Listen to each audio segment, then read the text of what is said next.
Chapter 651. The Normans are here to calm down. The Duke of Normandy knew that King Harold and his navy were still in the north after the war with the Vikings, and they were still repairing in York. He had to take advantage of the opportunity to expand his victories and vent out the war, because he was just the resentment that Lund teased. William, who was suffering from the invasion of England into the plan, is finally suffering. The Normandy's next journey was smooth, with help. His fleet sailed fast, and 700 ships were lined up neatly on the sea, heading towards this hot spot in his heart, without a soldier or even closer to London than King Harold, except for those who were the war horses carried on the ship had much more excrement than they thought, and the Normans on the ship were exhausted, and everything went smoothly. A few hours later, the tide rolled and rolled, layer after layer, surging and hitting the rocky beach on the shore where the militia of the former village of Croist had been stationed, and William's huge fleet had arrived smoothly. However, unlike the abnormal smoothness just now, William, who came ashore behind the guard, suddenly stepped on the gravel without warning and lost his balance and fell to the ground.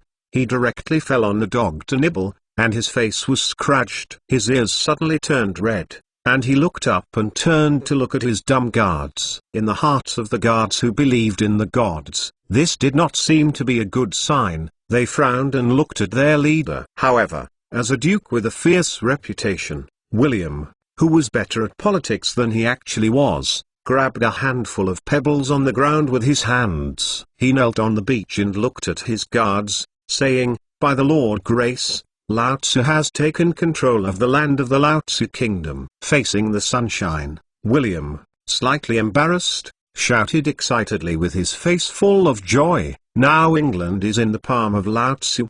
The guards, who had just looked worried, nodded happily at their leader. This is a classic moment for William as a politician, a harbinger that could be ominous, foreshadowing that he might be able to gnaw away the mud, and under William's wit's reaction, this turned into a long-term peace for the gods to rule over him, blessing of. But for the Anglo-Saxons living in Britain, it is undoubtedly a curse. A day later, in the village of Crowhurst in southern England, the black goat with a long white mark on his face comfortably squinted and chewed the leaves that were bitten from the tree.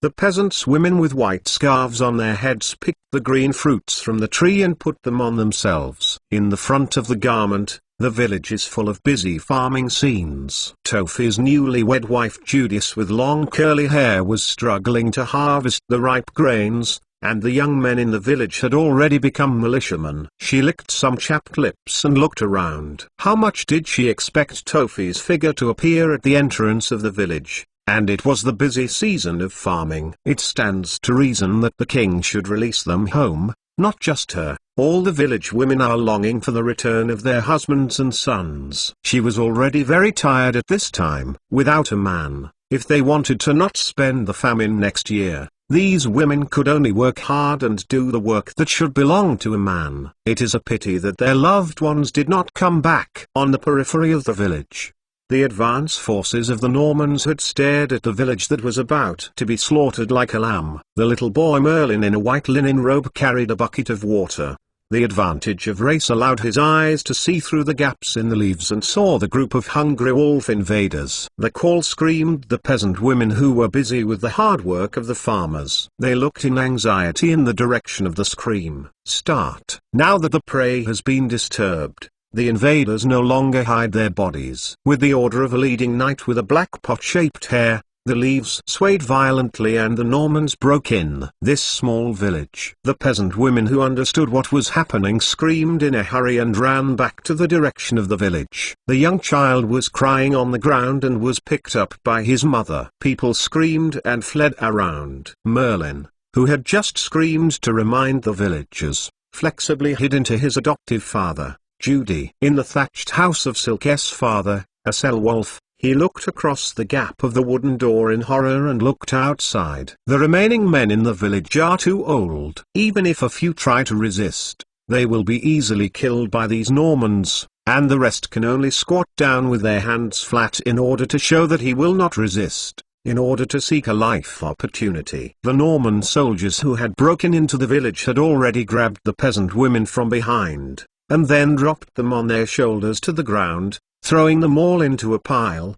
"Don't kill." The red-haired knight, who was reprimanded by William the Duke of Normandy before failing to train chopped cabbage, quickly stopped. "As long as they don't resist, don't kill these women," he emphasized again. But these soldiers did more than just kill. A soldier pulled off a beautiful peasant woman's skirt, and the peasant woman's smooth legs were exposed at once. The peasant woman screamed in fright and gritted her teeth to resist. The soldier knocked it down impatiently and wanted to continue to invade. The red-haired knight paid attention to the situation here, ran angrily to grab the clothes behind the soldier, dragged him over, slammed it with a punch, and then would be beaten by the soldiers fell to the ground. The red-haired knight grabbed the collar of the soldier's chest and warned, "I said not to hurt anyone." The peasant woman, who was so frightened to flee, had no time to mention her clothes, and rushed to the gathering place of the captured women, where her children and other children in the village were thrown under the roots of the wall. In front of the heavily armed Norman soldiers, the men and women in the village were easily separated, and the women had to curl up. The wooden door of Merlin's house was kicked away by the lead knight with orange lid and a pan covered in a pot. He glanced at Merlin with a vulture and no longer paid attention to him. Instead, a Selwolf with messy hair, he pulled it out and caused him to fall to the ground in embarrassment, and then pulled out his long, cold sword and pointed at a Selwolf. Tofi's wife Judith looked helplessly at her father from a distance in the gathering place of women, clutching her chest tightly with her hands. She couldn't help covering her mouth. www.mentalnovel.com lest she screamed and made the scene worse. The Cauldron Knight put the knife on Aslof's neck, and then stepped on Aslof's shoulder, making a posture that he could be killed with just one effort. He used Anglo-Saxon with a pronounced Norman accent, asked, "Where are the men?" Watching him without a word, Aslwo kicked him to the ground a few seconds later, and the Norman soldiers who followed the knight gave an excited and cruel laughter and hid. Seeing this, Merlin could not help but flinch back, hesitating whether to rush out and fight desperately with each other, but it was like telepathy. With his hands behind his back facing him, Merlin shook again and again to stop his urge. Judith saw this, and her teeth clenched her fisted hands, forcibly controlling herself not to cry. Asked again and again, Aselwolf said nothing. The oil and salt did not enter, so that the Cauldron Knight turned his head and asked the red-haired knight to ask, "Love you Tara Buddha? Show them your red hair, maybe he will be willing to tell you." Love you Tara Buddha, the descendant of the vicissitudes mole man who ran to Normandy as a court poet at the Hufflepuff Tavern. Chapter 652 Production of Viking Death Knights sincerely thank the leader 18 years. It is said that the red-haired knight loves Utrecht and he pushes away the pothead knight who put the sword on Aslof's neck. Mordred, as a knight, you should converge your brutal hobbies! The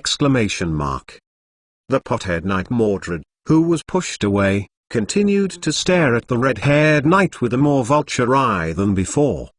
This is why Lord William wants me to lead the team instead of going back like you. The soft egg of the old poet of the court poet. Love you Tara Buddha, you made you weaker because this is the hometown of your ancestors. Please be careful with me and don't get caught by me for making mistakes. Otherwise you know as Normandy's way of dealing with this guy and his family. Tara phone no longer talked. He just glanced back at the Cauldron Knight, and then turned back to put his hands on his knees, leaned over and looked at Aselwolf. Where are the soldiers? The men are again where? Master, they went to the north. Aselwolf looked at the red hair as familiar as the folks, knowing that he would answer if he didn't answer others, and he finally replied to the knight who looked good. The Norwegian really called. Mordred said to himself, "Yes, Lord, they are fighting against the Vikings." Aslof answered truthfully, "All the young men followed the king to the north." "Thank you." Ayutthaya Buddha patted his shoulder with his hand and continued to walk towards the captive area. Just now, the knight of the pothead cleanly cut off the unreacted Aselwolf with only a few swords,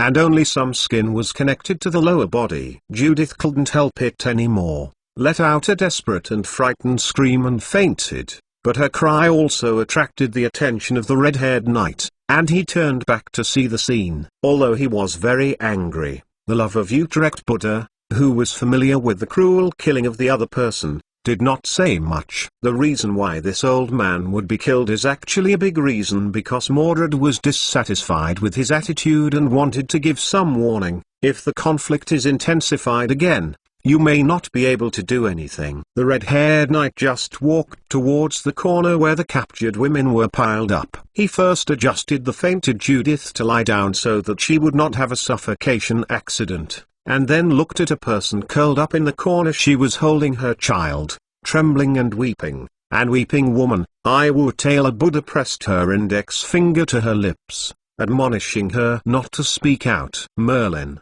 who was still hiding in the wooden house, saw that his father's body was not hazy on the ground. He held his fist and rushed out without impulse to carry out a revenge without chance. He just stared at the cauldron knight's face through the gap of the wooden window, and wanted to remember the other person's appearance in his heart. When he was able to take revenge, he would let the other party pay for today's atrocities. At this time, glancing at the wooden window where Merlin was located, Mordred greeted his soldiers and received a torch in his hand. He looked around these imprisoned captives, and some crazy smiles said with a playful smile, "This is the punishment for betraying your king." Mordred spotted Merlin hiding in the chalet when he grabbed a slough, but he hadn't dismantled it all the time. He glanced at the red-haired knight in the captive area and continued, "It is to you soldiers, and the punishment of the men who abandoned you. What did you say to fight the Vikings? They are probably gone forever. I'm right, my love, Lord Taylor." Mordred looked at the red-haired knight. There was an unbearable look in the eyes of Untitled Buddha, but this was part of the battle tactical plan of the Lord Duke William. He had sworn, and he could only stand there without a word. The houses of the villagers were lit by the blazing fire. The desperate village women screamed and watched their homes being destroyed. The blazing fire, billowing smoke, and harsh screams occupied the area, and Mordred also pretended to light the torch in which Merlin was located with a torch in his hand, and gave a cruel smile to the little boy behind the wooden window. The night is like a curtain, and there is a halo and a hazy moon high above the sky. In the silent night, there is a low spell sound. This sound is sad and low in the air with the cool breeze, plus the erratic firelight. The black grass and the crooked tombstones, together with the raised mounds, are creepy. Above the jumping fire, there was a pottery cauldron made of mud. The dark potion gurgled with big bubbles,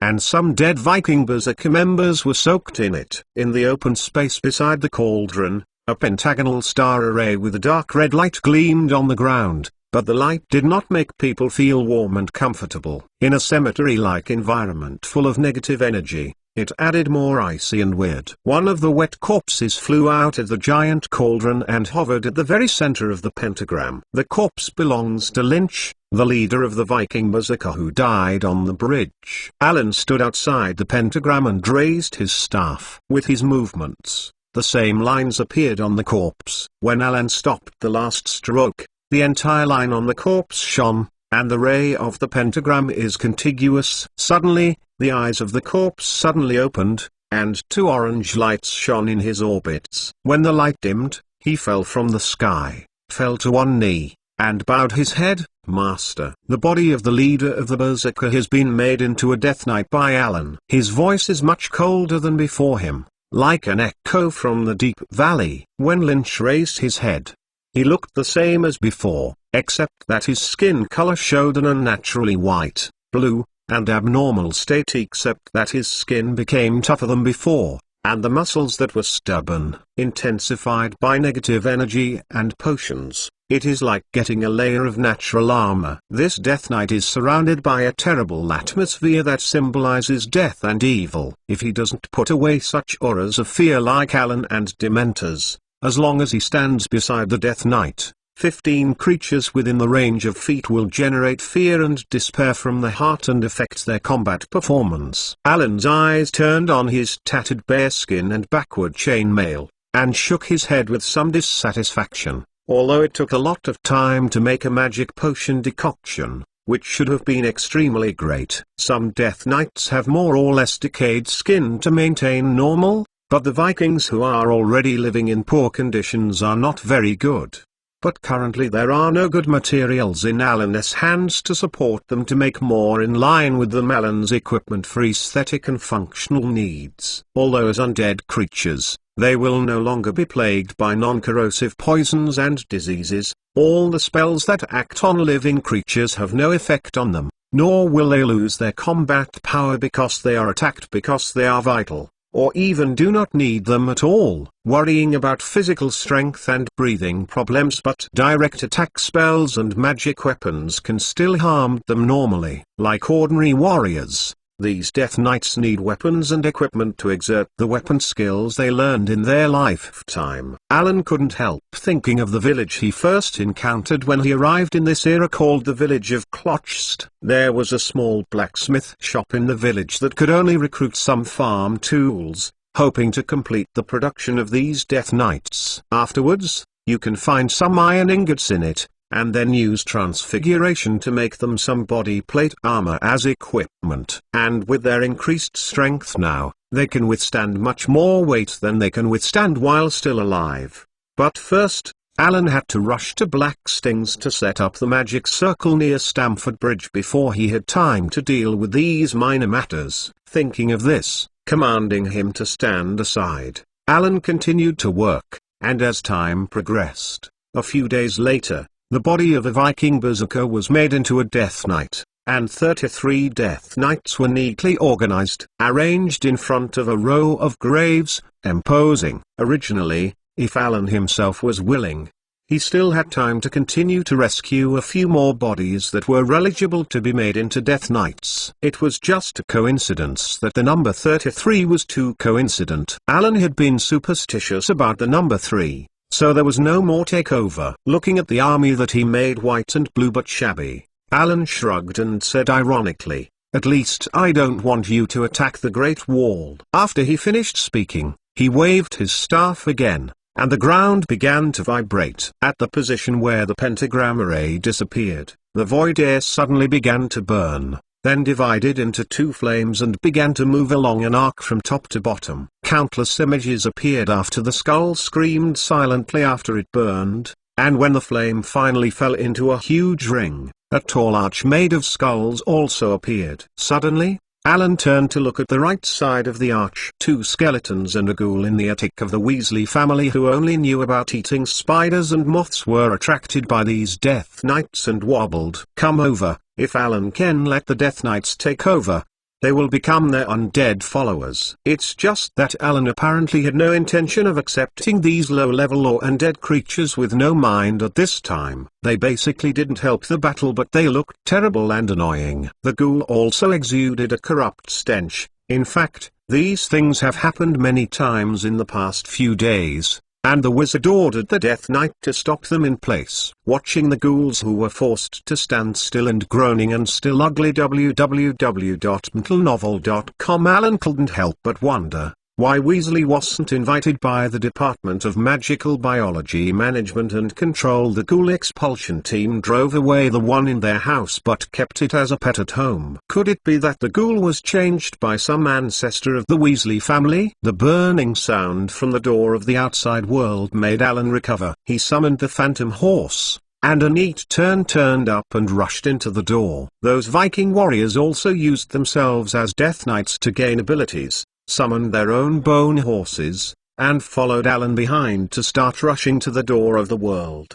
The 33 knights didn't seem to have a chance to ride horses. It was different from standing on the ground, even if it wasn't counted as aura of fear. They were even more together on horseback. Even the Viking Death Knight immediately fell from his bones and was trampled by the teammates behind him. Fortunately, although they did not ride well, they had at least good anti-strike ability. After the horse team passed, they bounced from the ground. Even without the dust and mud on his body, he turned the horse again and chased it. The sound of horseshoes shocked the entire cemetery. When the last Death Knight stepped into the portal, the door to the outside world was closed and disappeared. There were only some skeletons and ghouls wandering around aimlessly. Chapter 653. March in Yorkshire, 200 miles north of London, by a crystal-clear stream, Toffee patted the cold stream on their cheeks and enjoyed this rare and relaxing time. The sound of the horseshoes kept approaching, and they looked away, and saw a chestnut English pony in the distance carrying a soldier galloping in the direction of the bridge. They could not help stopping their movements, paying attention to this person-one-ride dynamic. At this moment, a soldier hurried to the bridge and found Odger, one of Harold's bodyguards and one of the recruiters. Adult. He came hurriedly and approached Austria with anxiety. After whispering a few words, Degar immediately turned around and climbed the horse to continue running towards the camp. "Hi, everyone, get up!" Ord shouted loudly. We set off and get up.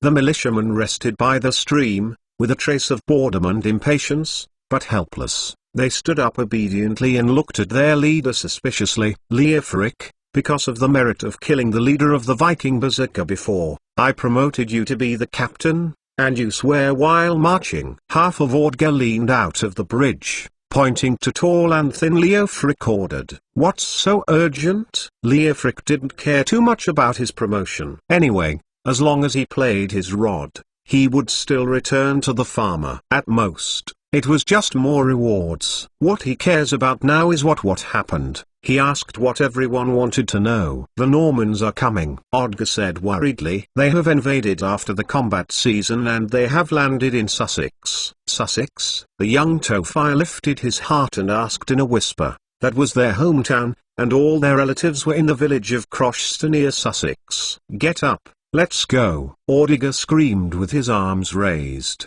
"Do you know where they are now?" Tophie asked. "Where are they in Sussex?" Tophie was so anxious that they fought outside and were too far away from the Normans who had occupied their homeland. According to the intelligence of the agents who kept changing new horses along the way, they appeared in Pevensey in Sussex. Then they quickly occupied the neighbouring town of Blackstins. Odger felt some emotion. The Earl of Wessex is the heart of the new king, and it is almost so now that the Normans won it without a soldier. This is undoubtedly a major blow to the English, and the enemy did not immediately attack London, but the establishment of a stable rear here means that the surrounding villages lacking the protection of young people are exposed to this group of Normans who are also descendants of Vikings in the name of brutality. Britons who do not have enough time to recuperate are so desperately demanding fighters that those who are purely for life or money can be approved to enter the army, no matter who they were loyal to before. This makes some who were defeated but forced the remaining Vikings hiding nearby responded to their call to work as a mercenary and joined the former enemy King Harold of England. As they travelled day and night,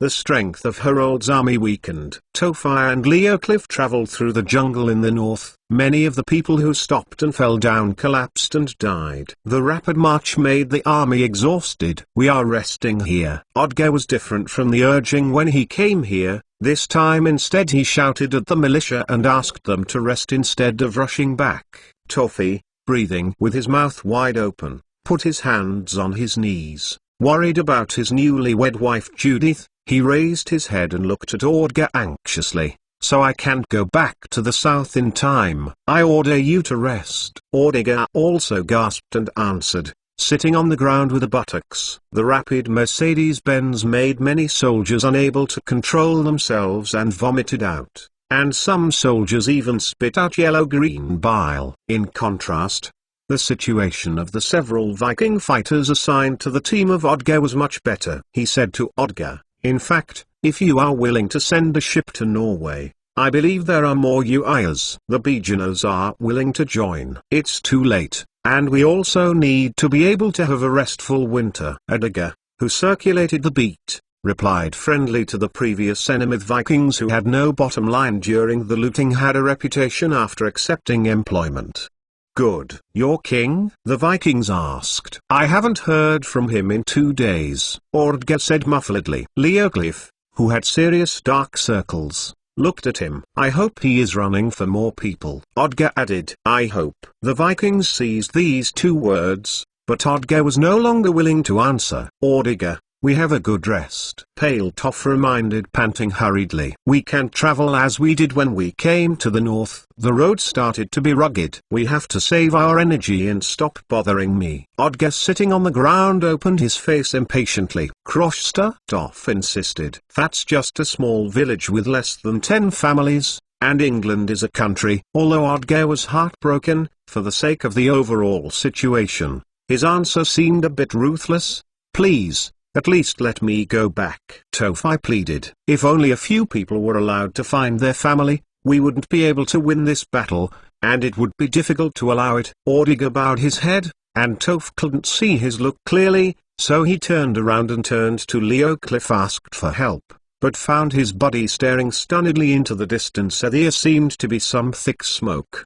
The militia stopped talking, and spread out to lower their body and slowly surrounded the thick smoke. The sunlight passed through the forest, and the mottled light hit the open space. They finally found that a white horse was tied to a tree. There was a leisurely stop beside the tree, and a group of Dan horses were also tied behind the white horse with rope, while thick smoke rose from the ashes of a burnt wooden cart next to it. But at this time, the Anglo-Saxon militias were focused on the horsebacks of these two horses, and the sound of mosquitoes and buzzing sounds. They surround the two horses, making the tails of the two horses sweep from time to time, moving. What kind of stuff is this? Leoclif asked somewhat uncertainly. Normans are doing good deeds. Odger answered the question of the new captain of the militia with a somber look. On the white horse, a female body leaned over and lay on the white horse, surrounded by mosquitoes and flies.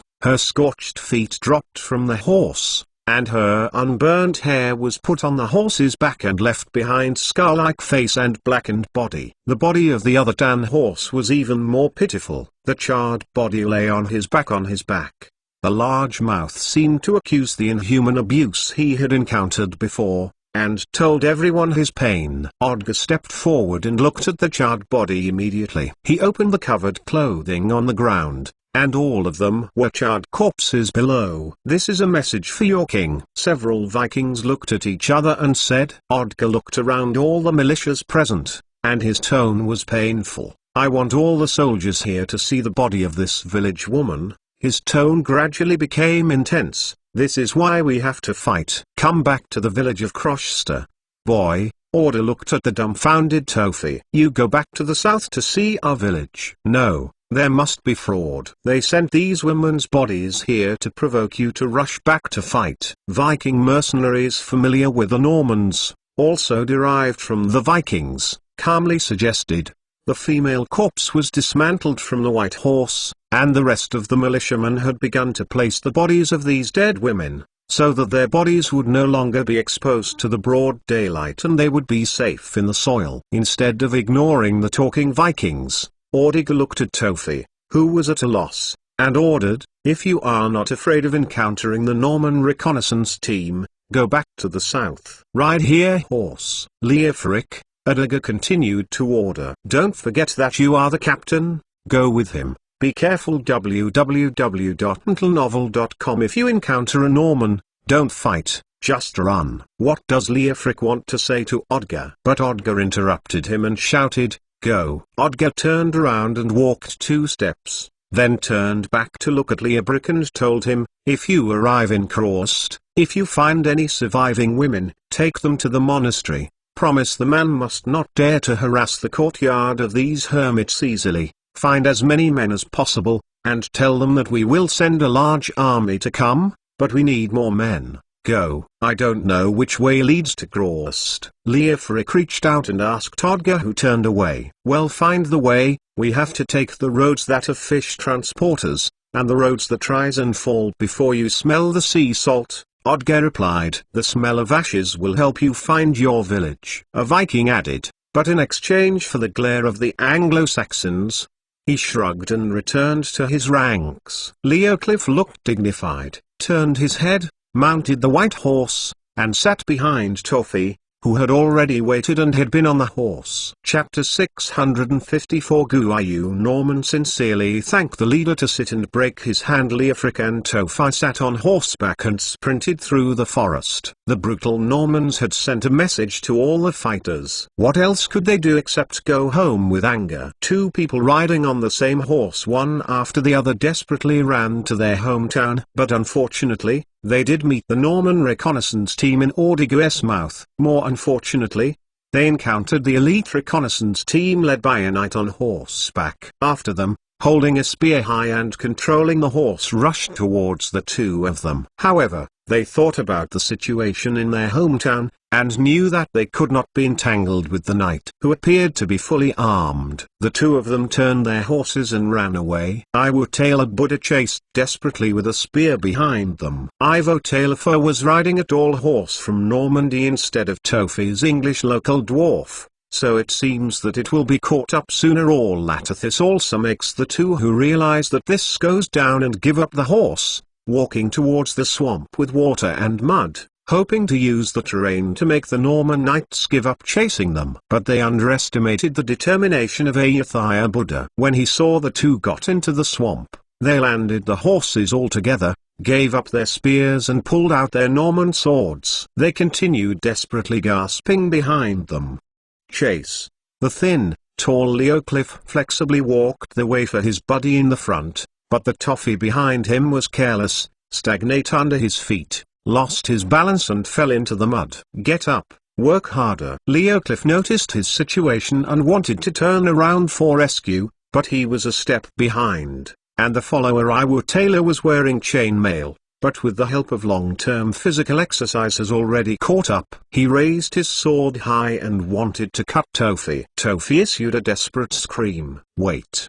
Wait. Leoclif held out his hand in despair. He's just a husband who just got married and wants to rush back to the village to determine his wife's safety. Newly married husband? Ivo Taylor asked, and he had time to look at the enemies he had chased before to find that the other party was just two 14-year-old teenagers. Toph panted quickly, staring at him in horror. Ayutthaya held his sword and hesitantly looked at Leoclif again. The two stared at each other for a moment. Leoclif raised his hands high, dropped his long sword on the ground, made a surrender posture, bent his knees, and knelt on the ground. Catch me, don't hurt him. The sword tip of Ivotel Buddha swayed up and down in front of Leoclif, and Tofi looked at him with pleading. Finally, Ayutthaya Buddha turned his head to the side. He turned his head slightly towards the distance and said, "Let's go. Go." The two-handed Ayutthaya Buddha bit his teeth and turned back. Go. At this time, the red-haired knight discovered that the pot-headed knight Mordred was riding a horse and watching himself by the swamp. Iwo Taylor stopped, and the cauldron knight with arms folded his eyes and looked at Iwo Taylor with a bad intention. "I doubt you have the guts to fight, my lord." Iwo Taylor Buddha looked at him angrily with his sword. "You let those two soldiers run. You disobeyed the order. If Lord Duke knew about it, your family might pay for your violation." Mordred did not show weakness. He put his hand on it with a sword on his waist. A face jokingly threatened Iwo Taylor Buddha. Iwo Taylor turned back helplessly, and inserted the sword into his scabbard. He was speechless and no longer refuted the question of knighthood with the other party. A few hours later, outside the village of Crost, the two people who had been running swiftly reached the entrance of the village, but their footsteps slowed down. As the Viking said, before they saw the village, they smelled the ashes. The smell of them. They came late, and there was still grey smoke around the remaining cottage. Their footsteps were as heavy as their mood. Not long after walking in the village entrance, they saw the bodies of many relatives, and one of them was facing the sky, making the sadness in Leoclif's heart difficult, suppressed.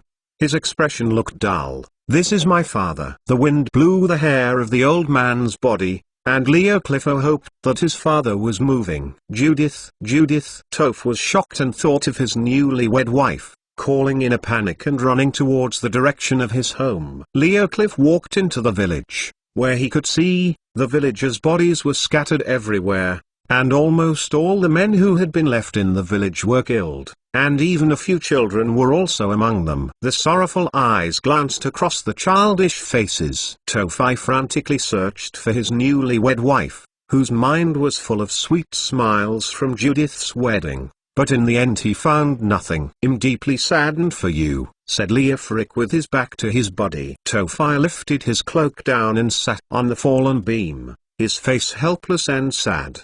"How long has it been since we got married?" Leofric clenched his hands in confusion. 2 hours? I don't know. In fact, the time is very short, but it seems that days have passed for a long time in Tofi's heart. His tone brought a cry. "Our life will never return. Our life will never return." Leofric's heart was full of anger. "They did what they did to us who are believers in the name of the Lord." He shouted tragically, "Dog hybrids, mongrel." "The Norman of the dogs, the dogs of the dogs." Leofric kicked angrily off the grass on the ground and shouted, "Who is it?" Because he had lost his weapon before, Leofric pulled out his dagger and pointed to the low wall of the semi-collapsed blacksmith in the village. Alan came out from behind the wall. Leofric recognized Alan www.mentalnovel.com, but he ignored the identity of the other person for granted. He was relieved. He inserted the dagger back into the scabbard. "You are a lucky artist." "Okay, escaped." But Toph next to him opened his mouth wide, staggering back and forth, pointing at Alan and screaming, "Witch, witch, witch! Wizard!" Leobric's eyes widened in disbelief. When Alan did not cast a confusion spell this time, they immediately understood the terrible identity of the other party's wizard. Alan ignored the 2 militiamen who showed fear, but walked toward a burned and collapsed ruin. "It looks like there are invisible hands tampering with the broken walls." The burnt beams and mud blocks all flew away by themselves. A little boy whose clothes have been burned and only a few rags remain on his body is revealed. His eyes were dull, and he continued to cover his mouth and nose with his dry, brown and dirty cloth.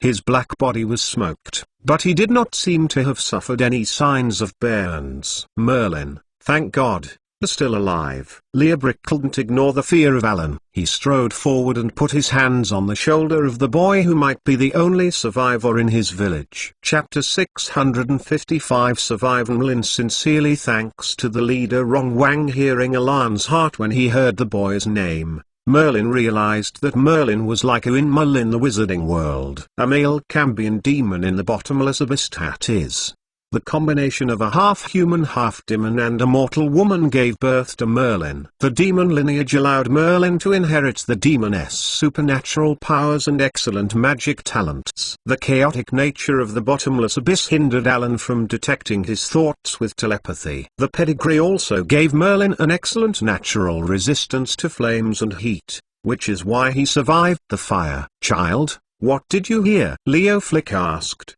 And Tofi also forgot his fears, and ran over with concern to wipe the boy's face with his clothes. "Is there anyone left in this village? Where are they?" Merlin's dull eyes finally turned, still silent. "Merlin, don't you know me? I'm your brother-in-law, Judith." Tofi eagerly wanted to know his wife's safety. The king of warriors crossed the sea to the west, the corpses of England ran across the wild, and the black scavenger followed, and death came. The boy licked his cracked lips. "Okay, now you are safe. We're warmer." Leofric wrapped the boy with his cloak. Merlin's face seemed calm. Upon seeing this, Leofric stretched out his hands and stroked Merlin's head. "I am a warrior in this county. I assure you that no sword can hurt you, and no Norman can kill you, as this soldier's in the village. I swear I will keep you from fear. I swear." "Can you help me? I know you can stop the King of the Sea. Don't let the Normans invade us." Merlin got up and took a few steps to Alan's knee, pleading. The 2 militiamen realized again after Alan was a wizard. He didn't care about the piety of faith, but looked at him expectantly. Alan shook his head firmly. He could easily change the outcome of this war, and saw that the village that had treated him strangely to entertain his village became this look. Although it is not Alan's responsibility, but also the wizard is very uncomfortable. After all, These villagers are different from the soldiers on the battlefield. But the impact of the change on the future is unacceptable for him. In fact, Alan's England was only due to appear after 1066, regardless of the Mulls or the Wizarding family, and many who followed it as illegitimate children. The Duke arrived in Britain and spread his leaves, preventing him from knowing how many people would remain in England in the future. Merlin pursed her lips, did not give up, and continued, "Please, please at least help me rescue my sister." This time Alan was hesitant. After all, he had obtained Merlin's gem in the horse tribe in the first grade. Although after reading the Nether Scroll now, he knew that this was just a piece of Nestle where Merlin had unearthed IO stone left by the Roll people or an imitation made by him after reading the Nether Scroll and using his theoretical knowledge. But after all, he had solved some troubles for himself because of this stone. Even this one, the stone was exchanged with Matilda, the leader of the horse tribe. Alan looked at the little boy in front of him, and Merlin shrank under the tall cloak of Leo Lefric. The small and pitiful look made Alan feel soft, regardless of the other party. What a great wizard will be in the future, but after all, he is still just a child who has just experienced the death of his family. After all, after receiving a few days of warm hospitality from Merlin's adoptive father, a Selwolf, who has now been cut into two by almost the Normans, Alan decided to use prophecy to make a prediction, as long as there is no impact or as long as it does not affect his familiarity. Alan, who responded to the request of the party, tried to get used to paying off when he could pay off his debts. Harris had to pay the debt. Thinking of this, Alan turned his staff upside down and put the crystal ball with countless souls at the bottom of the staff upside down before him. He pressed his hand up to make the group vaguely vague. The soul energy with countless faces is compressed to one side, and then begins to predict and divination the future. The prediction itself is only a spell to detect the future events under the current conditions. But like watching some trailers, it may be wrong. The interpretation may change due to subsequent influence, so this can only be used as a reference method and should not be blindly superstitious. If Voldemort himself did not choose to believe that prophecy about the Savior, then this prophecy would not happen. Although he would choose the behavior of the prophecy itself, it should be part of the reason why the content of that prophecy was that. In the eyes of Merlin and the two militiamen, the wizard in front of him just put his hand on the crystal ball with a strange mist inside, and the eyeball turned inexplicably and disorderly for a while. A few minutes later, Alan refocused his eyes to suppress the dizzy feeling of vomiting after casting the spell and nodded to the other three, "Go and bring the women back." A few minutes later, Merlin was lying on the floating dish where Alan was originally placed by Ravenclaw, and behind him, Leofric and Tophi twitched their teeth and froze. On the phantom horse, after learning that the women in the village had not been killed but were almost taken away, they did not hesitate to ask to go with them. Alan did not refuse. He used another highly difficult prophetic magic to look back at the site and saw and heard what happened in the village in person. This is not difficult for him to see what happened not long after. Of course, if you want to see what happened here too long ago, it is estimated that you can only detect some snippets of pictures. Summoning the shadow three-eyed raven to detect the direction of the march after the Norman attacked the village, the wizard soon learned the position of the women, and Alan took the three to rescue together. In a fairly flat and open area of the Norman camp in the jungle, since it was still daytime, most of the Norman reconnaissance troops went out to carry out their missions. The women in the village of Crochester and nearby villages one by one, tied to the tree, they were weeping in despair and in despair. Seeing Alan swaying past, Tophi and Leofric were a little surprised, but they also jumped off the horse and were ready to fight. But the Normans did not seem to notice any abnormalities at all. With their arms pulled out, they couldn't believe their eyes. Then Alan directly greeted the two militiamen to rescue the women one by one, and the women seemed to be like those Norman soldiers. The same turned a blind eye to the wizard and Merlin on the floating disc. and ignored in my mind why the two militiamen could so violently break into the Norman camp and sway them to save them from the unreasonable www.mtlnovel.com. After bringing them to safety, Judith plunged into Tofi's arms. They stared around, and Judith couldn't wait to say, "How much I miss you," in that long, empty night, where countless days of panic. "I've always cared about you too." After Toph finished, Judith smiled in a flash, and they kissed sweetly. Tofi embraced Judith and kissed her forehead constantly, as if she had lost her arms and recovered treasures. Although gold and silver can make people brave, the combination of the pearl and the ball is in the midst of it. "If you and I are truly in love, let it be rough and autumn and winter." Judith recited the poem affectionately, nestling sweetly in her husband's arms and enjoying a sense of security recovered. "Silver and gold make us bold, and bind us together. But love will stay until we're old, and we offend ever." "What are they doing to you?" Toph asked, but this triggered Judith's unforgiving memory again. She was silent for a while, and answered, I can't say." Toph stroked his wife's long hair more lovingly. Chapter 656. Merlin's mentor sincerely thanked the leader Ongwing. Overgrown in front of the gate of the local convent, this fortress-like stone building is the last refuge of the poor Anglo-Saxon women in Britain. Through the small square window on the door, Leocliffe asked, "Dear nuns,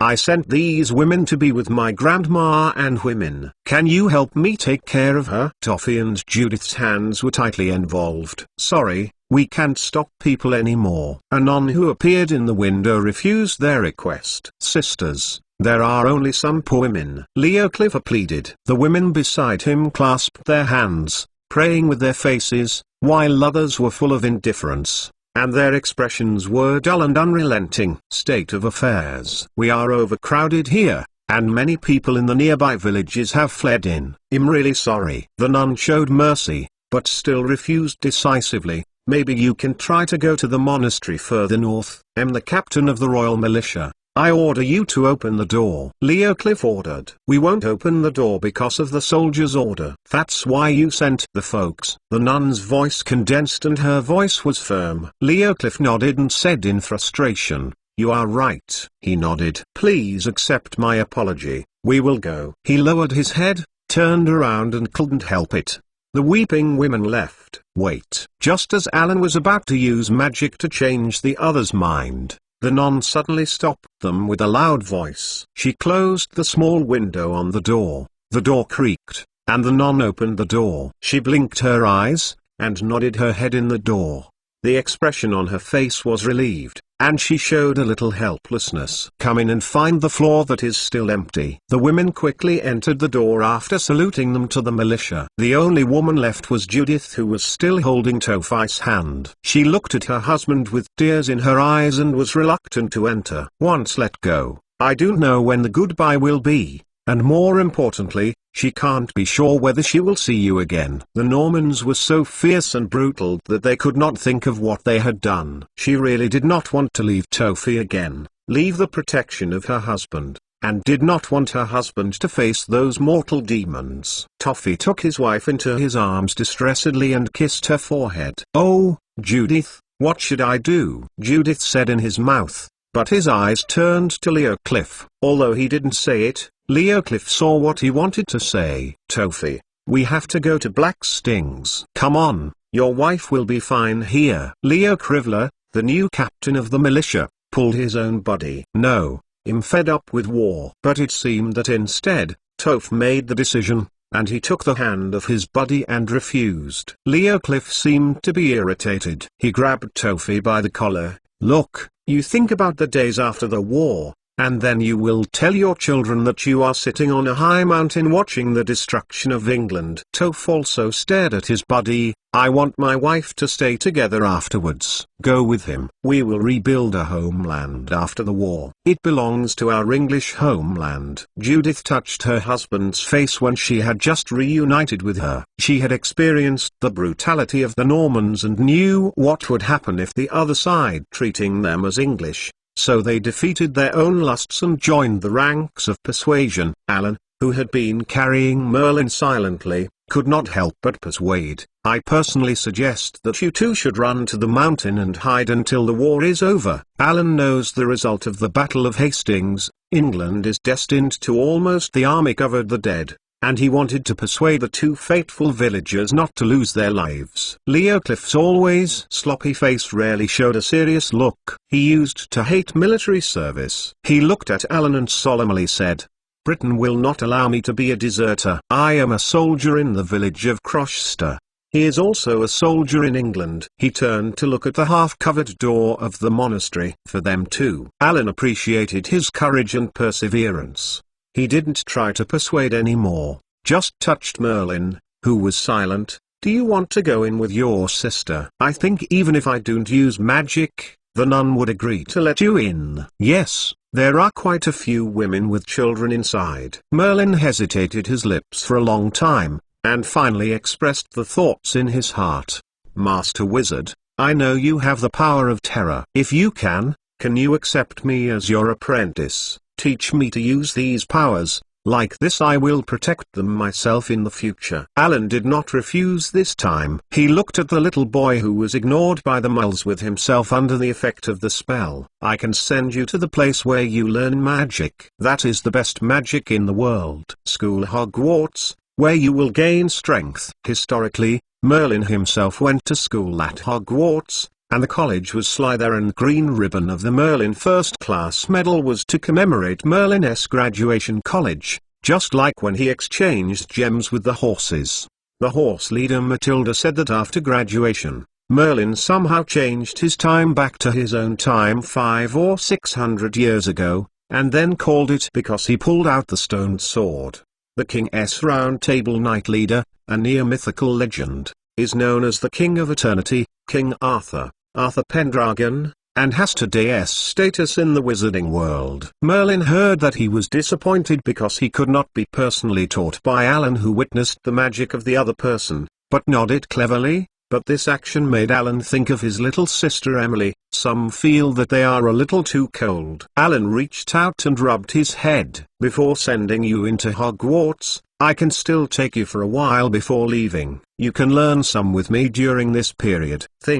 Don't worry. It seems that although there is a habit of letting the apprentices work for a long time in this era, the instructor will teach them a little bit.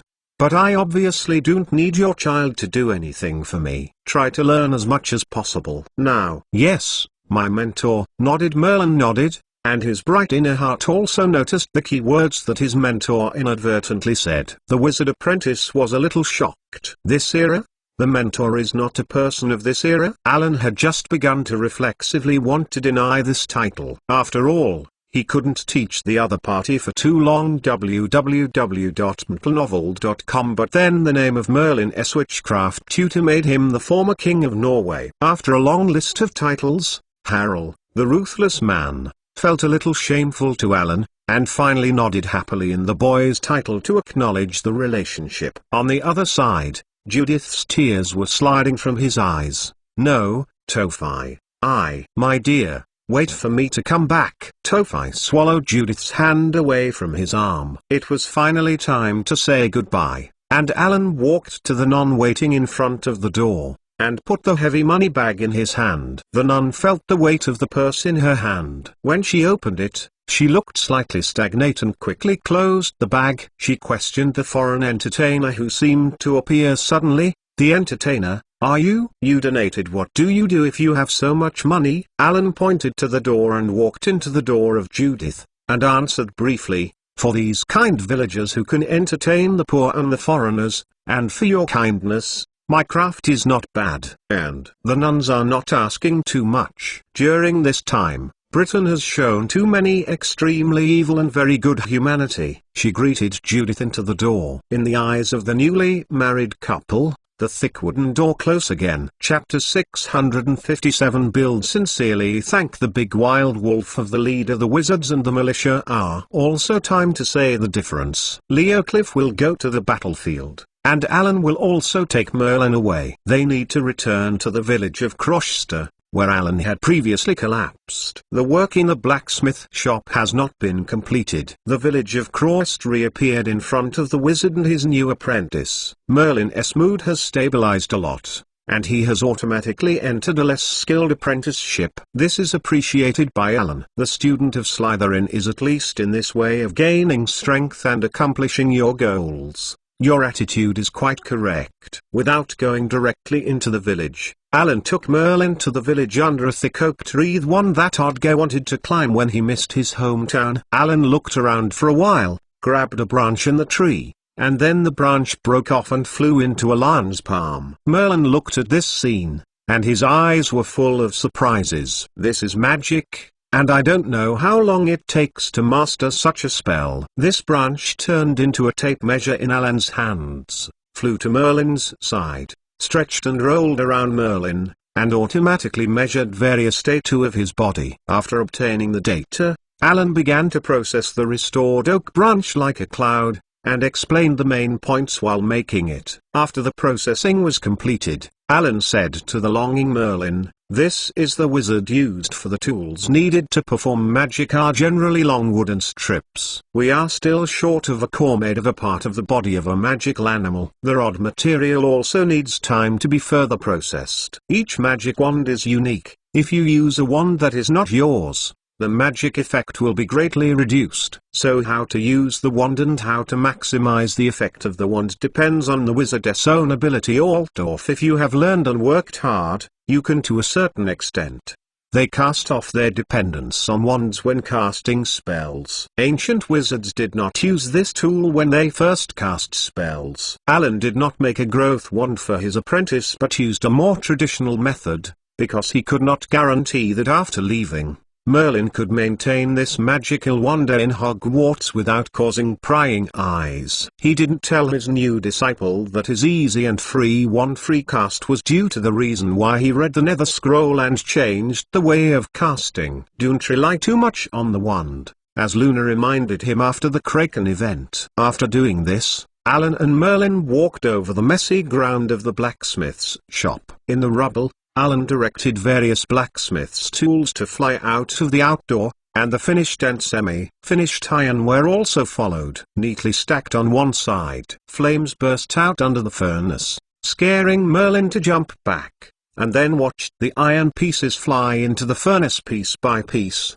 and another piece came out, and the huge hammer flew awkwardly. "Come here." Like those kitchen utensils that can automatically wash dishes or knitting needles that automatically spin sweats as they beat these irons with ding-dong. Subsequently, under the control of magic, these accessories were combined together, and turned into a majestic heavy iron shell armor in front of Merlin. The wizard apprentice couldn't help but wonder if he tried to move an armor that had been cooled, and found that he could not move it by dragging and pulling and using all kinds of methods. Even if it was moved a little, he is also really unimaginable. Who is wearing this armor? So important is how to wear it dexterously in battle because of the blood of the devil. Merlin has always been more confident in his own strength. "Merlin, is there a cobbler in your village?" Alan's voice rang beside Merlin. Yes. Merlin was very happy to be able to do something for Alan. He pointed to the path of the village. "Go straight along the stream,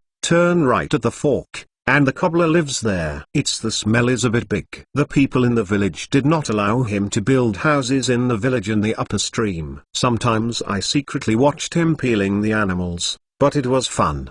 There are too few ways for children to entertain in this era. In a cranky thought, Alan snapped his fingers behind him. The sound of earthquake-like footsteps sounded, and when I saw the person, Merlin was like a frightened rabbit. "Teacher, the Vikings are here." "Mopan, these are subordinates under my control." Alan placated his apprentice, and after the neat salute to Alan, the Death Knights ran in the direction Merlin had pointed before, and Alan treated his apprentice. His eyesight was a little curious. "Why, have you seen Vikings?" "Teacher, I haven't seen it." Merlin was still a little afraid to look at the Death Knights. "But I asked Leoclif what difference we have between the English and the Vikings." "It's a person, and those Vikings aren't."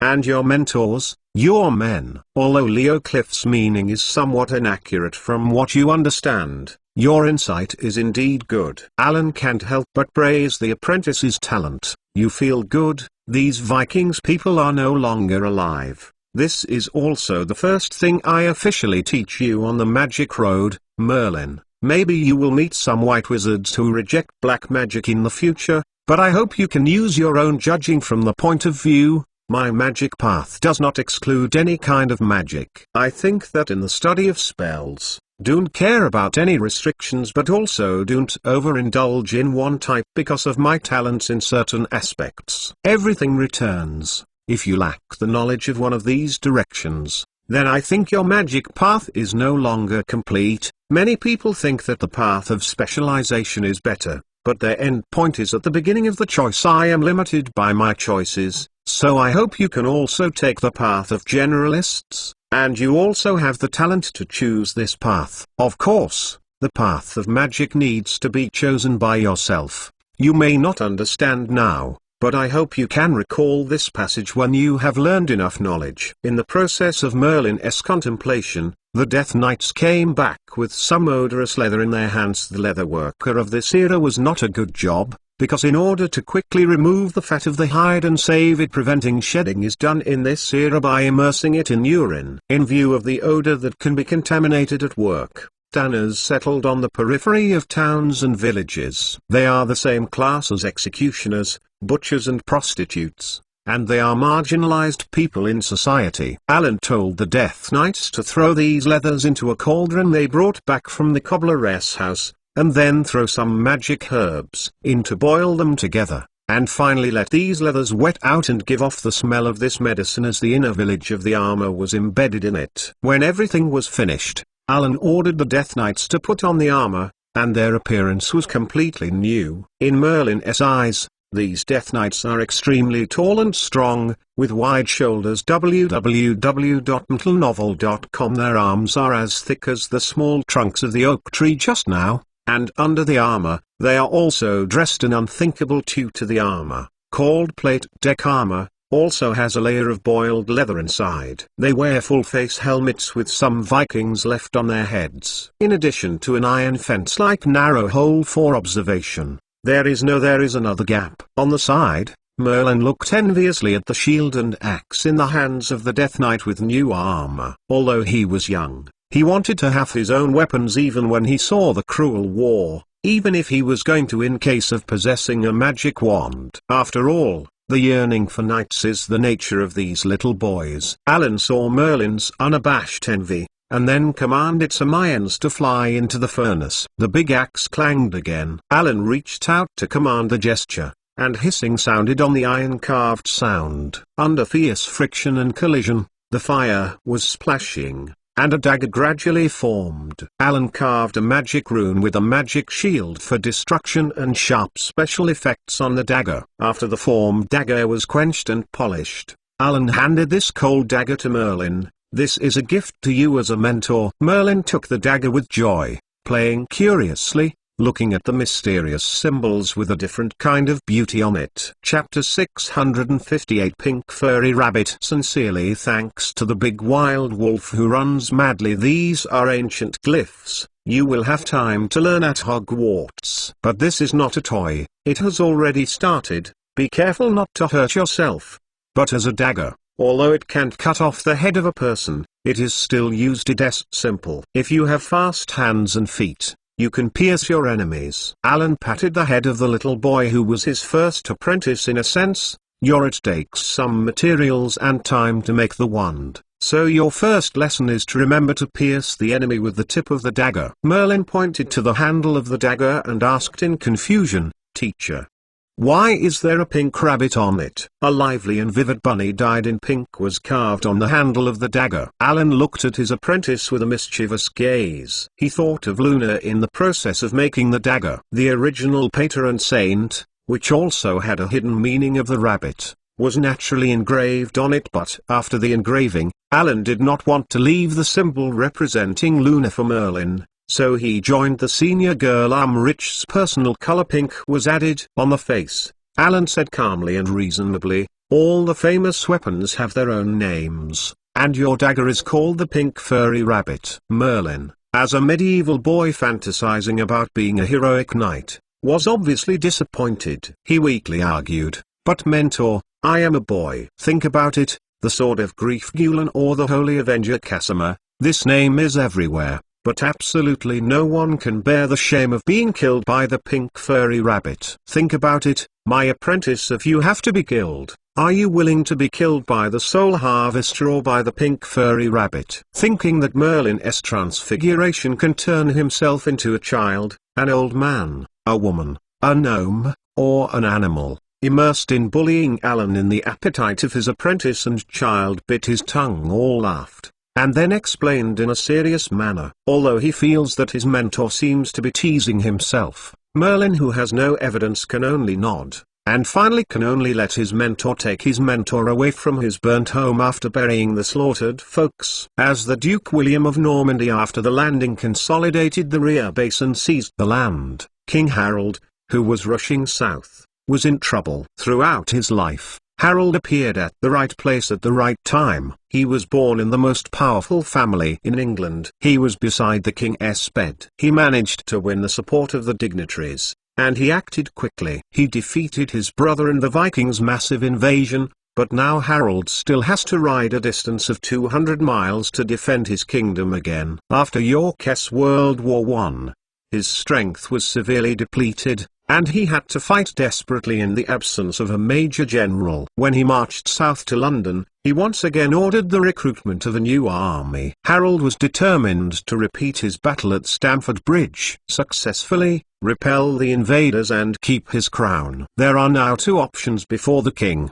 The most obvious way is to take his newly recruited army to the south and the illegitimate duke to a decisive battle, but this is not his only choice, because he can stick to the Battle of Consumption in London and maintain the huge strength of the Normans will make their food and grass fight away from their hometown quickly bottom out. Winter is coming, so it is only a matter of time before the supply of William is exhausted. According to Harold's staff, William learned of Harold's victory over the Norwegians at Stamford Bridge during the friendly meeting with Alan before landing. He made various plans before the battle and wanted to lure Harold when he was tired. He sent a decisive battle, for which the Duke of Normandy erected his flag around Sussex to provoke Harold, and as Harold went south and assembled his troops, he constantly sent his troops from near to far. Burn and kill. He hoped that this series of actions would irritate Harold. In fact, just thinking about this made William happy to be able to learn the information from Alan's mouth in advance. Obviously,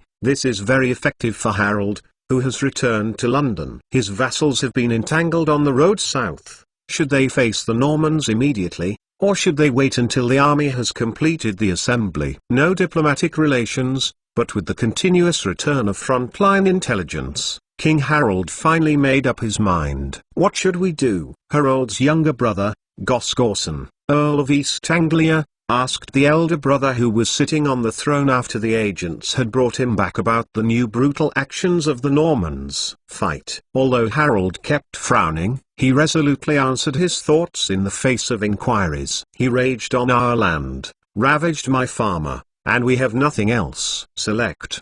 The mother of the king, who has always been inclined to remain indifferent, finally couldn't help but interject, although you are the king, I am the mother of Rue. Harold interrupted her without waiting for her mother to say, this is not for me, it's about England. Well, let me go to a decisive battle with William, and you will stay here. Gos couldn't help but propose a compromise when he saw a conflict between his mother and his brother. Never. Harold refused his brother's proposal. You may die on the battlefield. Gos also immediately expressed his worries and plans. If you are allowed to take the lead, you can mobilize reinforcements to support us. If you fail, you can take advantage of that. Beat the illegitimate child when he is weak, or stick to London. I will do my duty. Harold still rejected his brother's seemingly more sensible proposal, but under the rage after learning that his core territory was plundered, www.mtnovel.com just solved the long list. Harold of the Harold title obviously couldn't hear the suggestion. So just staying in London for 3 days, Harold led the army south from London, headed towards where Blackstones and William were. and sent his fleet to the English Channel to try to cut off the Normans' back road, preventing the illegitimate son from attempting to withdraw to Normandy. And because he tasted the sweetness at Stamford Bridge, Harold also tried to launch a surprise attack, this time to let the Normans fight against themselves without sufficient preparation. On the night of Friday, October 13th, the two armies were separated by 8 miles. Under the cover of darkness, King Harold ordered his army to wipe out the enemy while the guard was changing, and wanted to reproduce the glory of Stamford Bridge again. But the night raid brought the English to Dangding and ended up dying. At this time, William had the highest quality cavalry force in Europe. As a king, he knew not only the importance of intelligence, but he not only sent cavalry to investigate, but also arranged a large number of dark whistle around the camp, and William also had the funds he sponsored. The help of the wizard Saldorf, the illegitimate duke. Is not clear why the assassination of the king without the protection of the wizard will make the wizards he sent away forever. But through the divination of the wizards left in the camp, at least they did not. The wizards, who were in danger of life and did not dare to assassinate, also discovered that Harold had some surprise attacks and laid traps in advance, leaving the Anglo-Saxon people with a lot of dead bodies. Chapter 659. The third battle begins. For the remainder of this Black Friday night, the Normans were praying, and the English were fighting for the homeland. In order to restore the morale impact of the failure of the night attack, King Harold of England made the soldiers crazy to drink all night. Liqueur. Harold understands that victory in this battle will increase his prestige, and failure means the destruction of Anglo-Saxon England, and he will certainly die. At the same time, William, who had been camped in Blackstings for many days, was fully rested and prepared. He took soldiers to pray in the holy banner given to him by the Holy See until early morning. May today, the Lord will grant the most sacred power to guide Norman people, defeat evil and bring permanent peace to this land. Victory will make him the richest man in Europe and the most powerful leader. Under the witness of the Lord, a duke becomes a king. In 1066, the last of the 3 battles in England, and the biggest battle of Hastings, was on the verge of being triggered. At 8 o'clock in the morning on October 14th, the Norman scouts discovered that Harold's army had come out of the woods where they were stationed. William, Duke of Normandy, thought that after a long wait, he could finally fight Harold, but while in armor, the illegitimate granddad was annoyed to find that the chain mail he had just put on was reversed. William found that the faces of the surrounding vassals once again showed an expression of concern about this unknown omen. The Duke of Normandy had experienced various unfortunate and embarrassing events in this battle. Before crossing the English Channel, he encountered an unusually long north, the wind, the risk of forcing the sea when it was originally calm, and the sea suddenly raised a huge and fatal storm. More than 300 ships were lost. As soon as I landed in England, I stumbled and fell into a dog-biting mud, and now his chain mail, it was reversed again. The back neck of the chain armor tightened William's throat tightly and made him look funny. Such unpredictable signs will certainly make people in Normandy uneasy, but William, who has become accustomed to dealing with this kind of thing, ignores the fear of his men and the kind of eyes that seem to look like intellectual disability, and starts pretending to relax around the surroundings. The vassal laughed. Ha ha, there, it really eased the tension of his men, or William's men only gave him a step under his lord's meaning at this time. In short, the atmosphere was at least. The awkward and polite laughter from the Norman army eased. Upon seeing this, William turned his horse cleanly and began to do the final motivation for his troops. Great Norman, Great Brittany, Great Burgundian, every believer in the Lord. Today I will lead you to fight under the banner of the Lord. I will lead you to victory again. As soon as they arrived on the battlefield, it was clear that the Normans were still full of confidence in their leaders, and their lineup followed an outcry that roared with William's speech. Harold, who walked out of the forest with his troops, did not panic when he saw the Norman army in the distance. He already knew the situation from the soldiers who knew the local terrain. He took the troops, quickly occupying a hill that was stared before the battle, They built a windproof shield wall on the as usual. This was the declaration of the war of King Harold of England against William the Duke of Normandy, and the beginning of the battle was declared by occupying the Highlands. The front of the battle between the two sides, the Norman troops gathered under the mountain. They have 3,000 cavalry and far more than the crossbow troops in England. The English people proudly raised their shields and stood on the hillside to occupy the ground, and under the hillside was just a damp swamp. If the Normans want to attack them at close range, they must first cross the swamp and then climb on the slope. The English clearly apparently intended to garrison here and did not mean to leave. They just provoked the shield against the Normans with their own percussion on the hillside. Down the hill, the archers took the lead to line up neatly, with the Norman infantry holding shields and swords in the middle, and the Norman knights who made the European continent frightened were put at the end. Duke William frowned and shook his head, pursed his lips, and his face was firm. The British own the hillside, and Lao Tzu owns the Lord. Behind this hill called Senlac, there is the reward of the Normans, that is the fertile land of England. The Normans sang a neat song, which was the epic song of the French heroic Roland. They were astonishing. The English militiamen were a little nervous and calm in this situation. Odger, one of the king's guards, took off his helmet and waved in the air. He solemnly swore to the troops. He said, "I swore before the line." Under the leadership of Odger, the morale of the English soldiers was mobilized, and all the English militia took the oath spontaneously with him. They neatly read the Anglo-Saxon mead oath, that is, before the war the oath was made in response to the Norman song of Roland, "I will fight for my king, Marge Shroud, if my king or master died, I will imitate them and continue to fight. If someone sees me greedy and afraid of death, to escape, he should wake me up with the oath I made in front of the clan." The pothead knight Mordred under the mountain, looking at the solemnly sworn Englishman on the mountain, smiled cruelly and playfully. The expression was like a beast about to pounce on the prey that was hard to escape,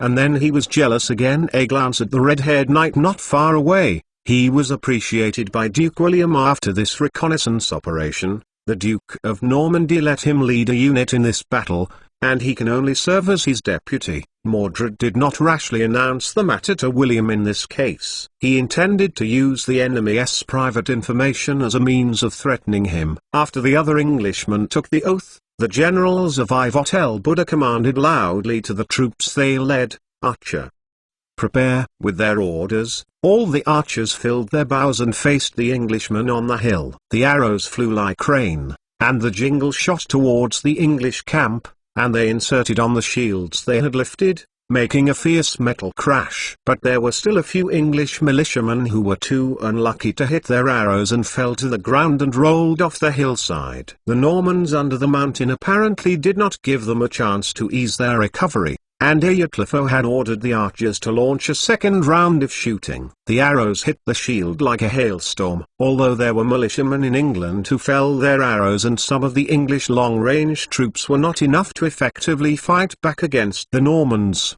the shield wall was solid. The team's addition appeared unscathed. The Normans could not drive the English down the hill. Now it is the turn to give the Normans the greatest honor, and the ultimate weapon that the Normans' enemies feared the most. The Normans came to transport them. A huge price was paid at sea.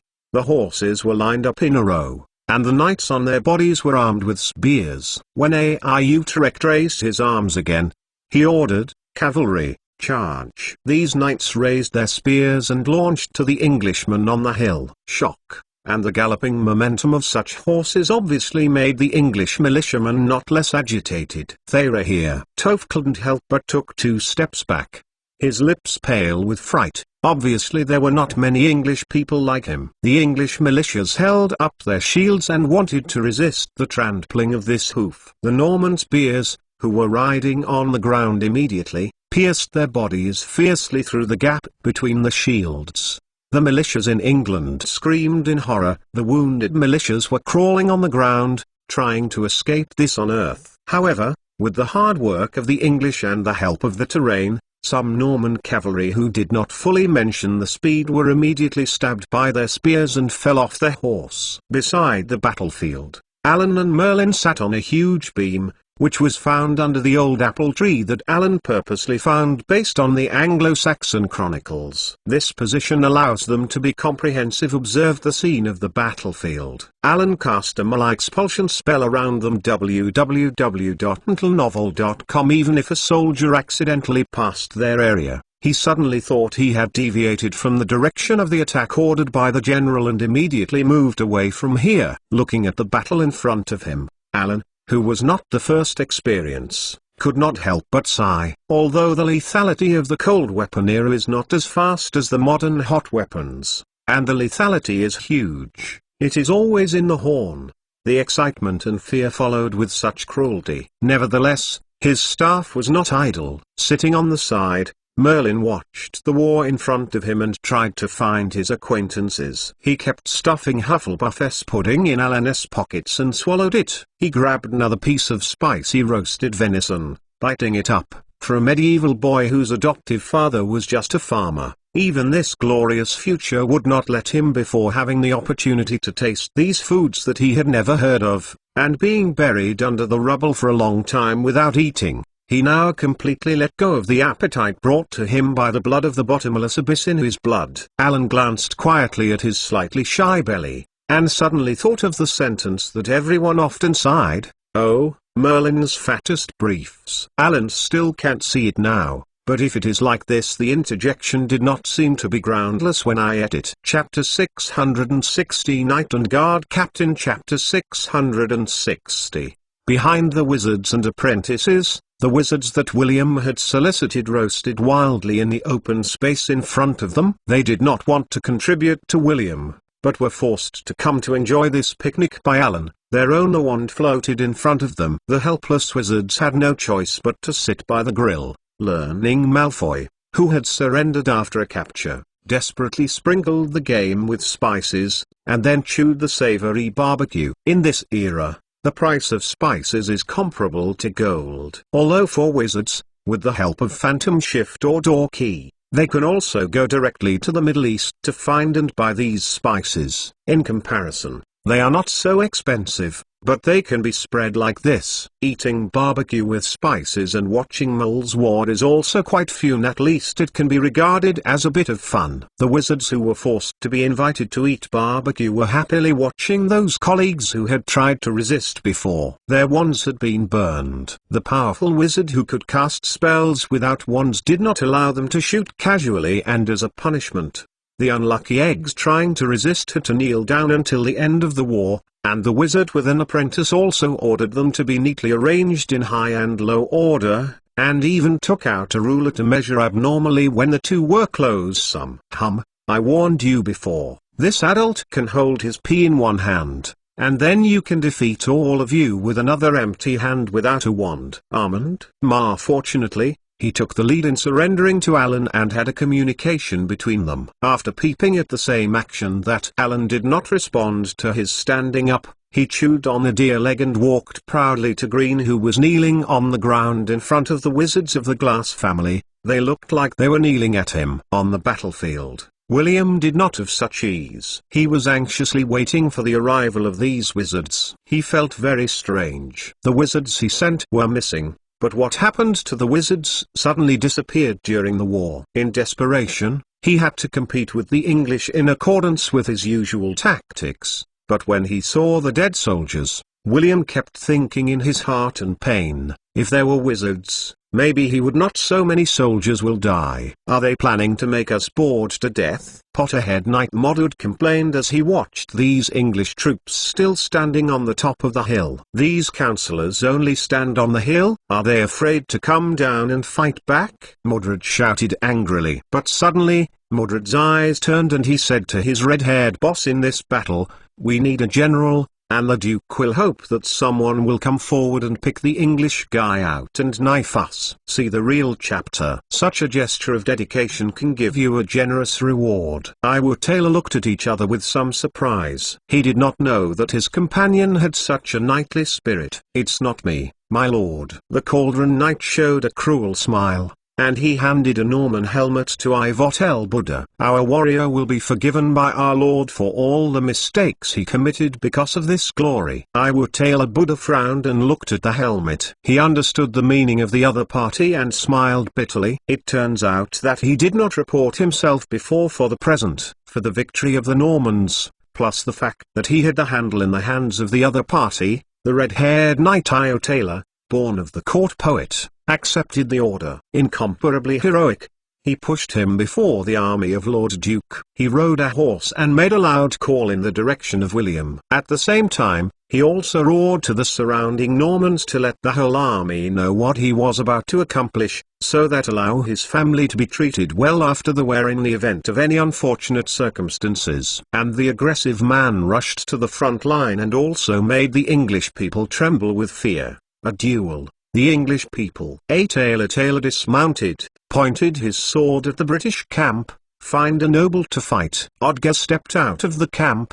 Here's someone with status, he said. Who do you want? Seeing Odger walk out of the camp, Merlin's pudding contained a pause in his mouth, and he hurriedly swallowed it in response, paying attention to the reaction of his apprentice, and Alan put down his hand. Blackjack, looking at the battlefield with attention, they have been watching their wizards behind them. I don't know why this extraordinary wizard will pay so much attention to the fight between the two males, but they also looked at the battlefield with their eyes. The two are about to face off. Odger, Odger, Odger, Odger. The English militias called his name neatly, and while feeling admired, cheered for him. Both sides made an attacking posture, and then hacked it up. After stalemate for a while to find out the strength of the other side, the love of Utrecht Buddha, who had not been a knight for a long time, was obviously not able to beat the captain of the King's Guard. Odger, after all, it's not as glorious as the Cavalier's competition. He is constantly disgraced by Odger's practice tracks and routines from the battlefield. The nose guard of his Norman iron helmet is even distorted. Even a cut was also made on his face.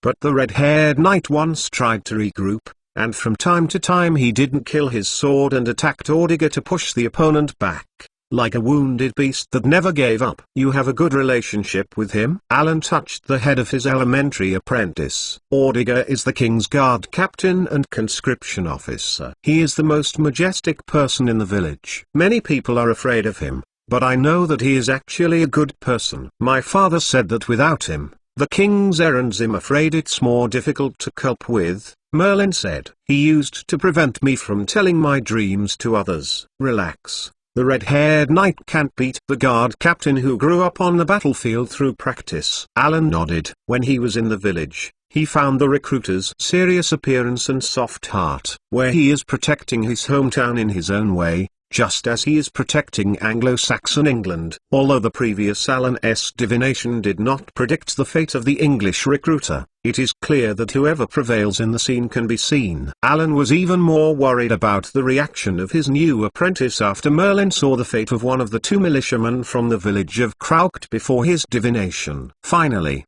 once again, Odger was kicked in the knee with his leg and fell down to the ground. Aiming at the ground, Mordred and the men under the mountain, the Norman nature that discriminates against the weak makes them. His face was full of ridicule and playful smiles.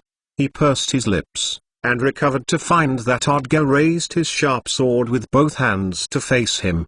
He quickly rolled to the side. The helmet helped him to bear this should have been a fatal blow. Against the sun, in his eyes, Odger's figure was a little blurred.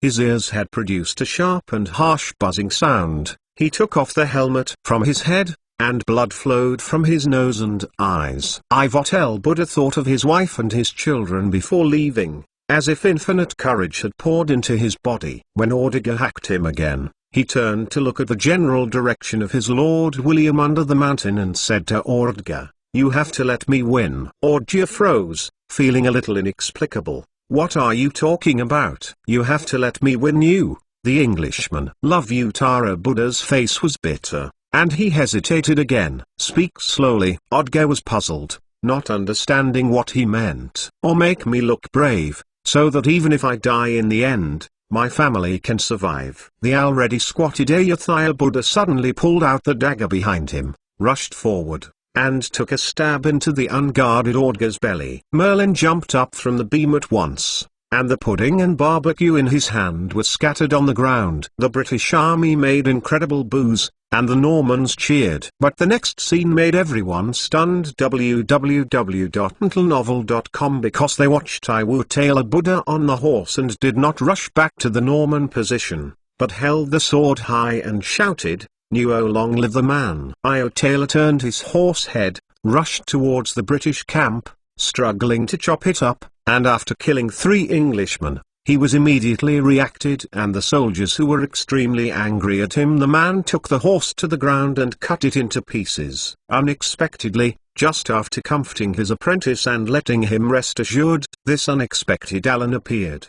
His figure disappeared from Merlin's side instantly when Odger fell, and came directly to the body of Odger on the battlefield. Beside, he restrained the ability of his staff to cast, and did not absorb the captain of the bodyguard. Capture the soul. As Alan's voice fell into a strange magical wave, echoing in the air, a trace of mist drifted from the body of Ordgar, slowly a goose-egg-sized red soul gem appearing in Alan's hands. Odger images flashed from time to time inside the gem. Then, Alan did some tricks to make the red-haired knight also a soul gem. Originally he did not let the staff the soul of the other party. The soul gem was intended to do some special punishment for his behavior in the future, but by the side of Odger's body, Alan accidentally learned from the goddess of remembrance that this Iwo Taylor Buddha was the descendant of the troubadour who played in the Hufflepuff tavern. And the reason for launching a suicide attack is that although this behavior has preserved his family, he has defiled a chivalrous spirit he has always admired. Chapter 661 Merlin returning to the ancient apple tree. Alan handed Merlin the gem with Ordgar's soul.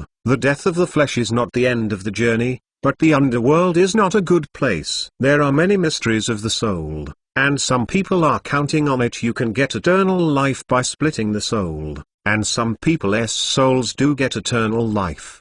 The road of Xuan is unpredictable and requires you to continue to explore yourself. Ordgar's soul will be with you in this gem until you, with enough knowledge of soul magic, you may be able to cast him safely. Merlin clenched the gem. Although he was actually full of oil now, he nodded his head firmly, and had the opportunity to cast Ordgar out. It was really tempting, and it was not a good entry. Little wizard, Merlin is actually completely unclear about the classification of black and white magic in magic. He still doesn't know what it means. In a responsible attitude to his apprentice, he did not turn Ordgar into a death knight, but planned to follow this to entice his apprentice to prevent Merlin from walking on the path of a pure white wizard. And this morning, the sacrifice made by the Norman duel winner, although puzzled by others, was exceptionally noble. The Tophian's nose in the shield wall was already red, and tears came out of his eyes involuntarily. Several knights carried the heroically sacrificed Ordgar on his shoulders and brought him back to the camp.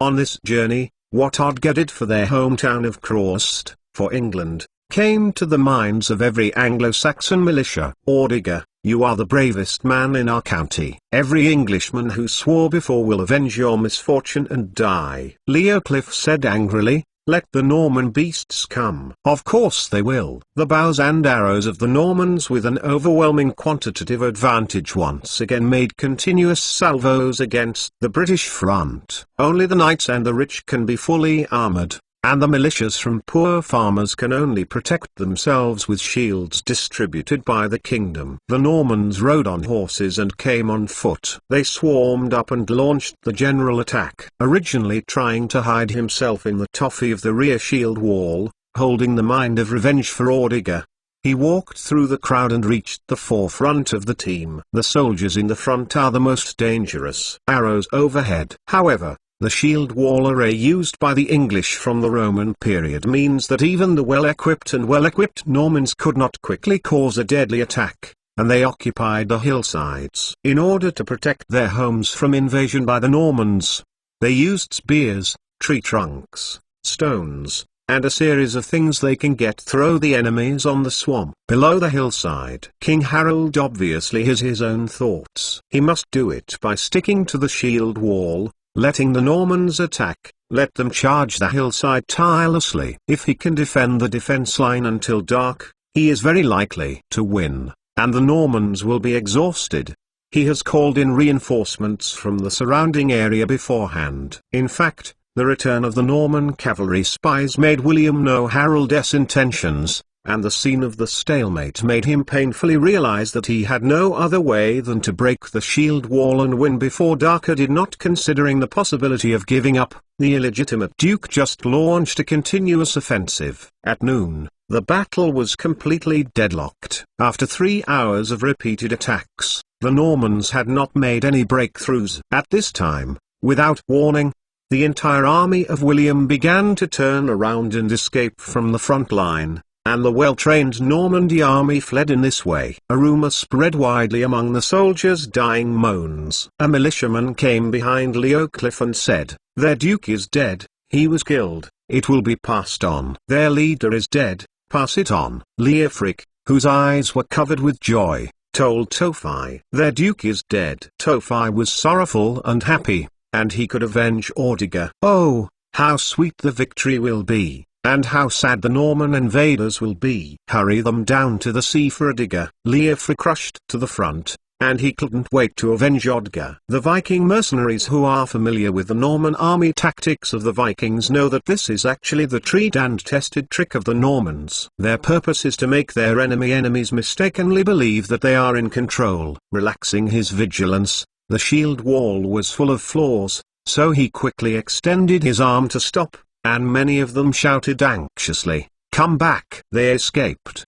Because of the repeated conscription, many militiamen were fighting for the first time, and they couldn't help being excited when they saw the situation in front of them. Don't mess up the formation, the battle is not over. As a veteran of the battlefield, King Harold's immediate guards and the Vikings tried to block the excitement of the militia, but in this case, it was obviously already blinded by the prospects.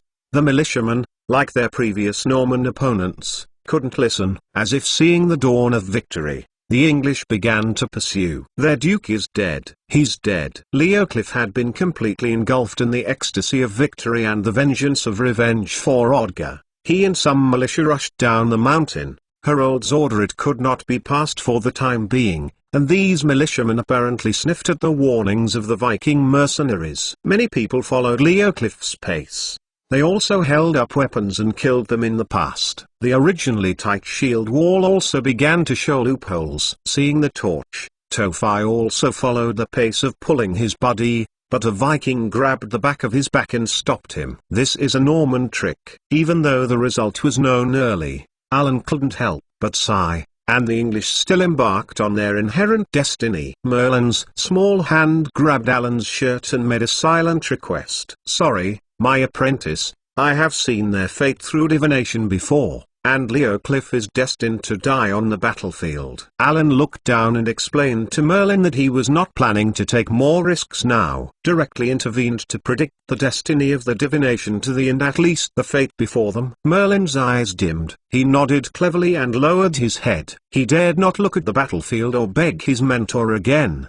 He knew that if possible, the mentor looked a little alternative, but he was willing to pass him, satisfy some of his requirements, and his tutor has actually persuaded and implied them before. Alan rubbed Merlin's little head. "I will make his soul into a soul gem. As long as you study the soul magic with your heart, you will be strong in the future, and you can save Leofricke yourself. And I can promise you, I will make sure your brother-in-law Tophi is safe and sound." The situation on the battlefield also surprised William, who had implemented the strategy, because in the Norman army, the horrible rumors spread out. The rumors said that this was not just a trick to deceive the enemy as usual. William really died. The battlefield is out, and in this era, the death of the commander usually means the complete defeat of the war.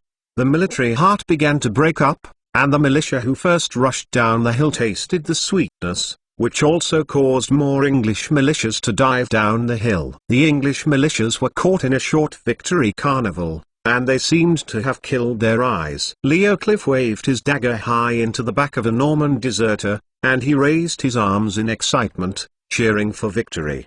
Duke Norman had to take off his helmet, let his face be straight, and then started yelling around his lineup. Look at Lao Tzu. Can I recognize Lao Tzu? Lao Tzu is still alive. The Lord blesses me. Norman people's ambitions must be won. William read numerous battles. Knowing this situation, he must face everyone to inspire the army. This is quite effective. For the Normans, this unexpected short defeat was turned into a bigger scam by his lord. He lured more English militiamen out of the plan to escape the protection of hillsides and swamps. The Duke William did not die. Soon, the Norman cavalry used their deadly advantage for the first time.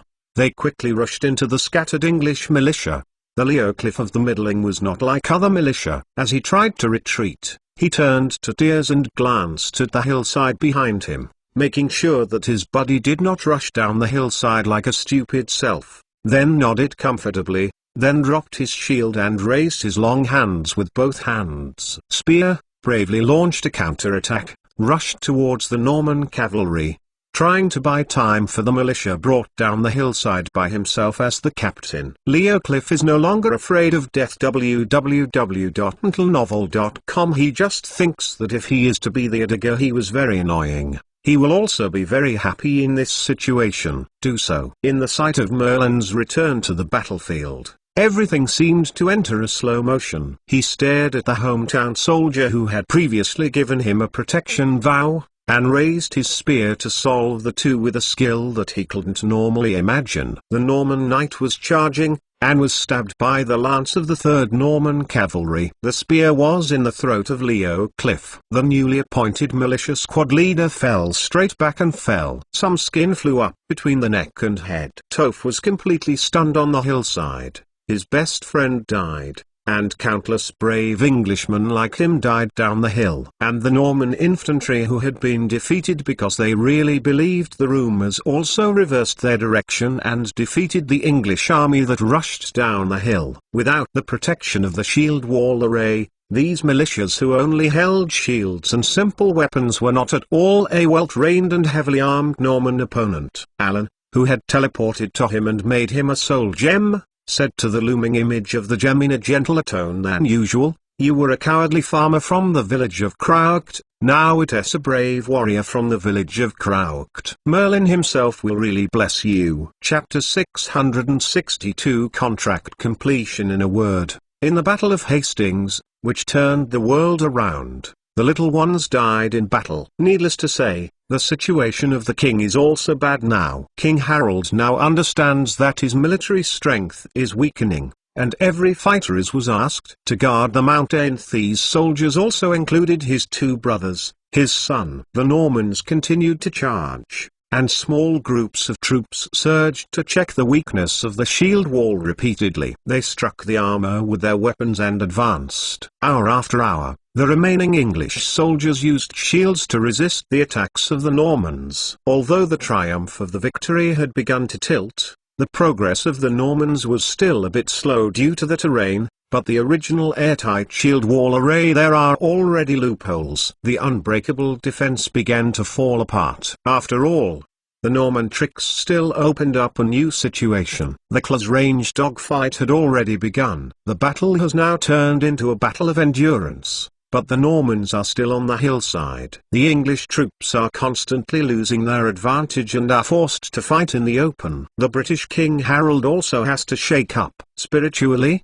fighting against the water, leading his elite troops to meet the Norman short soldiers, edged each other. Uncountable souls were dragged towards the staff in Alan's hands by invisible forces, and eventually those soul energies around the staff could no longer enter. Alan shook the staff in his hand gently. The soul in the crystal ball at the bottom of the staff quickly swayed. Alan was relieved to drink the wine in the glass in his hand. Luna sent herself back. The main purpose is to allow yourself to collect soul energy during these conversion time is finally completed. He can finally return to his time and space. Luna is still waiting for his rescue in that desperate place. After being relieved, the 3 long conversion times before made Alan feel as if he were alive. Merlin's sobbing sound came into Alan's ears, and the wizard felt that although Merlin was accepted as his apprentice, it was initially like the collecting addiction that Tom Riddle chose those objects when making Horcruxes. but since he has become the tutor of the boy in front,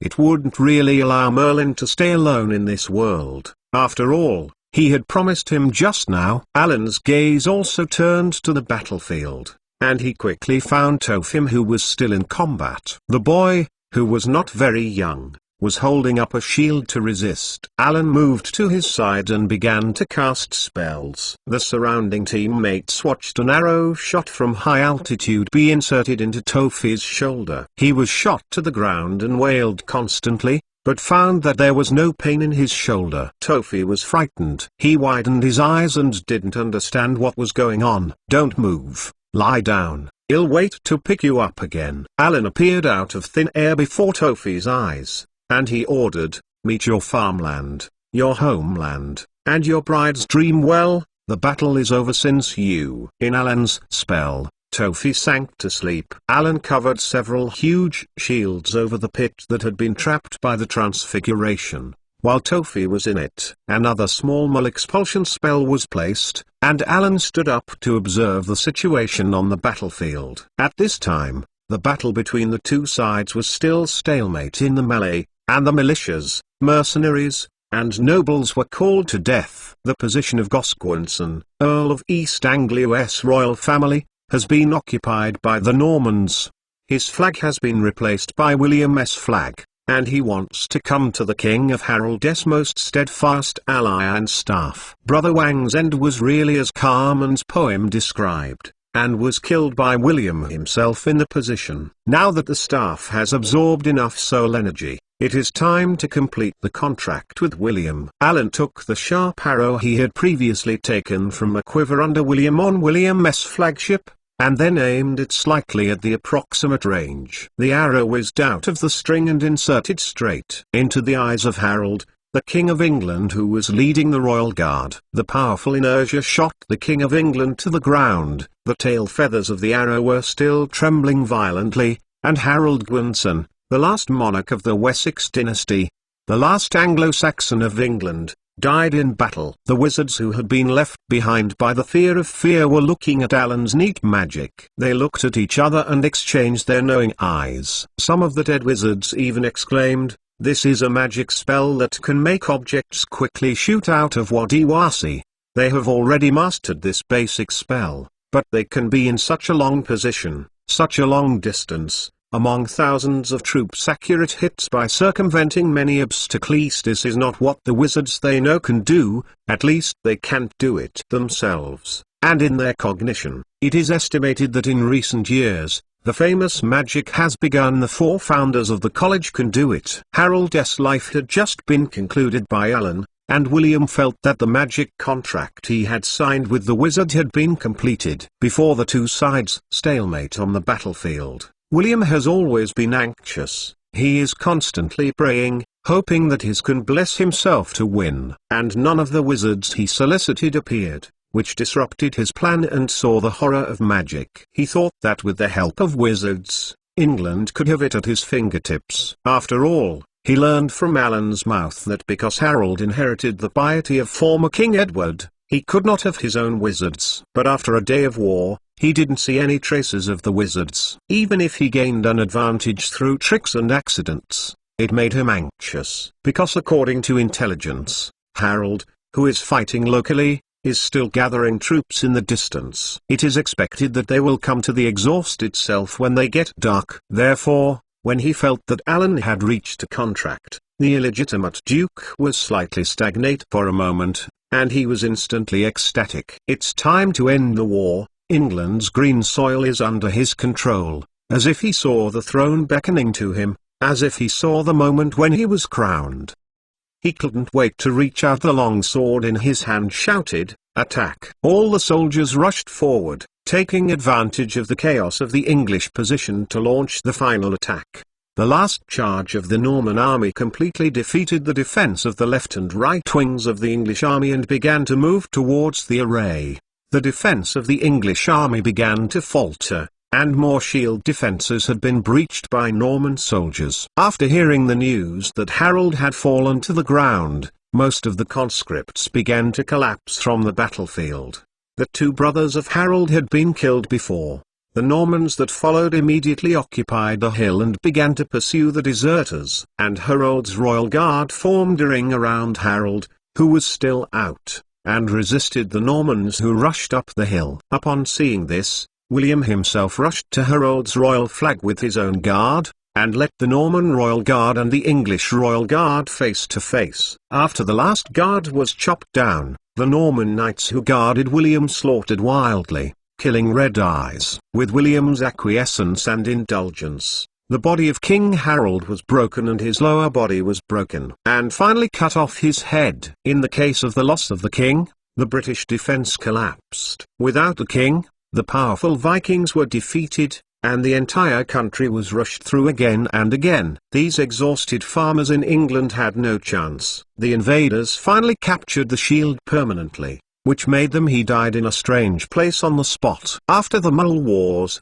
Alan no longer wanted to bother about it. In the torrent of history, this is just a part of the history of human society, although in the eyes of Mulls, the real Britain was officially born after this battle. Alan has no time to watch the follow-up part of the Normans who hunted the small part of the Anglo-Saxons who fled into the forest. After the Battle of Black Stings www.mtlnovel.com he returned to the ancient apple tree. Yes, the wizards who found Alan behind to absorb the Mull soul of the battlefield and scared the courage waved them away. The wizards were forgiven, and they were let go when they couldn't believe it. Thank you for your hospitality. Compared with other wizards, Malfoy believed that he had a relationship with Alan, so instead of fleeing in a panic, he walked forward and said goodbye to Alan, pretending to be calm. Made a familiar look, so that the wizards of other families would be more afraid of themselves. The other wizards immediately stood up and tried to get their wands back.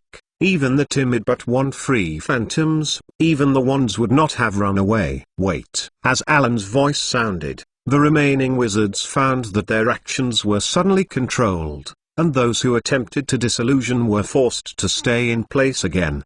They were all struck by thunder and kept sighing in their hearts. They knew it was not that simple. Fear flooded them like a surging tide. Some people didn't know what they were thinking, and even shivered and sat on the ground. In any case, all the wizards' eyes were on Alan, and Armand Malfoy, who was obviously frightened and greenish around him. Chapter 663 Vice President Bonnie. Armand Malfoy looks annoyed and wants to slap himself. He knows that these wizards just don't dare to move in front of Alan, otherwise he will definitely suffer their most vicious curse, and he has no idea of Alan's plan.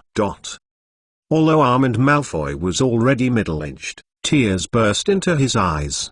What a mouth. If you were not a wizard who was funded by the Duke of Normandy, you would not come to England. If you do not come to England, you will not meet the Black Wizard who needs soul like Barto Hell Devil in front of him. Without meeting this Black Wizard, he will not lead other wizards to Ugly earlier in front of William. Without Ugly in private, he will not be like it so risky and talkative. If you don't talk much, he won't be forced to stay with him and other wizards like now. Don't forget to take them away. Alan pointed to the wizards who were still kneeling on the ground and their wands were burned and didn't dare to move. That's right. Are you carrying loose change? Those wizards who still felt disgraced and downcast after seeing Alan's soul absorption means had knelt down and had hundreds of speculations about what they were going to encounter, but they didn't expect to be so easily put going. Did not expect such a powerful wizard to be short of money. Didn't he take out so many spices? But this time they did not dare to think much, stumbled to stand up, saluted to Alan, and then left all the money bags on their body respectfully, and ran to the kneeling figure, quickly take them away from the battlefield. This time Armand Malfoy didn't say a word at all, even deliberately slowed down his breathing. After putting those purses in his pockets, Alan gave the jewel with Leo Cliff's soul to Merlin. Merlin held the jewel and looked at Leo Cliff's soul flashing inside. It was a long time before I carefully put it in my pocket and put it with Odgar's piece. In front of the gate of the monastery, the nun looked at Tophi and Judith tightly together. Judith wept with joy, tears left behind, but a happy smile on her face. After Alan thanked the nun again, she just searched it and gave more gold coins to the good nun in front of her. Oh, entertainer, So much money, you? Even after receiving donations from the nobles, the nonne was uneasy about harvesting so much money. Take it, although the pious Normans will not embarrass you, but in the next century, I am afraid that ordinary English people will not get anything decent, even if it is a piece of animal skin. Alan waited for the nonne to slow down. He politely saluted, took Merlin and they left. Since then, England has been brought into the Middle Ages. The Battle of Hastings was the last successful conquest of England in history. In this battle, all obstacles to William's succession to the British throne were cleared, and the blood of the Norman illegitimate king still ran through the British royal family thousands of years later. Hogwarts Black Lake seems to have never changed. Bright and cold sunlight traverses the surface of the lake, and the rippled Black Lake is just like Merlin's mood at this time. Seeing his sister and brother-in-law reunited, he felt heartfelt for them, happy. But the mentor took him to this place called Hogwarts School of Witchcraft and Wizardry, which meant that the relationship between him and the mentor might soon stop, and it also meant the beginning of a new life. The complicated thoughts made the little Merlin mixed. Wait here for a moment, Alan said to Vivianos, Tophi and Judith. Tophi and Judith glanced at each other, and they looked at the 33 Death Knights lined up by the lake. Although they looked orderly and without Alan's order, they would not attack them. But the kind of momentum they condensed on them, unlike the cold feeling of living people, made to feel their heart palpitations, but they dared not ask anything. Don't panic, you will not be hurt, Alan reassured, and then took Merlin to Hogwarts Castle. Compared to the last time Alan saw, there are many more students at Hogwarts today, and the campus looks more lively. On the stone bridge at Hogwarts, Alan stopped with Merlin. Alan raised his hand. A three-eyed raven formed by a shadow fell on Alan's arm, and Merlin looked at the forehead curiously. There is an extra-eyed raven in the center. Bonnie, I'm Alan Harris, I'm here to see you. Alan, who had finished capturing the surrounding students and learned about Hogwarts, said to the raven. The ground flew away. Bonnie came quickly. She was dressed as a professor in brown robes. The witch with slightly sunken eyes and red hair did not feel fear this time, but greeted her with a smile. At this time, she had become calm and serious. Deputy head of Hogwarts. After a greet, Bonnie took Alan to their office. Teapots and snacks flew over one by one, and they were busy around them on the table. This is Merlin, my new apprentice. I think Helga has told you my situation. You know that I can't stay here long. I can't take him back to my time, so I want Merlin to receive a more systematic education at Hogwarts, but he grew up in the Muggle world before, and he knows nothing about the wizarding world and has no basic education. Bonnie, I hope you can help ILL fulfill my mentor's responsibilities. Alan told Hogwarts vice principal about his purpose, glanced at the apprentice who was so baffled by hearing his words, and then joined Bonnie's ear and added, he urged, don't tell him my specific situation. Bonnie heard that How agreed without hesitation and could become an apprentice to Alan Harris. The boy's magical talent is undoubtedly very good. No problem. His age is too small for direct enrollment. I will give him a basic education in person. I hope he will be assigned to our Hufflepuff in the future. Bonnie touched the Merlin softly in front of her with pity's hair. There is one more thing I want to ask you. www.untilnovel.com. There are only 2 male relatives left in this child, at this time by the Black Lake. You know the situation in England today, and the Norman occupation of England has become inevitably. I hope you can help me place them so that they will no longer be in danger of Norman invasion, Alan said as he took out the remaining gold coins. This is the last thing I can leave for him, but his age is too young, and his Muggle loved ones can't keep it, so Bonnie and I can only trouble you to help manage it. But don't worry about the Normans. I had an agreement with the Muggle Duke. Neither he nor his descendants will come to Scotland to disturb Hogwarts. I will let his relatives participate in my basic education for him, and then explain to other students that his relatives are a dumb cannon. Maybe they can be left in the school as administrators. As the vice principal of Hogwarts, Bonnie was not afraid of danger from Muggles, but after hearing Alan's agreement, she couldn't help but breathe a sigh of relief. It would be best to avoid trouble and conflict. Merlin's eyes widened and looked pitiful, and he was trying to cover up his doubts about the information disclosed in his mentor's conversation and the sorrow caused by the imminent separation. Merlin paid attention to Alan's inadvertently saying "my time" with this vocabulary. He also knew that this was the reason why his tutor had to leave. He made up his mind that after completing his studies to avenge the Normans who destroyed his family, he would specialize in time and try to keep up with his help. The pace of so many mentors. Chapter 664 Painted Helga. Does she have any wishes? Alan suddenly turned to the dead Helga Hufflepuff. The instructor kept talking, hoping that Hogwarts could truly hold the title of the best magic school in the world. Speaking of it, she didn't know why she went to Holy Rome suddenly before her death. Bonnie continued with some confusion. We were the best school, although I heard that there was a witch named Nerida Vokanova in the former Bulgarian region of the Eastern Roman Empire. It seems that a magic school has recently been established near Scandinavia, but it is not a level opponent with our Hogwarts. Alan was silent for a long while. He knew that Helga should have met Roina once when he knew that the limit was coming, and her wish should refer to what Ellen described to her and Gryffindor before. Hogwarts' downhill path under Dumbledore and his former principals can be improved. His eyes fell on the wall behind Bonnie. Obviously, Hogwarts has no custom to hang the portrait of the principal on the wall, and none of the 4 founders' portraits are on it. Did Helga leave no portraits? Alan asked with regret. Ah, you don't say, I almost forgot.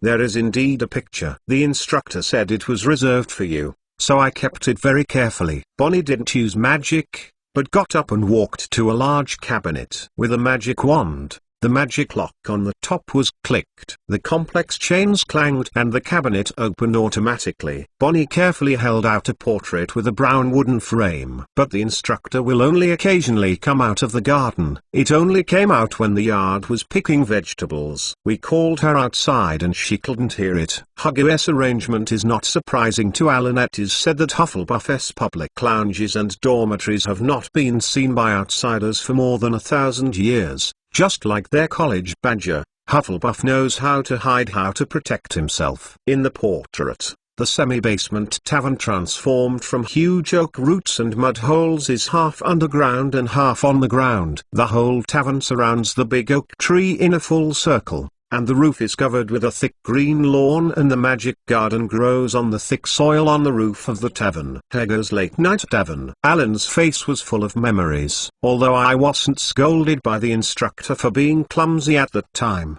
but that time was really easy and beautiful. Bonnie recalled her childish and clumsy appearance, and also said with emotion, should I try my current graft? I promise not to burn something burned. Then I'm welcome. If free, make some pudding for me. Someone likes to eat it. By the way, how about Tracy, who makes food raw? Alan thought Luna was about to be brought back, so you kindly asked Bonnie for some pudding made of materials from this era, even if the methods were exactly the same. Obviously, because of the different materials, Alan was not confident in his time. Make the exact same taste. Due to my immaturity last time, I dared not talk to you much. In fact, Tracy left the tutor before Hogwarts was established. I heard that it seemed to have gone to France, but she didn't stay much. There were so many things. It didn't take a hurry to learn. Although Bonnie's fellow classmates weren't friendly to her at the time, when she heard the name,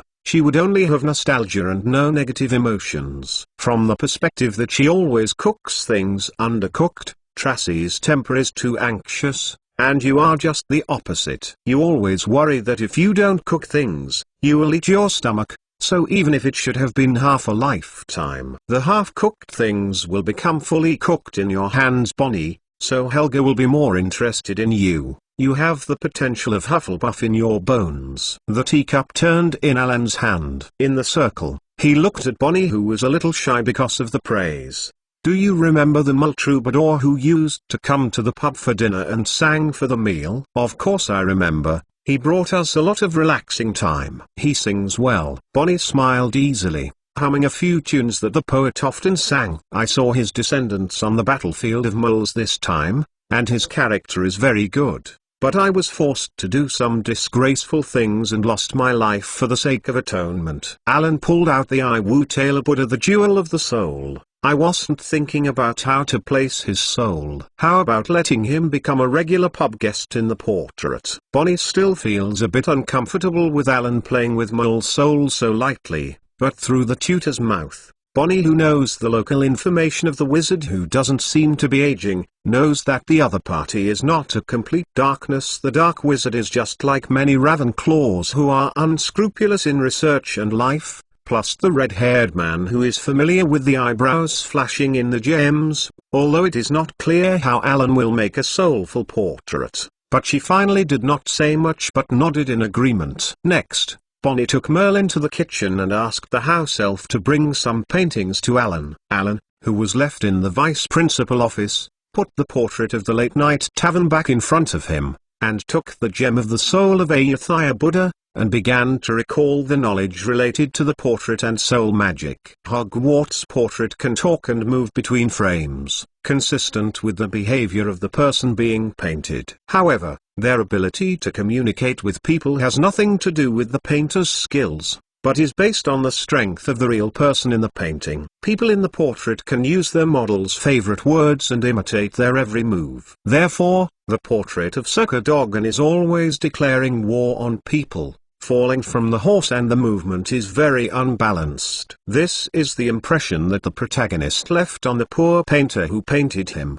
and the portrait of the fat lady was many years after the protagonist's death. I have always loved delicious food, fine wine and strict security. www.mentalnovel.com. However, none of these portraits can carry out a more in-depth dialogue about their lives. They are really just two-dimensional, just the representative of the protagonist's image in the eyes of the artist. Some portraits can communicate quite a lot with the world of life. In the tradition that Hogwarts has not yet formed, future principals will ask someone to draw a portrait of themselves before they die. After the portrait is completed, the principal of the portrait will lock it up, and if they wish, they will regularly open the cabinet to visit it. They will teach people in the portraits to imitate their own behaviors and teach them various useful memories or knowledge. This information can then be used by the successor principal for the next few centuries. In the era that Alan belonged to, some in-depth knowledge and insights of the portraits of past principals were only known to the working principals and a few students. When someone visits,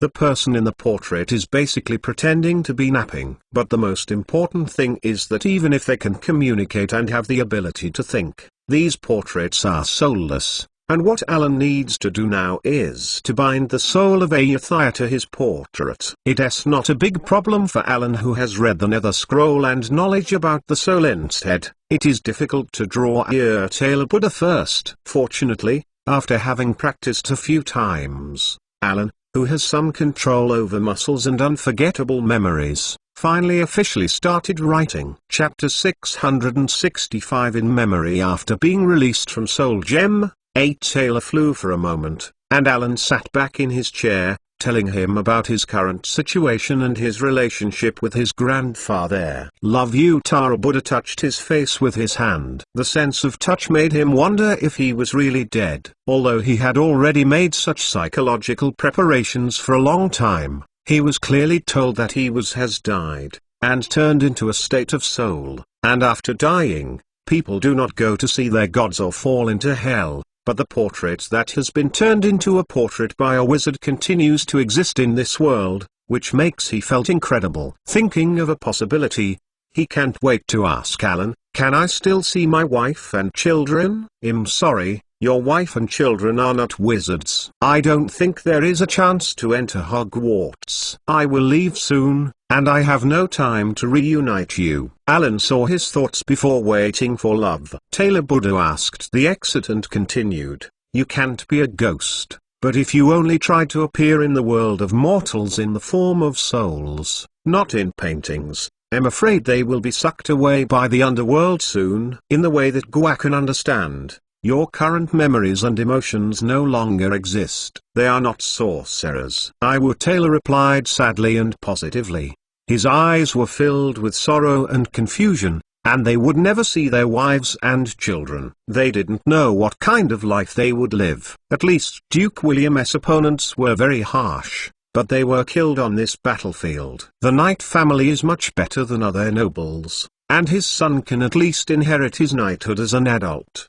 But in the long years that followed, there was only endless care and thoughts accompanying me. Uttara Buddha sighed a long time. So that's fine. Even when he met, obviously the wizard would not leave his portrait to his wife and children. Otherwise, if he knew his state and could not meet at any time, he would increase his sorrow. Hope that as time goes by, they will not be immersed in the grief of losing themselves. The red-haired knight froze for a long time before he responded. He thanked Talon. Although he did not understand these things, at least he still understood that his current situation was stronger than going directly to another world after he died. Afterwards, Untitled Buddha entered his body on the scroll according to the method Alan told him. After carefully looking at the tree house in front of him for a moment, Untitled Buddha pushed open the round gate that was almost green and flowed into the round, warmly furnished room. He looked at the surrounding decoration curiously. This is a low-roof room with a light earthy fragrance,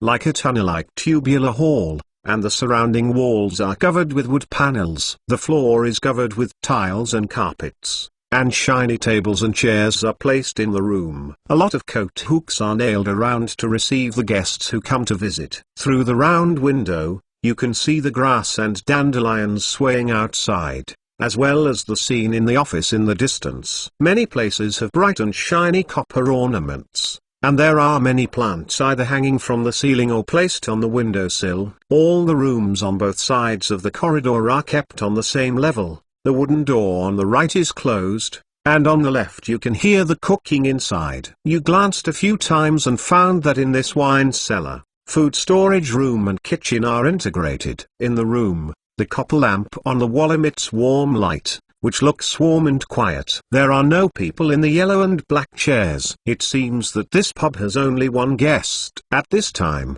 a kind and fat red Madam Hare looked at him gently behind the bar. This is the owner of the tavern, Helga Hufflepuff, and she greeted the Utrecht Buddha friendly. Welcome, you knight. What do you want to eat? You came a little early. No one at this time will come to the door. The red-haired knight, who didn't understand how to enter the portrait, found the female shopkeeper saying a Welsh accent from his family's hometown, "I didn't bring any money." Then, he said conditionedly, and Love Utrecht looked embarrassed.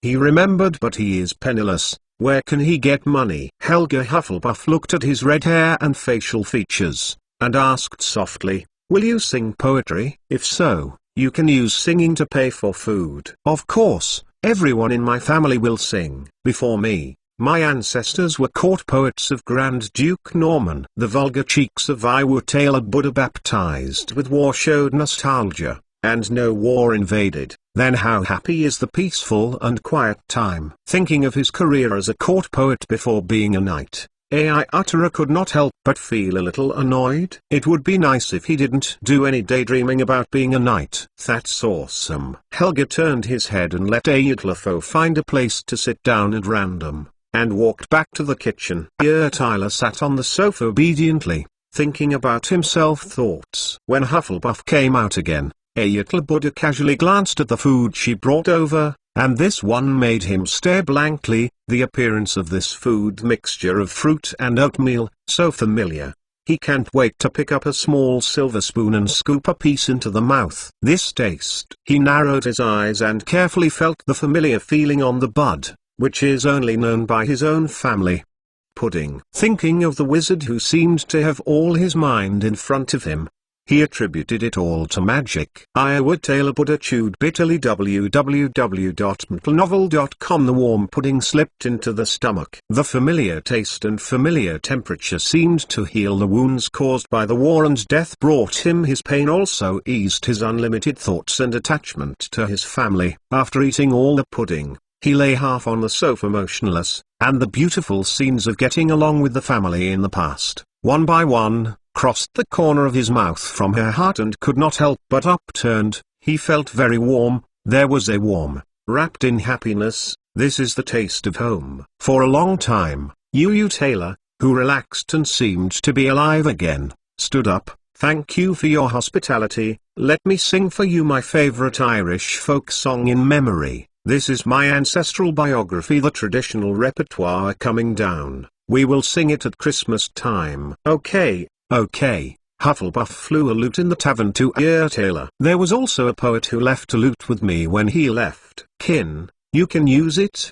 Taylor embraced the piano and played a small piece of music. After tuning the piano, he squinted his head sideways, as if immersed in the beautiful memories, singing with affectionately, "You call the white smoke is slowly riding in the wind at this moment, disappearing one by one in the floating clouds in the sky." Chapter 666 Return. After receiving Merlin's sister and brother-in-law at Hogwarts for a meal, Alan returned to the Black Lake. Alan brought on Death Knights who are destined to be better equipped in the future, and now only use ordinary weapon armor to satisfy Alan's personal hobby, and fully armed. Together, they walked into the lake in a mighty way, and went to the cave surrounding the deep lake of Hogwarts. This huge cave wall depicts a natural texture with devil's blood. It looks exactly the same as Alan saw last time. Under the influence of magic, it has not suffered the erosion of years. Walking into it,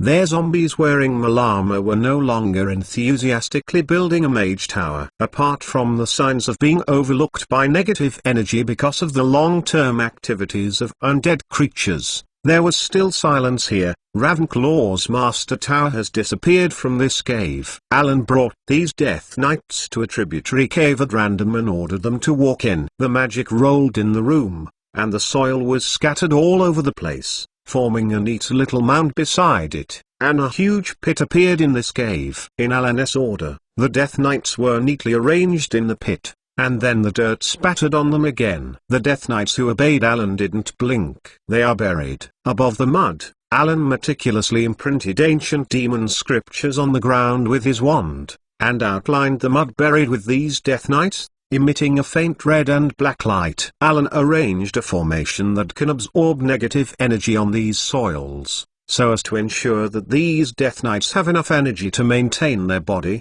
so as not to rot in the long years while waiting. Bad. After doing all this, the wizard tried to perceive the position of the Blood Oath, and found that Rowena Ravenclaw had completely covered his position. Alan estimated that the other party had not yet become a real pseudo-god. She hasn't mastered the way to keep her youthful, so she didn't want to see herself at all this time. Shrugging helplessly, Alan left the caveman's message to help him look after the Death Knight, then stepped into the shadows and teleported back to Hogwarts Bonnie's office. For Merlin, coming to Hogwarts certainly gave him a very new feeling. But when he saw Alan again in the Vice Principal's office, he was very reluctant, and now he was sent to the School of Magic. It means that he is about to be separated from his mentor, which makes him feel sad, and sad when he has developed some emotional dependence on his mentor. Recently, he has experienced too many separations. Even if Alan could detect Merlin's thoughts,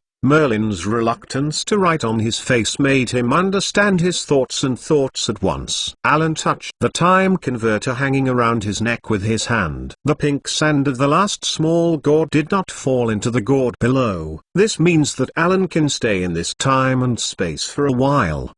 I'll find a hotel in Hogsmeade Village for a short period of time and take a break. By the way, I will find some materials to complete the oak wand that I want to give you. In addition, you can teach you every day at Bonnie. My elder sister and brother-in-law recognized and read and write, and then I came here. Since I became your mentor, I should always teach you something myself. Alan could not go back anyway, so he really taught himself. The apprentice's thoughts for a period of time should be responsible. Teacher, I will be on time. After listening to his tutor, he would stay for a while, but also personally teach himself to learn magic for a period of time. Merlin was very excited. The following period of time is a rare calm after this conversion time. Alan teaches Merlin daily in the hotel room in Hogsmeade Village, giving some of his own experiences and matters needing attention in magic to each one. Merlin listened, hoping that Merlin would take fewer detours in the process of studying magic, be able to expand his horizons and increase his knowledge, so that he should not go on the wrong path of pure white or pure black wizard. For the little Merlin, the daily heavy work has made him very tired, but he still insists on walking to Hogsmeade every day and seriously studying with a tutor. Although Merlin is actually just now recognize the letters and never understand the esoteric curse theory, but Alan is still half-duck teaching to let his apprentices keep those oral knowledge as much as possible, and use a lot of practical demonstrations to make Merlin produce this in his heart. The basic concepts, the demon lineage that can't read and write and the abyss of the bottomless abyss make Merlin difficult to learn some of the strong orderly and inductive knowledge of Alan, but also let him demonstrate the actual operation of Alan. It looks very talented, especially the talents of transfiguration and prophecy are so good that Alan is also quite surprised. In this way, little by little, drop by drop, teaching and learning, from the very beginning, Alan only had a collecting habit like a stamp collecting by sex, and now there are still some mentors and apprentices. It's just that the time of meeting is always short, and the pink quicksand in the hourglass of the time converter has little left, and the time is coming. On this day, when Merlin left Hogsmeade and returned to Hogwarts, Alan let his shadow raven carry some parchment paper and flew out the window. Then he withdrew his room at the hotel and went straight to after Bonnie's principal's office. After a brief chat, Alan revealed his intention to visit. Bonnie, you should also draw a portrait of yourself and Merlin, and put it in a room where you can hide things in the house. I will add it to Helga's painting in the future. Time is up. Bonnie looked at Alan's face that seemed to have not been impregnated by any years. Remembering the reason that her mentor told herself, she realized that the other party was about to leave this era. This is reasonable. Bonnie I wasn't surprised, but to her surprise, Alan's last request made her understand. Compared with his original inference, Alan was obviously more emotional than he seemed. I will, yes. But I still put it behind the painting of a silver bowl full of fruits in front of the kitchen. I put it behind the painting frame. Hufflepuff always knows how to hide, how to protect himself. Alan nodded to realize that he had just neglected the negligence. The room where he was hiding in the requesting room of that era was a student and a professor after thousands of years. We have been working hard to achieve that scale, and now for Hogwarts, which is less than 100 years old, it is obvious that what was put in at this time is not so easy to avoid others discovering. In the end, I finally hugged Bonnie as a goodbye to her forever. After releasing it, Alan shook her hand at her and turned into the shadow directly to the place where he and Ravenclaw camped in Black Lake.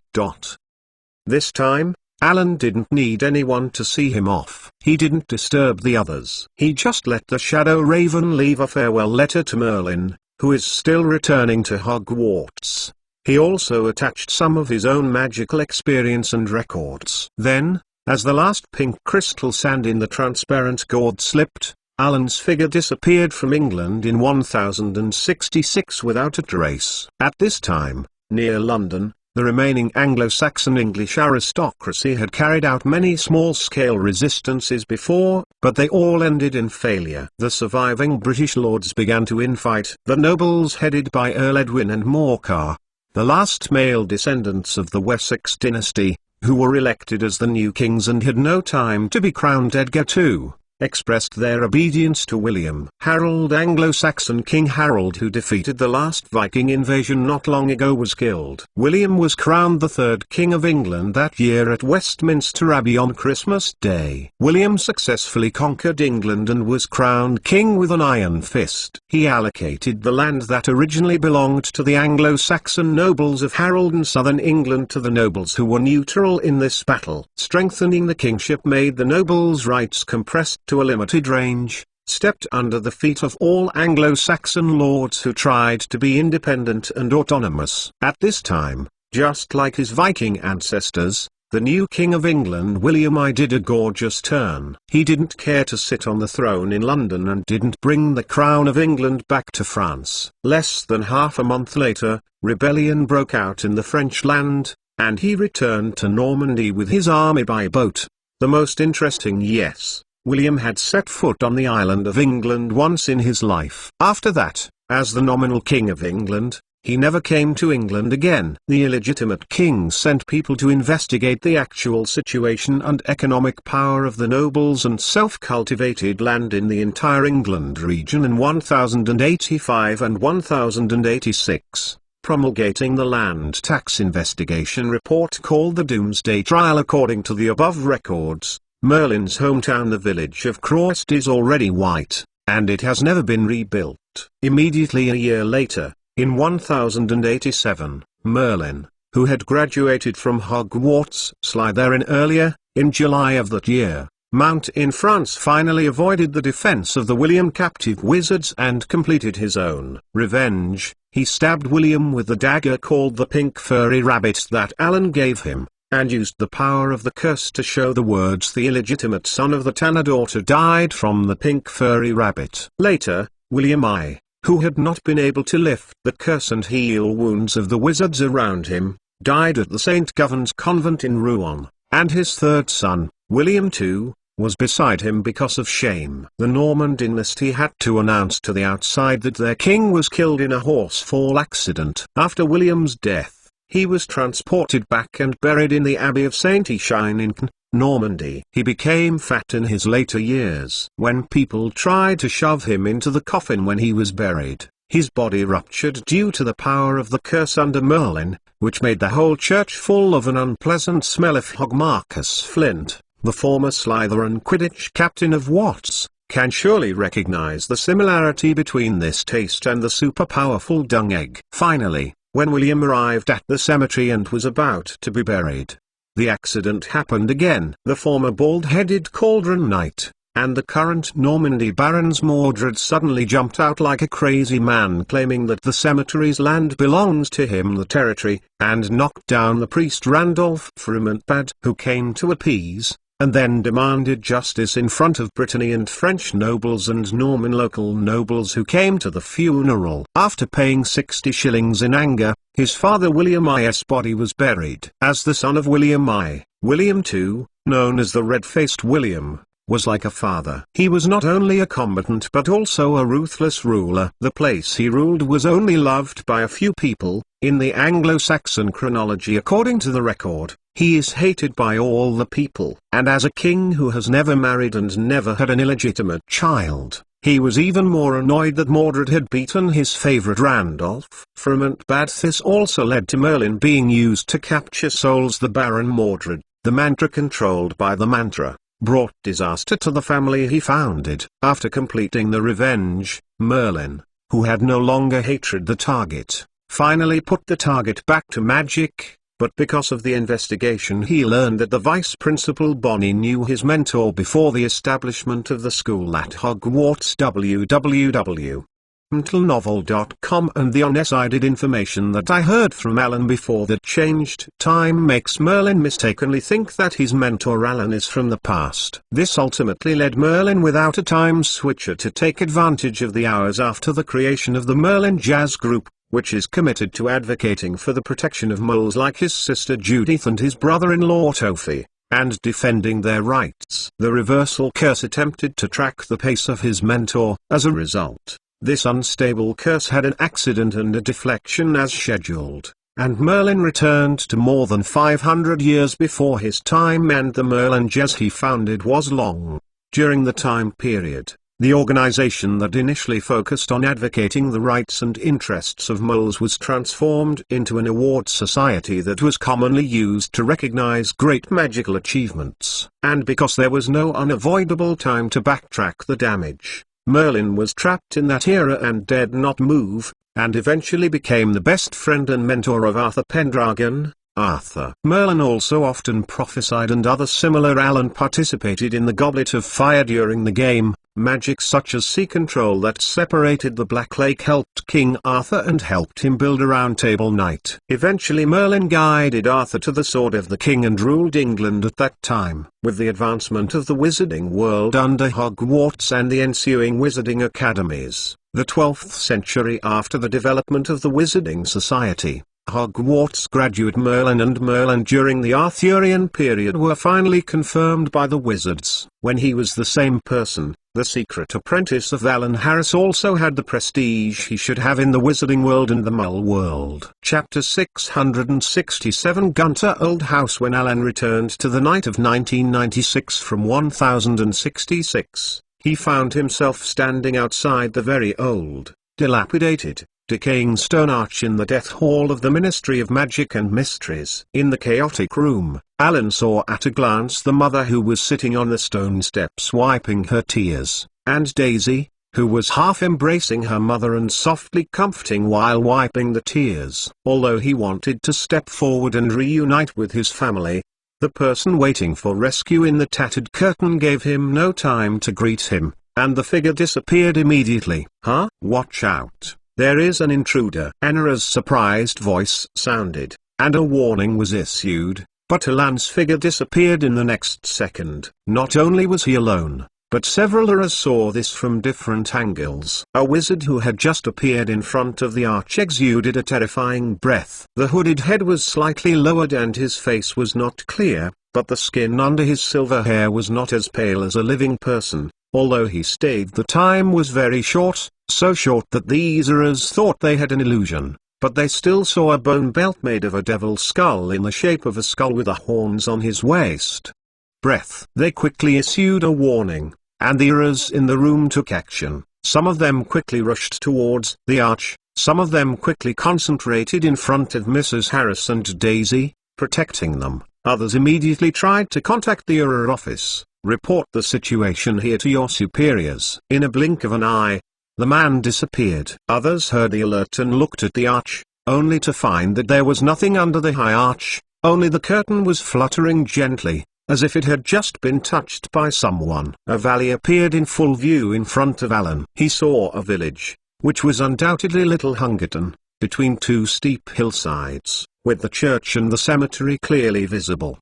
The Alan phantom that only knew the approximate location of Gunter's old house moved to Little Hungerton. He needed a local mull to guide him, and because the ring itself was cast a vicious curse by Voldemort, even if it was put in the storage compartment of the space, it could be absorbed the soul in Voldemort's Horcrux, but that also requires Alan to touch it with his hand. In order to avoid more accidents and to be cautious, Alan needs someone to try the Marvolo Gunter ring with the resurrection stone for him. Due to time constraints, Alan didn't look for those criminals who were heinous, or those who were extremely guilty. He was in Little Hungerton and grabbed a mull he saw the first time. That was a medium-sized man. He was quite plump, fat, and well-maintained. His shaved, undefined chin and neck looked like heels, and it gradually extended to his fat, jelly-like trembling cheeks, which made his face looked a bit like Neville's pet. Casting a curse on this man to glue his two lips together to prevent his screaming like a pig from killing, Alan took a dizzying look at the man with a red face. Immediately, he looked at the hillside opposite the valley approximately in the direction of Greater Hungerton. In order to save time, Alan picked up the mull in one hand, and transferred it to a location about 4 or 5 miles away from this phantom. "This is in front of a very ruined big house." Mull looked at the only crooked, bumpy, rocky dirt road leading to the house from the village in horror. He couldn't figure out the situation at all. Why did this weirdo who didn't know whether he was a ghost or not, bring him here going to such an unguarded ghost place? This made the mole man squeeze his thigh. The house is half hidden in the intertwined trees, although the sky and the moon are sparse. The ancient trees on the head cast a chilly dark thick shadow. These trees blocked all the light. The walls are covered with moss, and many tiles on the roof have fallen off.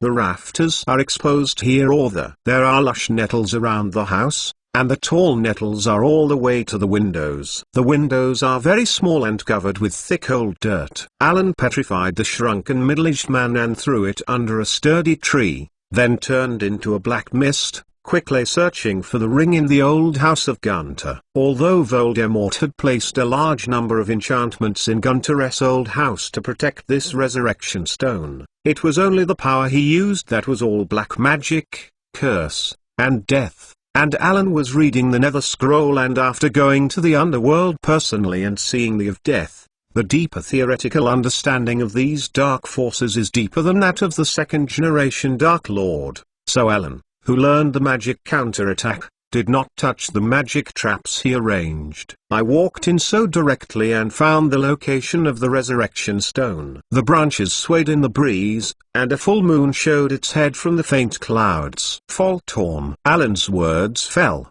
and the milky white camphor box was torn apart. An ugly black gemstone ring lay quietly on the fine white cashmere, with the jewel of Piverla engraved on the gemstone. Then a voice hissed from the ring, "I saw your heart. You are passionate about power." But the words of temptation were not finished, and Alan's figure disappeared. The ring sighed in annoyance and returned to a dark look. A face flashed in the dark, and the branches and leaves that overlapped on the top layer of his head were like evil spirits with open teeth and claws, which made the moles lying on the ground motionless and widened their eyes in horror. "Mr. Alex Clarknell, I'm sorry," Alan said to the mole thrown under the tree roots. Alex heard his own voice. He moved his fingers and realized that he could control his body again, but then he floated in the air and followed Alan uncontrollably.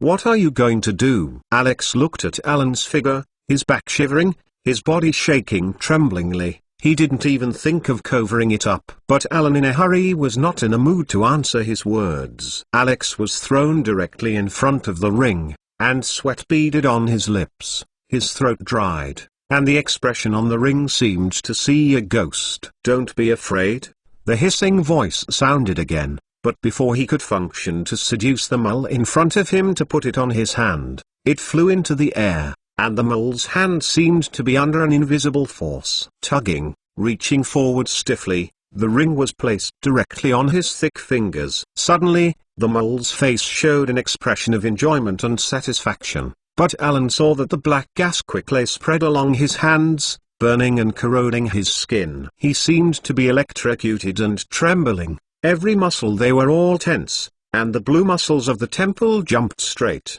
But the expression on his face was extremely enjoyable and addictive. Powerful curse. Alan judged the power contained in it. Even if Voldemort was born of a mixed race often, no matter how talented and hard he is, the dark knowledge he can reach can obviously not exceed the limitations of this era. The wizard touched the air in the direction of the spread of the black gas, and the black gas quickly retreated back to the ring under the control of the man who had spread to the half of the mole man's body. The ring made a long, ghostly cry, the general unwillingness to cry. After returning to the panic, Alexei panicked it all over his body, looking at the pale and ghostly Alan in the darkness and the burning pain from all over him. He screamed and tried to escape, but his body could not move. Like the jelly, the legs are completely indifferent, and the whole body shakes like sieve. There are no ghosts in the world. This sentence flashed in his heart, but now, he no longer believes this sentence. www.untilnovel.com. He saw Alan himself picked up the ring,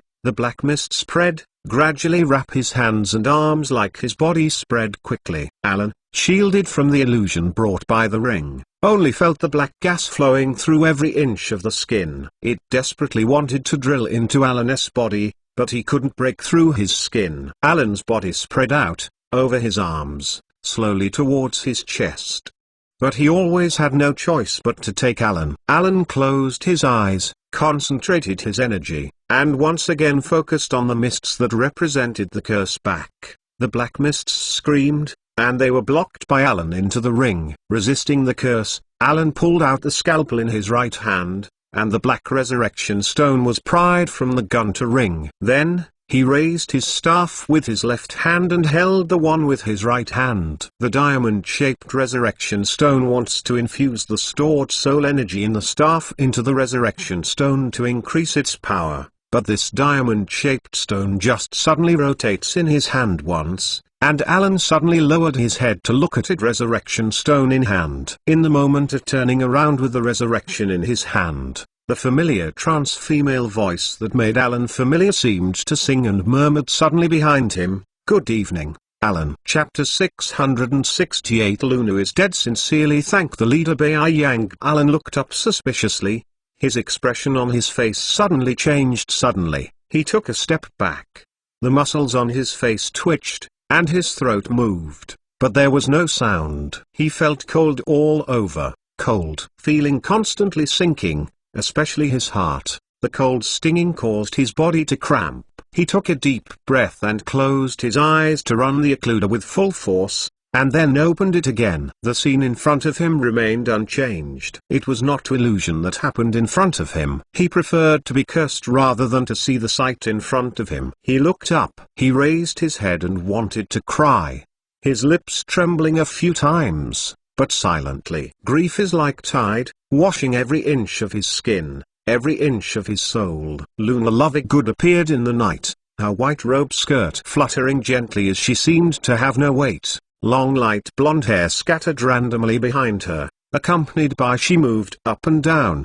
The white face seemed to be covered with a layer of blue and silver yarn, and it was the crown of radiant light above her head that caused this effect. In this dark, Luna became the most shining light source. It's just that the fiery blue starlight hasn't cast even a faint shadow on the ground. Mad Girl is no longer a living person. Realizing that the previous efforts in the long-time conversion have been in vain, his action is still too late, and Alan is full of himself if he touches the ring directly instead of looking for a mole to try it first. Thoughts such as regret and suffocation engulfed him. Alan couldn't help but cough, and then took another greedy breath, which made the wizard's body grumbling. He seemed to have tried his best, raised a hand, pinched his arm, and then made a complete sound not like the strange cry of his usual voice. Luna, who is now in front of Alan's eyes, is neither a ghost nor a living person with blood and flesh. She is more like the Riddle who escaped from the diary a long time ago,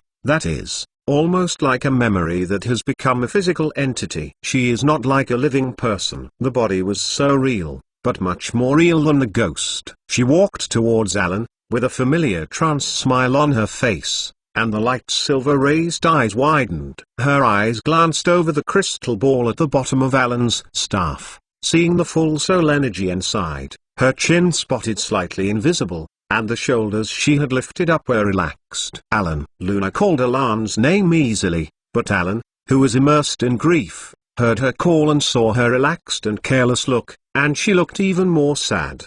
His lips trembled slightly, trying to respond to Luna's call, only to find that he couldn't make any sound, and all his words choked in his throat. Luna's silver-grey eyes flashed, and a chanting mantra sounded vainly in the air. Father's bones, unintentionally donated, can make your child reborn. Alan's expression froze. He seemed to forget his breath. He was uncertain and looked at Luna with a trace of expectation. The servant's meat, donated voluntarily, can regenerate your master. Alan straightened his spine, and Luna's voice confirmed his conjecture. He listened to him like a natural sound. The soul of the enemy, forced to donate, will revive your enemy. Luna, do you mean these mole souls? Do you mean that you can be resurrected like a mysterious person in this state now? Alan felt a little puzzled. Luna might have expected this to happen before. The situation, when Voldemort was resurrected.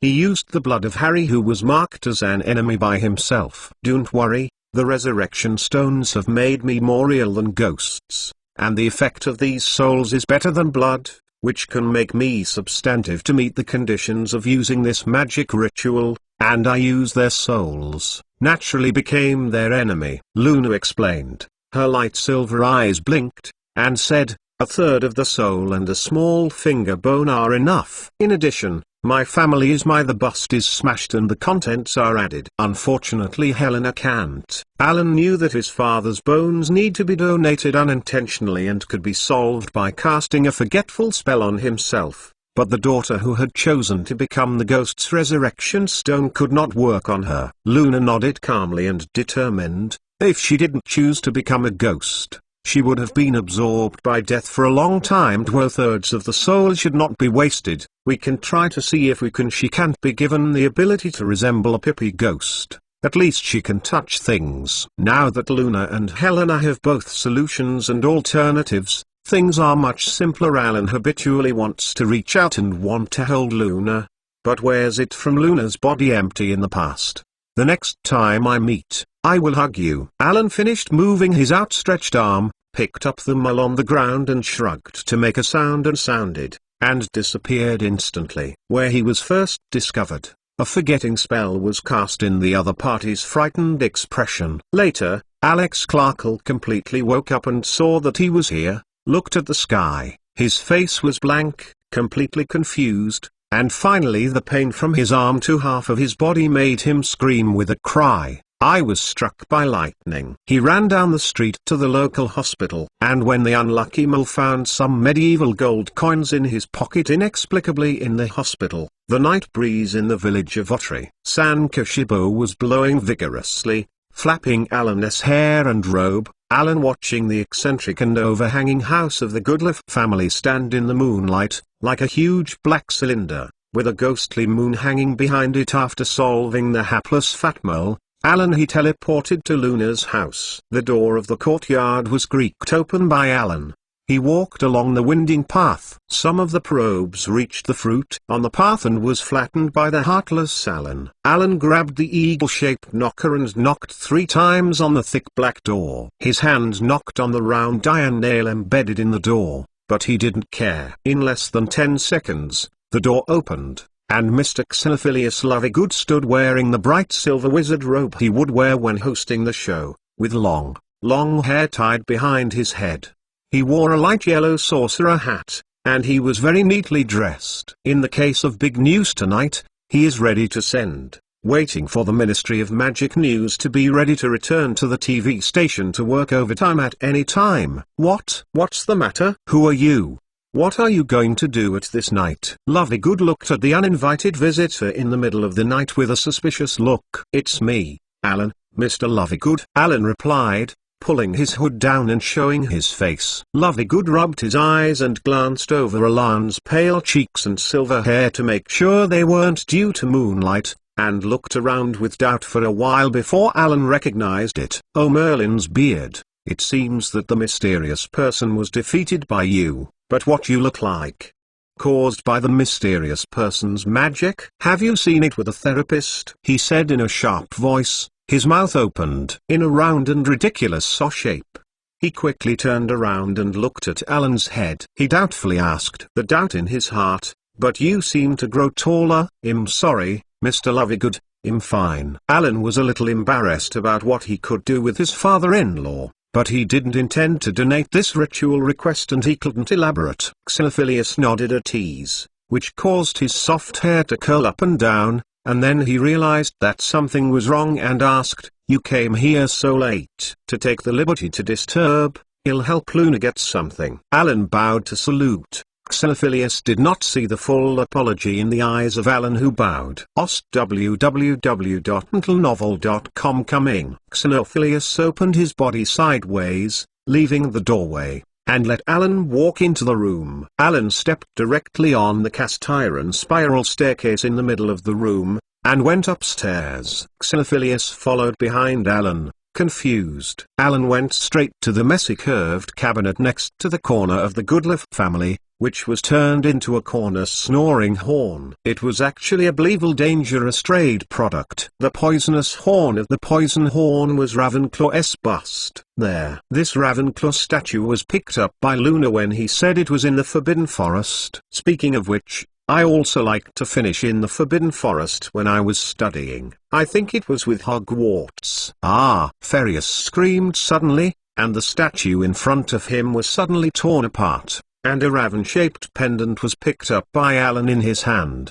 The orange wood radish inserted in the statue's headdress flew directly to Xenophilius' hat. Well, Luna never said there was still something hidden inside. Xenophilius' eyes turned to the pendant in Alan's hand. This is blood oath. You and Luna? When did you make a blood oath with my daughter? Alan, who was even more embarrassed by Xenophilius' 3 questions, didn't answer. This made him say that he couldn't tell him and his daughter that they already had a daughter older than him. He has become a grandfather. Chapter 669 Reunion. Sincerely thank the leader Bayangda Roina. Ravenclaw's Luna, and the blood vows in this stone statue have been put in by Ravenclaw for not knowing how many years. The engraved enchantment circle with anti-detection inside the stone statue, which is why Alan didn't notice the reason before. The airship leaf came to my head, which allowed me to improve my ability to accept abnormal things. You can tell me frankly. Xenophilius noticed Alan's uncomfortableness and embarrassment,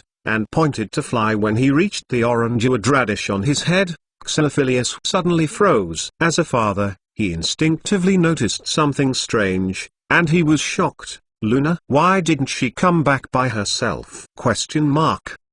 Alan didn't answer. A sacred edge quickly attacked Xenophilius. Without a shot, Xenophilius' finger bone was cut off by the curse. Xenophilius' complexion suddenly turned pale, and large drops of sweat dripped from his forehead. He couldn't care about the severe pain and asked aloud, Luna, how is my daughter? I'm so sorry, Mr. Lovegood, I will get her back. The words fell, and Alan picked up the little finger, and then turned into a magical animagus phoenix, and he was forced by a big tear flowing out of his own eyes and onto the wound of Xenophilius. The wound from which the finger bone was pulled off gradually began to heal. Ignoring Xenophilius' doubts and questions, Alan's phoenix flew out of the room in a flash of fire. Inside the Harris family tower, I just saw the three of you come up expressionlessly. I asked you what you did, and you didn't say anything, as if you were controlled by something. When I met you, I woke up and it's like this now. It's the case. Emily seemed to be a little startled, and then a ray of fire lit her face. Emily's eyes widened and shouted in surprise, Alan. Pilla made a howl and rushed at the phoenix that suddenly appeared in the room. Hermione's cheeks flushed suddenly, covering her mouth. The phoenix changed into a humanoid form, and Penelo halted his footsteps staggeringly. Everyone clenched his wand in his hand with a vigilant smile, and his smile froze on his face. Alan, who was most worried about them before they threw their wands away, and once again they all swarmed up together, opening their arms and trying to embrace the lost witch. Alan also opened his arms, ready to greet them with a warm hug. The situation is not the same as when he first came back.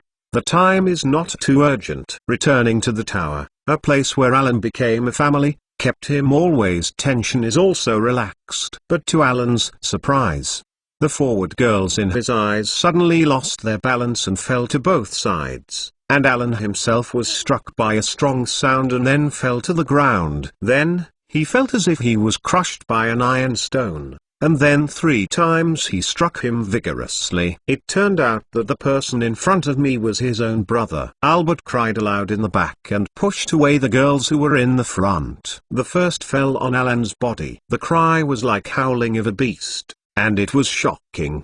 He cried while patting Alan's back with a big slap. The grievances of his little sister and the sudden loss of his younger brother made the stronger commander forget.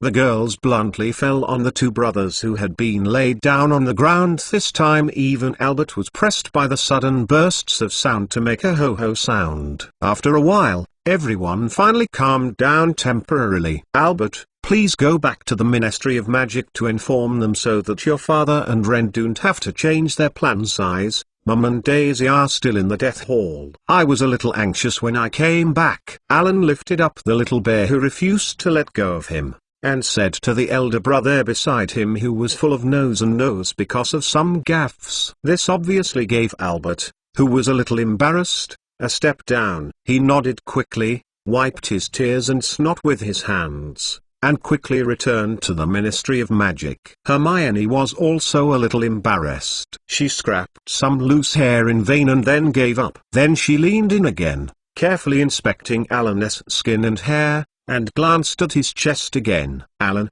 I have seen it in the book. I suspect it is being eroded by negative energy. I don't know what happened to you behind the veil, but I think we should go to Street Mungo's hospital for a comprehensive examination. Alan was nostalgic because of the comfort at home. Alan couldn't help but look around and responded to Hermione's concern, don't worry, this will not cause any real damage to my health. After that, I will wait for everyone to tell you all at once. I think it will take us a lot of time. Punlo held his arms and looked at Emily, who continued to arch in Alan's arms with his head. He followed his eyes suspiciously and followed Alan's eyes for a week, making sure that no one had just returned with Alan. Her gorgeous lips suddenly pursed. The tall witch's heart was mixed with flavors. When Luna entered the Vale, she felt that the meaning of the other party's words was a bit unclear, as if she could not return as soon as she went. From Alan's dress and the staff and the conversation just now, Punlo sensed sensitively that what happened to them behind the veil may be far more than he could think of. Crazy girl may not be able to come back, which makes Punlo feel a little sad. Met for a long time, although I feel that he has not been taken seriously by the other party, but after all, the other party really did what he promised to get Alan back. But at the same time, there was still a little ecstasy in her own heart. She already knew that Luna's status in Alan's heart was very different. She had worried about Hermione before, but later discovered that Luna was Luna's most cherished person, and Luna's strength in the Death Hall shattered the pride that she considered herself to be the most powerful of the three, and it was even more shocking that Hermione discovered the other party's fantasy's true identity. The founder of Hogwarts, Roy Ravenclaw. But at the same time, Punlo's heart is full of contradictions and entanglements. Living people can never compete with the dead, so Luna's position in Alan's mind can never be shaken. After all, she entered for Alan. The Valence replaced him, although she wanted to enter the Valence herself at the time www.mentalnovel.com, but she just wanted to commit suicide. Thinking of this, Punlo finally couldn't control the contradiction in his heart. Where is the crazy girl? She went in to find you. Why didn't she come back with you? I don't know how to call the other party and seem to be in order to cheer myself up. Nello called Luna on the other side's nickname. I'll get her back in a moment. Alan's words made several people's expressions stiff on their faces. They felt the unpleasant part of Alan's words. Alan noticed their misunderstanding and spoke to them. They interrupted them all kinds of thoughts before. Don't worry, I don't have to venture into that veil anymore. But first of all, I have to do some preparations. You can help me pick some herbs. The wizard reported the list to the witches, and then placed his sister on the ground. I'll go to the top floor to feel the room and do some other preparations. Alan brought a time converter. I think Luna used this to save Alan back. His size was a little taller. Hermione stared at the place where Alan had just stood and was now empty. Facing her. Still caught in the Penelope narrative in her own thoughts, but she didn't finish her speculation. The ancient wizard of Alan's appearance before, and recalled Luna's true identity, which made Miss Masterstone keen. Reminiscent of Ravenclaw's college ghost Helena Ravenclaw. Chapter 670. Luna is alive. In the perception room on the top floor of the tower, Alan carried the cauldron used by her mother in the kitchen on the first floor to cook stews and placed it in the center of the room. This iron crucible is huge and can hold an adult sitting inside. Generally, Morgan Le Fay will only use it during the holidays or when Len gets a whole horned camel before. When the witches sent the materials and used them as deputies to help deal with them, in order to ensure the success rate, Alan let himself stay in this room with the starry sky above the prophecy detection room, took out some healing potions and placed them at the table. After taking a few deep breaths to adjust his mood, Alan threw the prepared herbs into the dry pot like a cloud of water. Gradually, the pot was filled with liquid mixed with various medicinal herbs. Suddenly, a crackling flame sprang up under the cauldron. The liquid in the cauldron was heated very quickly. The surface not only began to boil, but also burst into sparks, and the steam became more and more concentrated as it burned. The black resurrection stone was placed in the palm of the hand by Elento. He gently stroked the surface of the stone. This diamond-shaped stone whirled once in his hand. The figure of the little witch appeared in this room. In the projected room, her light silver eyes swept across the cauldron in the center of the room. Alan and Luna glanced at each other and nodded. The little witch walked quietly towards the cauldron, and then floated in the sky. Her figure was gradually overwhelmed by the potion. In the light of fire, Alan's focused face was looming in the mist. Alan raised his staff and closed his eyes. He said to the cauldron, "Father's bone, inadvertently donated, can make your child reborn." Alan thanked the finger bone that was cut off from Nepheus rose into the air at the call of Alan, and fell gently in the cauldron. The diamond-like liquid surface burst, hissed, sparks splashed, and the liquid became the bright blue color is poisonous at a glance. With a snap, the house elf Maggie appeared in the tower at the call of Alan. "Maggie, in order to get Luna back here again, would you sacrifice your hand to complete this magic ritual for her?" Maggie's honor. Maggie, who has always been clever, although a little ignorant, but for a house elf, even if she is not as enslaved as Sirius as other similar, but this can help the master. The event filled her with a sense of honor. This is a dream opportunity for domestic elves, not to mention for her hostess Royna Ravenclaw. If it was not for her to see that her male host, Ellen, was satisfied with her service thousands of years ago, she comfortably let her sleep in the constantly changing time zone in the tower. She had no chance to meet them again after 1,000 years.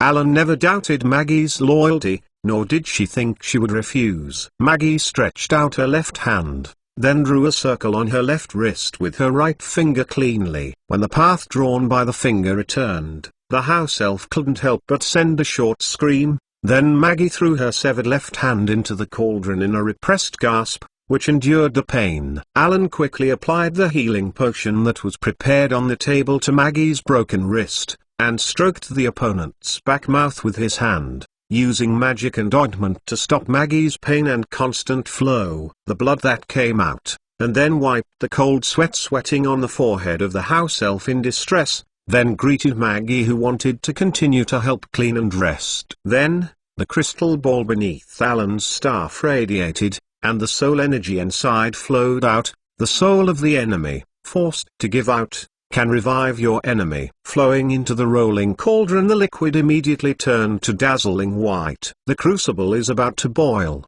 and the diamond-like mass splashes outwards, so bright and dazzling. Everything around has turned into a black screen, goose down color. Finally, he threw the raven pendant into the cauldron. With a hissing sound, it sank, and Alan heard a dull sound when it hit the bottom of the cauldron. Suddenly Mars splashed on the cauldron, and it turned into a burning flame. When the flame gradually extinguished, a naked pink cocoon slowly spread in the air, and the curved spine gradually straightened, just like an embryo. Growing up in a hurry, the shape of the girl's torso gradually expanded, and the facial features on her face gradually formed as if they were carved by invisible hands. When she stroked her own hands with her hands, the eye sockets that hadn't separated her eyelids, finally she opened her mouth, and when she opened her eyes, her light blonde hair suddenly grew wildly and madly from her bare head, and no wind fluttered behind her naked back. Luna smiled at the red-eyed Alan next to her,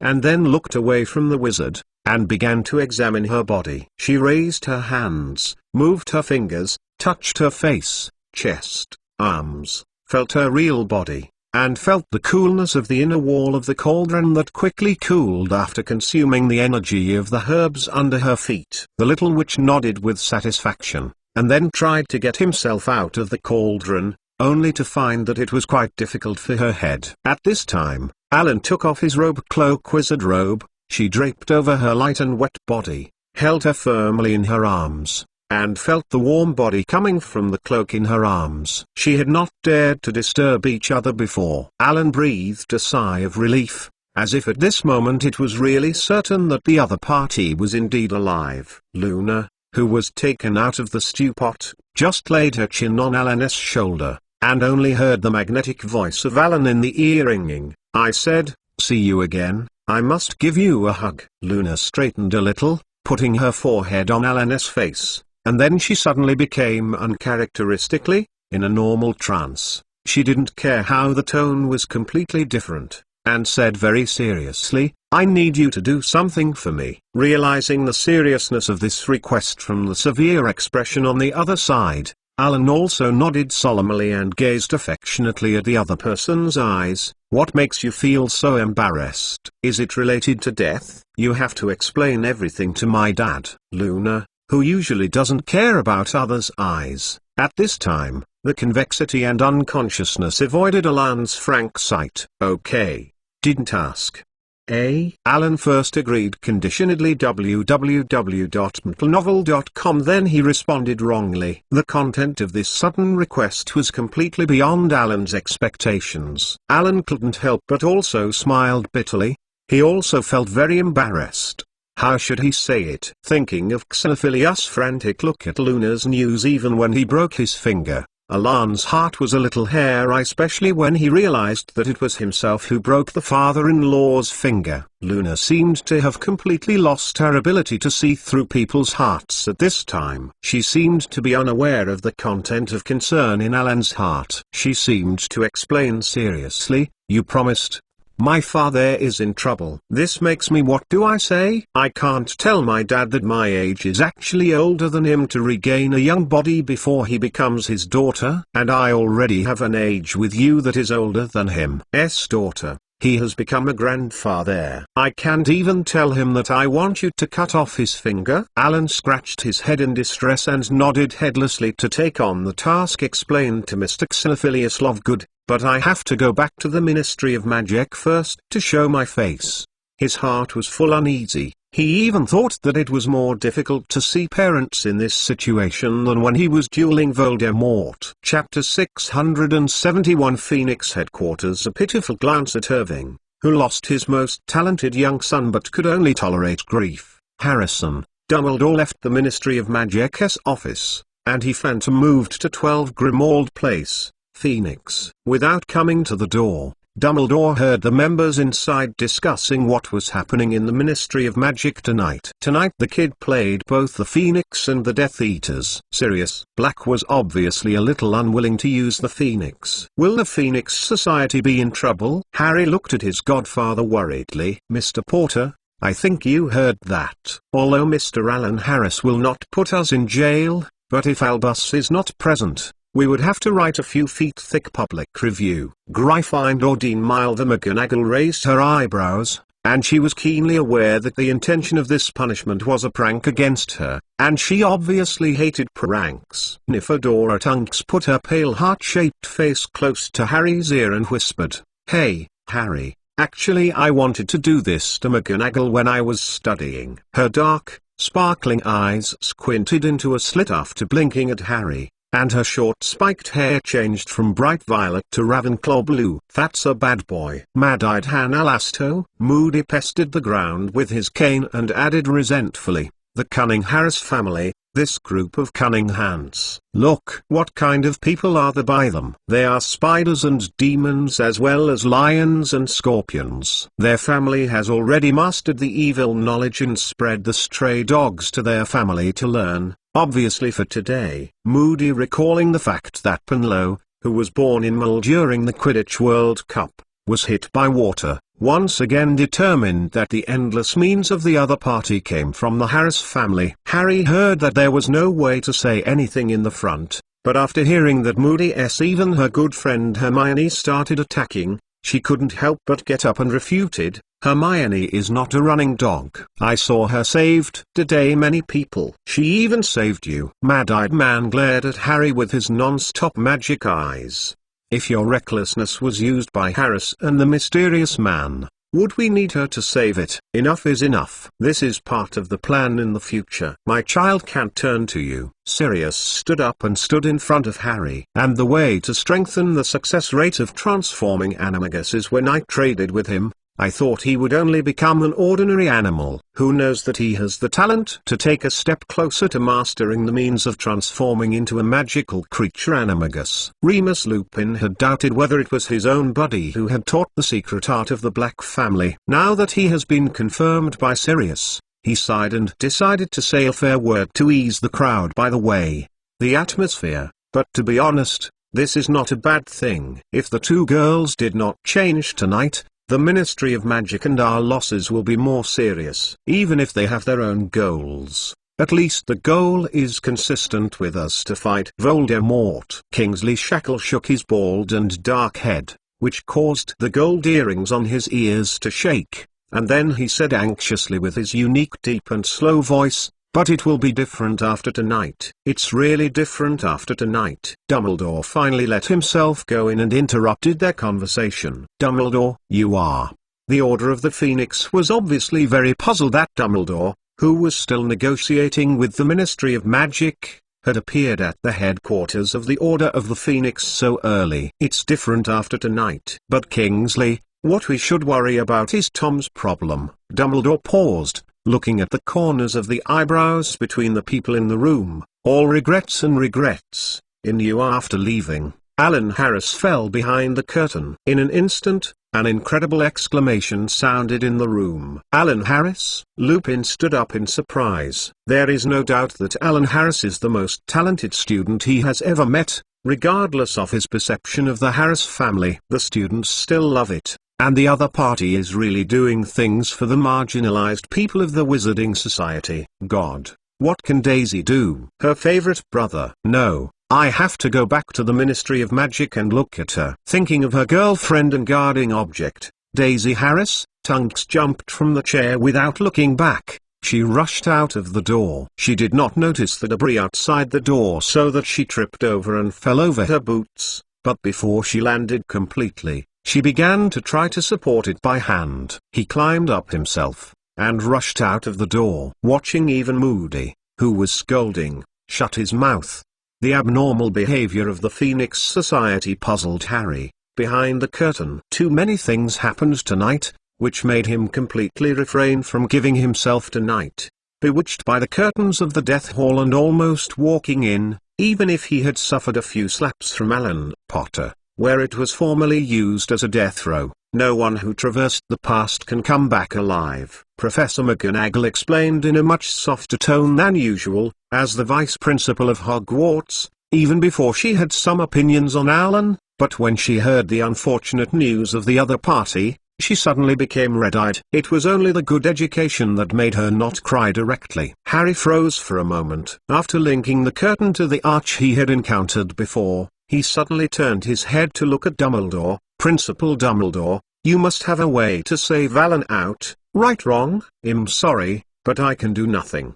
Dumbledore sighed regretfully again, shook his head at Harry, and then looked at Sirius. "Harry should return to Hogwarts, other things wait for tomorrow. Besides, you should all have a good night's rest. Alasto and Kingsley, we need a tougher family to deal with Tom's problem and master the Ministry of Magic. Don't worry about the Harris family." Mad-Eyed Man and Kingsley glanced at each other and nodded knowingly. Since the Harris family lost their most powerful wizards, even if they had the strength, they no longer need to pay too much attention. Irving became a case in this case.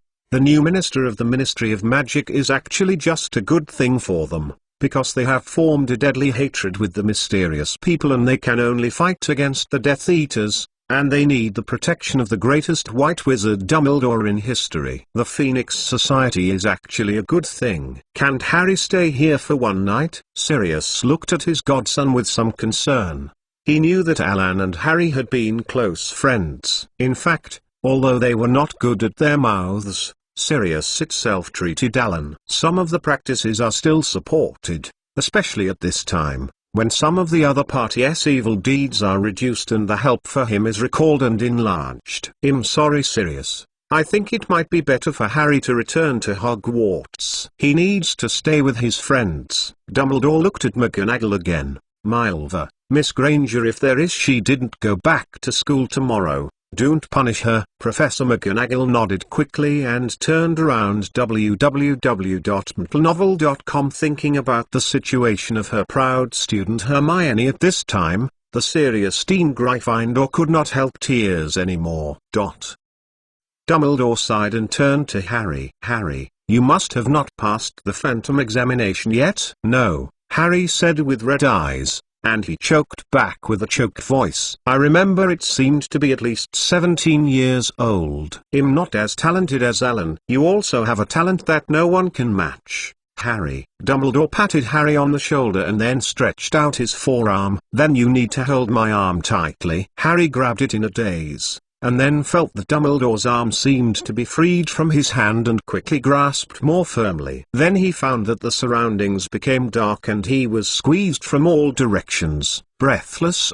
The chest seemed to be squeezed tightly by the iron hoop. His eyeballs were squeezed back into his head, the eardrums were pressed deep into his head, and then he sucked in the cool morning air and opened his tearful eyes. He felt like he had just started from a very narrow rubber the tube squeezed out, and after a few seconds he eased his mind to find himself and Dumbledore standing in the place, right beside the wooden-covered bridge outside Hogwarts Castle. Chapter 672 The person who predicted actually, I prefer to use the door key of the Ministry of Magic pool.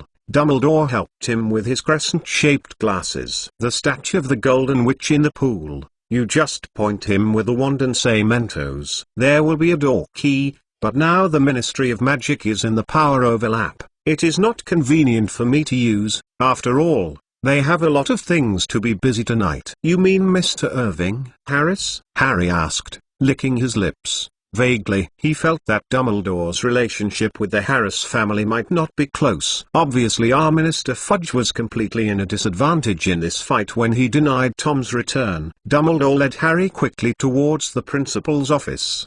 The thought of Alan, who had become friends during the Mull period, made Harry even more sad. What about gaining power? Nothing is more important than living relatives by your side. It's like a boy, a savior, etc. who all called themselves to death, but he would rather use all these switches to get his parents to stay with him.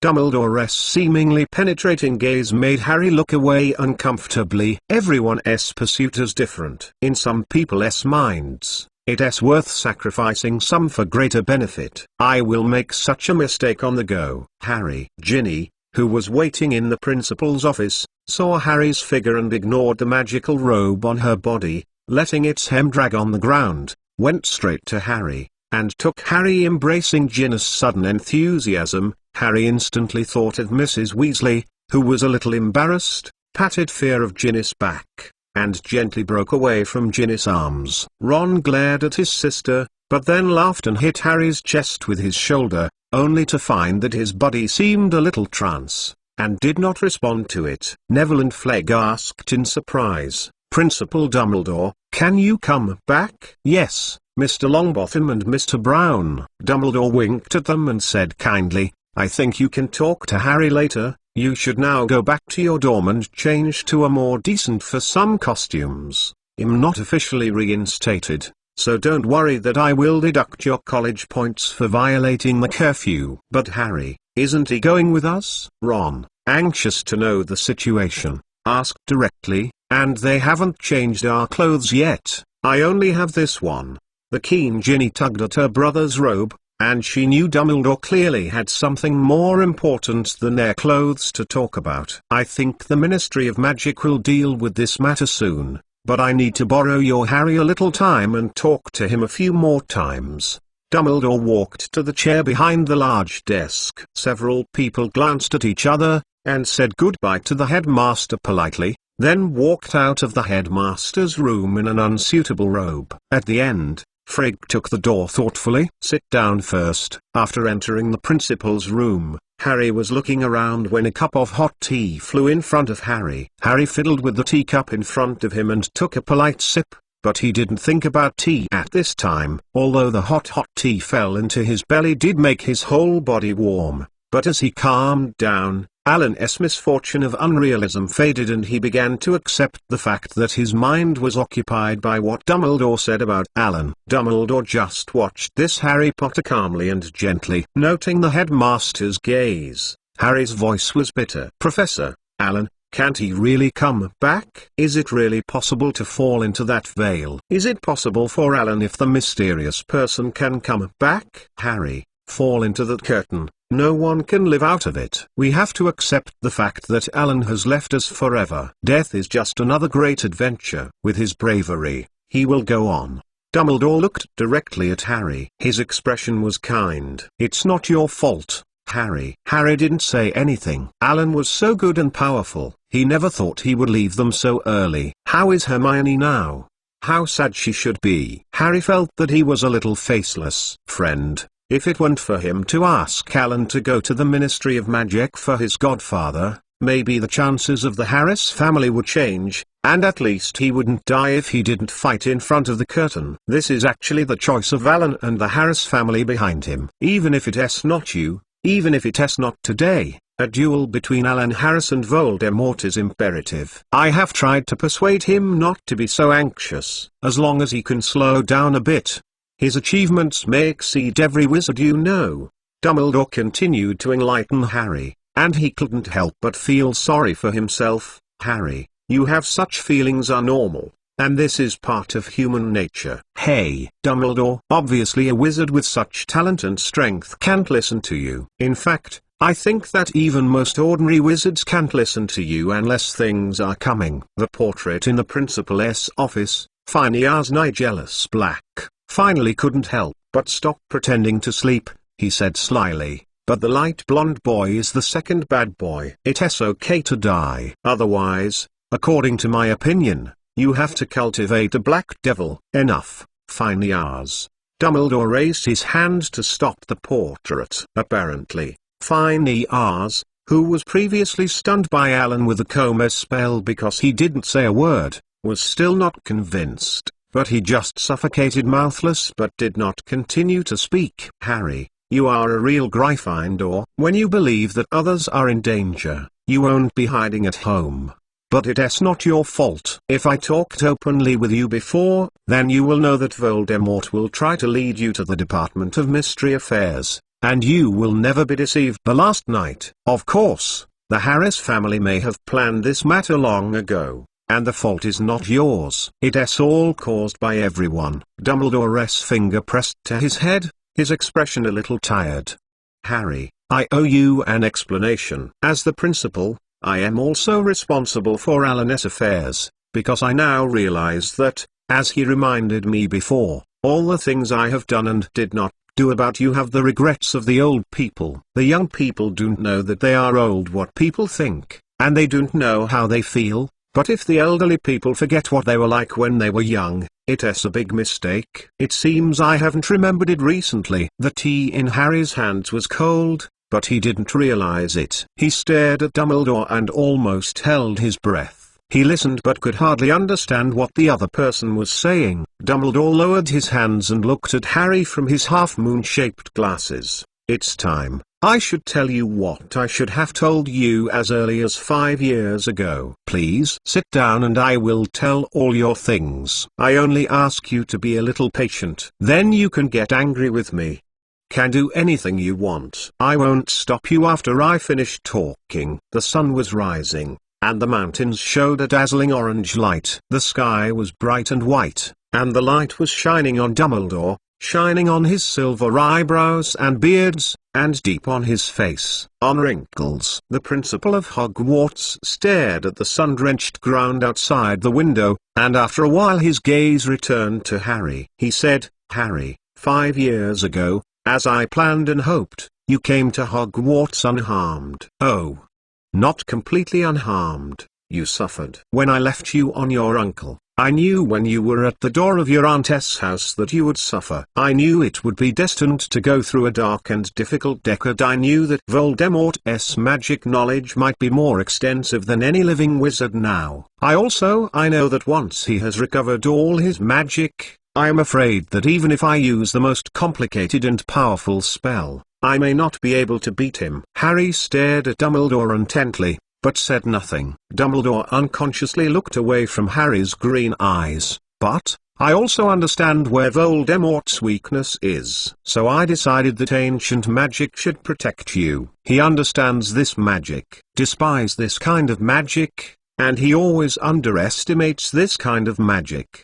And because of this, he paid a price for it. Of course, I mean your mother gave up her life to save you. She gave you a sign unexpected lasting protection. This protection is still flowing in your blood to this day. So, I trust your mother's bloodline. I gave you to her sister, her only surviving relative. She doesn't like me. Harry said immediately, she didn't give me a little. But she took you in. Dumbledore interrupted him. She may have been reluctant, unhappy, and she took you in with reluctance and complaint, but she accepted you after all, and in the process, she also saved the spell I gave you. Your mother's sacrifice makes the blood bond the most powerful protective screen I can give you. As long as you can still call the place where your mother's blood exists, you will be there. Will not be disturbed or hurt by Voldemort. Voldemort made her blood flow out, but that blood still exists in you and her sister. Her blood has become your refuge. As long as you call it home, you need to go back once a year. At the same time,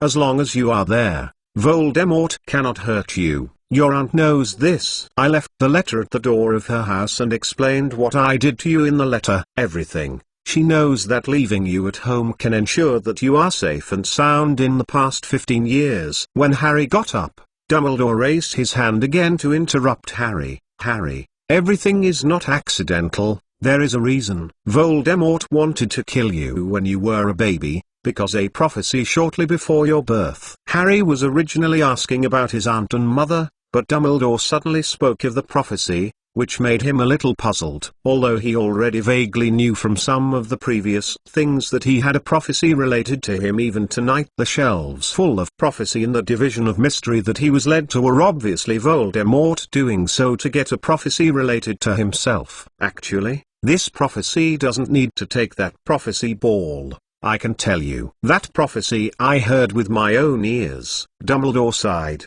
took out his meditation basin, and then pulled out a ray from the temple's silky thoughts, put those thoughts on the wand into the basin. Professor Sybil Trelawney emerged from the basin, and it was completely different from the usual fashion gods in the class. Her voice was low and hoarse. The person who has the ability to defeat the Dark Lord has approached. Born 3 times before, his family was born at the end of July. The Dark Lord will mark him as his enemy, but he will have the power that the Dark Lord does not know. One of them must die in the other hand, because 2 individuals can't all live. Only one survives. The one with the ability to defeat the Dark Lord will be born at the end of July. There were 2 people who met at the time. One was you and the other was Neville Longbottom. He eventually marked you as a rival and left you with this scar. Dumbledore pointed to the scar on Harry's forehead. Why did he do this? Harry said, feeling cold and stiff all over his body. Why did he choose me? Why would he kill me when I was young? He should wait for me and Neville to grow up and see who is more dangerous, and then try to kill that person. Yeah, that's probably more practical, Dumbledore said. But Voldemort's understanding of that prophecy was incomplete. Severus was discovered just halfway through the prophecy, and he was thrown out. Outside the house. Snape. Did he tell Voldemort? A burst of violentness piled in Harry's heart. Professor Snape. Harry, he didn't know that the person was referring to you. After he knew it, he would never feel at ease for the rest of his life. Dumbledore said, he only heard the beginning. Just it is predicted that a boy will be born at the end of July, and his parents have resisted Voldemort 3 times. Therefore, it is impossible for him to remind his master that striking you will pass power to you and mark you as his enemy. So Voldemort does not, knowing that there will be danger in attacking you. Harry, you are the savior and the only one who hopes to defeat Voldemort. Dumbledore asked Harry softly, I think Professor Snape has already told you that this scar has caused you to connect with Voldemort. You should also know why I asked your godfather at the beginning of your summer vacation. Not much to contact with your friends, although if I changed my mind later. Harry raised his eyes and saw the sadness and exhaustion of Dumbledore's face at this time. Harry murmured, yes, they all gave me more or less some information. But unfortunately I just can't learn well. Occlusion of the brain. Alan once told me that I should not blindly overindulge in a prediction that predicts the future. He said that he can only use prediction and divination as a reference. Just like Alan told you, Harry, the prophecy is not always fulfilled, or it will be fulfilled in a way that we are completely unexpected or even imperceptibly altered. Or if you just use it to find something that already exists, it is still very convenient. But Harry and Alan have different views on some of my practices and attitudes toward this prophecy. What he misunderstood me is that I don't really believe in divination and prophecy. I even considered cancelling this course at Hogwarts until I met Professor Sybil Trelawney to make this prediction." Dumbledore's voice was quite low.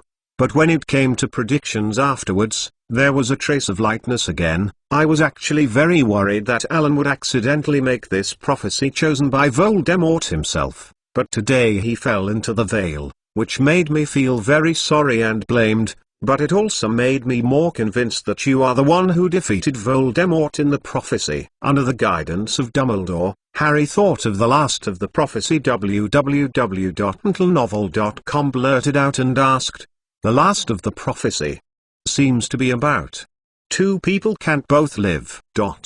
Only one survives and you have the ability to defeat the Dark Lord. After he marks you as a strong enemy, you are the only one who can defeat him at the end. It is not me, not Alan, but you, Harry Potter," Dumbledore said, refocusing his eyes on Harry's green eyes, and then he became a little more arrogant. "I think I owe you another explanation, Harry. You may have wondered why I didn't take you choosing as the rank leader. I must admit, I think more. You have too much responsibility to take." Harry glanced up at him and found a tear slipping across Dumbledore's cheek and flowing into his long grey beard. Although he didn't know what strength he had always been trusted and admired for Dumbledore, who gave him courage. He said to Dumbledore with a firm tone, "I must live between Voldemort and me until the end. It is myself. I will avenge Alan if Alan is not so anxious." Before he finished, Dumbledore and Harry's eyes suddenly looked out of the window. A silver white hair patron jumped in directly from the window. Tunks, a cheerful voice came from its mouth, and the loud voice did not match its small figure. "I saw Alan Harris's back. He is still alive." Chapter 673. The moment after birth, when the figures of Punlo and Alan appeared again in the Death Hall of the Department of Mysteries of the Ministry of Magic, Alan saw at a glance the teeth of the open teeth and claws. Trying to comfort his mother Albert, in front of him, Daisy leaning tightly on her mother, Tunks clasped her arm with one hand. Mrs. Morgan Le Fay Harris had tears in her eyes and her lips curled up, listening carefully. The appearance of Alan and Punlo attracted the attention of the Aurors. After Punlo prevented them from trying to come around, Mrs. Morgan Le Fay Harris screamed with joy and burst into tears. Screaming stumbled towards the little son who was recovered on the steps. The Aurors put down their wands, and apparently also recognized Alan, who only had long hair and pale skin. Sensitive Aurors apparently also noticed each other's temperament and size changes, which made them not to relax their vigilance, but also they did not immediately disperse and guarded in place to ensure that no accidents occurred. Daisy's head was lowered before she noticed how her mother had disappeared. At this time, she raised her head to this side. Obviously, she recognized her brother at first glance,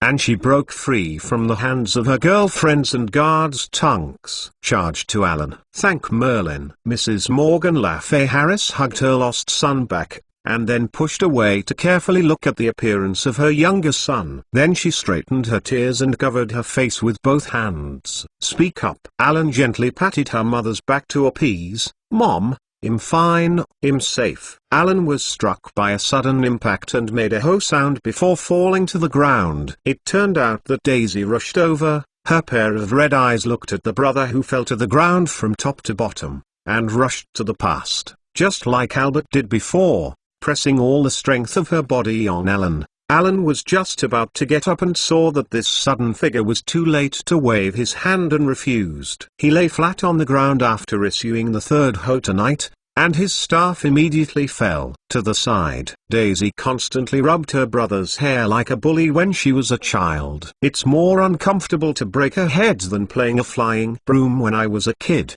What are you doing?" Okay, Daisy, Mom, Alan is safe. We should go to see Dad." He must really want to see Alan with his own eyes. Albert scratched his head, looking at this familiar situation. A little embarrassed, Alan was freed from Daisy's fist. Alan got up from the ground with the help of his mother and Punlo. He rubbed the right rib for a while, then rubbed the left sides that Albert had injured before. "Albert, Daisy, did you Dumbledore still have a wrestling class when you were at Hogwarts?" In the minister's office, Mr. Irving Harris relied on his seat and calmly directed his second son, Wren, to make arrangements for various matters of the Ministry of Magic. Fudge had already taken the initiative after hearing the news brought back by Albert the contact subordinates. At this moment of power transfer, he resisted the desire to see his young son immediately, and focused on completing the control of the Ministry of Magic. At this moment,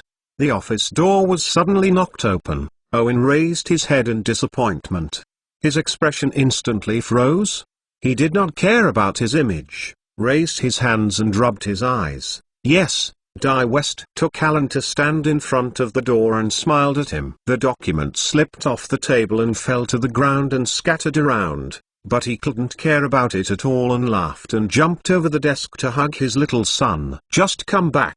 Just come back. The man who is currently in the hands of the British wizarding world his red eyes and patted his son's shoulders. Alan felt his father's uncovered joy under his heart, and his nose sour. Len also ignored his neatly arranged documents, quietly wiped the corners of his eyes with his hands, and looked at the scene where his father and Alan were reunited with joy. It was great. Alan was safe. The Harris family. Wren's status will not be threatened. Wren understands the Harris family's power today. Without enough power, he cannot bear the burden of the Harris family. Alan glanced at his father and his second brother and nodded to each other. He couldn't help but also sigh of relief. At least his restrained personality was very popular with him at this time. At least he wouldn't be renowned. Hit it again. After the excitement, Penlow took the initiative to temporarily replace Wren's work, and with those errors, went to help the Harris family control the Ministry of Magic, so that Alan's relatives had a time to reunite. The men of the Harris family sat on the sofa. Ryan calmed his emotions, ran a pot of tea with his own hands, and poured it for the family. At this time I think it's appropriate to add a little whiskey. Mr. Irving Harris no longer gave his subordinates the serious expressionless expression of his work. He commanded a bottle of Ogden aged flame whiskey to fly into his hands. The cap snapped open, and he poured some wine into his teacup. Instead of stopping her husband, Morgan Le Fay, who was in a good mood, took the wine bottle from his hand and poured some into his teacup. Then Alan, what happened to you behind the veil? You know, no one can ever live out of that veil. And your body has obviously changed. What happened? Owen wanted to know. What happened after the sun fell into the veil? Everyone else stopped drinking tea and turned their attention to this side. Alan roughly described the desolate world he saw after falling into the veil, the encounter with the of death, and the events encountered in the 3 time-space transitions with his relatives. The emotions of the family members fluctuated according to his description. When he heard that he was in danger, the family members couldn't help worrying about him even if they saw Alan sitting intact in front of her. Daisy's clothes had been taken by her, crumpled. Although Alan had tried to mitigate the descriptions of the dangers he encountered, the more he understated. The family members performed a fierce and intense battle in his mind, so he put himself in the Middle Ages. Some of the customs I saw and some anecdotes encountered in the treehouse and the late-night tavern were told to them, but some of the privacy parts were still omitted. Double-headed bull ball, and the relationship with Roy Allen did not mention it at all. And the matter of the Nether Scroll is not Alan alone. He has to wait and discuss with Luna after seeing the situation. The mystery of time is really fascinating. Everything is everywhere. Mr. Irving Harris sighed. You can even communicate with the founders of Hogwarts.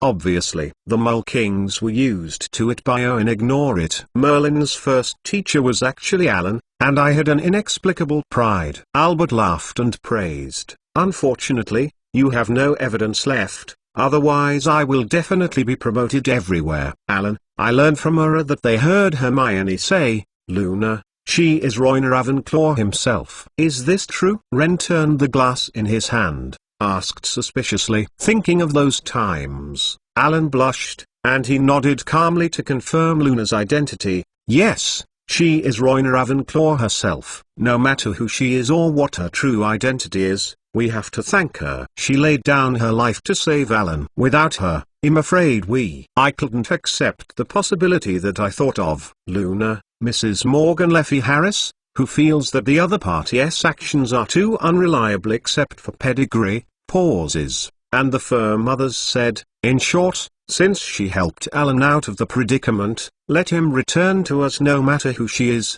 she deserves our love and respect. In that case, our towers and those knowledge. Having thought of these at this time, he realized that his family could be today because his young son inherited Royner Ravenclaw's tower and its contents brought it, and if Luna was Ravenclaw, plus the other party's death and brought his son back from the underworld, this made Owen greatly change Luna. On the one hand, because I feel that I owe the other party too much, I can't help worrying. In addition, Owen remembered Punlo and Hermione in the tower now receiving for his family as a parent. He was very satisfied that his son could have such a fate, and with the tower and the knowledge and the return to these three girls made him disapproved of Alan's arrogant behavior. But now he feels that the balance has been severely broken, and even they Harris have their own today because of Luna's words. Punlo and Hermione's does the existence cause the other party to contradict Alan? Thinking of this,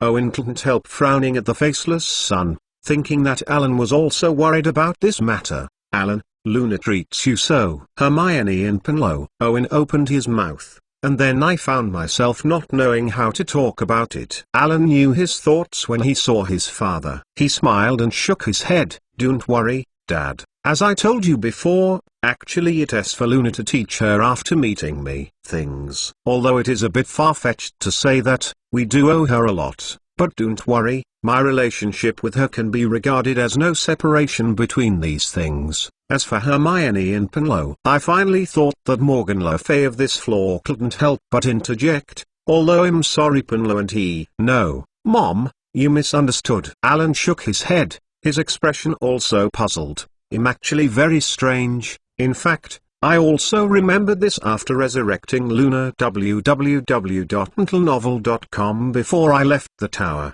Instead, she asked me to take a better attitude towards Hermione and Punlo when I went downstairs, and asked me to bring Punlo. Although it can be said that it is a soulmate, Luna still has too many mysterious behaviors for Alan to make him unable to understand. So, Alan, you and Ravenclaw were in ancient times. Daisy suddenly awakened after the family's discussion. At this time, her keenness as a woman made her feel a bit unlike the usual careless Daisy. Her eyes bent into a slit and suddenly opened up bulging. Malines who? Alan's apprentice Merlin. I became an aunt just after I was born. Morgan Le Fay was frightened by his daughter's cry. What are you calling? Although Len, who hadn't talked much, apparently also awakened. Mom. You became a grandma at the moment just after birth. Owen also stared at his little son, whose face was now flushed, and then heard Alan Zizzy nodded to himself to confirm what he was thinking. Yes, Dad, you became a grandfather just after birth. Helena Ravenclaw is my own daughter. Chapter 674. Savior. When Harry left the principal's room, the morning light had already slanted into the Hogwarts castle through the wide window. Harry looked back at the principal's room, thinking of the stunned expression on Dumbledore's face just now, and the haste he hurriedly shook his head in the gesture of going to the Order of the Phoenix, whether or not he was the only one in Dumbledore's mouth that could defeat Voldemort. Alan was really alive. When Harry walked into the auditorium, all the teachers and students had already gathered in the auditorium, and today they all received a special notice. Instead of having class today, they watched the latest news from the TV station in the auditorium. Although the arranged auditorium is still immersed in the aroma of food, the eyes of the wizards are concentrated on the giant TV screen in the middle of the sky above the auditorium. No matter what angle the students are sitting, they can clearly see the TV program. This is it was temporarily dismantled and transported from the Quidditch stadium. Ron on Gryffindor's long table saw Harry and stood up excitedly, waving his hand desperately to make Harry sit down quickly. The professors were seated on time just like the opening ceremony, but the chair dedicated to the principal was empty, and the Umbridge figure was missing. The members of the special investigation team she formed were all looking at their brains, looking for her trail. But when they heard others talking about Umbridge, they would still come forward to stop or even deduct points. But this is useless. As long as they walk away, everyone will continue to whisper and whisper. The little wizards were conducting 1,000 kinds of conjectures about why Umbridge didn't come to the conference, while watching the surroundings cautiously, fearing that the special investigation team or even Umbridge appeared beside them. Harry walked briskly to Ron's side and picked up a sandwich and stuffed it into his mouth. "You look hungry." Ron quickly poured a glass of milk before Harry. "Yes." Harry regained his appetite and said vaguely. Ron watched Harry swallowing loudly and couldn't help asking again and again, "Harry, how did you stay in the principal's room for so long? What did Dumbledore tell you? How about Sirius?" "Say a lot. Sirius is safe." Just as Harry swallowed the food in his mouth and wanted to elaborate to Ron, Professor McGonagall stood up. Her hands pressed down, beckoning everyone to be quiet. All eyes were on Professor McGonagall. Professor McGonagall's voice resounded through the auditorium. "First of all, I want to tell everyone a good news. Our Principal Dumbledore will come back to us soon. He will restore the position of Principal of Hogwarts School of Witchcraft and Wizardry. As for what is the reason, everyone will watch today's news carefully after a while." Her words fell, and there was a thunderous applause in the auditorium. Everyone was excited and cheering. The twin brothers on the Gryffindor long table even whistled. Dumbledore's return means they finally get rid of Umbridge's white high-pressure rule. Even the teachers in the faculty seat raised their glasses to celebrate Umbridge's departure and Dumbledore's return. Professor McGonagall returned to her seat, but her simple explanation aroused greater interest from teachers and students, and showed greater enthusiasm and expectation for the news. The familiar news prelude sounds,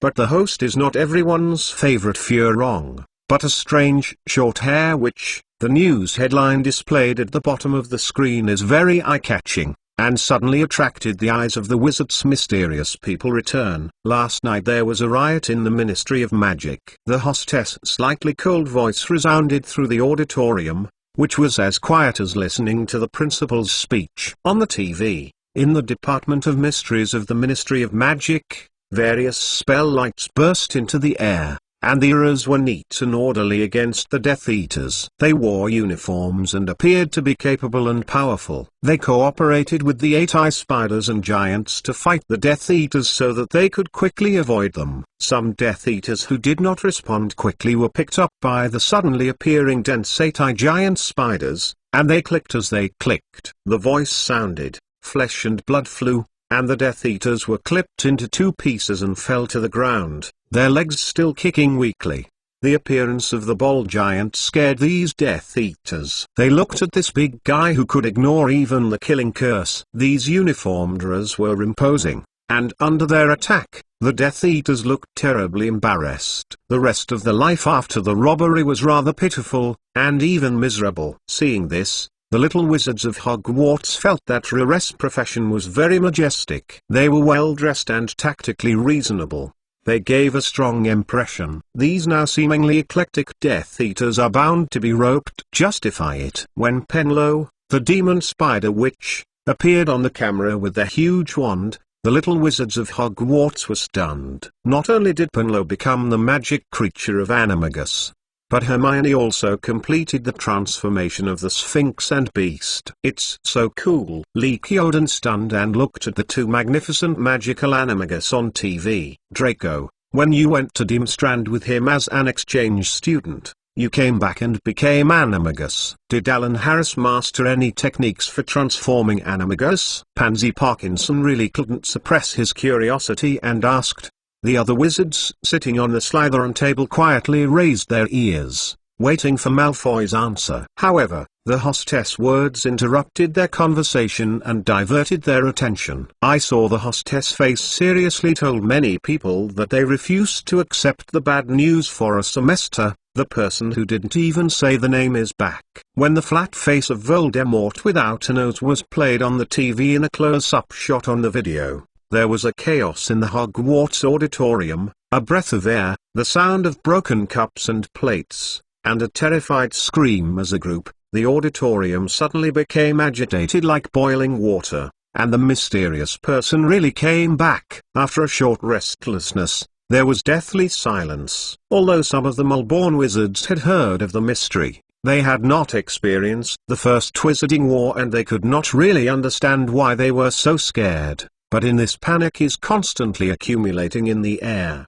and no one dares to speak to break this silence. And the wizard who knew something about that period knew the horror of this man in front of him. His return means that the war started again. It means death. It means that the peace and happiness that were once will be away from them.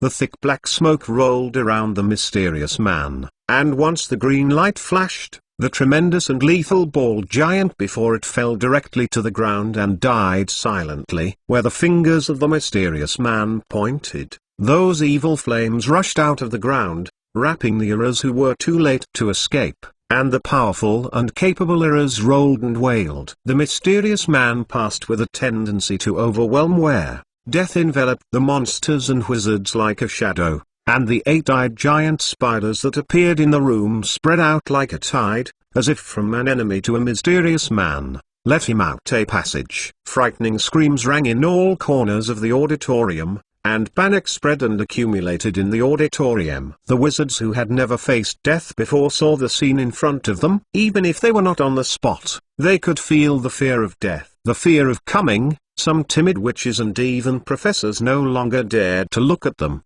and covered their faces, but the wailful wail of the burned wizard echoed in their ears, which was a nightmare.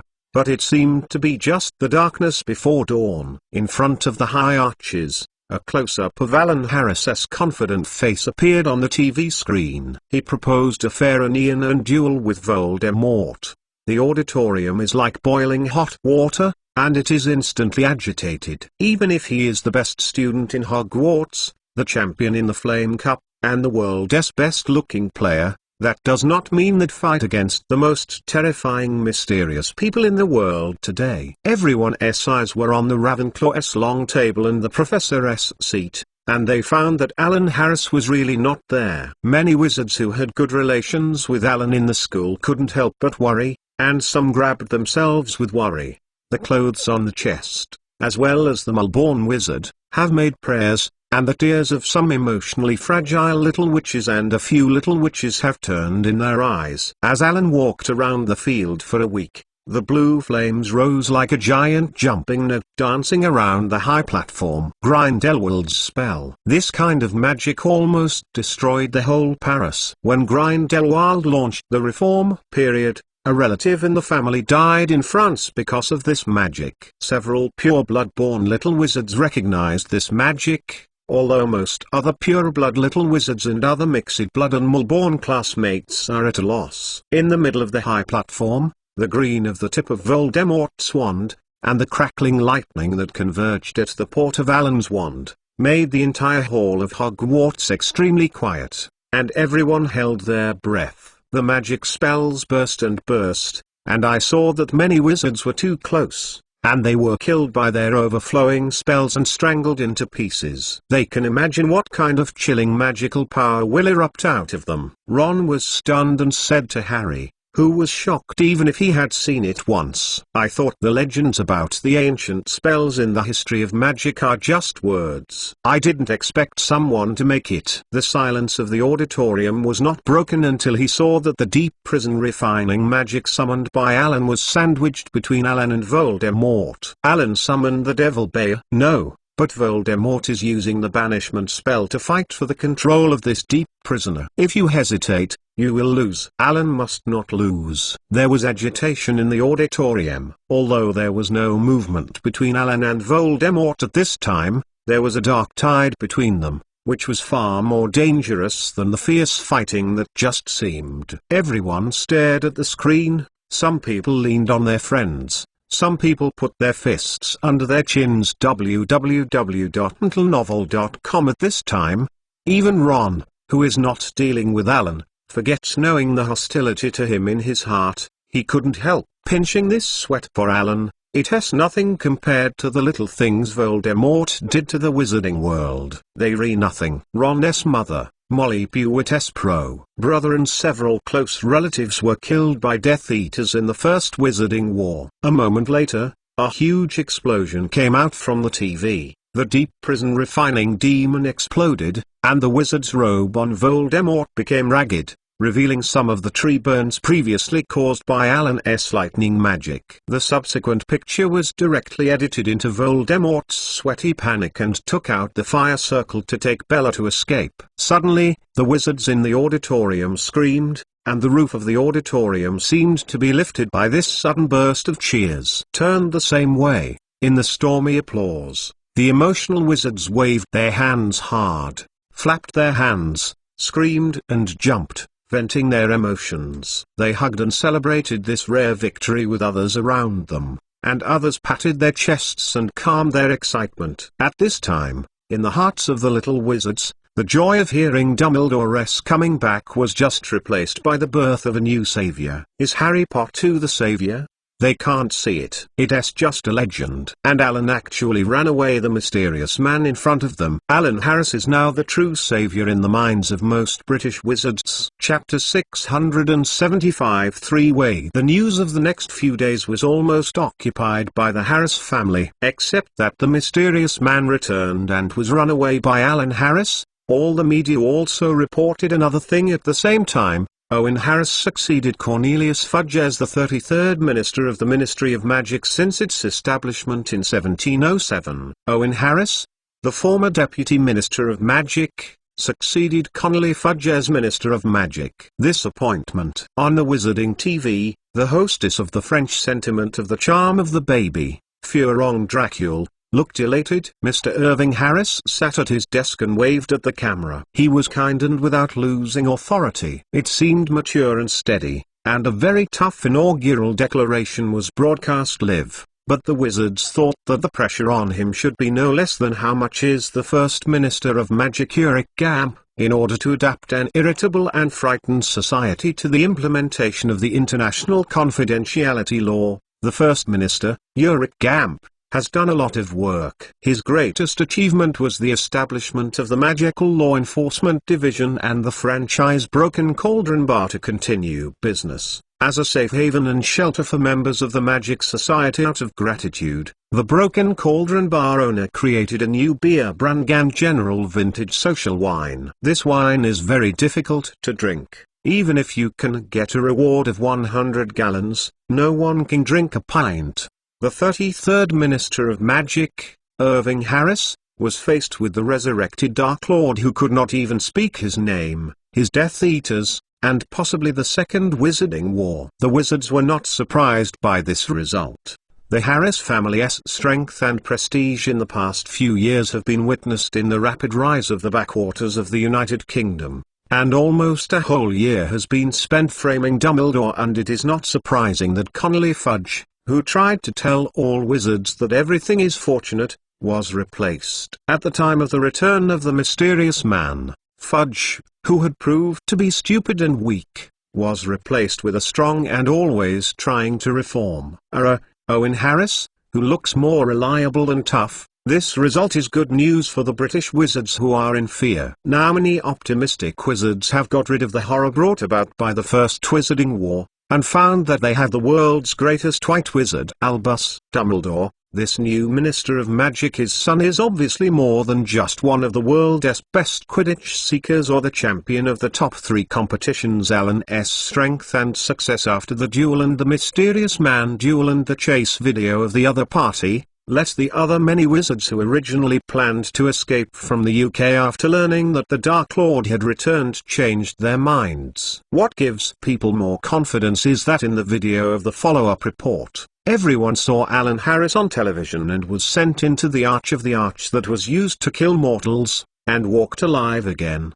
Come out. Although this gave the Saviour's appearance some allegedly irreversible influence and made him look rather anti-heroic, the meaning behind the accident after entering the Vale was extraordinary. Compared to the black-haired and green-eyed boy who was said to be not outstanding in terms of performance and strength, but was said to have survived the Awadenauing curse, the Alan Harris, who had all the deeds before him, was obviously it is more in line with the definition of the Saviour and the undead boy in the eyes of the wizards. And Alan Harris is still a pure-blooded young wizard, even if it can't be regarded as a true native family in the UK. but it also makes him more divided than Lily Evans, a Mull-born wizard. For the half-breed Harry Potter, it was easier for more wizards to accept. As for Albus Dumbledore, who has resumed his role as a member of the International Wizarding Federation and the Chief Wizard of Wizingama, became the principal of Hogwarts, Harris Stevie and the media controlled by the Harris family all just do it. A very small report,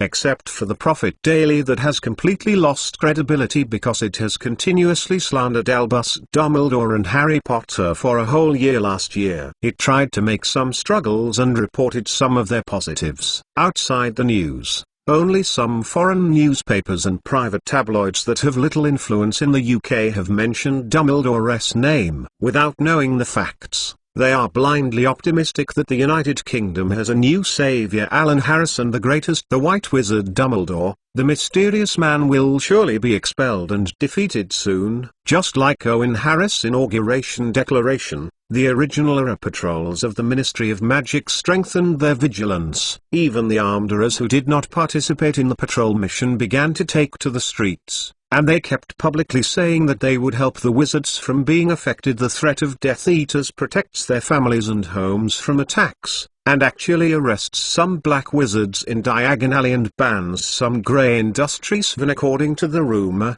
many people even saw armed and there was also a little friction between the patrolling area and the security zone. Under the command of Irvine, the entire Ministry of Magic looks like fangs open. The areas are heavily armed, which has raised the vigilance of many pureblood family wizards who were affected by the strength of the Ministry of Magic in this change, and secretly fear, but they haven't commented on this aggressiveness yet. They just keep trying to get some good relations with the new master of the Ministry of Magic. The pressure from the return of the mysterious man, Harris, is now strong, and the long-term relationship with the White Wizard Dumbledore's secret confrontation makes these pure-blood families temporarily unable to determine the future course of their respective families. However, the professional inspections of the armed also gave the wizards a sense of security, and they were more trusting and satisfied with this year's official of the Ministry of Magic, at least at Diagon Alley and Hogsmeade Village. The tangible wizarding armed forces made transactions and business in these areas normal. The further follow-up actions of the Ministry of Magic have satisfied more people. In addition to the manuals with detailed precautions and handling methods, the Ministry of Magic also provides wizards with a large number of badges similar to those used by ARA for free. These badges are donated and sponsored by the umbrella company under the Harris family, so the red and white umbrella logo belonging to the umbrella company is drawn on it. This badge is a civilian version of the badge that simplifies the function. Only the role of contacting the Ministry of Magic and allowing the Ministry of Magic to locate the position of the badge cannot locate the role of a or other civilian version of the badge user. The badge is issued free of charge, but it is not mandatory. After all, it involves personal privacy and is voluntarily used by ordinary wizards because of the style of the mysterious person. Mull and Mixed Brow wizards received the badge almost the first time, and some a pure-blood family that has never dealt with the mysterious people, such as the Burns family, who had suffered a near extinction in support of the Phoenix in the First Wizarding War, and the Longbotham family with direct members of the Phoenix. We all received one. At present, the Ministry of Magic, led by Owen Harris, has devoted all of his energy to control the Ministry of Magic and prepare for the arrival of the Second War. The newly appointed Minister of Magic, Irving Harris, is full of energy. He is indeed very energetic. The entire Harris family has benefited from this incident. Nominated by Irving as Minister of Magic, Fudge's compromise and liaison helped use his connections to persuade Wizingamo. Alan is now a member of the International Wizarding Federation and became the British branch of the International Wizarding Federation under the orders of the Minister of Magic. Representative. The International Federation of Wizards is an intergovernmental organization in the magic world, roughly equivalent to the United Nations in the Mull world. After the resurrection of the mysterious person last year, the British Ministry of Magic did not recognize this fact, which led to the Dumbledore's Federation of Dumbledore. The chairmanship and the membership of the Federation have been removed, and now his membership of the International Wizarding Federation has been restored. but he has not re-represented the representative of the British branch and the chairman of the Federation. The African wizard Babajid Hakimble has already succeeded Dumbledore as the new president of the International Wizarding Federation. After joining the International Wizarding Federation, Irving, Wren, and Allen also logically became one of the members of the Wizarding World's Supreme Tribunal Wizingamo, due to the former senior member of Jacinda McKibben and Tiberius Ogden resigned last year in response to protests against the involvement of the senior Fudge investigator Umbridge in Hogwarts. Fudge lost his position because of a mistake in the mysterious person. The members of Wizingama who Harris sold well simply absorbed the three fathers and sons of Harris without a useless confrontation. A fuchsia robe embroidered with a delicate silver W on the left chest has been distributed. In their hands, the entire Ministry of Magic ushered in a major exchange of blood, and the range of positions was very large, bringing members from Germany who would be part of the Harris family and the wizards in the UK who were close to the Harris family got important positions, and those important seats that originally belonged to the Fudge faction were vacated, and they were directly dropped without any background. The position behind the family is good, and it is not convenient for them to be demoted directly, so they took the means of rising and falling, and transferred them to less important positions. Ryan Harris succeeded in turning his head and successfully became the director of the Law Enforcement Department of the Ministry of Magic. The father of Victor, a member of the Umbrella Squad, happened to be Mr. John Barser, Owen Harris's aide. He was originally named in the Ministry of Magic. Although after the Mysterious Man event was caught off guard, the British pureblood family could not react too much in a short time, so that the Harris family controlled the Ministry of Magic, but they already understood the importance of force. They also spent a lot of strength let Rufus Scrimgeour turn to them, and keep the position of his office director, without letting him carry out the so-called promotion transfer. This is also Rufus Scrimgeour's staff. The main reason for the friction between the patrol error and the armed error under Albert. Except for the Mysterious Man and his Death Eaters, the entire British magic world has basically formed three forces on the justice side. The first force is the world's greatest white wizard Albus Dumbledore and the Phoenix behind him. With their participation in the First Wizarding War and the prestige accumulated in previous years, they are undoubtedly quite famous in the eyes of ordinary wizards. Even many wizards are blindly optimistic that the cooperation between Dumbledore and the new Ministry of Magic will make the Mysterious Man lose quickly in this chaos. The second force is unintentionally the emerging Harris family, with the control of the Ministry of Magic, RRS top armed armorers and the financial and technical support of the Umbrella Company, as well as the new savior Alan Harris. The existence of the undoubtedly made the Harris family the strongest in terms of strength and financial strength. With the control of the law and public opinion of the wizarding world in Britain, at least no one dared to express their resistance to them. The third strength is Rufus Scrimgeour and the patrol errors under his control, as well as the traditional British pureblood families represented behind him. But those patrolling errors listened to Scrimgeour's arrangement more only because of his position, rather than being marked by the Harris family like armed errors, which made these contradictions themselves forced to temporarily. The pure-blooded clan who is twisted into a rope is quite helpless. The weakest of them need to unite with one party to maintain their decent and status. But Rufus Scrimgeour and Dumbledore have often disagreed with each other for many years, and because he agrees with the division for the prohibition of the abuse of mull goods, he agrees to protect mulls, which makes the pure-blood family unhappy. The family itself has long taken a certain confrontation with the White Wizards. In fact, if it was not for the Harris family to be aggressive, these pure-blood families would not have formed themselves before the crisis,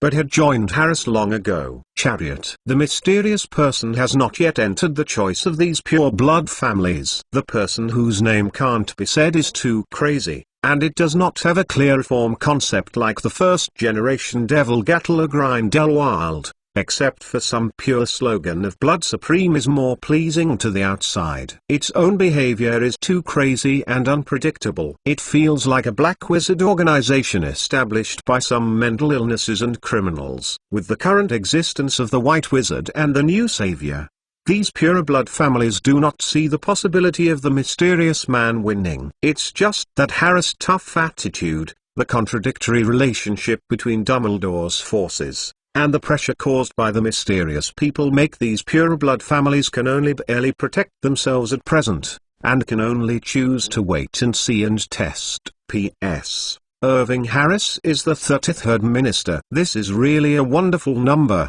and it was not written by the author blindly. The author said that he couldn't put so many words, he could only put it after the text, but it was free of charge. The third is a magic number. The following is a list of the 32 ministers of the Ministry of Magic. Uruk Gump, 17,071,718. Damocles Roll, 17,181,726. Perseus Parkinson, 17,261,733. Edric Diggory, 17,331,747. Albert Bute, 17,471,752. Basil Fleck, 17,521,752. Hephaestus Gore, 17,521,770. Maximilian Claudius, 17,701,781. Porcius Nagpur, 17,811,789. Excise Osbert, 17,891,798. Artemisia Lufkin, 17,981,811. 19th century. Grogan Stump, 18,111,819. Josephine Flint, 18,191,827. Alton Gamble, 18,271,835. Radolf Lestrange, 18,351,841. Hortensia Mirifat, 18,411,849. Evangeline Orpington, 18,491,855. Priscilla DuPont, 18,551,858. Doug McFair, 18,851,865. Faris Spavin, 18,651,903. 20th century. Venusha Quickly, 19,031,912. Archer Evermond, 19,121,923. Rockin MacLeod, 19,231,925. Hector Foley, 19,251,939. Leonard Spencer Munn, 19,391,948. Wilmina Daft, 19,481,959. Ignatius Daft, 19,591,962. Nobby Leach, 19,621,968. Eugenia Jenkins, 19,681,975. Harold Mincham, 19,751,980. Millicent Bagno, 19,801,990.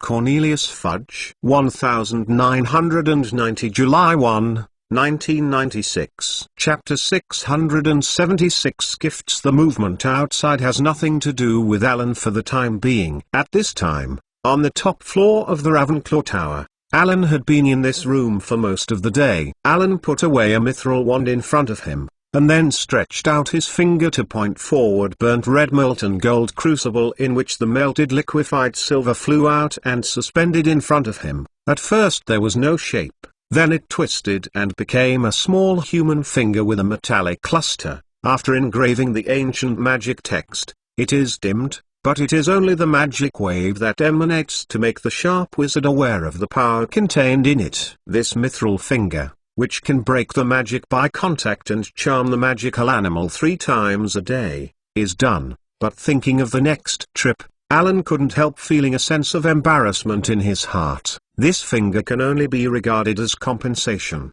Do the growth wands and potions look a little less? Let us just mention a few regular gifts. Alan braced himself, but when he thought that a few days had passed, he sent a letter to the other party after resurrecting Luna, roughly explained the reason, and told him that Luna was basically safe and everything was done. I went to visit outside the meeting. In fact, I have been borrowing the Ministry of Magic's affairs to evade the matter, delaying the time to explain the apology to the other party. Although in essence he didn't say anything to get rid of Xenophilius' little finger to save Luna. The other party would be willing to know the truth. But when thinking of going to Distrom as an exchange student this semester, Xenophilius explained to Luna, if she had a bad heart for Luna, let Luna be right. Casting a wicked curse on himself made Alan, who was originally bragging for himself, sigh and let out a sigh of relief. Looking up at himself in the little silver mirror used for divination prophecy, Alan couldn't help but whisper to himself in aggrieved words, I'm still a kid. But complaining is always useless. Alan puts the potions and wands he made into a gift box equipped in advance, and puts the gift box in his unmarked telescopic curse belt bag, and then goes downstairs to try to find his mother. I feel that in this case, it's better to let my mother accompany me. I just have to stand by and look down and admit my mistakes. I am sure I have to be accompanied by elders. He should not have beaten himself directly because he suddenly became a grandfather. Passing downstairs in the training room, Alan couldn't help but smile and shook his head bitterly, knowing that he and Luna's strength gap. Punlo has been entangled with Luna to train her for this time. The two girls Alan's inner conflicts and depression are not unaware, but now that Alan's situation makes him too late to resolve the matter and make up for the damage he caused them, and Helena's matter has never been resolved. As the result reached the first floor, Alan was in the mouth of Hermione, who was leaning down to protect the umbrella and the Ministry of Magic's further plans, and learned that her mother had gone shopping in Diagon Alley with Daisy and Furong because of the busyness of the past few days. Hermione had a pile of things in front of her. Alan's guilt made him send him to the Ministry of Magic with a few words. He didn't want to disturb his mother's shopping journey, so he chose the original father. Alan knocked on the door of the minister's office and saw Alan. Owen Harris, who was busy, waved his hand and ordered the reporting John Barser to quit the room. He poured a cup of tea to Alan in a good mood, and asked, is finally willing to come out. How can I have time to come to the Ministry of Magic today? Father, I would like to ask you to accompany me to visit Luna's father, Mr. Xenophilius Lovegood. Alan said directly, I think he should also be invited in this case. Entered the Ravenclaw Tower. Oh, visit Mr. Lovegood? Mr. Irving Harris nodded approvingly. Luna paid a huge price to save you. Visiting his house is due. In addition, Father, this is actually the case. I said during the period, not only to thank Luna for saving me, but because I cut off his little finger and am going to pay guilty and Luna. The matter of his true identity must also be clearly explained to him. He actually does not know the specific situation. Despite the embarrassment, Alan explained the reason he wanted to visit Mr. Xenophilius Lovegood this time, so that the father who promised to accompany him also had a mental preparation. Irving Harris, who had been smiling all the time, heard the younger son's description, and his gentle smile suddenly froze on his face. The next moment he smiled more kindly. Alan, I suddenly remembered that since I was going to invite you, Mr. Fogood enters the tower, then I have to go to Diagon Alley to find your mother in order to hold a welcoming ceremony for Luna's father, and Furong. They also have to notify everyone to meet officially, otherwise it is as Harris the family is rude, so I have no way to accompany you to visit Mr. Xenophilius Lovegood. Please bring my greetings and greetings. We will meet directly in the tower at night. Alan looked at the father sitting in the chair and stood up neatly, only to realize that the grandson wanted to run. Come on.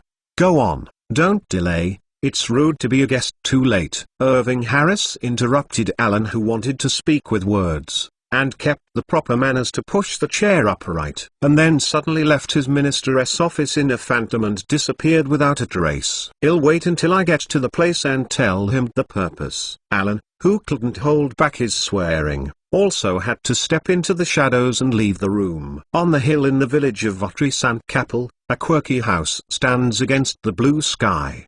The huge black cylinder looks like a castle in the wizard's chess. Xenophilius Lovegood has since received after arriving at Alan's letter. He had been waiting for news at his home www.untilnovel.com. He did not go to Street Mungo Hospital or go to TV station to work. Teleporting to the door of Lovegood's house, Alan placed a newly packaged TV set at his feet, then stretched out and grabbed the eagle door knocker, knocking 3 times on the thick black door with the impetuous footsteps inside. The door opened in less than 10 seconds. "How is Luna now?" Xenophilius, with dark circles under his eyes, asked before he opened the corner of his mouth and planned to say hello.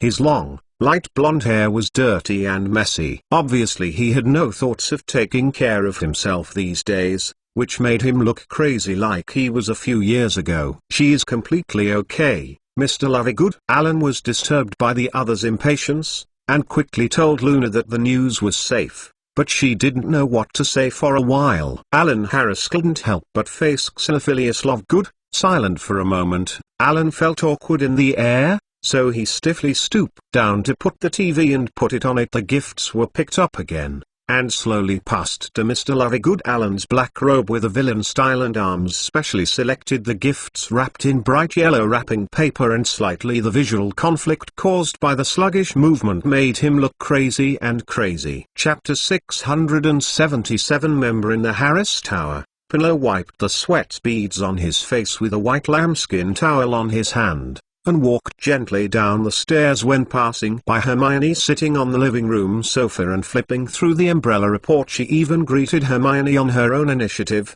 and the tone was full of lightness and joy, and she seemed a little gleeful, and then walked back to her own room in the tower and changed her clothes. This made Hermione confused. Hermione looked inexplicably at the back of Pinlo, who had swept the haze and depression before. What good thing did this woman encounter? Did Luna finally find it too troublesome to let her win once? Hermione sighed heavily. For a moment, she even envied Pinlot, who had no intention of heartlessness. She must have never thought of Helena's things in order to have such a happy mood. The distraught Hermione put the report in her hand aside. Before the busy umbrella and the Ministry of Magic, she temporarily let go of her thoughts. But now, she still couldn't help thinking of Alan. Before, he wanted to find some books on making magic prosthetics in the tower, and then got some materials to close herself to the detection room on the top floor. "Have you made the finger bones that were used in the resurrection ceremony of Luna for Mr. Xenophilius Lovegood?" Hermione Granger thought of Luna's true identity,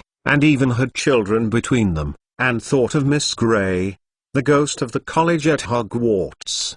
What position did she belong to Alan? What is the status in his heart with Luna? What is it like to be beside Alan? While Hermione was not at home, Luna, who had taken a shower in the training room, walked down the track where Pinlo had just walked. She sat directly across from Hermione, and her light silver eyes fixedly looked at Hermione. Hermione put her head away uncomfortably. She felt that Luna always had such a power that would make people uncomfortable. Even if she herself, the closed brain surgery, can't stop the other party from seeing through all their thoughts.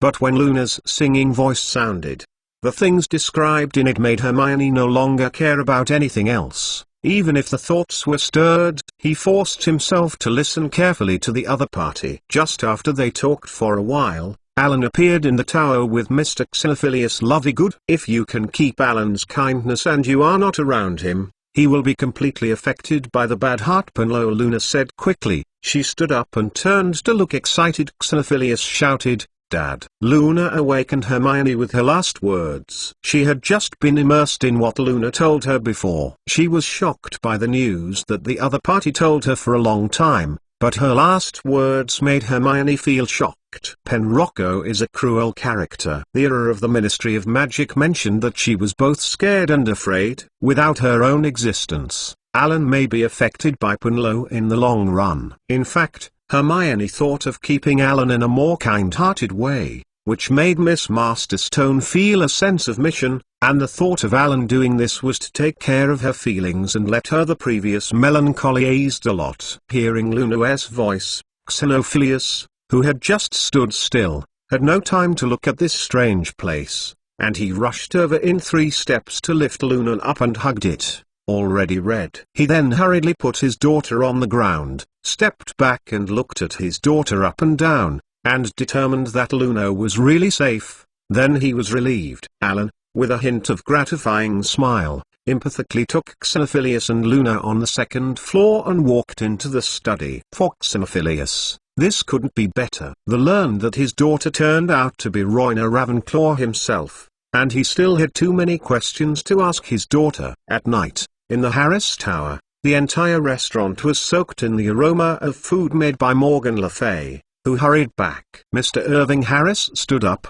and he warmly raised his glass to salute the direction of Xenophilius' respect, and then look around everyone at the table and introduce, "This is Mr. Xenophilius Lovegood. He is Luna's father, and he will become our intimate family from today. Come on, let's thank Mr. Xenophilius Lovegood for a drink." Xenophilius didn't feel that his dirty hair was embarrassing under everyone's attention until now, but he still raised the glass, and he held the glass in his hand. The silvery little thumb gleamed in the light. After everyone drank the wine in the glass, the wine glass was automatically filled with wine. "I want to introduce you to one person alone." Mr. Harris raised his glass and seemed more restrained than before. He bowed slightly to Luna only to find that the other party was already fighting the pudding on the plate in front of him. He had to lengthen introduce the other party to the time to deal with the food in the mouth. "We are already very familiar with Ms. Luna Lovegood. She is a student of Hogwarts Ravenclaw College. But I am going to introduce it now. Is her other identity, that is, Hogwarts founder Royna Ravenclaw. All of us can gather here today, and my son Alan can return to us after falling into the Veil. She's a great success." In these days when Alan and Luna came back, everyone except Xenophilius already knew her true identity, but since Alan and Luna haven't talked much about this matter, they haven't discussed it. The story behind tells everyone what they mean, so they are not good at directly responding to this incident first, just trying to pretend not to know. Now that Mr. Owen Harris has introduced them in public, they can't help but feel a little overwhelmed. What should I call Luna in the future? Is she called Luna or Royna? What kind of etiquette should be used to treat the founder of Hogwarts? Hermione and Penlo looked at each other and secretly sighed, followed the crowd to salute Luna. Unexpectedly, Luna would suddenly swallow the pudding in her mouth, which made her choke a little, let the light silver eyes protrude outward, and took a sip of Morgan Le Fay sitting next to her. Raw gill juice. After washing them down, she got up. "Call me Lou." Hiccups. Feeling that the atmosphere of the scene became a little weird with the burp and smell of raw gill juice, Alan raised her forehead with her hand and stood up to lift her out. In the ritual magic of Luna's resurrection, except her father Xenophilius Lovegood patted Xenophilius' ass, Alan immediately snapped a finger. There is another person who cannot help but for Luna. She is willing has contributed his palm. It is Maggie. With a snapping sound, Maggie, a house elf wearing a beautiful uniform, appeared in embarrassment in front of everyone. Her big raised eyes twinkled, very cute, but the left side was empty. Her cuffs made the little guy look pathetic, which made Hermione feel sad. Mr. Xenophilius Lovegood looked at the loyal house elf, solemnly stood up and walked in front of her and shook hands with Maggie. His mouth kept saying thanks to each other. "It's my pleasure to work for the master." "This should be my pleasure." Maggie, who is more accustomed to not being discovered by wizards, apparently couldn't stand the enthusiasm of Xenophilius. Her long ears were red and she raised her family for the elves. It is undoubtedly proud that she has the opportunity to save her master. Her family elf friend Dobby has always expressed her envy for the matter as soon as she sees her www.untitlenovel.com Luna standing up. She stepped out of the seat and touched Maggie's small head. She squatted down to support Maggie's bare left arm in front of her. Maggie wanted to withdraw her hand reflexively. Luna saw through her thoughts and said softly, This is not ugly, Maggie. Then Luna's right hand stroked at the elf's wrist fracture, and a silver band appeared, slowly twisting and forming a small and slender mithril palm. This hand is automatically attached to Maggie's broken arm when Alan created the little finger for Xenophilius. Luna also personally made it for her house elf, a copy of Vicna's hand. Maggie raised her hand and flexed her fingers in a strange way. She clenched her fist and released it again. The sensation of her left hand made her bow to Luna deeply. This time, not waiting for Mr. Harris to propose, all of them were touched by this scene, and they all raised the glass of wine, saying, "Jing Maggie." Alan also stuffed a glass of wine into the elf's hands. The elf, almost trembling with excitement, drank the wine out of the glass, and Luna then handed it to May. In the shocked eyes of Fleur and Xenophilius, she one left leather glove. "Maggie, put it on. Don't touch Dobby directly with your left palm in the future, otherwise he will be sucked into a mummy by you, and Hermione will trouble us." Chapter 678 Planning. Chapter 670 After the dinner, the lobby on the first floor of the tower. The transfer of the position has been successfully completed. We have more control over the Ministry of Magic than any of the previous 32 ministers, but Connolly Fudge, who has been more cooperative. How do you think it is more appropriate to arrange him? After taking a sip of wine, Mr. Irving Harris looked at everyone with a pleasant look. Ryan's finger tapped lightly on the table. As a former minister, although a serious mistake was made due to the mysterious Maness incident, in the subsequent actions, he fully cooperated with us to appease his men and let him do it. After all this, it would be too ugly for us to step down barely. Should we give him a division? At least let others know that we are not a family who crosses the river and bridges. Let Cornely be a deputy minister directly. Irving Harris narrowed his eyes and said to his second son, "The director's actual authority is greater, and no deputy minister sounds good. Anyway, Conley Sage, if you're too old, you will retire in a few years. Let him follow me. I think he will be satisfied with this position, and for the outside world, at least for ordinary wizards who don't know the doorway of the Ministry of Magic, saying this makes us less threatening." Ren nodded and held a quill pen, and quickly wrote some new people's arrangements on parchment paper. While Len struggled to write a book, Mr. Irving Harris was concerned about the younger son's personal follow-up arrangements. "Alan, what are your plans for the future? Are you going to continue to teach at Hogwarts?" "Continue Hogwarts study is not of great significance to you. Is it better to come to the Ministry of Magic directly? Hogwarts hangs a name and asks for a long vacation. When the time comes, take the Newt exam directly." Lavin. "Luna, do you want to do this with Hermione?" "That's right,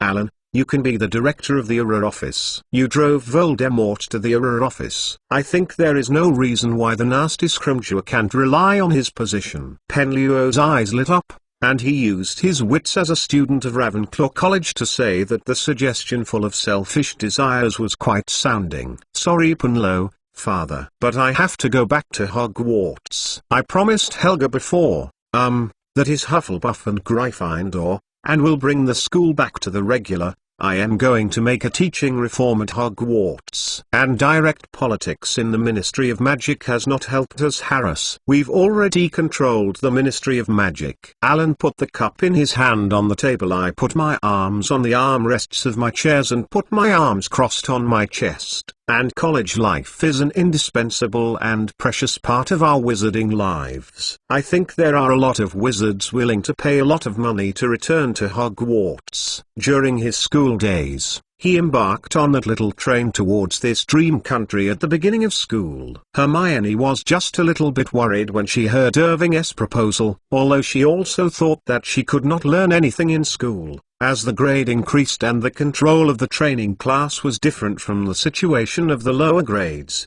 it had already been paid. She has few friends who actually don't want to end her school career like this. She doesn't like to follow the steps she had planned before, instead of suddenly changing her plan because of a temporary intent. She also intends to finish her studies at Hogwarts as usual.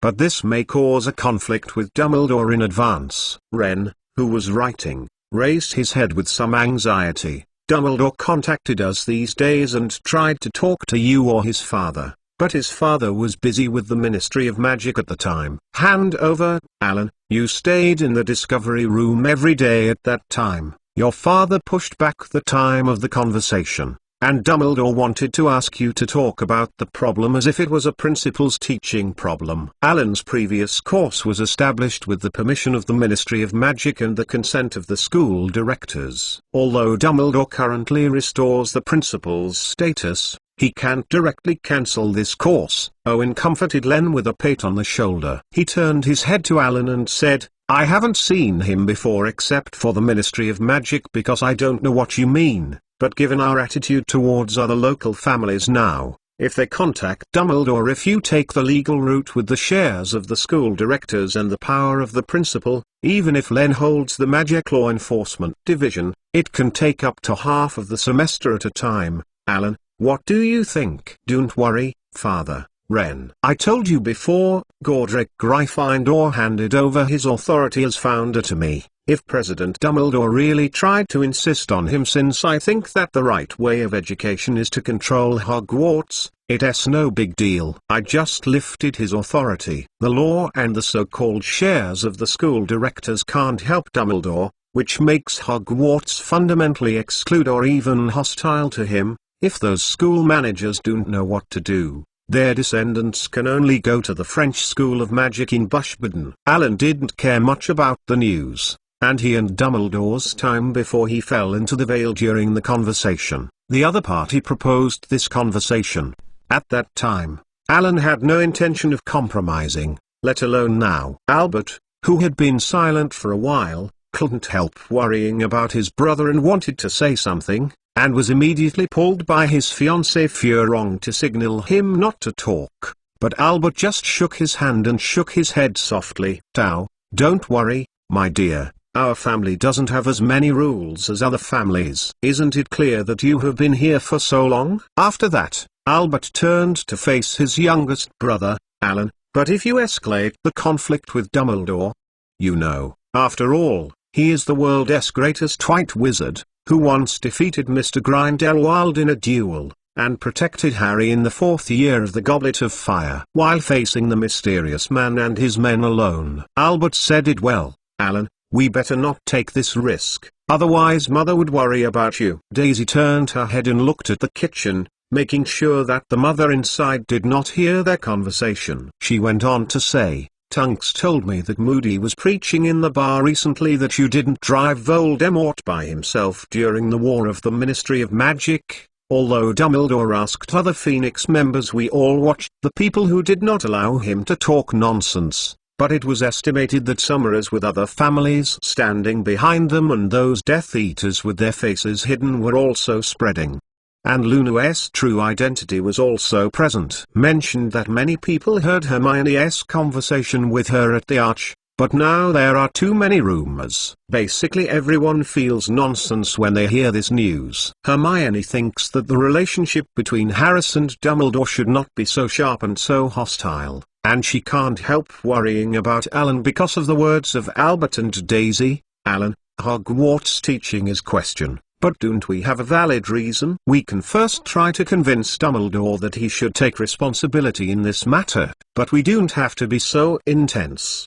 You don't have to take the risk yourself, we can find more safer way. You are still so naive. Dumbledore obviously can't listen. Punlo, who knows that this is not just a conflict of educational ideas, obviously sneered at Hermione. If he doesn't do it, we can't help it. The law is on Dumbledore's side if I contact the school manager, but if we do it, we will make Dumbledore a criminal again. Is there any unknown I need to tell him about a criminal? Alan quietly waited for everyone to finish talking, and he took a sip of black tea before waving his hand to the family and saying, I think you haven't understood how much I told you that I grew up in ancient times. Simply put, Voldemort and Dumbledore are not my opponents. In fact, Luna can do this kind of thing even if you don't count me. What? Alan, are you sure? That's Dumbledore. Xenophilius, who had just joined the tower, hadn't spoken until he heard Alan said he had been quite supportive and trusting Dumbledore when Lido was not his opponent. He wanted to refute and disbelieve conditionedly, but then remembered his daughter Luna and her identity to make him realize that he had just stood in the wrong position, and it seemed that it was not normal. Xenophilius stared at Hermione and Punlo again with dissatisfaction. He had never expected that Alan had shot his daughter so quickly, and the relationship between the few of them was not as good as today. I understand that the change of identity has also changed his attitude. If it was not his baby daughter who emphasized to him that he had confessed several times so that he should not be more talkative in this matter, he would definitely have to find Harris to find the other party on this matter. And now, Xenophilius intends to talk to her daughter in private, to persuade her to change her mind, even if he now knows that his daughter is so much older than himself. But a sense of responsibility as a father, but it didn't disappear. He couldn't let Alan who come by his daughter's temperament. If that's the case, Alan, you should return to Hogwarts. But Alan, don't rush out Dumbledore immediately, and let those school managers form an alliance with him. Owen Harris was silent. After a short while, both eyes shinned. Don't worry, let go of your hands and feet to carry out your reforms. By the way, the Ministry of Magic has won a first-class Merlin medal for you, Hermione and Punlo, because of your Annie the role of Magus in the previous war of the Ministry of Magic after the transformation. Also won a second-level medal for you, so that the medals of Alan and Punlo will be promulgated by me in the Ministry of Magic. At that time, Hermione's was arranged at Hogwarts, and you, as Professor Hogwarts, would promulgate it to Hermione. During the Ministry of Magic Awards, several reporters were asked to raise a few questions. We also resolved those rumors. Alan nodded to understand his father's meaning, and then he turned to Xenophilius. Since the matter is over, Mr. Lovegood, about the TV station. Mr. Lovegood, Alan, do you need anything to do with the TV station? You tell me and I'll do it down to arrange. Furong saw that the crazy Xenophilius was still in his own contemplation, instead of this seemingly unreliable. The director of the TV station responded to Alan. Oh, that's it. I think TV stations can broadcast some mole movies during the prime time these evenings. They have been broadcasting news and rebroadcasts such as Quidditch. The audience has lost some freshness. The show allowed viewers some relaxation in this stressful and tense atmosphere. Alan pretended to suggest something unintentionally and added another sip of tea. I had a class at Mole School before. Something that Moles call science fiction is still quite interesting, but remember to declare that the content is fictional by Moles when playing. It is Moles with special effects. It should be said that Moles illusion, otherwise it is easy to cause misunderstanding. Okay, no problem. You'll write an application to your mother's management department to get a permit in this way. Then I will postpone the video of the Quidditch game at 8 p.m. and broadcast it so that our TV program will be broadcast. The duration can also be extended. Although I don't know why my little uncle suddenly cared about the TV program, but this small request is not difficult to do. Furong immediately agreed. After the meeting was over, Hermione also interjected and chatted. Speaking of Quidditch, do you know? The new recruiter for the Montrose Magpies is Cedric Diggory, who graduated from Hufflepuff. And may I, Professor G is a fanatical supporter of the Montrose Magpies. www.mtlnovel.com. I heard her ask Ku before, when will he get the starting position? Tunks is also his supporter, because Cedric graduated from Hufflepuff. She often boasted Cedric in front of me during this time, saying that he learned to use Wollongong in a starfish upside-down shape flying. Daisy herself has also joined the Quidditch team before and has always been interested in the game, but unlike girlfriend Tunks, she is a supporter of the Appleby Arrows. Emily, who had not deliberately participated in the topic of adults before, couldn't help but add, but Cedric is really handsome. Seeing that there was no business, Irving asked Len to write things down in the notepad, and then looked at Luna apologetically. Sorry, Luna, Xenophilius, because I didn't know what you meant before. I didn't let Furong play the part of you two, and fail to win a medal for you. I don't know if you have any other requirements for Luna. In fact, if I am not in a hurry, I will be able to give you it in a while. Run another one, you know. Cornelius Fudge forcibly issued himself a Merlin medal by means of "Oh, don't worry that I can't use this." Luna turned to look at Owen, and then suddenly said, "Let me and Alan go to Mysterious Affairs Department to become a silent person." Chapter 679 Interview in the main hall of the Ministry of Magic. The dark wooden floors on the ground are polished for appreciation. The peacock blue ceiling is inlaid with glittering golden symbols. The lobby and the reception area are full of people. The wizard reporters, armed with long spears and short cannons, were surrounded by the fountain of Brothers of Magic. They probed and waited for the elevator on the other side. Some armorers separated them and left them in a passage, stopping them outside the passage. Magic John Barker, the new director of the Department of Magical Accidents and Disasters, was arranged to take care of the reception. He stood wearily and helplessly at the door and said, "Gentlemen and ladies, be quiet. Don't be crowded. Pay attention to safety." Suddenly there was a burst of applause and cheers from the crowd. The era quickly turned back and found out that the new savior of the wizarding world, Alan Harris, took Hermione Granger and Punlo Crivat out. Elevator. Ara immediately raised his alert and straightened his waist and abdomen. A short, grumpy man holding a large black camera and jumping around to take pictures. Each time the flash flashed dazzlingly, a burst of purple smoke was sprayed from the camera. It was not just him. All the reporters frantically pressed the shutter one after another, and smoke burst into the air. Hermione Granger, dressed as a Hogwarts student, and Penelope Crivat in a uniform trailed Alan half a step. After Alan returned to modern times, he did not change back to the modern style. Just like Voldemort and Dumbledore wore the same robe. He also wore the ancient wizard's robe and waved to the media reporters who were excited because of their appearance. The reporters were talking about all kinds of questions. They crowded and shouted, hoping that their questions would be accepted by Alan. Among them, Alan responded to questions about things behind the curtain, until two sharp questions were raised by a foreign newspaper reporter. The noisy scene was quiet, but everyone was prepared well. Record Alan's answer. They wait for Alan's answer. "Mr. Alan Harris, what do you think of the recent rumors that the mysterious person is not you alone?" The reporter who asked the question was flushed with excitement. His hand holding the microphone shivered slightly, but his waist was quite strong. Even more straightforward, he felt that he was shouldering the great mission of the media, not afraid of power, and dared to pursue the truth. Alan did not lose his gaze. He looked at the sign on his microphone and the certificate hanging on his chest, and politely replied, "Thank you for your question. Report about of the New York Ghost." Alan mentioned that the name of their newspaper was like a bucket of ice water pouring from the head of a journalist who was in a state of fanaticism and justice. He kept telling himself that it is useless to retreat until now. Their headquarters is in the United States, Britain.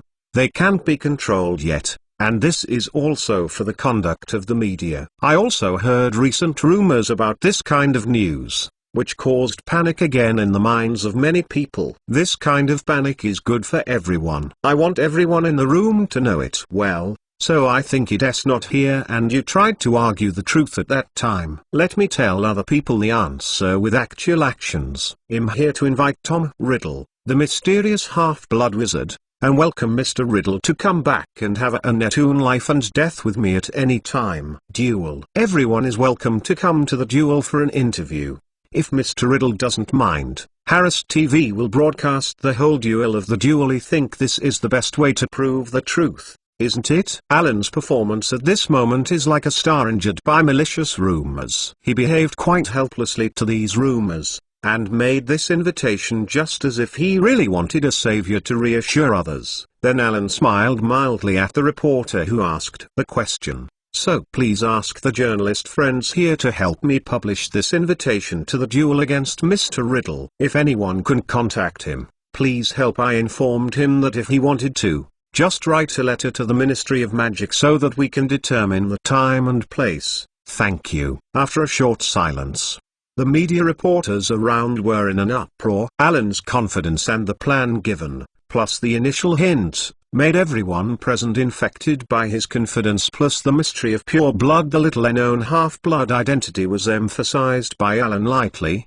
which made the rumors seem to be just another vicious conspiracy of the mysterious man. The American journalist Bout was soothed by Alan's smile, and his heart was full of power, thinking that his questions helped the savior to submit the facts. He is now infected by Alan's self-confidence, and his ideas have also been brought into Alan's thoughts. The misunderstanding that asked him to enter. Thank you, Mr. Alan Harris. I understand that this must be a conspiracy of the mysterious man. He is trying to distort the facts so that people think he still has strong power. Mr. Reporter, this is just a possibility. I think from the perspective of your powerless words and deeds, you must also be a good reporter who is brave in pursuing the truth. I have written a positive judgment in the newspaper, even though it seems likely, but it is unfair to Mr. Riddle, so I hope that you will only report this speculation at most when reporting, not deliberately discredit Mr. Riddle. Well, Mr. Alan Harris, I swear by my honor at the Thunderbird Academy at Ilvenman School of Witchcraft and Wizardry, and I promise I will do this. But felt like he was full of the mission of being a reporter, feeling, he thought like a spring. He wanted to return to his office immediately to start creating news content. Mr. Alan Harris, first of all I have to congratulate you. The winner of our magazine selection this year must be you. In addition, I would like to ask Miss Luna Lovegood, who has made good friends with you. There are rumors that the real identity turned out to be Hogwarts founder Royna Ravenclaw. Can you tell us about it? Amidst the hustle and bustle, the female reporters from the witch-popular magazine Witcher Weekly roared anxiously. Then he asked another hot news that was circulating in secret. The magazine Witcher Weekly contains articles, divination quizzes, consultation columns, recipes, etc., and also reports a lot of celebrity news. It is also selected by the 5 Most Charming Smile Awards that Jidrol Urquhart won. On the other hand, Alan had always thought that because of his young age, The Witcher Weekly was temporarily not suitable for the nomination. However, after the Ministry of Magic, it was obvious that Witcher Weekly had recognized his short-sightedness. However, Alan, who heard this question, just shrugged rather helplessly and did not directly answer the question. At this time, he was informed that he would get the scammer Jidro Rollhart, who made him more repulsive. The same award is not good news for Alan now. Fool. How can you gossip? Magazines like this disturb Alan. Mr. Harris Bout, the reporter of the New York Ghost, who was later praised by Alan, now looks like an Alan. He looked like Alan. He misunderstood that the other party was helpless by this low energy problem, so he immediately refuted the female reporter of The Witcher Weekly. And some experienced reporters may not be able to ask anything from Alan. They looked at Hermione and Penlow behind him, trying to dig out some news from these two, especially wearing Hermione in the uniform of the Hogwarts school. Many reporters have leaned on her side. Miss Hermione Granger, Miss Penelope Crivat. Given that Mr. Alan Harris and the 2 animagus forms are magical creatures, and that they have successfully succeeded or registered in view of the relationship between the deformed wizard of Animagus and the Harris family, can we understand that you have successfully developed a new method for enhancing the transformation power of Animagus? No one in the past century, before Mr. Alan Harris, if not counting Sirius Black's existence, only 7 animagus have registered in the world. The anxious reporters asked with confusion. They said that their microphones were too close. Penino's eyebrows were raised, and he glanced coldly at it. The reporter, who almost slammed the microphone into Penelo's mouth, shook his hand. But apparently other reporters did not give up because of this. A sorcerer dressed up with an old scholar with thick-bottomed glasses in today's Transfiguration asked in an almost self-serving tone, according to my investigation, there was exactly 1 head in the Flame Cup period. The Sphinx appeared in the UK and was later killed by Mrs. Josephine Harris, Director of the Department of Magical Biological Management and Control of Mrs. Alan Harris's aunt, and some members of the Disposal of Hazardous Biology Committee under Miss Harris's. The hunter spider was acquired by Mr. Alan Harris during the game, and today the form of animagus registered by Ms. Hermione Granger and Penelope Crive that happens to be a sphinx. Is there any connection between the tail beast and the characteristics of the demon spider? Yes. I have mastered the new method. Alan admits directly and neatly. This simple sentence caused a great uproar, although most of the reporters had speculated about this result before. This simple confession was still unexpected. Merlin's pants. Those old scholars should have given you the most promising newcomer award for transformation today. You shouldn't say anything and wait for your OWL's and Newt's transforming class results to come out. Alan. Harry. Mr. C. Please be sure to publish a new paper on the animagus deformation method in our magazine. The old reporter made an invitation with a lament. I have no intention of making it public now. Alan shook his head and made a clear rejection. After completing his studies in 1954, Mulwag McGonagall won this award because of Ning's impressive deformability and achievements. So even if Alan wants this award, it's almost enough to wait until the Newt results are excellent. Thank you. What do you say? Why? The old scholar apparently did not expect the other party to respond in this way. In fact, Transfiguration Today is a book focusing on the latest developments in the field of metamorphosis. Journal. This journal will not only publish some academic articles, but also publish the papers of some outstanding and knowledgeable scholars in this field. This old scholar is usually more as the chief reviewer of the paper than the interview and debate. First-line reporters. If it were not for the registration of animagus with two magical creatures today, he would not have run out in person. Why not announce it? Are you not a savior? Wouldn't it be more likely to protect yourself if other wizards also learned this ability? A reporter backed by a purer blood family thought of what the patriarch said to him. Confess, and Jin Jialong sees the opportunity to incite. Then if it was announced, it would also allow the black wizard to learn, and is more likely to harm and succeed in hiding. Hermione was a little angry, and she directly grabbed the other party's logic loophole and refuted it back. The reporter did not debate the above topic anymore. He was good at instigating the flames and opened up a new battlefield, and decided to overstate the words in order to arouse others' greater suspicion about Alan. There are rumors that his current skin and the hair should be due to the negative energy erosion caused by the excessive use of the undead faction in black magic, not because of entering the Veil. So selfish. What air of the White Wizard? If he really entered the Veil, he could not see things. Why did you change the robe again? The belt is made of the Devil's Skull. Can't you really understand what a dark wizard is? Seeing Alan being ironic, Punlo suppressed the idea of wanting to kill him directly, and looked at the reporter angrily, remembering his appearance. According to your logic, I will go to your house and wait for you if property is divided equally among the poor. Although she was scared by the female era, the reporter apparently knew that the other party would at least not do it now. Look, this is not what the black wizards do. The scene was chaotic for a time, but a dozen seconds later, the reporter's voice was interrupted by a clap of applause. Alan withdrew his clapping hands behind his back. Good reasoning.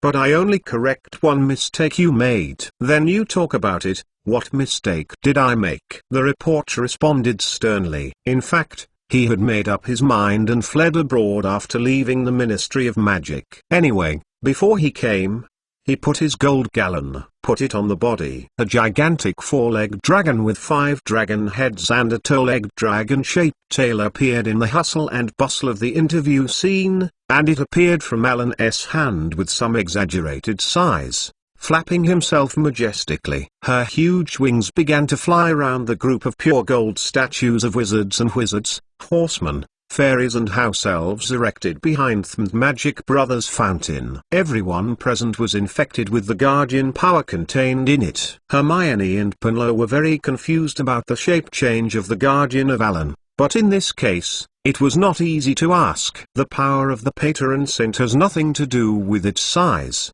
but the positive energy contained in Alan's 5-headed dragon makes it easy for a wizard who feels even more blunt about magic to judge that the power of Alan's new patron saint is undoubtedly related to it. This image matches well. Merlin's mother irresistible. A mixed-born wizard called out a mixed style of interjection. This is bigger than the patron saint called by the ancient Greek wizard on the chocolate frog card, the invincible Andrews. And like the legendary him, he was summoned without a wand. Bout's eyes lit up and greeted his cameraman to take this spectacle down. Hearing the mixed admiration, he couldn't help but add, the invincible Andrews summoned it is said to be only the size of a giant. It has made him unique in the previous history. And Mr. Alan Harris is now summoned by the size of a fire dragon. The Black Wizard cannot summon such a powerful patron saint. They can only summon magic maggots by using the patron saint spell Devour Yourself. As the patron saint dissipated,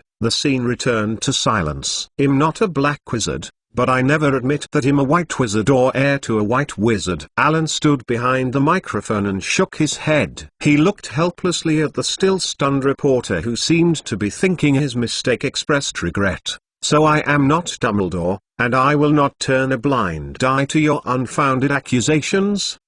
All others responded neatly at the scene. The reporter realized that it was not good, but because of the situation, he could only borrow the words, "What do you want to do?" The reporters are watching. Do you dare to mess up? Really think the Harris family can cover the sky in the Ministry of Magic? Right. The Ministry of Magic is just the Ministry of Magic. Harris has never violated the law and used private rights. Alan didn't take care of the other party anymore, but paid a salute to Punlo, sideways. Mr. Punlo also pretended to respond. This gentleman, may I ask? Alan said in one glance, this gentleman just tried to defame me with unsubstantiated rumors. I will report to you here. Understood, sir. We will investigate clearly. Please rest assured, if this is the case, Aurora will definitely give you a clean innocence. Punlo nodded and saluted Alan seriously, then turned to look at other Pride Luo. Have you heard? Haven't you invited this reporter back to assist us in the investigation?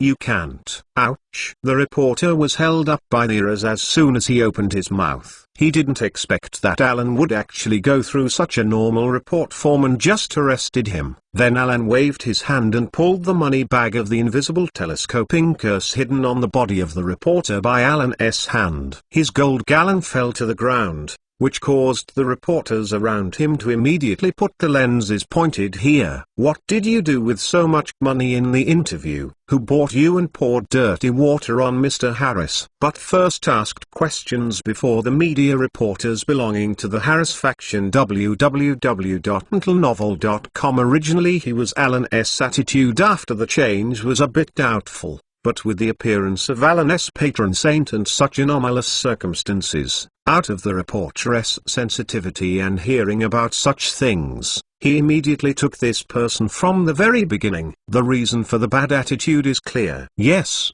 the previous rumors were spread by these people. Are they mysterious spies? This time it was the reporter of Singing Contrary who took the rhythm. It's not a family that supports the mysterious people. This time, they can't escape the guilt by saying that they have been used by the so-taking spell. The reporter of Harris TV also added, "Oh, sorry this reporter, I just accidentally knocked your wallet away while practicing magic. Auras, please help him to pick it up." Alan, who had found the other party's thoughts, withdrew his right hand, and then added to the reporters who were already silent around, "But Miss Crive, obviously is a reporter with so much ginger along in the interview. I personally think it is very suspicious, suggest that Auras should check this carefully." The reporter, really, as speculated by other reporter friends, was bought by Mr. Riddle or some other family with bad heart before making this remark. Chapter 680. Is this a human language? Although this interview incident caused a sensation in the wizarding world due to Alan's confession of possessing the skills of Animagus transformed into a magical animal,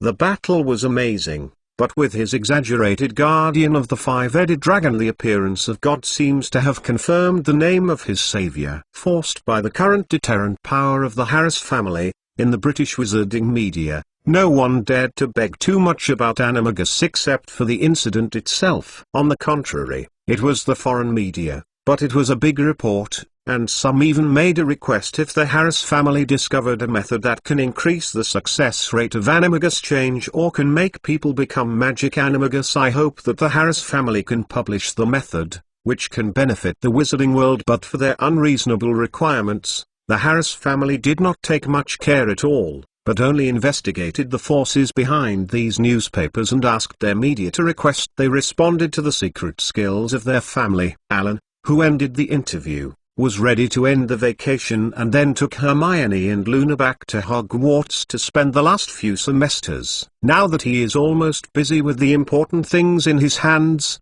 Alan feels that he should still meet Dumbledore, who has been waiting for him for a long time. Although the concept and the current form have deepened the contradictions between them, Alan, I feel that as long as I can persuade Dumbledore to let go of his stubbornness and compromise with myself in the cause of education, then I don't need to make things as fierce as his father own designed. Dumbledore is after all a matter of right and wrong. It's still worthy of admiration.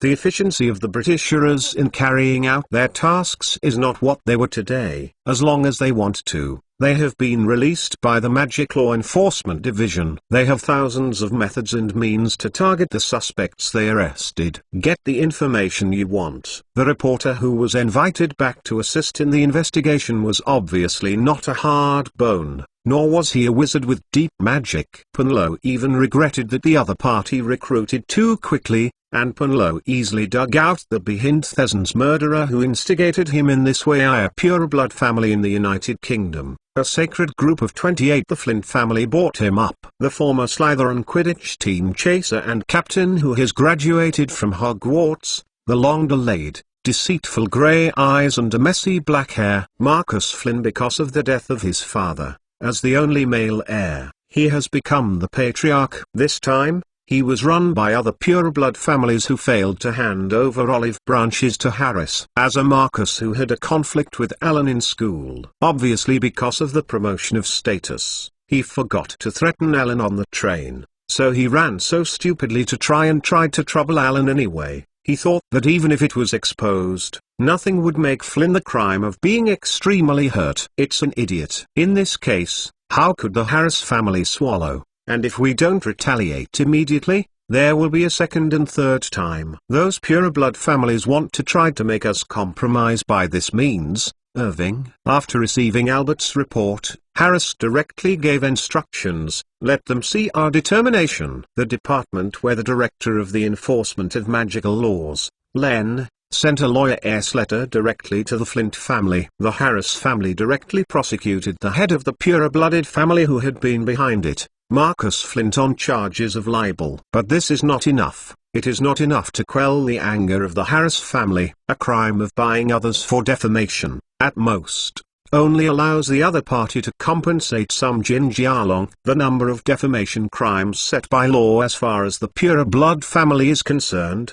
it does not matter. It does not constitute any threat at all. Within an hour of the interview, the Flint family's industry ushered in a joint operation of multiple departments of the Ministry of Magic. Alan's Second Division of Magic Law Enforcement Division of Magic Law Enforcement Division prohibits the abuse of magic divisions, the Mull Abuse Division and the International Magic Trade Standards Association under the International Magic Cooperation Division controlled by Big Sister Daisy. The products of the Lind family were inspected in an all-round way to find out that all kinds of prohibited products that were not actually prohibited products and the crucibles made by their families for export did not meet the standard and were sealed. Alan's Aunt Josephine Harris controlled the Magical Creature Management and Control Division and sent people to a few magical creature farms for the Flint family. The Flyway Administration of the Department of Magical Transportation of the Ministry of Magic even directly cut off the connection between Flynits and all the fireplaces in their family industry because the fireplaces of various industries in the Flint family failed to meet safety standards. To prevent Scrimgeour from hindering this,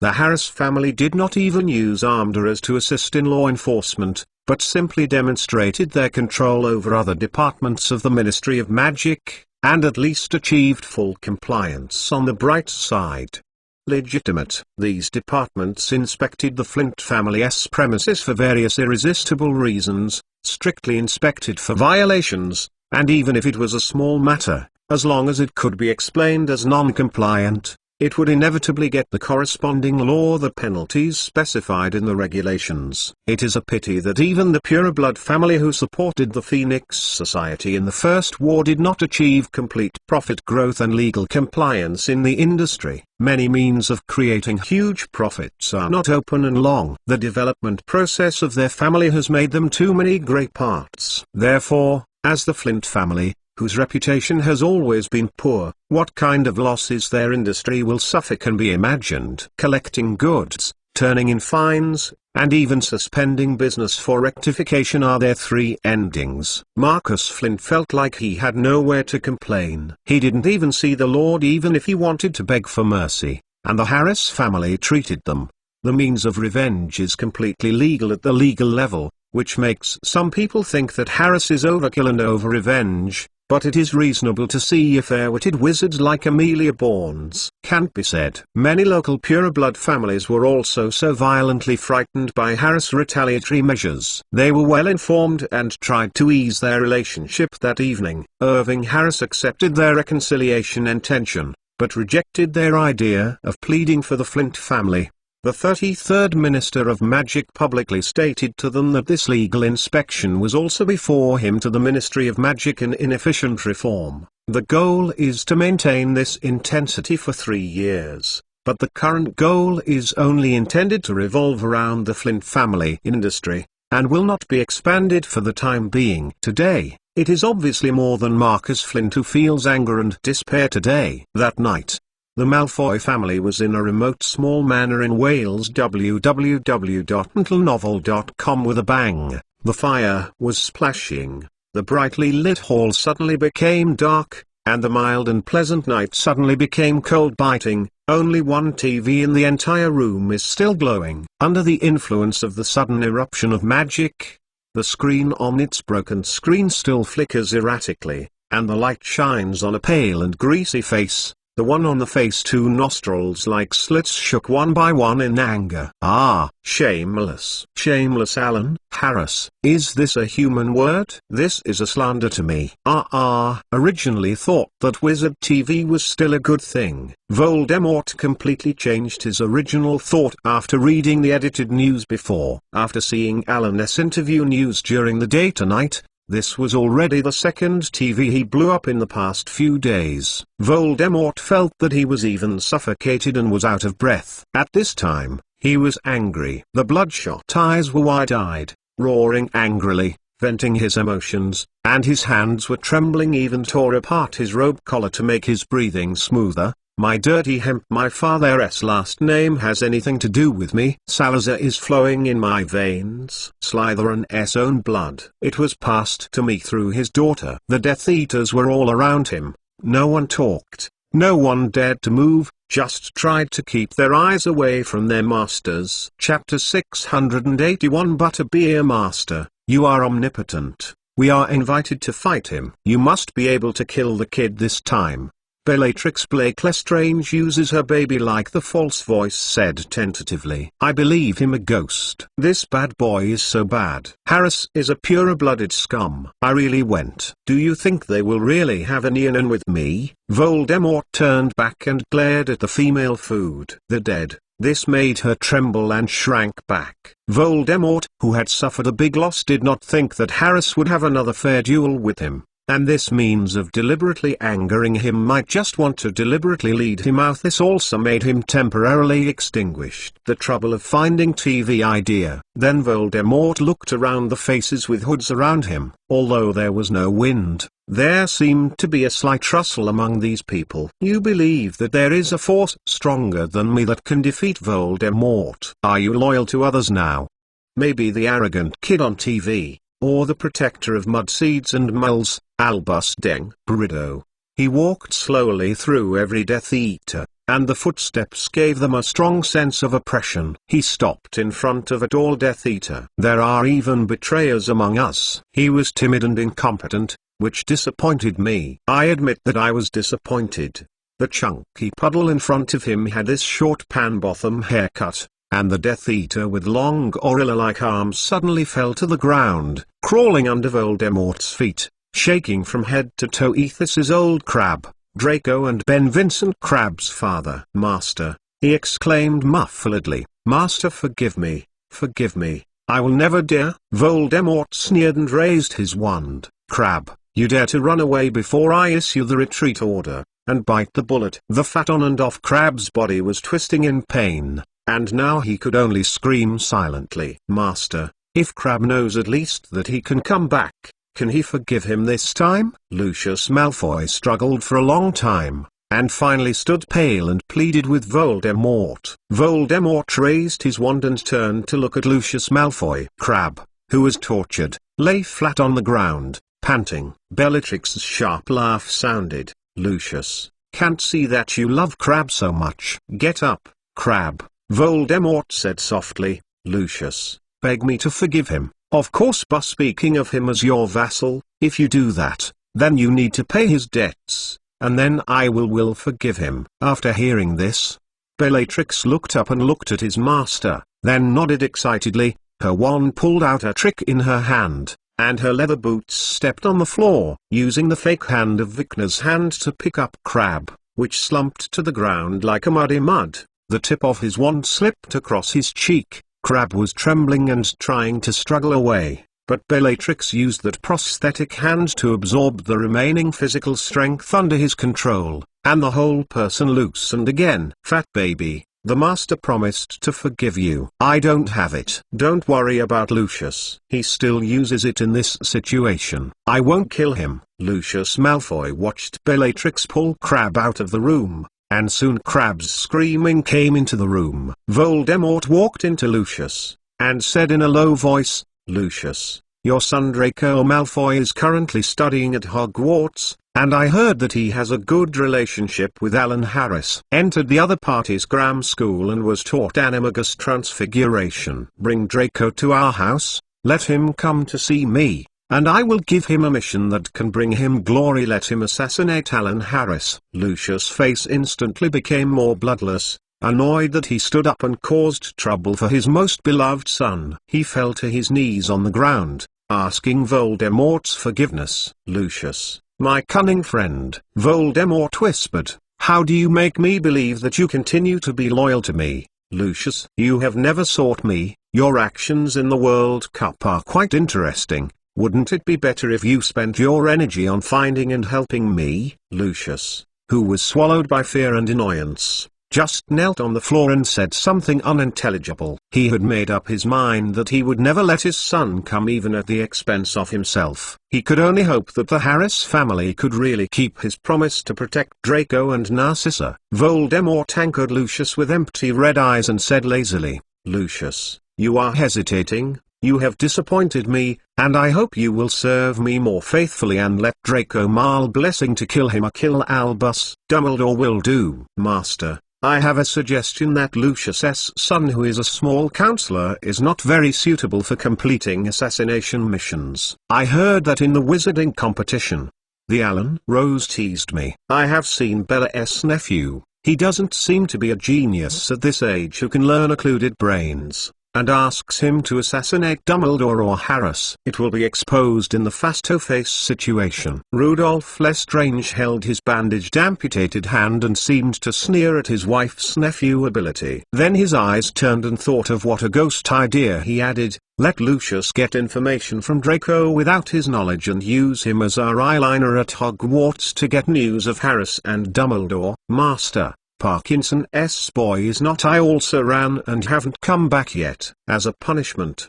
let the little girl named Pansy from his family complete the assassination mission when we catch him." Rudolph finished, and there was silence in the room. Voldemort did not say anything, but his silence made the atmosphere of the whole room more frozen. Voldemort's face was expressionless, and his empty red eyes could not see any emotion. He actually felt that the other party said something reasonable. If he could leave Draco Malfoy as an internal response, he could always disclose Alan Harris' actions to himself. No, then you can seize the opportunity on your own side, and even at some point this may be the key to winning. Let Draco Malfoy go to assassinate Alan Harris and Dumbledore, but he is just for catharsis. Dumbledore might not be a student assassin because of his so-called theory of love. There will be too much movement, but Harris is obviously not a good player. As a descendant of Death Eaters, he can gain the trust of the Harris family. Such role is currently Draco Malfoy,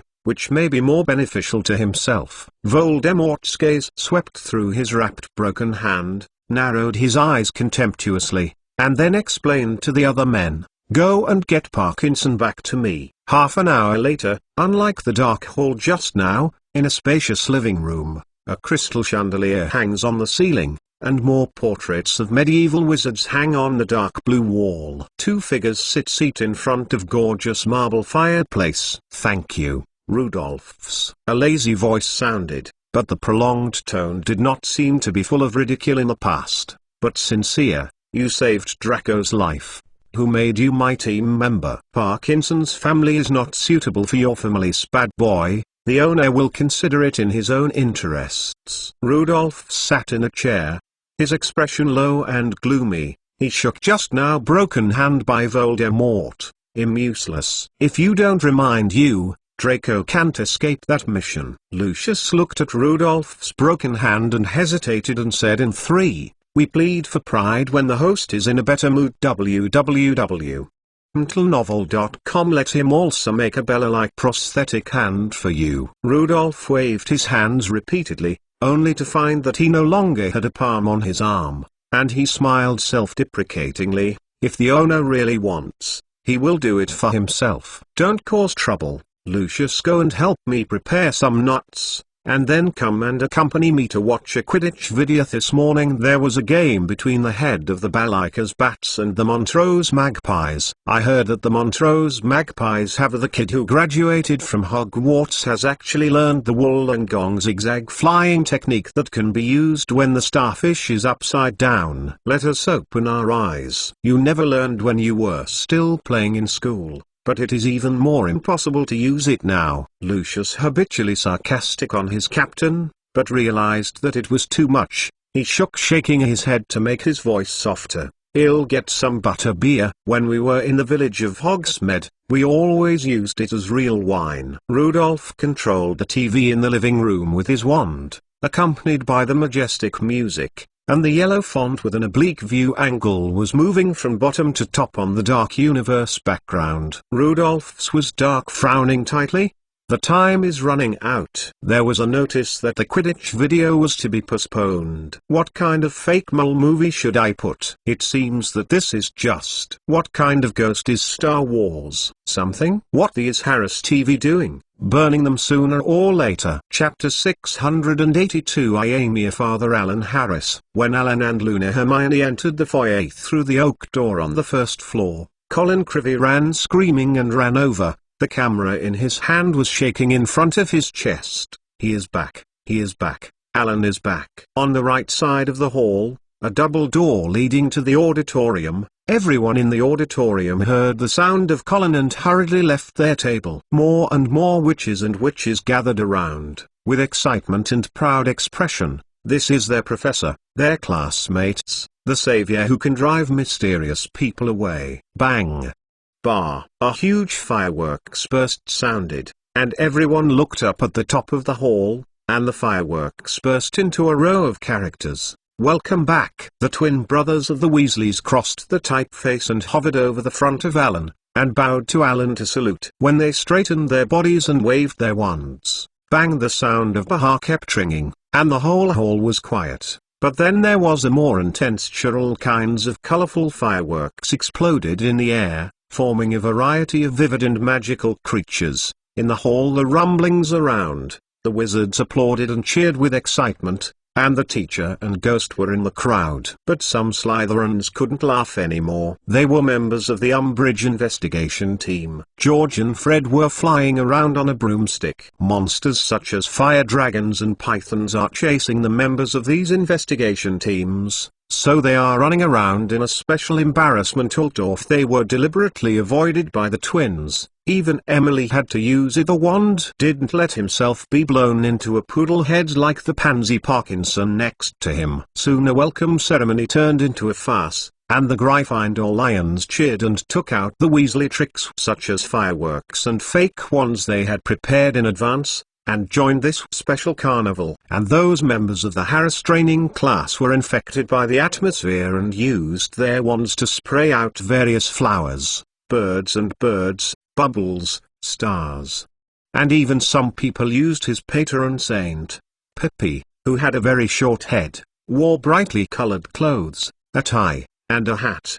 His slippers were cracked with long slits, his toes were exposed, and he was screaming excitedly, grinning, with a wide face and big mouth and glaring round eyes. The twin brothers' behavior at this time is particularly in line with its appetite, as if to match the actions of the twins. It is in the Hogwarts administrator Argus Fierke ran around overhead, and at the same time took out some prank props such as the big dung eggs collected from the students for a long time, and began to throw them on everyone. Seeing the wizards were beaten by dung eggs because they could not escape. As soon as he was standing, Pippi spun and Rouse quickly took off the bell-shaped hat above his head, waved a circle around his head, and whistled happily. It was the behavior of the twin brothers who saw Pippi ghosts, but instead of chasing the embarrassed and pitiful members of the special operation team who were covered with dark green and yellowish viscous liquid, they rode a broom and deliberately made a spin in front of Alan. They stopped flying in front of a wall full of various school regulations issued by Umbridge. They glanced at each other and patted some crackling spherical objects facing the wall and screaming loudly there. Alan arrested Umbridge. "Let these things go to hell." The wall shook, and the school rules framed by the glass frame fell to the ground and fell to pieces. The onlookers clapped their hands desperately and shouted, "These things should be destroyed." Dumbledore had just been back to school a few days ago and was busy negotiating with the Order of the Phoenix and other forces, so he just cancelled these rules and had no time to explain to Filch to take it down. And the twin brothers clearly wanted to wait for Alan to come back and give him credit, and took the opportunity to promote the prank work they developed this year and deliberately chose the last great event before graduation at this time.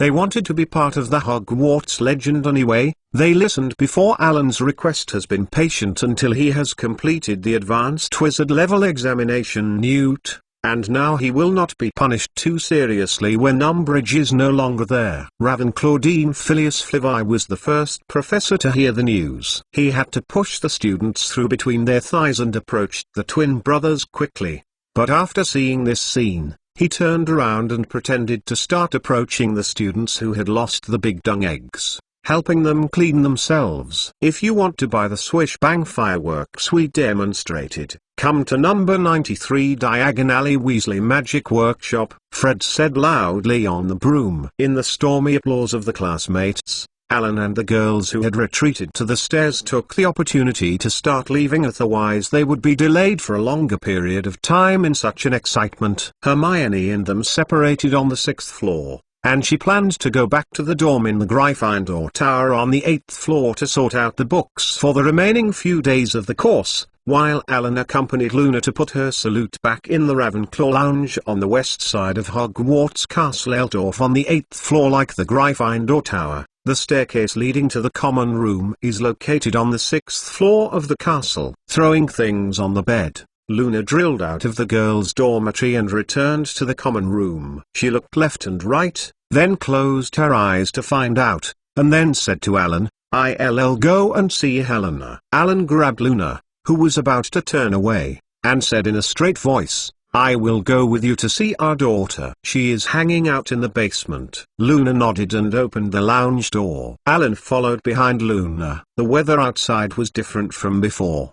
The changing weather made the light dim. The bullet train hit the windows of the castle in cracks. In the empty corridor, only Luna and Alan's footsteps. Luna took Alan back to the 1st floor, and went straight through a door. It was different from the black ink outside the window.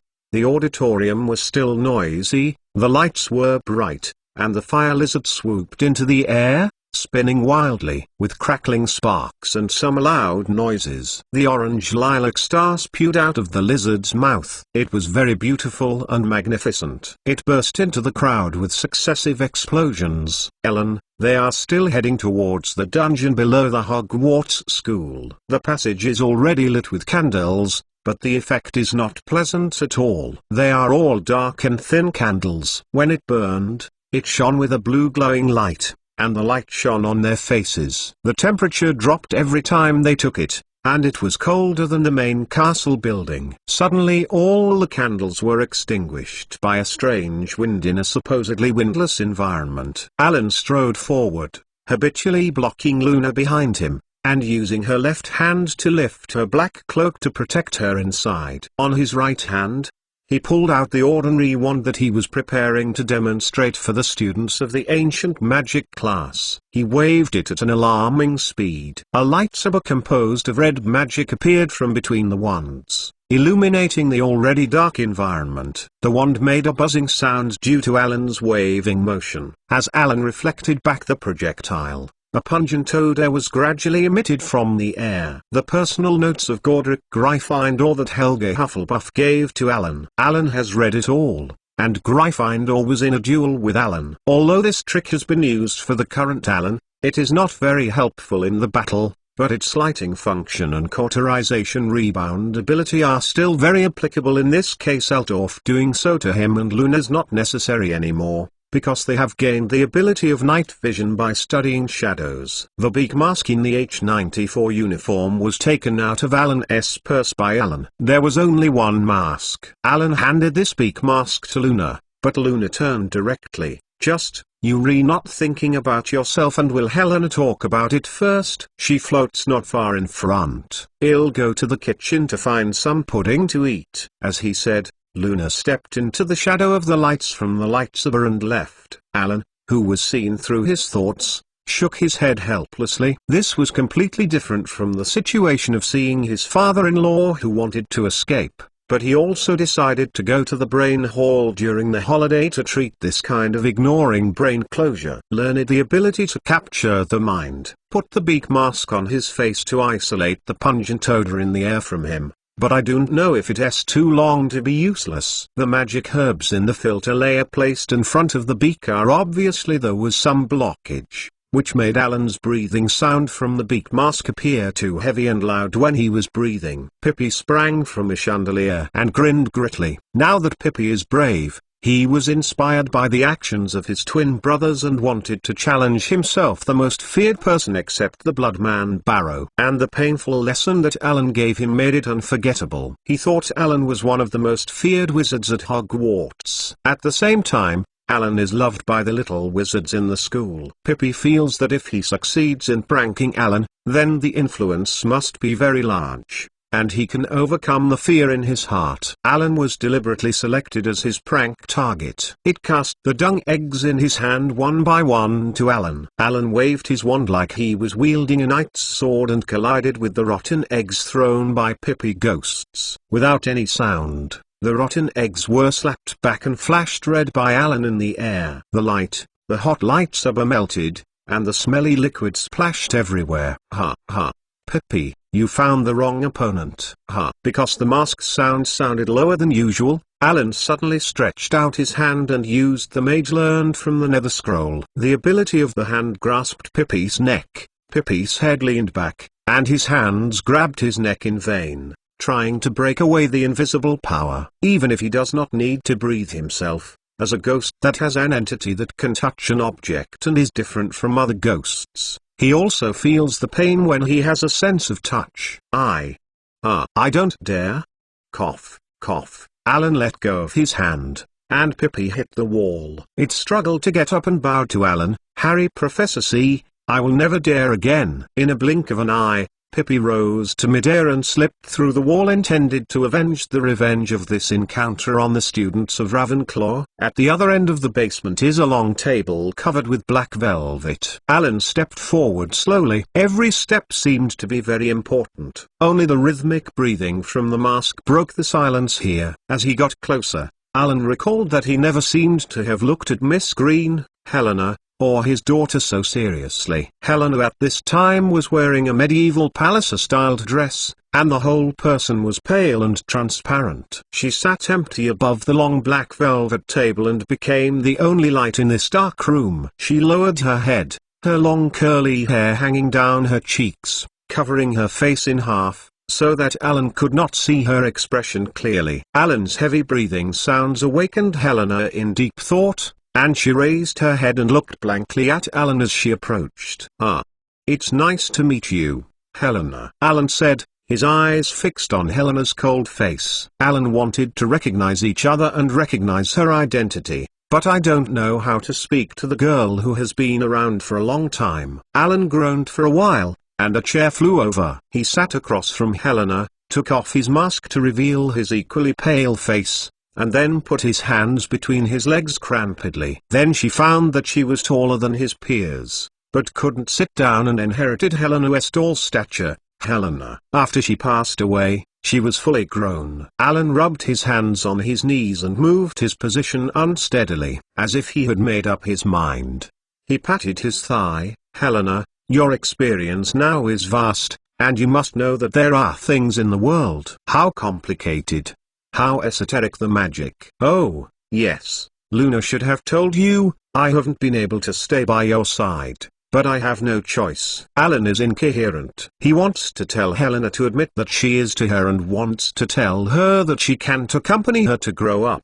I want to say. Anxious Alan stood up and looked at Helena, staring blankly at his face. He organized the language, thinking about how to speak to Helena, as a complete absence. Father who had done a little bit of duty, Alan felt guilty. Helena sat quietly on the velvet black cloth, her eyes fixed on Alan. www.untitled.com didn't seem to be touched by Alan's behavior at this time, which made her look like she was facing a little wizard, like Ravenclaw was cold and arrogant. She suddenly interrupted Alan and held out Alan's hand with no physical hand. "I know what you want to say. I do know you and your mother thing, and I am very happy. I am your father." "Yes, my dad." "Eh?" Alan said after following Helena's words before reacting, and the hand extended with her daughter's handshake motion stiffened. "Sorry," I said, balding. There was no slight emotional ups and downs on Helena's face, but the change in skin color on the translucent face made Alan understand that the other party should be shy for mistakes. That being said, Ravenclaw's college ghost got herself up and tried to put her head in her father's arms for the first time, but due to her size, she found her calf completely caught after having discovered that there was a small problem with each other's height. Inside the floor, a long ghost life made her more accustomed to using ghosts and forgetting to bend her knees like a living person. "I am your father." Alan's deep voice seemed a little sullen, and her left hand was caressing her daughter Helena.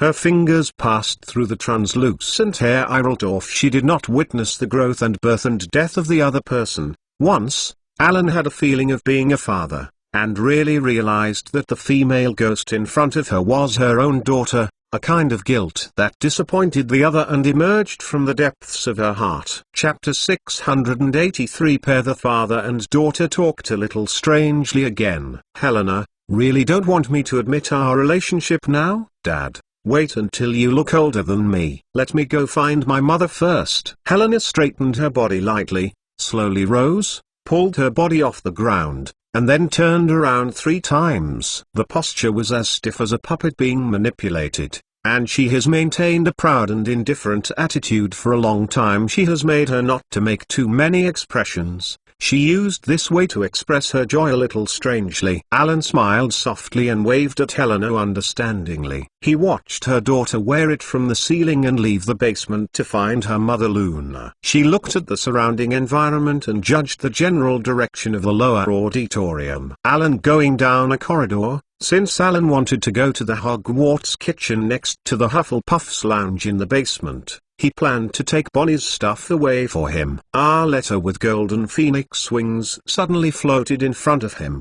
causing Alan to stop. Obviously, in the entire British wizarding world, except for his own transformation, there is only one person who can send letters with phoenix wings, the principal of Hogwarts, Albus Dumbledore. Alan reached out and opened the letter. Dumbledore, who had known that Alan was returning to school, invited him to gather in the principal's office before lunch, and finally wrote a caramel popcorn to tell Alan to open the door. A feather pen appeared in Alan's hands. Alan quickly wrote a reply on the parchment. He also had some words to talk to Dumbledore, hoping to change his mind. Writing a reply, Alan did not immediately leave for the principal's room, but continued to walk to the wide stone corridor where the kitchen entrance was located. The torches were bright all around, decorated with pleasant pictures everywhere. Is something to eat? Alan paused in front of a huge silver bowl full of fruit on a picture. This is the door to the kitchen. As long as you stretch your index finger and scratch the big green pear in the picture, the pear will creep up and laugh, and then become a big green door handle. Then you can pull the door open and walk, and there are also 4 long wooden tables in the kitchen, exactly the same as the 4 college tables in the upper hall. At the time of the meal, the food will be sent from the kitchen table to the equivalent college table in the upper auditorium. There are hundreds of house elves working in the Hogwarts kitchen, where you can get their absolute preferential treatment, and they will scramble to bring food to you in front of you. It's just that this time Alan didn't enter the door. His goal was not the kitchen full of rich food, nor the warm-hearted house elves. His hands were gently raised, and he aimed at the picture on the wall, then stepped on the foot to remove the picture, flipped the portrait, and removed the back baffle. The fruit silver bowl also contained another A portrait. On the grass outside the tavern in Hufflepuff, the eye sockets are not slightly sunken, and Bonnie with red hair straightens up and sits on a chair with her mouth slightly upturned, looking very dignified. Merlin, who had grown up as a teenager, stood behind her with a big smile. And in the window of the tavern behind them, Ivo Taylor Buddha was holding the lute to sing for Hufflepuff. Crossing the shining lake in front of the lawn, the small village in the distance was immersed in the afterglow of the setting sun. The villagers carried agricultural tools and worked in the forest and the field. The brown British pony bowed its head and nibbled the turf. After flicking around, everything seemed quiet and peaceful. That was the place where Merlin had lived since childhood, Crowest Village. Obviously, this small village was added by Merlin later in order to commemorate the place where he lived. It was also the place where he met the teacher for the first time. Take the picture off the frame and put it back on the baffle again. Alan put the silver fruit bowl painting as the entrance of the kitchen back to its original position. He took out his pocket watch and looked at the time. It was too late to greet everyone in the portrait and put it in his pocket. Alan stepped into the shadow and teleported to the door of the headmaster's room. Without shouting an order, the stone monster was left and right. Alan walked up the moving spiral staircase to the oak door, which opened itself. Dumbledore sat behind the wide principal's table, widening his eyes with a wide eye and carefully nodding at him. Alan saluted slightly and walked towards him. A sound of wings fluttering softly. Phoenix Fox left the branch where it perched, flew over from the office, and flew around Alan. "Hello, Fox," Alan said softly, stroking Phoenix's beautiful golden and red feathers. Fox blinked calmly at him. Although not many meetings, Alan's animagus made him like Fox. "Did you have something to drink?" "Dumbledore and Yanuzai said, reaching out to motion Alan to sit on the armchair opposite his principal's table. "But a beer bar," Alan answered calmly as he sat down. "Could I have some more popcorn? I'm hooked on this thing recently, and it's great for watching TV. Caramel is crispy and sweet." A small basket of caramel popcorn appeared in front of Alan, and the butter beer gurgled from the hip flask slipped into a beer glass. Alan raised his glass and paid tribute to Dumbledore. He took a sip. The house elves in Hogwarts kitchen were clearly superb. They added a little salt when cooking the syrup, balancing the sweet feeling, making Alan feel that it tastes a bit more to him than the 3 brooms. "Professor Harris, it seems that you have taken a great adventure, and I am very happy and welcome you back to Hogwarts." Dumbledore looked at Alan's silver hair, pale cheeks, and his unusual body. "It is a costume of ancient wizard style." "Thank you, Principal Dumbledore. Congratulations on resuming most of your identities. and welcome back to Hogwarts." Alan welcomed in the tone of the master. The chocolate frog card did not remove www.untilnovel.com. This made Dumbledore slightly surprised, but he was relieved to think of the Harris family as one of the school's directors. "They know that as long as I don't remove me from the chocolate frog card, I won't be really angry," Dumbledore said with a smile, as if he was very fortunate about this, and then he dropped the beer glass in his hand. "To say seriously, as the principal of Hogwarts, no, this is a little arrogant. As an old man who has been engaged in education for many years, Alan, please listen to my request." "Oh? The purpose of my coming here should be similar to the content of your request. But please tell me first." Alan took another sip of butterbeer and put down the glass, then put his hands on the table to listen to each other. "Views. Alan, I have absolutely no opinion that you want to teach ancient magic and dual training to students. I admit that my philosophy on the past education path has overprotected the little wizards, and I have been too much other things distracted. The help your Hogwarts students have had for all is obvious." Dumbledore's arm propped on the table, bringing his face closer to Alan. He said sincerely, "But I still hope you don't teach students black magic, Alan. I think you should understand what I mean. Not all little wizards can be as firm as you are." Chapter 684 Negotiations. Sincerely thank the leader for nagging Tang. Now the wizards can only contact and understand the fur of black magic in the 6th and 7th grades of their careers in school, and they graduated with only a superficial understanding, so that those who are interested in black magic are graduating. At this time, the foundation in this area is not even an entry. If you don't know the hazards, you can explore it yourself and carry out dangerous research and practice. Instead of this, it is better to lay the foundation for them at the beginning, without any knowledge blind spots, regardless if they don't study black magic in the future, but at least they can master the basic knowledge and know what to pay attention to when they study, so that they can avoid the dangers they encountered in blind research. Alan raised his eyebrows and looked directly at each other's eyes. "And on the other hand, in the next possible battles, you have enough knowledge of the magic that the enemy is good at, and you can learn the necessary protection methods. The opponent they now face is not from the black magic defense class." The Red Hats introduced. "Professor Harris, you know that those powerful magics will fascinate people. If a wizard who can't control his behavior has embarked on the wrong path because of indulging in black magic, his life will be ruined." Dumbledore's the face is more serious. "Professor Harris, you can't deny this possibility, and it has a high probability of happening, and if we win the war for them, they don't need to use these methods that may affect their minds to protect themselves. In the real life of wizards, they do not even need to use these methods." "But before we win the war, what about the wizards who died because of lack of self-preservation?" "We can't waste food because of choking." Principal Dumbledore, because he was afraid to stop. Didn't he always lose his chance to move forward? Alan he persuaded carefully and pointed out mercilessly, and doing this is a very unfair practice for other little wizards. They have the opportunity to reach a more magical world, broaden their horizons, and grow them strength, but lost this opportunity because of your various concerns. I don't think you can make a decision for all students for their future in such a simple way. In addition to ordinary wizard life, I think those who have enough ambitions and curiosity wizards, there should be a path of their own promotion. Principal Dumbledore, or what is the purpose of the founder of Hogwarts to establish a book ban area? Your previous approach also violates the founding in my opinion. Original intention. Dumbledore did not give up.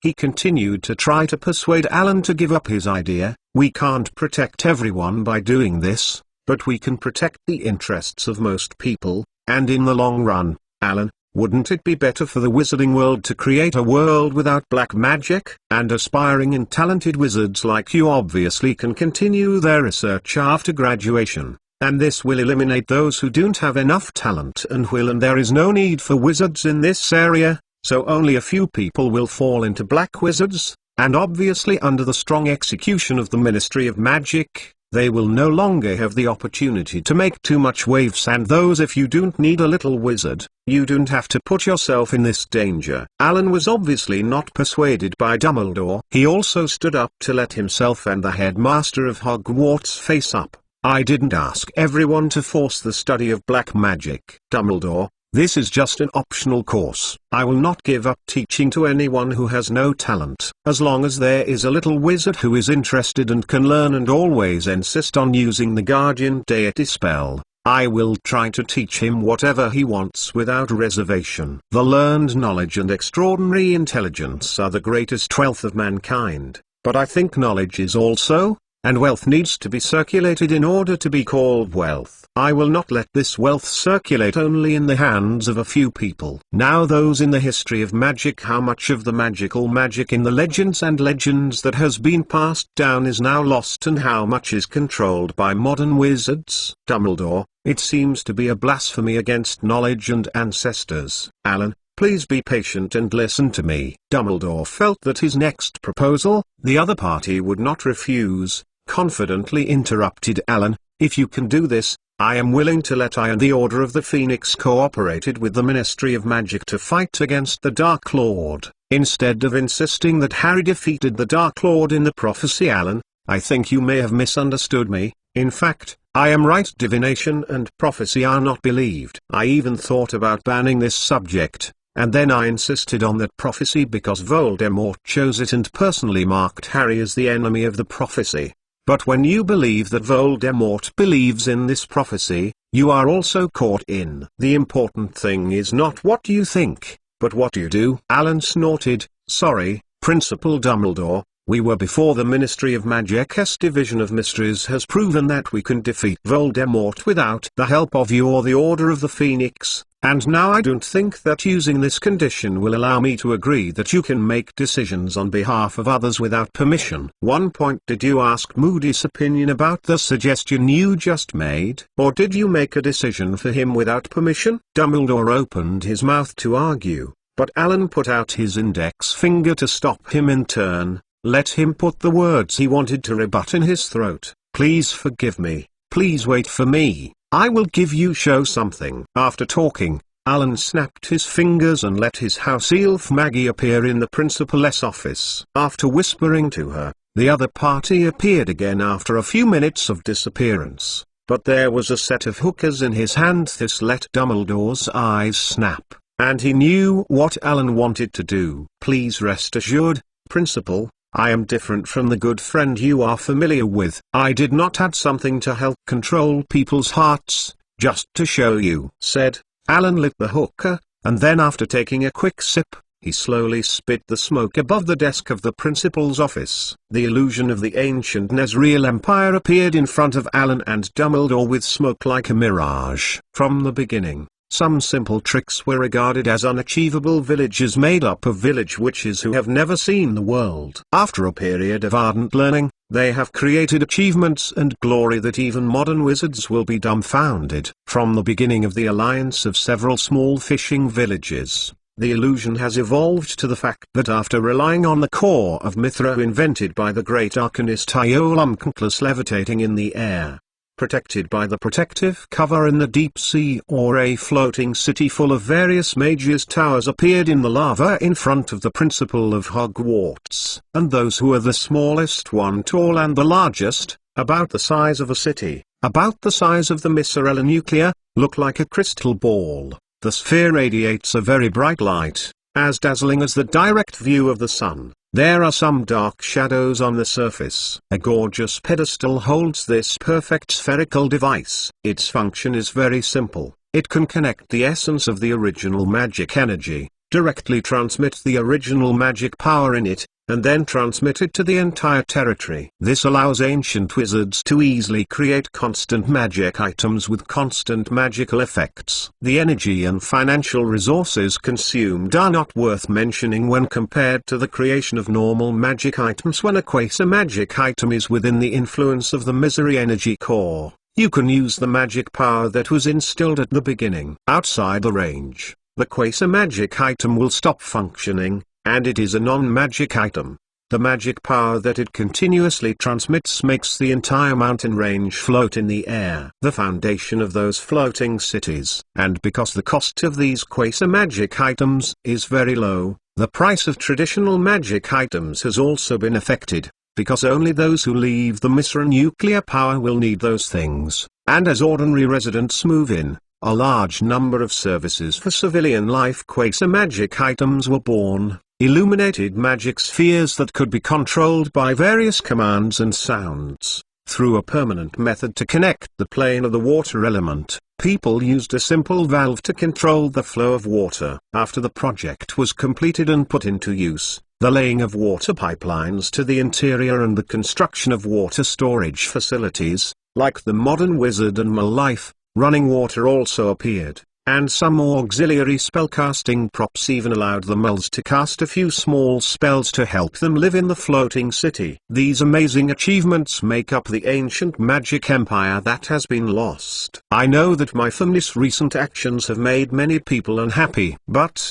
my principal, some people said, we used some shameful means to control the Ministry of Magic, saying that I would control the wizarding world to become the third generation of the Dark Lord. But I didn't want to be the Dark Lord. It wasn't that my own purpose was not to control the wizarding world itself in order to control the Ministry of Magic. Alan's eyes lighted up, and he walked a few steps slowly with his hands behind his back. Describe sincerely and excitedly to the Principal of Hogwarts, Principal Dumbledore, you who are familiar with moles. You should know the achievements created by the ancient Roman Empire of the moles and the renaissance of the moles. Influence, magic. As long as we are like the ancients, let us wizards not only pay attention to those life spells like now, but comprehensive and more theoretical research and development. What a wonderful world we will create for all wizards. It will be a renaissance in our wizarding world. Dumbledore was obviously infected by the illusions he had seen before and Alan's speech, but his age and strong mind calmed him down in impetuousness. After a moment of silence and inner entanglement, the Principal of Hogwarts obviously I also strengthened my conviction. Alan, I also heard a little bit about the glory created by the ancient Nezril era. Although I used to treat them as fictional stories of some legends, I don't know what you experienced after falling into the veil but Alan, you have to understand that whether it is the Nezril Magic Empire or the Mole Roman Empire, although they are all strong for a while, they have already perished for their own reasons. According to the rumors I learned before, the extinction of Nezril is extinction on the basis that they do not impose any restrictions on research. I am sorry. Please forgive me as an old man who is too conservative. I still think that if the wizards have formed the kind of magic you want, ignorance of knowledge and knowledge will do more harm to the wizarding world than it can bring. Alan stared at Dumbledore's movements, meaning that he could not convince the stubborn old man in front of him. He finally added a sentence to do his best, so I added those learning restrictions to my course. And the purpose is to let the wizards learn to recognize the dangers first, and try to let them lay a solid foundation before they shine. Well, Professor Harris, we have our own views, but the fundamental purpose is for the development of wizards. Unfortunately, the differences between us now seem to be very big, but I hope I can let you see that I am correct. Unfortunately, I can't persuade you, since none of us will compromise on this issue. For the future of more little wizards, there is no way. I can only use the Principal's authority to cancel this course. Dumbledore saw that the negotiations were useless and directly wanted to use his power. Alan's body leaned forward slightly, and the eyes of the two sides met in the air. Dumbledore, I also regret that your idea cannot be realized. This class was agreed by the Ministry of Magic and the school managers before. You want to veto if you do. You need to contact enough school managers to let them agree with your decision, but I also hope that I can let you see that I am correct. Dumbledore put his hand on the table and leaned forward. Because of the aggressive attitude of your family, in the current situation, several school managers have contacted me. I just want to talk to you after. Let's talk about these things again, because compared to those pure blood families, the Harris family will be more helpful in fighting Voldemort. and we could have reached a united front. Dumbledore was a heartfelt regret. He actually wanted to unite all forces that could be united to deal with Voldemort, and the Harris family and his purpose were actually in some ways consistent. Alan leaned back and sat down again, his hands crossed on his chest, and he said with ease, "Then you take the time to contact, and I successfully contacted enough school managers previously. I would be the professor of Hogwarts Ancient Magic class as usual. According to the Ministry of Magic's plan, we have decided to add this course to the General Wizardry level test OWLs and the Ultimate Wizard level NEWT in a few years." Dumbledore nodded helplessly. He narrowed his eyes and stared at Alan for a while. He noticed that Alan did not include the moles in his previous words. He was not sure that the other party was thinking about the secrecy law, for the benefit of all mankind. Is it because his heart is the same as his old man, who thinks that moles have other uses and has no place in the world he wants to create? Dumbledore did not question the doubts in his heart. He didn't see any discriminatory behavior against the mole-born wizard. He also learned that he had been in mole school before, and Harris should have mastered the Ministry of Magic and faced Voldemort and those pure-blood families. He should not blindly build more enemies. Deeply tired, Dumbledore decided to observe this for a while, as always, and make judgments based on the results of observations. www.untitlenovel.com. Instead of asking a question that would not know the answer now, let both parties originally and broken the relationship is more contradictory. Dumbledore stood up and decided to end the conversation. Although he felt sorry for his conversation with Alan, but he believed that the little wizards should not learn black magic, so the contradiction in philosophy prevented him from reaching a consensus with Alan. But Dumbledore planned to wait until when the relationship between the Blood family and the Ministry of Magic is worse. When the contradictions are more prominent and more fierce, you can join hands with them to ban the course of ancient magic. It seems that our conversation has ended, but it is better to be outside. The carnival is still very lively, which will make people get vented under Umbridge's ruling and bring some positive emotions. Professor Harris, why not go together? When Dumbledore stood up, he also got up to leave Alan and saw a shiny silver sword on the shelf behind him. There is a name inscribed on the hilt: Godric Gryffindor. Thinking of the brave red-haired wizard and thinking of his agreement with the other party, Alan shook his head and replied to Dumbledore, "No need for the principal, for me. Your decision is like Dolores in when giving students black magic defense classes. Let them put down their wands and pick up books to start reading and copying. I went to the Black Lake to breathe well. You know, I am not suitable for an excessively lively atmosphere." Chapter 685. 3 Broom Bars. Alan did not go to the auditorium after leaving the principal's office, remembering the promise to Godric Gryffindor, and decided to go to Hogsmeade Village. He was also called Hermione and Luna. Obviously wanting to go now is busy. It is not enough to eat well in the auditorium. Soon outside the castle, Helena floated behind Luna and floated towards Alan. At the same time, Hermione also ran from another direction, and as soon as she received the news from Alan in the Gryffindor dormitory, she hurried over. When she saw Miss Grey Helena, Hermione stopped her footsteps. This should be the daughter of Alan and Luna. Thinking of this,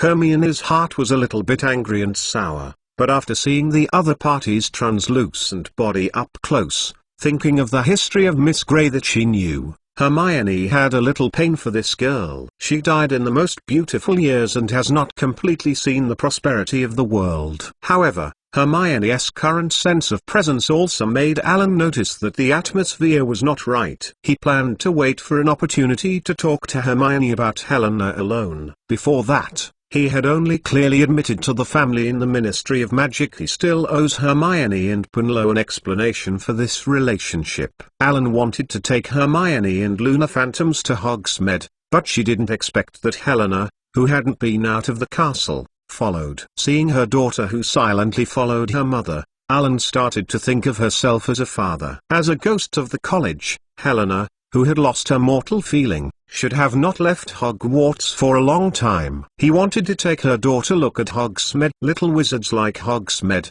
so Helena should like it too. Alan beckoned at Helena, but the other party just floated closer to Ellen's direction and counted as a response. "Let's go shopping with us, Helena. Haven't you been out for a long time? By the way, although you should have known it for a long time, here is a formal introduction for you. This is Hermione Granger of Gryffindor." Then Alan turned to Hermione again. "Hermione, I miss you." "You can also call her Helena. Miss Grey is not her real name." Hermione tangled in her heart and took the initiative to ask Helena, "Hello, Helena, you can call me Hermione." Helena didn't respond. She almost never spoke to other colleges except for Ravenclaw. She just kept her courtesy. A lady's courtesy was a greeting to Hermione, and she didn't like being too close to her father. Women other than their mothers.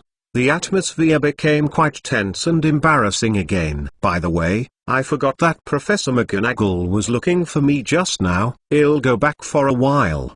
Don't wait for me." Hermione felt that she was a little redundant in front of a family of three and didn't want to disrupt the others' reunion moment. "Slip away." Luna grabbed Hermione and smiled at her head. "Don't worry about Hermione. I think you know, Helena doesn't like talking too much. As for Professor McGonagall, you can find her when you come back. Let's go for a meal first. The auditorium is now full of the smell of big dung eggs. Let's go together. Hermione happens to say a few things to you in a moment." Alan once again sent Hermione an invitation with a gentle voice. After getting some reluctant nod from the other party, he took the lead to go out first. It seems to be splashing and falling, and the rain seems to never stop. Alan cast a waterproof and moisture-proof spell superimposed on the super magic skills to several people, so that the effect range of the small magic spell that was originally used on glasses or bathroom glass was obtained. It expanded to cover herself and Hermione Luna, and then took out the temporary wand for teaching, and deformed the tip of its wand into a rather large black umbrella. Waving, "Let the girls and the female ghost come in." And Ron, who had just rescued his sister Ginny from the hall full of feces smell, couldn't help but widen her eyes. Why did Mrs. Grey, who had never left the castle, follow them outside? Thinking of Luna's performance and oppression on the night of the Ministry of Magic, Ron couldn't help but doubt the authenticity of the rumor. Is Luna really Ravenclaw? He hurried his little sister back to the direction of Gryffindor's dormitory, and then greeted Harry and Neville and Foleg, who had a close relationship with him in the past few days because of the previous events, and pulled them and began to follow behind Alan's party. Neville realized that his voice was a little louder, and he lowered his voice. Why should they follow Alan? Harry also questioned Ron. "Ron, what do you think about Alan?" Ron felt a little helpless at the lion's big voice at this time. "You whisper, isn't Alan Harris? It's Crazy Girl. Think about how Crazy Girl feels that night. And Miss Grey a few years ago, it's a weird relationship with her. Now think about the rumor. Wouldn't it make sense? If you don't take me with me, I'll tell Professor McGonagall." Ginny rushed up from behind them, and even if she didn't want to, Ron had to let her sister join him. As the Ministry of Magic War was that night one of the members of the principal's office, Ginny did not intend to give up this adventure and investigation. This wasn't due to hostility towards Alan, but Gryffindor's adventure to detect gossip and secret spirits. However, their stealth ability is obviously a bit poor. Even Hermione, who heard their movements before Gryffindor followed her into the telepathic range, and looked at Alan Luna helplessly, shaking his head and letting go of their actions. This at least made Hermione feel that the embarrassing atmosphere in her own pedestrian combination was eased by his friends and classmates. As a ghost, it is not without benefits. Helena looked at the surrounding scenery expressionlessly, and at the same time felt that she did not have to step on the muddy path. If it wasn't for her father to ask her to stay under the umbrella, she could even ignore the torrential rain, but the feeling of being spoiled was not bad. It sounded like they were deliberately opposed to them. The rain stopped immediately after they arrived at Hogsmeade. Alan took them and walked directly to the Three Broom Bars. In Hogsmeade, there was also the Pighead Bar, but when Alan thought that the owner of the pub was Dumbledore's younger brother, Aberforth Dumbledore, thinking of the tattered wood signboard hanging on the rusty bracket on the door,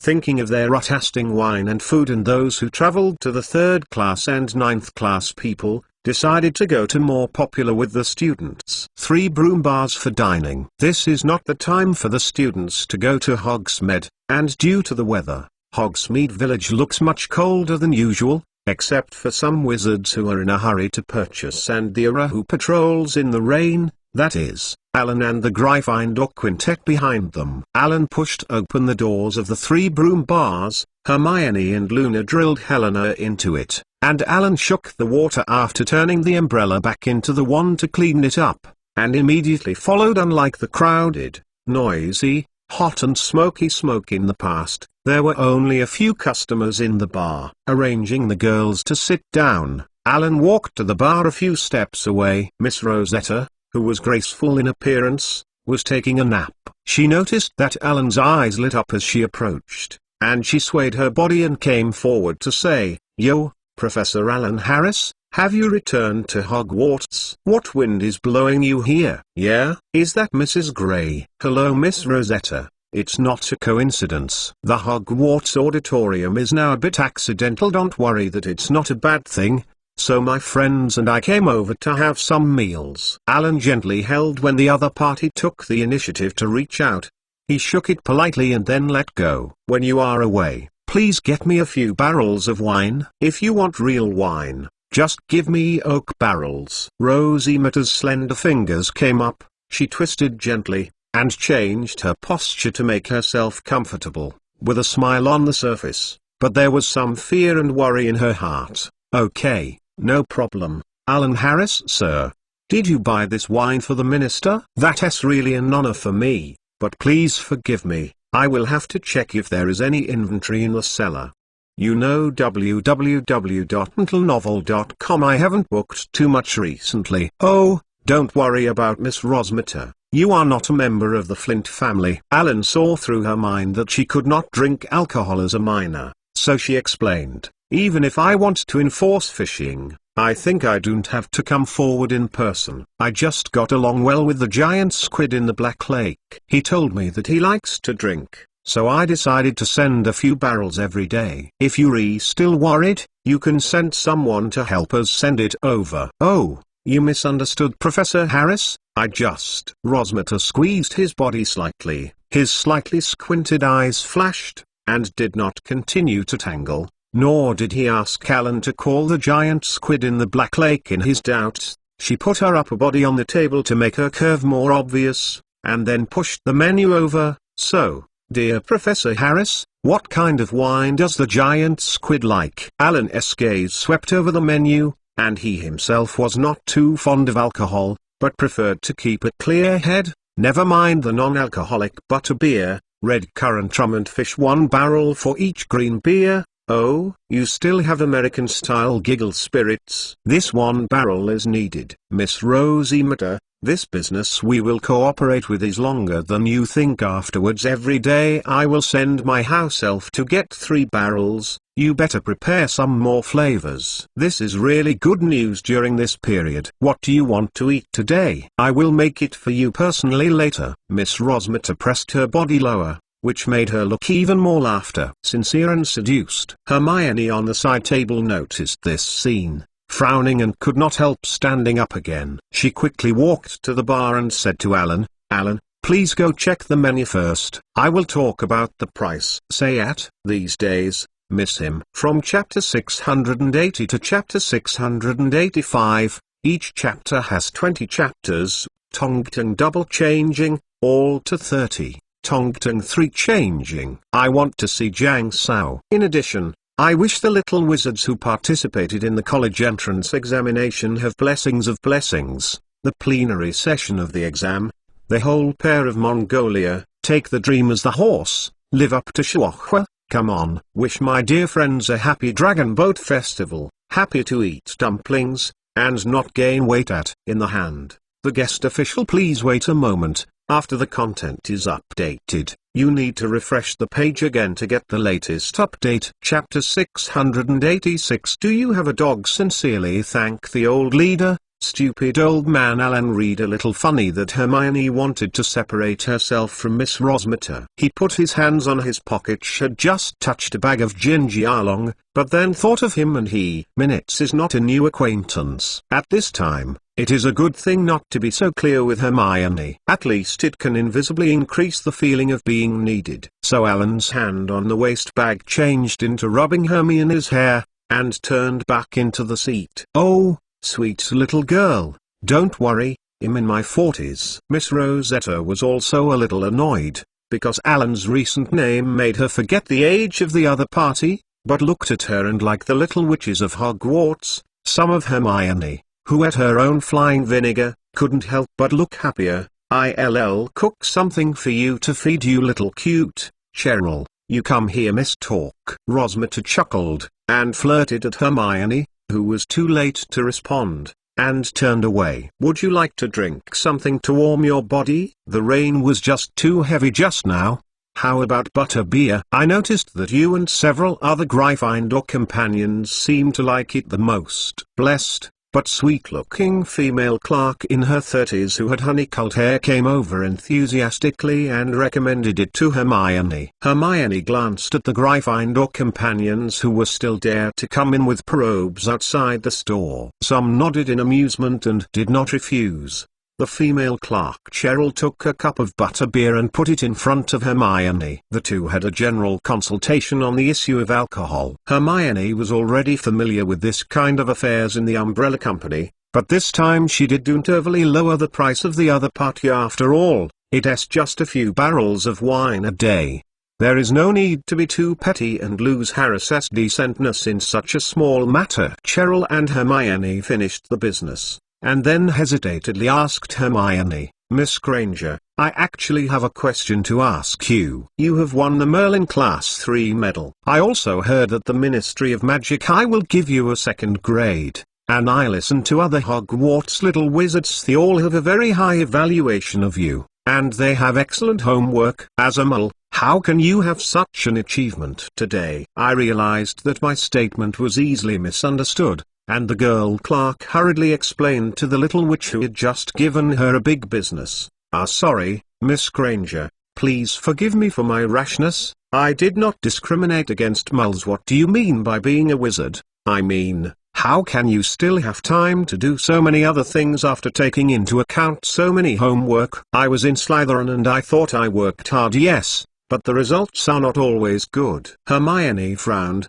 She knew that Cheryl wasn't intentional, she was just a little curious, but from her words, she revealed that the kind of disdain for mole-born was like a pure-blooded wizard who should be born than mole. Of course, the idea of even better. It seems that people of mole background have achieved very high achievements. It is a very strange thing this implicit discrimination is actually ubiquitous in the wizarding world. So Hermione thought for a while and decided that the wizards who were born for moles replied, "Mole-born wizards generally have better logical thinking, which allows us to arrange learning tasks in a more organized manner." Logical thinking? Cheryl stroked her hair and seemed a little puzzled. As a pureblood, she was not familiar with the term when she did not take mole studies in Hogwarts. Hermione's hand rested on the bar counter. "It's hard to explain to you, let me show you." "Do you have a dog?" Hermione asked, straightening his body. "Dogs. So this shows that you love animals." "Yes." The saleswoman nodded. "Since you love animals,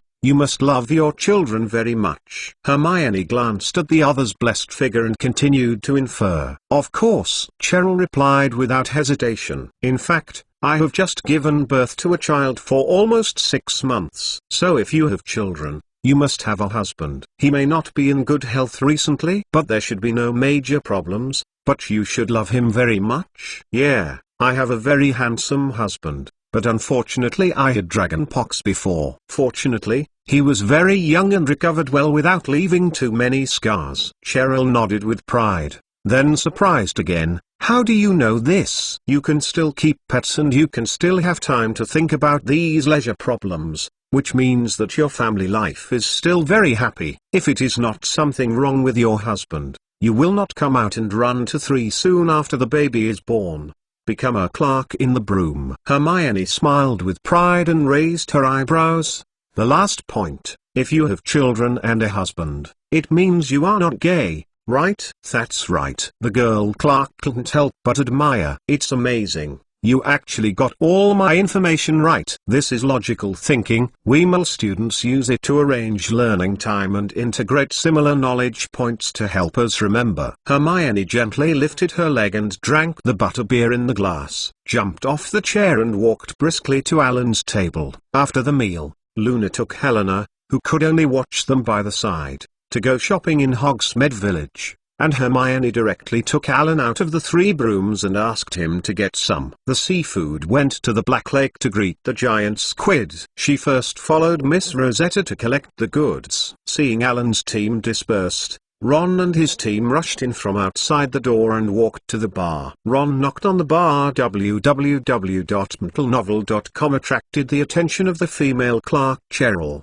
Ron lifted her chin in the direction Hermione had just left, and then asked, "Granger, just what did you say? How did you express this expression?" "Oh, she just taught me what logical thinking is," Cheryl also said with admiration. Before facing the new customers, "What do you want to drink?" "Well, today is not a weekend, nor did I see a professor.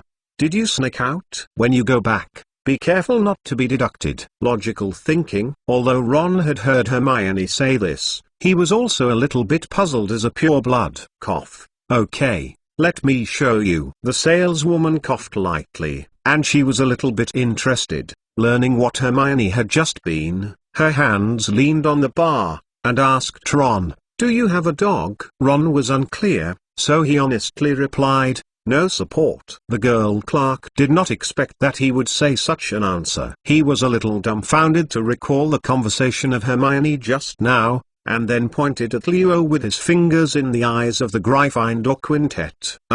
Blurted out in a tone like what a big secret was discovered. "This shows that you are gay." Chapter 687 The International Wizarding Association Confidentiality Law. When Hermione put 3 barrels of fine wine in her pocket and returned to the shore of Black Lake, Alan was already standing by the shore of Black Lake. After the rain, the light from the setting sun sprinkled down, as if coating his figure with a hazy golden light. "Alan, why do you bring so much wine to feed the giant squid? How can it tell you that it wants to drink?" Hermione asked eagerly when she saw Alan. She was full at the 3 broom bars just now. "Doubt. This giant squid is actually Gryffindor, Godric Gryffindor, the founder of Hogwarts. He was inspired by the blood inherited by the family because of an accident to help Roy Mantra. Had to survive in this Black Lake for thousands of years in the form of giant squid. At the beginning, he could keep his consciousness and maintain his consciousness, and he could have a small amount of time every day to restore his human form in Hogwarts Castle wandering. But with the passage of time, now he can be regarded as a giant squid, and the only human nature he still retains is his habits and habits. "I have just tried animal understanding and photography." God fetched Alan, who found that there was not much normal consciousness in the other person's mind, and said sadly, "I had a duel with him thousands of years ago. I defeated him, but I also promised him provide a lot of fine wine and seafood. This is a little compensation for him, although it is more to reassure myself." Hermione took out the barrels and arranged them neatly on the shore of the Black Lake. While listening carefully to Alan's story, she was not too surprised when she heard the giant squid's identity. When he couldn't change back, he looked at the sparkling Black Lake and sighed. Then Hermione asked Alan, "But why did Gryffindor fight you?" "He loves Ravenclaw, and later I misunderstood Ravenclaw and abandoned both Ravenclaw and Helena's mother and daughter." Alan's experience of the 3 conversions of the Time Converter, including the emotional entanglement between the founders, the 3 battles in England, and what happened with Merlin, all told Hermione in detail, including the news of the underworld and the death that Alan knew from Luna's mouth, and what Alan did to those mole souls. Hermione felt disturbed at this time, and too much explosive news flooded her head. The history of muggles, Hogwarts history, even had Alan's participation behind it. The news of the underworld and the death gave Hermione an unrealistic sense that the gods existed, and Hermione was very envious of Luna. Such a life and death relationship and a 1,000-year-old love between Alan and her. She even said it was a feeling of jealousy. These experiences are more powerful than her previous imagination against her heart. And unlike absorbing the souls of those spiders or magical creatures, the things that Alan did in 1066 were actually more evil than all the black wizards in history she knew. And his stick was actually locked. Many human souls. This made Hermione couldn't help but wipe the tears for those muggles and Alan, and shuddered because of the inner calm and entanglement. It's just that for Helena, the negative emotions generated by the previous rejection of her attitude have almost all subsided. This poor girl is controlled by Alan and Luna. Whether life or death, birth is destined to become a ghost, so as to avoid being absorbed by the death in the end, and has existed until this era. Thinking of this has made Hermione's denial of Alan's act of absorbing human soul alleviate a lot. Since the final results are all absorbed, Alan with more legitimate reasons seems to be less evil. Hermione also only you can use this reason to convince yourself. Alan, who had not spoken to Hermione for digestion time, directed the seafood to fly over the lake. The seafood that was still alive in the bucket jumped into the water and scattered. Why are you telling me this instead of concealing me, Ben? Hermione was a bit puzzled. Why did Alan tell herself these things in detail? She had wanted to ask Punlo if she knew it, and then realized for Punlo, she knows it doesn't make any difference. Alan turned his back to Hermione and continued to watch the giant squid eating. I thought to hide from you, but this feeling of maintaining by hiding, I think it is not fair to you and me. Mysterious people dream to live forever and escape from death. To a certain extent, both Ravenclaw and Gryffindor have done it. Hermione did not respond to Alan's emotional problems, and she followed Alan's eyes. Watching the waves of the Black Lake violently tumbling, the giant red squid flashing red tentacles emerged from the surface of the water, constantly stuffing those seafood into the mouth. Where, you, mysterious person, and Dumbledore, who are the opponents of death, not your opponent. Yes, Hermione, but the problem of death is still far away. As long as we don't die, death is not a problem. And this time I invited Tom Riddle's dual invitation in the interview. If he really fights, then you don't need to specify any plans or traps. Alan threw the barrel of fish-flavored green beer to the squid. The other side froze for a moment and then seemed very excited to roll up the barrel with tentacles, and then let his mouthpiece float obliquely out of the water, and then appeared to be skilled and squeezed the barrel into fragments. Let the liquid inside drip into his mouth along the tip of his tentacles. Watching the giant squid comfortably twist all of his tentacles under the influence of long-lost alcohol, Alan dropped the remaining 2 barrels, and then turned to solemnly look at the silent Hermione. But no matter, he was still defeated by me in the follow-up. I will keep him alive for a while. Only when he becomes an external threat to the wizarding world, attracts the attention of others, and gives them enough pressure to make the change I want to make. I have the time and opportunity for me to prepare and lay out until it is fully realized. You are going to change. What change? Hermione was startled, and the little characters of love and love in her heart were put away, knowing that all the changes involved in the past will bleed and will sacrifice. There are few peaceful evolutions. And Alan, what exactly does he want to do? This made Hermione very scared. Alan's previous actions and what happened in the history of magic were connected in her mind. Hermione, compared to those pure-blood wizards, you know more about the Muggle world. You should be able to see the progress of the Muggles. With their ingenuity and intelligence, they created a terrorist power no less than magic, at least in the matter of directly killing others. Our wizards are indeed far ahead of Muggles in terms of time and space magic,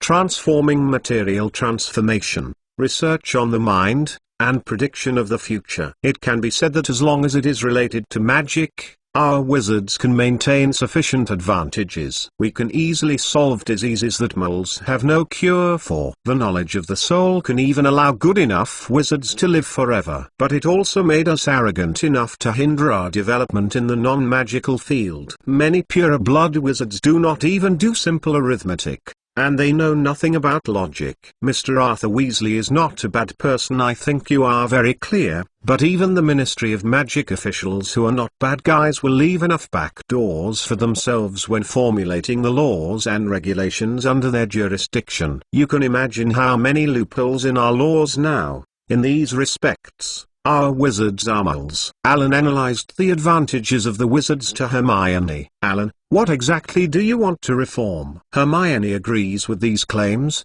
and she has long been dissatisfied with these confusions in the wizarding world, but she doesn't think Alan is in her mind. The idea is just to reform these. Alan paused, not directly answering, but continued to analyze the question. As Muggles technology advances, I think you know that Muggles are advancing by leaps and bounds in the field of technology they call computers. October 1994. In October, something called the World Wide Web was established by the Computer Science Laboratory of the Massachusetts Institute of Technology, which has the title of World's Most Polytechnic University in Mull. For this I made a prediction. Hermione, you can imagine it is short after a few years. If the Mulls have captured any magic-related image materials, can they spread to the entire Earth in a short time? By then, how much can our Wizardess international secrecy law play? The effect of this effect, how long it can remain, is really unpredictable. Off the Mull expulsion spell and the so-taking spell that can be used in phantom migration and even when necessary make us basically invincible, but our population base is too small. Hermione. To give Hermione a little time to digest, Alan continued to add, if we have a conflict with the Mulls, at least good enough wizards like us can be guaranteed at least in safety, but those who are on the magic road do not ordinary wizards who cannot go too far. As long as this group of people who constitute the majority of the Wizarding Society die a certain number of people, the Wizarding world will naturally fall apart. If you can't cast an accident on yourself, classes can allow protective spells such as armor to be cast automatically when they trigger the conditions they set, or where wizards like advanced magic defense items with similar functions without all the precautions. Mulls obviously have to do this to them. It's not too difficult. And Voldemort is a terrorist anti-404 leader in the Mull world. The reason why the entire wizarding world is terrifying is that our population base is too small. Everyone he kills, if a little more calculation of the character relationship will reveal that the victims are either our distant relatives or classmates, friends and colleagues. This is one of the reasons why the wizards are so scared, because each deceased person is more or less have contact with you. You want to break the Wizard International Witcher Union confidentiality law like Grindelwald. The purpose of your TV station is to make the wizards aware of the threat of Mulls, and the purpose of opening training courses and ancient magic classes is not only for mystery people are just to face the Mulls. Hermione stepped back from Alan unconsciously and finally blurted out the panic in her heart. What made her even more scared was that, as Alan had imagined, even Hermione's understanding of the history of Mulls. If Mulls all know the existence of wizards and magical things like magic, then what will those greedy people do? And the population of the magic world, relative to the Mull's huge cardinality, is too little. The magic of the wizards may be very powerful, but the lethality of the Mull's guns cannot be underestimated. If there is a war between the wizard and the Mull, the world will change. What Hermione did not dare to imagine. Hermione, you are a smart wizard with a deep understanding of the Mull world. You should be able to see that the international secrets law was broken and the world of the wizard was discovered sooner or later. I am just preparing in advance. At that time, we were in a hurry and caught off guard. The fear of misunderstandings on both sides made things a mess. It is better to let the wizards understand the situation of the Mull world now, so that the two worlds can better integrate in the future and avoid greater disasters. Alan was slowly approaching her while talking to Hermione. Alan put her hand on Hermione's shoulder to make her face him. "I'm not Grindelwald, Hermione, he is the first generation of the Dark Lord. His purpose of leaving Mulls was only to think that they had other uses. When he once corrected his thoughts of killing all Mulls, he used the reason of leaving servants to help carry the goods, and I just want to protect the wizards." Hermione originally wanted to push Alan away, but after looking at the other person up close, listening to the other person's heart made her uneasy. She asked with a trembling voice, "Alan, what are you trying to do? Please don't." In the 17th century, as mulls persecuted wizard children more and more mulls forced wizards to use magic and burn witches for them. Increasingly, mulls were mistakenly treated as witches and burned. The relationship between wizards and mulls reached the lowest point, and they became the catalyst for the introduction of the International Secrets Act. After the establishment of the British Ministry of Magic, a special delegation was sent to the Mull monarchs William III and Mary II liaison, hoping that Mull laws would recognize and protect the wizard, and after this attempt to obtain official recognition and protection failed, the wizard was forced to start a voluntary development on the opposite path, to go underground and keep secrets. In fact, in my heart, a wizard is a wizard, whether it is from a pure blood background or a Mull background, but the relative time of contact with magic is sooner or later, and the accumulation of magic knowledge is different. Except that some pure blood families have some left on the bloodline, except for special abilities, but they are essentially the same, and any wizard may also produce these same abilities due to the combination with some strange creatures and magical creatures, and inherit them. Alan stared at Hermione's flushed gaze. So no matter what the wizard's origin is, after he successfully demonstrated the first magical riot, we are all wizards. The premise of being called a pure blood wizard is that I am a wizard. You are called a Mull-born wizard on the premise that you are a wizard yourself, and Harry and Tonks are called hybrid wizards because they were first wizards. The concepts of Hermione, pure blood, mixed blood, and Mull origin are false, and are artificially defined, and only in terms of whether they are wizards are true. Hermione nodded her head deeply in agreement with this remark. She thought of the discrimination that the wizard who was born as a Mull in the past few years had been in the wizarding world. Even just talking to the female clerk at the Three Broom Bars just now is happening. Alan remembered the old man who was just being imprisoned in Germany and decided to defend him from his own point of view, speaking of Grindelwald and Hermione. Although in the history of magic, people defined him as the Dark Lord, and his approach to certain things is indeed not so glorious, but, Hermione, I think we are grateful to him in the matter of the international confidentiality law. Why? Hermione wondered about Alan's attitude towards the first generation of the Dark Lord. Alan, I know the Harris family had followed him, but now your father is sometimes disdainful to Grindelwald. Why do you always seem to have a crush on him? Now, the Society of Mulls and Wizards has been isolated. As Grindelwald's aunt Professor Bahida Bashat said in her book History of Magic, the wizards naturally formed their own in the community small communities. Many small villages have attracted several wizarding families. They began to form their own communities, helping each other, protecting each other, and living among the tolerant and sometimes confounded Mulls. Cornwall Dingworth, Upper Flagley in Yorkshire, Ottery Street, Catchpole in Devon, and Gordrick Valley in the Western Counties are some of the most famous semi-wizard settlements, but the Society of Melons and Wizards has long been isolated. Alan described the impact of the secret law that Hermione was actually familiar with, and then the witch emphasized to the witch. Professor McGonagall, after graduating from Hogwarts, Milva got a job in the Department of Magical Law Enforcement at the Ministry of Magic. She returned to the home of the priestess residence, preparing to spend the last summer vacation there, and then moved to London life. Is that Umbridge's criticism of McGonagall at that time?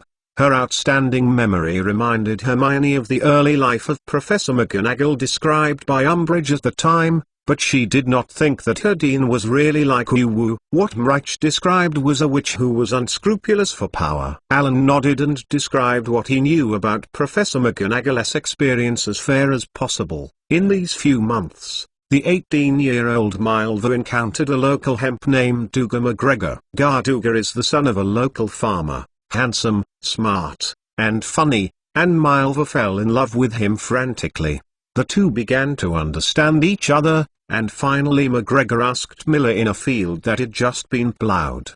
The baby asked for a marriage. Milva agreed. That night, she found that she could not tell her parents about the marriage contract. Milva was thinking about her future. She realized that marrying a mole meant that she was going to go with her. The wizardess mother's path is to lock up her wand for a miserable life and bid farewell to all her ideals. Early the next morning, Professor McGonagall found McGregor and told him that he had changed his mind and could not marry him. It was impossible to tell McGregor her reasons, because she knew she would lose her job at the Ministry of Magic if she violated the international confidentiality law. 3 days later, she left the sad McGregor and went to London. Professor McGonagall worked in the Magic Law Enforcement Division for 2 years. But there is no doubt that her view of work has been affected by her previous breakup. Professor McGonagall does not like her new home and new working environment because some colleagues have strong discrimination and prejudice against moles. Professor McGonagall loves his mole father and still loves Dougal McGregor. Although she likes her boss Elphinstone Alcott,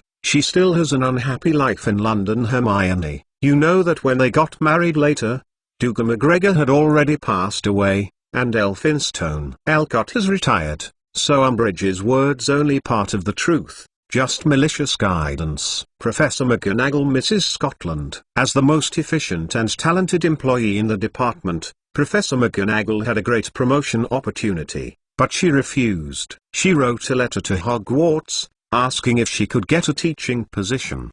The owl sent a reply a few hours later, and she got a position in the Department of Metamorphosis. And the head of the department at that time was Albus Dumbledore. In December 1956, Professor McGonagall returned to Hogwarts School of Witchcraft and Wizardry. She felt very happy, and she devoted herself to work. She became a very strict but enlightening teacher. Helena and the portraits told me that Professor McGonagall locked Dougal McGregor's letter in the box and put it under the bed, which was better than locking her wand in there, Milva told himself. However, when Professor McGonagall's mother Isabel accidentally revealed to her in a letter about her hometown that Dougal had already married the daughter of another farmer, Milwa was still shocked. One night, Albus Dumbledore found Milva crying in his classroom. She told him the whole story. Dumbledore comforted Milva and told her stories about her family, which she had never known before. The heart-to-heart talk that night established the relationship between these two cautious people who did not like to talk about private matters, and laid the foundation for their long-term mutual respect and friendship. Alan borrowed female ghosts and portraits to inform Professor Hermione McGonagall about the truth and heartbreak in this incident. Hermione, who had realized what entry point Alan wanted to pass through, was still listening to her dean. To Alan's supplement, Hermione, this is still in the UK. If you switch to the United States where the secrecy laws are stricter, the author of Where is the Magical Animal? Mr. Newt's commander's wife Tina Goldstein, Grace's sister, Queenie Goldstein, was a natural master of the mind-boggling because she fell in love with a mole who had worked in a cannery and later became a baker. Under the International Secrecy Act, she didn't even have the opportunity to voluntarily lock her wand into the cabinet, which is why she later followed Grindelwald. Hermione, did you ever assume that if I were a mole, and you are a witch like you are now, we don't have the power to change society as a whole? But we live in America in that era. What should we do? Even though Alan's question was prepared in advance, Hermione felt a little suffocated when Alan proposed this question. She didn't dare to think deeply about the love of moles living in that society. What will the final feelings of the wizards be like? So Hermione, the wizards who are now in love with moles, shouldn't I thank Mr. Gatler Grindelwald for his efforts? Even if this is not his original intention, his method is also debatable. But the reason why the international confidentiality law is now easier to manage than before is precisely the efforts of these predecessors hated by the wizards now. Alan said to Grindelwald in a very solemn tone.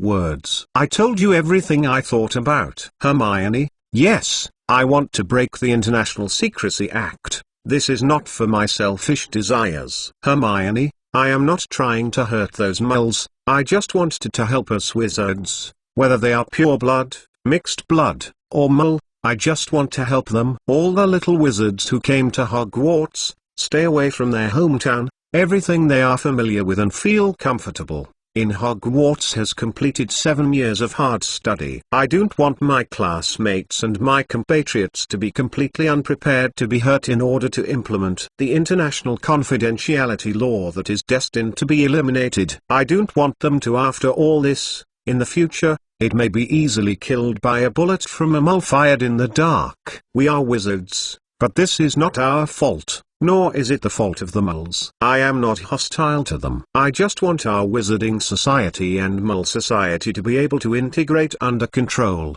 rather than passively wait until the international confidentiality law can no longer be enforced, and the contradiction suddenly intensifies and breaks out again. Hermione. I hope you can walk with me now. Let us create a world where our wizards can open their identities. Wizards and moles will no longer be hostile to each other, and love freely. Alan said to Hermione in an unprecedented gentle voice and gently wrapped Hermione into her arms with the hand pressed on her shoulder. Although Hermione's limbs were a little stiff and her expression was constantly changing, she didn't refuse in the end. Finally, she leaned her head against Alan's shoulder, and Alan gently soothed the girl's back with her hand for comfort. Alan, I'm sorry. Hermione's voice sounded very sad, and her nose started to red after her eyes. I can't do anything for you like Pernod without any reason. Things www.untitlenovel.com doesn't help you as much as Luna, and I need you every time. Hermione,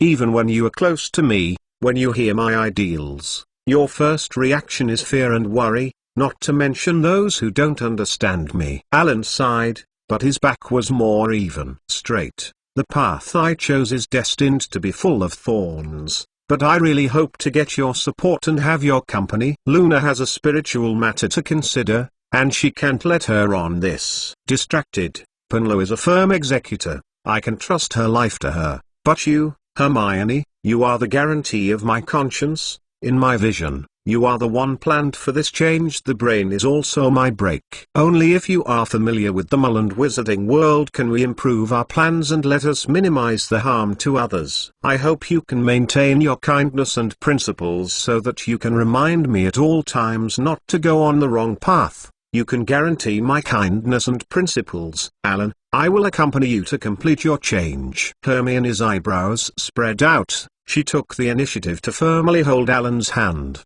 She felt that she could not leave Alan, not only because of him, the idea is even more because of the words that Luna said to her before. Alan's ideas are very good, but many leaders who led reforms in history have finally walked on the wrong road. And if Alan is cultivated by Pernod, who is accustomed to using rough and direct means, and gradually prefers to use dark means, then this change will be a disaster for the wizarding world and the mole world. 2. Chapter 688 Umbrella Division. On the edge of the Black Lake, Hermione, who was embraced by Alan, was worried in her heart after the role was changed. Alan would cause him a lot of opposition, whether it is the conservative pureblood family or a more conservative International Wizarding Union, including Dumbledore and the Phoenix Society. He wrote, even after this matter was spoken, all wizards in the minds of ordinary wizards would attract hostility. Hermione secretly thought about it for a while and then spoke to Alan. Alan, but if you show your heart, you will be hostile by many people before your purpose is understood by them. No, it should be. It is said that people close to you and you may be subject to their hostility. I am not afraid of this, but I am afraid that the wizards cannot resist us directly, just in the back. Hermione was not worried about her own safety, but worried that if a member of the Harris family was secretly retaliated against by the guys who forced the dog to jump the wall in secret, how would Alan react? That she would not dare to think about it of. Alan understood Hermione's thoughts. He covered the other hand with his other hand and buckled his own hand, gently stroked the back of her hand to appease. Of course I have considered your safety issues, I knowing that doing so would bring danger to them. For this reason, in ancient times, I used the Viking berserkers who invaded England and burned and looted the Anglo-Saxons to make a batch of very high quality using necromancer. The Death Knights have been stored. The special and outstanding personal martial arts of the undead creatures and the ability to equip us with any weapons and equipment that they give them make them very good personal bodyguards, which can always protect the safety of their masters. I'll take you to take a look, and take them back by the way." Alan stretched out his arms to hold Hermione, and then their figure disappeared from the shore of the Black Lake and went to the cave deep in the Black Lake of Hogwarts. Hermione looked at the scene outside the water curtain on the wall in surprise, and found out that this was Black Lake. She looked at the cave curiously. The texture depicted on the wall by the Devil's Blood was like a naturally formed texture. She felt that the texture was still in the weirdness. There is quite a lot of art, which can attract people's attention. Alan led Hermione into the tributary cave, but unexpectedly found that the soil was covered with a thick layer of bone. He blocked Hermione behind him. The magic in the backhand rolled, and the soil was scattered. The expected Death Knights, neatly arranged in the pit, were replaced by rows of wooden coffins carved with black and color magic runes. Although these runes have been infested with time,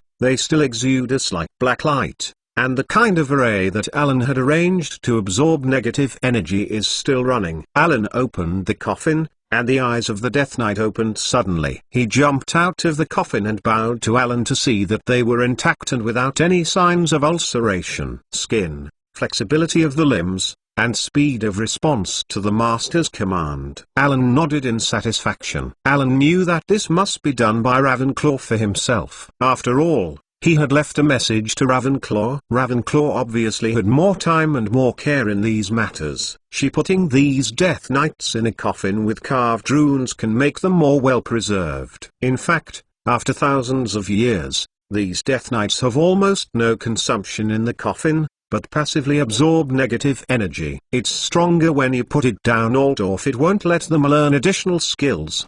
There was a bang, the lid of a coffin was flipped over, and the Death Knights inside jumped out of the coffin, neatly arranged to bow to Alan, and Alan looked at them with satisfaction. But they are now the clothes he wore at the time were too crude, but some ordinary weapon armor that did not possess magic power had been decayed in the past thousands of years of lack of maintenance. There are only a few days this semester, it's over, and they have to get a set of equipment tailored for the undead in the summer vacation. Looking at the death knuckles of these Death Knights under the tattered armor, Alan remembered the battle gleams he wanted to make in the past few years. Although he has temporarily put aside the plan to switch to the development of civilian service golems. But before the weapons and armor designs developed by the battle golem are slightly modified and reduced in size, which may be used in the Death Knight. Speaking of service-oriented golems, the existing golems in the wizarding world are old models decades ago. The functions are very simple, they can only do some single instructions, and they cannot communicate with the master. Alan, I heard that the American Magic Society will still be used in the 1920s. But unfortunately I didn't pay attention when I went to the duel with Professor Flitwick to the United States and Ian Knox. Thinking of this, Alan, who felt that he had almost never asked about the plan, was a little embarrassed. He asked Hermione, "Hermione, how is the Golem Workshop's research on service golems?" Hermione is looking closely at these Death Knights, stunned by their physical strength. And she has already begun to learn black magic and the magical spells of necromancer, which is not too resistant to this. Her attention is on speculation. The status of the Death Knights and the function of exploring the magic lines on them are on. After when Alan said, she took back her eyes, sorted her thoughts and said, "Not bad. Because you provided some core knowledge before." The combination of golems is estimated to be almost ready for production in the middle of the summer vacation. Now that we are already designing the decorative part, it looks like a giant squid. When the time comes, give Argus Filch a few sets. It's really difficult for him to manage such a big college without magic. If you break the enter confidentiality law, it will be so smooth. That's great. By the way, Hermione, do you have any good suggestions for advancing this matter? If you can arrange the Harris family's huge industry properly, all matters are going smoothly, and Hermione's ability is no doubt. Suspiciously, Alan hits the iron while it's hot, and wants to make Hermione herself participate by letting Hermione come up with an idea, so that she can subconsciously.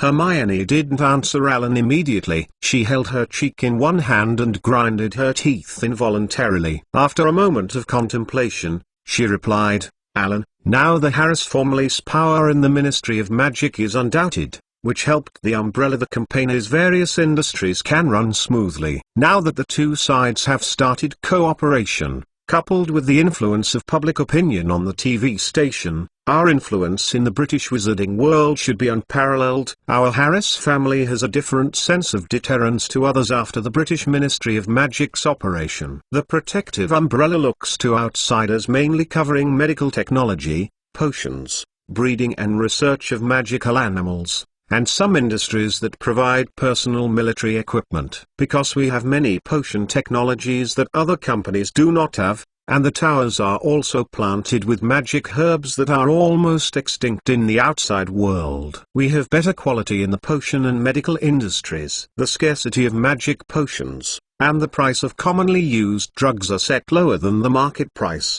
so they provide a lot of jobs. We, many poor wizards, who can afford many of the previously expensive potions, have a decisive position in politics and economy and maintain the rich and good social image. In addition to the umbrella power of the highly trained wizards trained by the umbrella company in the name of the security team, and the armed robbers under Albert's command, we are ahead of others in the UK, politics, force and economy. There should be no obvious opponents as long as we don't make the goal of breaking the Inter-Wizard Association Confidentiality Act public and arouse hostility from other wizards. If we want to break the Inter-Wizard Association Confidentiality Act, then we can't focus our attention on the British. We can use the Inter-Magic Cooperation Department managed by Daisy to make umbrella companies and television stations global under our operations, so that there are employees of our company in the Wizarding Society around the world. Let the local wizards benefit from us. Let the TV station set up all over the world before he is popularized,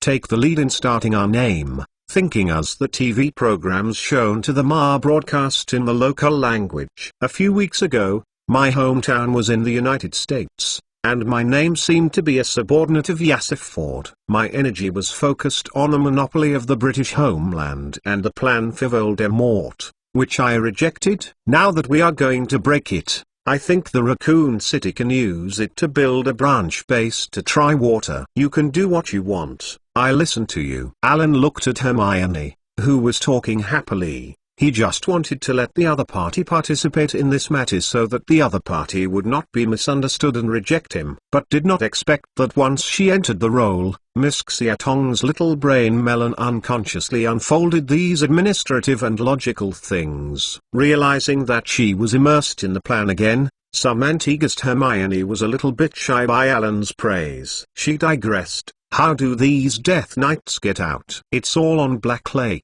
Don't worry, www.mtlnovel.com. Hermione, I will teach some necromantics in the next semester. Of course, this type of spell is called the Guard of the Undead Creatures, which will make them better in battle. Protect yourself or have time to escape. But even today, knights, carry your own coffin. Not wanting to waste, Alan ordered the knights to carry those coffins with negative energy absorption functions on themselves. After clearing this area, as Alan waved his staff, the ground vibrated, and the two fiery flames formed a huge ring, countless like skulls, screaming silently after the flames burned out, forming a tall arch, the door to another world. Hermione murmured. This was the first time she saw this magic at such a close distance. During the battle between the Goblet of Fire and the Department of Mysteries of the Ministry of Magic, she was either too far away, or was protecting herself from the fire. The blue flame was busy fighting the Death Eaters outside. Let us go. Let us put them in the base under the Umbrella House. These Death Knights want to live in this era to have a period of adaptation training, learn modern English and some common sense knowledge to be able to work as a guard. I know. These Vikings days make them like to do business with you with weapons. Alan shrugged and stretched his arms against the arch. Hermione recovered, and quickly stepped forward to save Alan's arms. They took the lead into the arch, and those Death Knights carrying their coffins followed them like porters. Double more thanks to book friends. I just saw the chapter you wrote for me and said, thank you for your hard work. Don't be so tired. Tongtong directly doubles better. I hope everyone will issue more chapters and say, This is my motivation for writing. HTTPS. Remember iShang novel net in 1 second? Mobile version reading URL. Sorry, wrong again in Chinese. Sorry, because of Tong Tong's negligence. Chapter 688 has just been posted twice in a chapter and has been deleted. You can add a group of friends. Make up to apologize. Harry Potter's Invincible is embarrassed,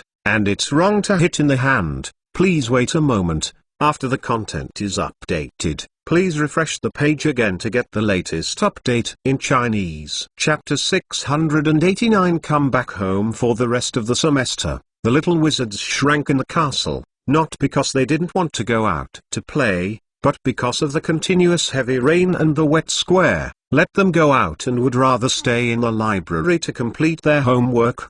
3. Spend time in the common room. And Alan didn't concentrate on his research and things these days, because he discovered these days, and since she recognized Helena, her situation was not right. He found Helena several times in the past few days. He began to look at himself quietly again. It's just that once her eyes collided with Alan, she turned her head expressionlessly, as if it wasn't her that caught her beak. Asked Helena that she didn't say much about it except that the etiquette was well maintained. Ellen couldn't help but think of the situation when Helena secretly followed him when he was in the 4th grade. Obviously at that time she already knew the relationship with herself. In a blink of an eye, the end of the semester is coming. This year's Hogwarts banquet is very different from previous years. It is not just a more lavish banquet. The house elves have almost all the remaining reserves. Anyway, until the next semester at the beginning of the school,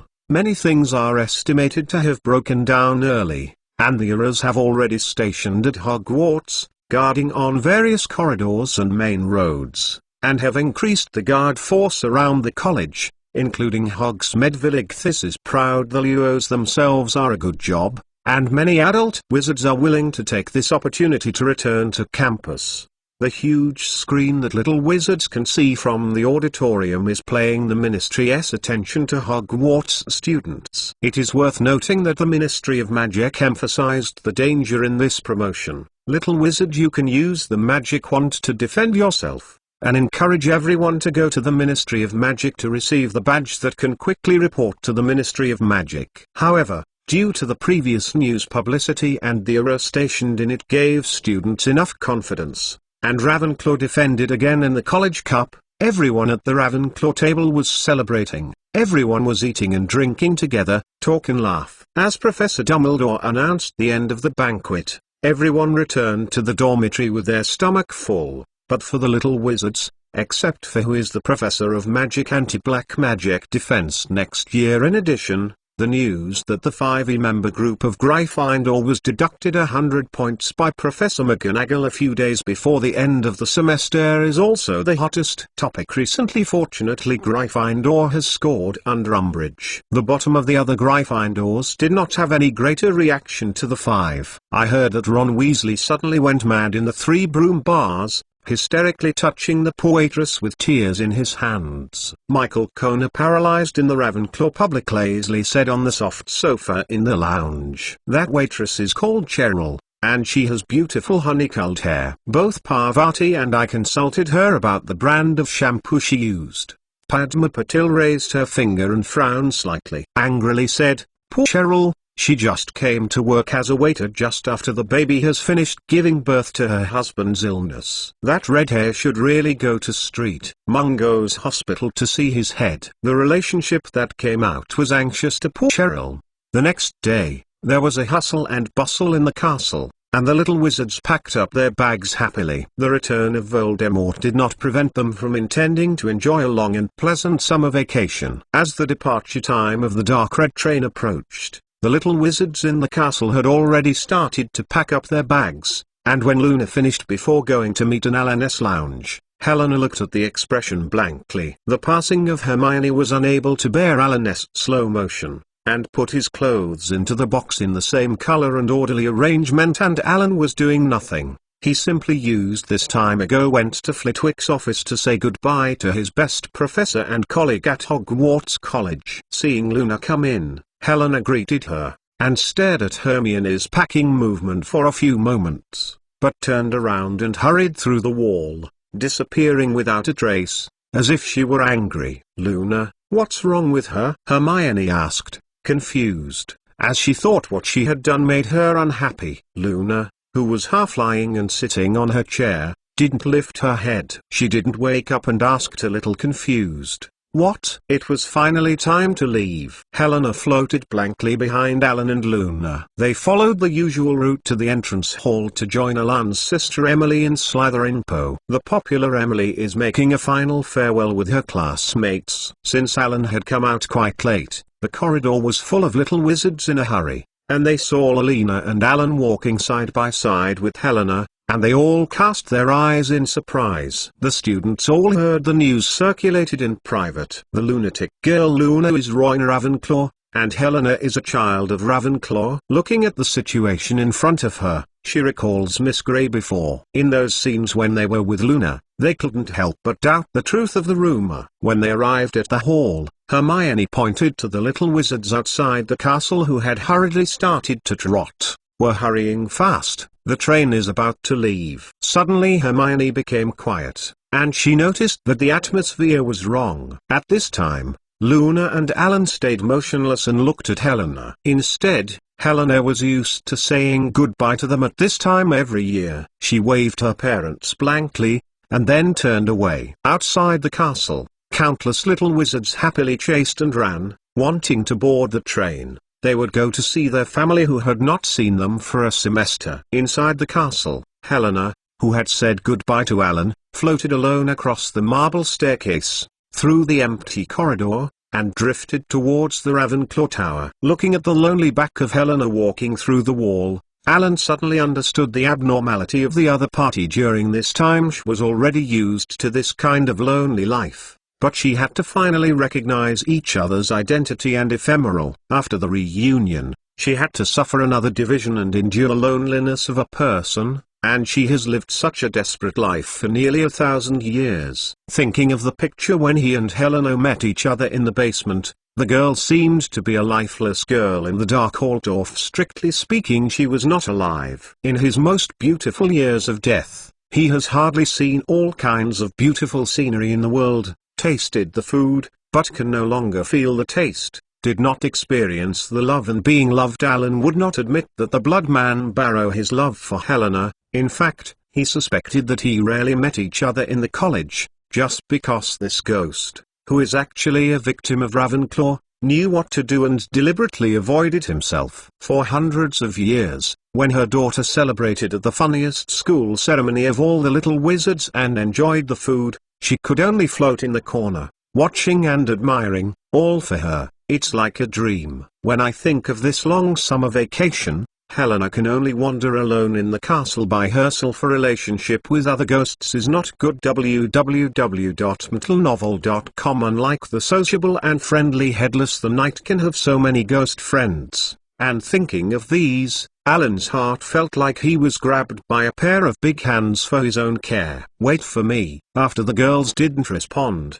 Alan chased in the direction of Helena. "Helena." As Alan's call rang, Helena immediately stopped drifting and turned around. "Huh? Father, have you forgotten anything?" Helena's tone was polite, but she was a little strange. Alan didn't answer her question, but instead asked her daughter in a pretentious manner, "Where are you going?" Helena was puzzled. "Me? What? Are you going to leave?" "We're leaving together." Alan reached Helena and stretched out her hand, holding her daughter's translucent left hand. "Where are you going?" Helena's voice was a little dull, and her body was fixed in place. "Daddy takes you home." Chapter 690. Dragon Pox. Yekila's carriage slowly drove down the lane towards Hermione. Hermione looked back anxiously towards the castle. This was probably the last carriage, and Alan hadn't come out yet. Just as she looked around, Neville Longbottom suddenly looked out of the carriage that had just drove away in front, widened her eyes in surprise, and then rubbed her eyes with her hand quickly, murmured, "Oh, I did read it right. Alan, did he want to take Helena away?" Luna's tranced eyes looked in Hermione's direction, with a smile on her face. Alan hurriedly paced, and Helena floated behind him, despite her expressionless face, but the high head, the gesture of holding the skirt with both hands, all showed her mood at this moment. On the way to the Hogwarts Express, the weather is completely different from the heavy rains of the past few days. The sky is cloudless. Under the blue sky, the deep red steam locomotive is blowing thick smoke. Looking through the thick smoke, many Hogwarts students on the platform seemed to be black ghosts, but when they saw the real ghost Helena floating behind them, the expression on their faces was like seeing a ghost. There were many owl calls in the smoke, as well as many private discussions. "Did you see it? That's Mrs. Gray. Oh my God, she actually left Hogwarts. Isn't she barely able to get out of the castle?"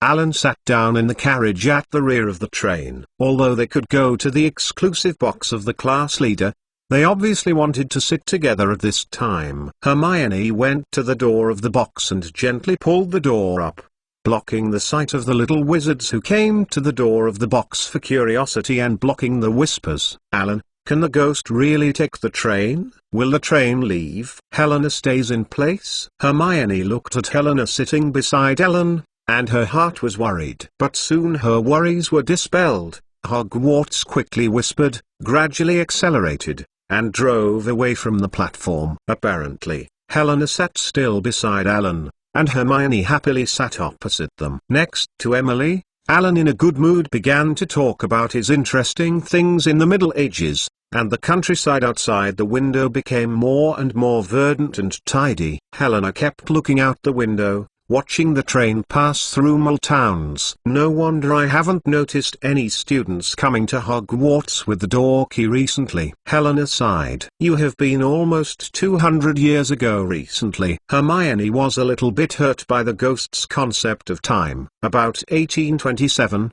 the Minister of Magic, Otlane Gamble, inspired by mall technology, proposed that the use of a safe and comfortable vehicle such as a train to replace the original door keys and other unregulated travel methods, the Hogwarts Express train was born. Helena glanced at Hermione. "This method is very good." In the past, many students would not be able to reach the school because they missed the door key. There are also some people who missed the welcome dinner because of the halo key. "It's better to choose one's way at will." Luna yawned a little when she was awake. In fact, they all got up earlier than usual today. "But there are trains to choose from, which is very suitable for today." "I also like trains. I can eat snacks at will and not be under my mother's control," Emily echoed. Hermione felt that Emily should not be allowed to develop the habit of eating sweets at will. "You eat too many teeth and it will break." "Hermione, we need to patrol the corridor." Hearing the sound of the dining car ding-dong, Alan stood up and sorted out his magic robe, then said to Hermione, and then winked at the little sister, "Even though he is already a professor, Alan also assumes the responsibility of a senior officer. During the lunch time, he needs to visit the corridor to ensure the order of the entire train." "Alan, don't worry, I will take care of my niece." The little girl made Alan laugh when she was serious. "Thank you, Aunt Emily." When Helena's attention looked back at the room from the scenery outside the window, she nodded and thanked Emily, but the voice was somewhat mechanical, with a little alienation and courtesy. Alan rubbed Emily's head and rubbed Helena's, and then left the carriage with Hermione. Helena continued to look at the scenery outside the window. She had not been out for many years. Emily ran out and bought a bunch of snacks while Hermione was away. By the time she returned, Luna had already laid herself on the seat with her head under the legs of her ghost daughter and lay on the mat. In addition to the sound of Emily seating and the sound of the train going in, the box was silent. After a while, the box door was knocked, and with Emily's invitation, Draco Malfoy appeared at the door, standing behind Gregory Gore and Vincent Crabbe, the two big guys standing behind him carrying a lot of snacks. The two people who looked at the other students in a fierce manner on weekdays seemed to be shrinking and constricting. "Hello." The awakened Luna's singing voice sounded. She stretched out, and Emily stood up to pick up the chocolate frog in the other's hand. Hello, isn't Alan here?" Malfoy glanced across the box, and Gall behind him squeezed his fist in frustration. Crabbe secretly looked at Helena by the window, but after Malfoy stepped on him hard, he bowed his head and dared not look at it again. Luna, we are here this time. I have something to ask for. In the previous relationship, Draco discovered that Luna's status in Alan's heart was unusual, and that Miss Grey was also there, which made him unable to help also doubt the authenticity of that rumor. Since he came here, he couldn't leave in such a vain way, so Draco expressed his intention directly, and he pointed to the gore around him. Not long ago, Gregory's father was wrong because he did something wrong. Ara was arrested. Can you help us talk to Alan about Luna? Is it possible to save his father from prison? Gore's father was arrested by the Aras in the previous Ministry of Magic battle. Obviously, Gregory pleased Draco Malfoy, hoping to make use of Draco's friendship with Alan to let Harris forgive his father's behavior, and use the current power of the Harris family to help his father get out. Luna's slightly raised light silver eyes were fixed on Malfoy, and she had not spoken. Instead, Emily next to him looked at Malfoy and leaned her head first and said softly, "Don't worry, Gregory, we will tell AI Lans." Gore looked at Emily gratefully. www.untilnovel.com. He thanked loudly, thank you, Emily." After a short period of consternation, Draco Malfoy stood up to thank Emily and say goodbye, but, although Emily agreed to his request, he was only relieved and did not show a particularly happy look. Instead, he was full of thoughts and listlessness, and turned around anxiously and said goodbye to his classmates. Luna waited for the carriage door to be closed, and turned to Emily and her daughter. "Draco is worried about his grandfather Abrash Malfoy's illness." Helena was more eager to her mother. She recalled a moment and said, "Mother, I remember him. He was old and red-haired Gryffindor boy who likes playing sorcery when he was at school. I heard about his grandfather from Spencer. His grandfather got the relatively common disease of the elderly group, dragonpox, which has recently become serious. In addition, other students told me that more than 30 years ago, the first in history, the Mulborn Minister of Magic Nobby Leech was forced to resign due to a mysterious disease. Draco's grandfather Abramses Malfoy is believed to have participated in this shady, but there is no evidence to prove this. At one point, he was sick now. After talking about the news, Emily handed Luna a chocolate frog and said apologetically, "There are no puddings on the train." Chapter 691. Veritaserum. Alan and Hermione wandered in the corridor of the train and walked in the direction of the locomotive, while looking through the glass door into a box until they were surprised to see a box outside the Gryffindor that should have participated in the patrol. Ron Weasley,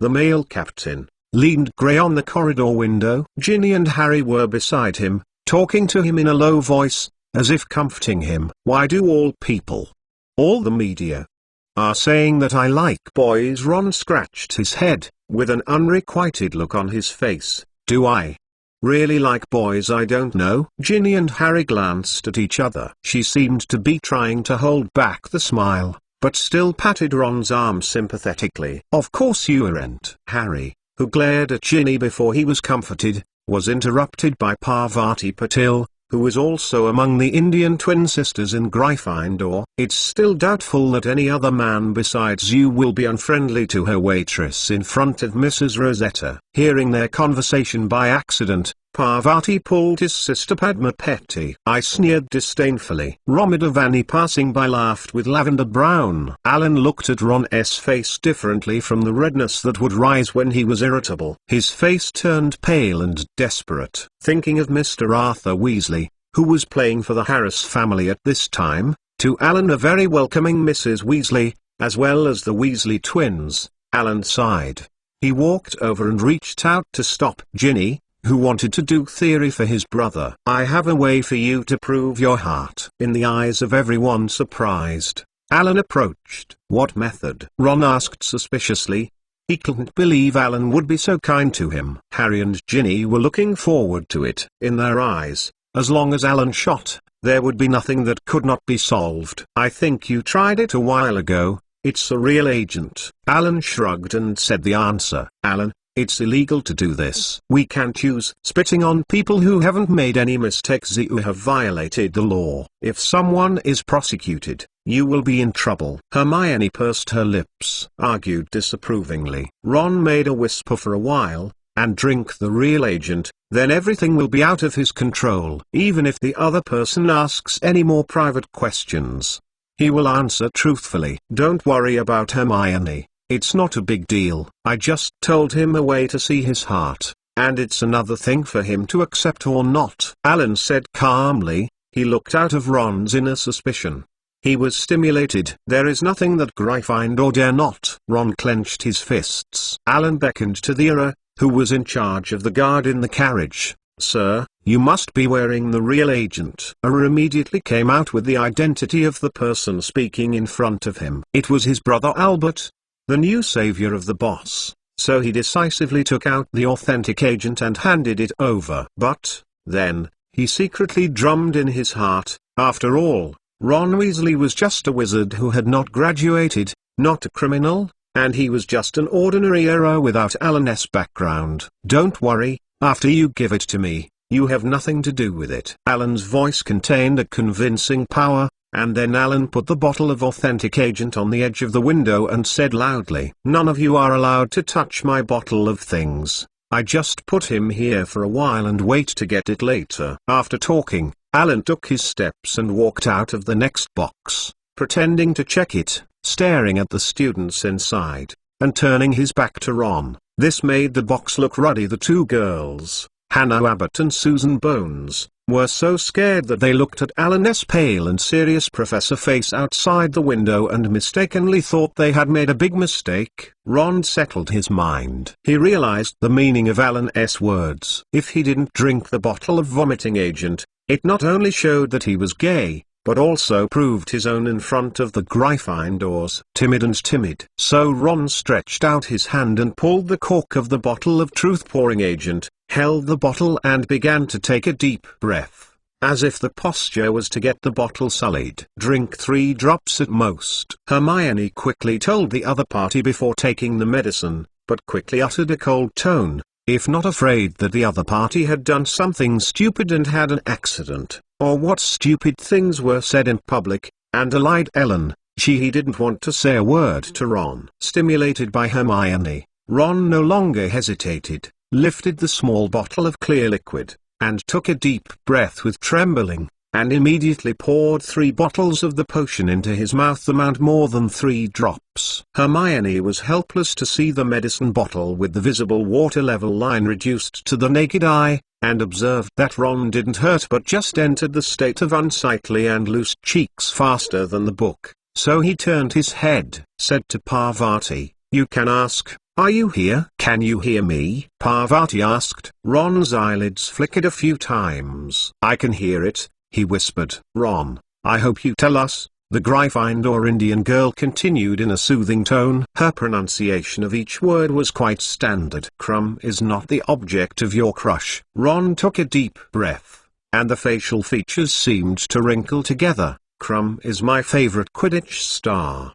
but he is not my crush." Romida Vanya also raised questions with interest. "Is your sweetheart Harry?" Harry looked red and wanted to stop, but Ginny pulled her hand. Ron shook his head irregularly, as if shaking his head in veto. "I like Harry, but only friends." Ginny was obviously relieved, and at this time Lavender Brown also asked, "So are you really gay?" Ron's eyelids quivered, and the tone continued the numbness just now. "I never loved boys." "So who do you love?" Padma, an Indian girl in Ravenclaw, asked curiously. www.untilnovel.com. Stop asking. I think I should have asked. Hermione was anxious. She didn't expect the girl's curiosity in this area to be so strong, and she was afraid that other people would have known the news that she had learned through the telepathy. Hermione Granger. Ron interrupted Hermione, and there was a smile on his face, as if to recall the happiest time of his life. Enough is enough. This is enough. Hermione was angrily angry,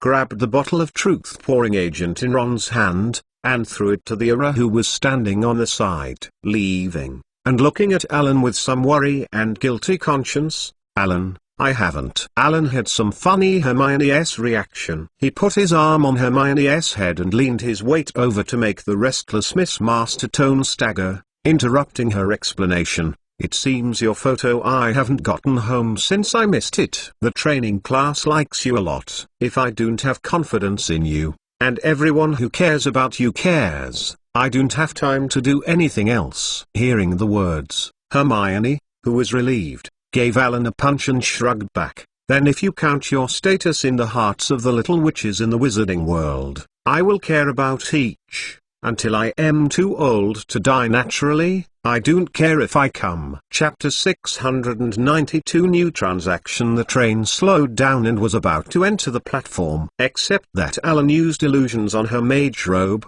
the girls took off the wizard's robe and put on ordinary summer clothes. Finally, the train stopped at platform 9 at King's Cross Station.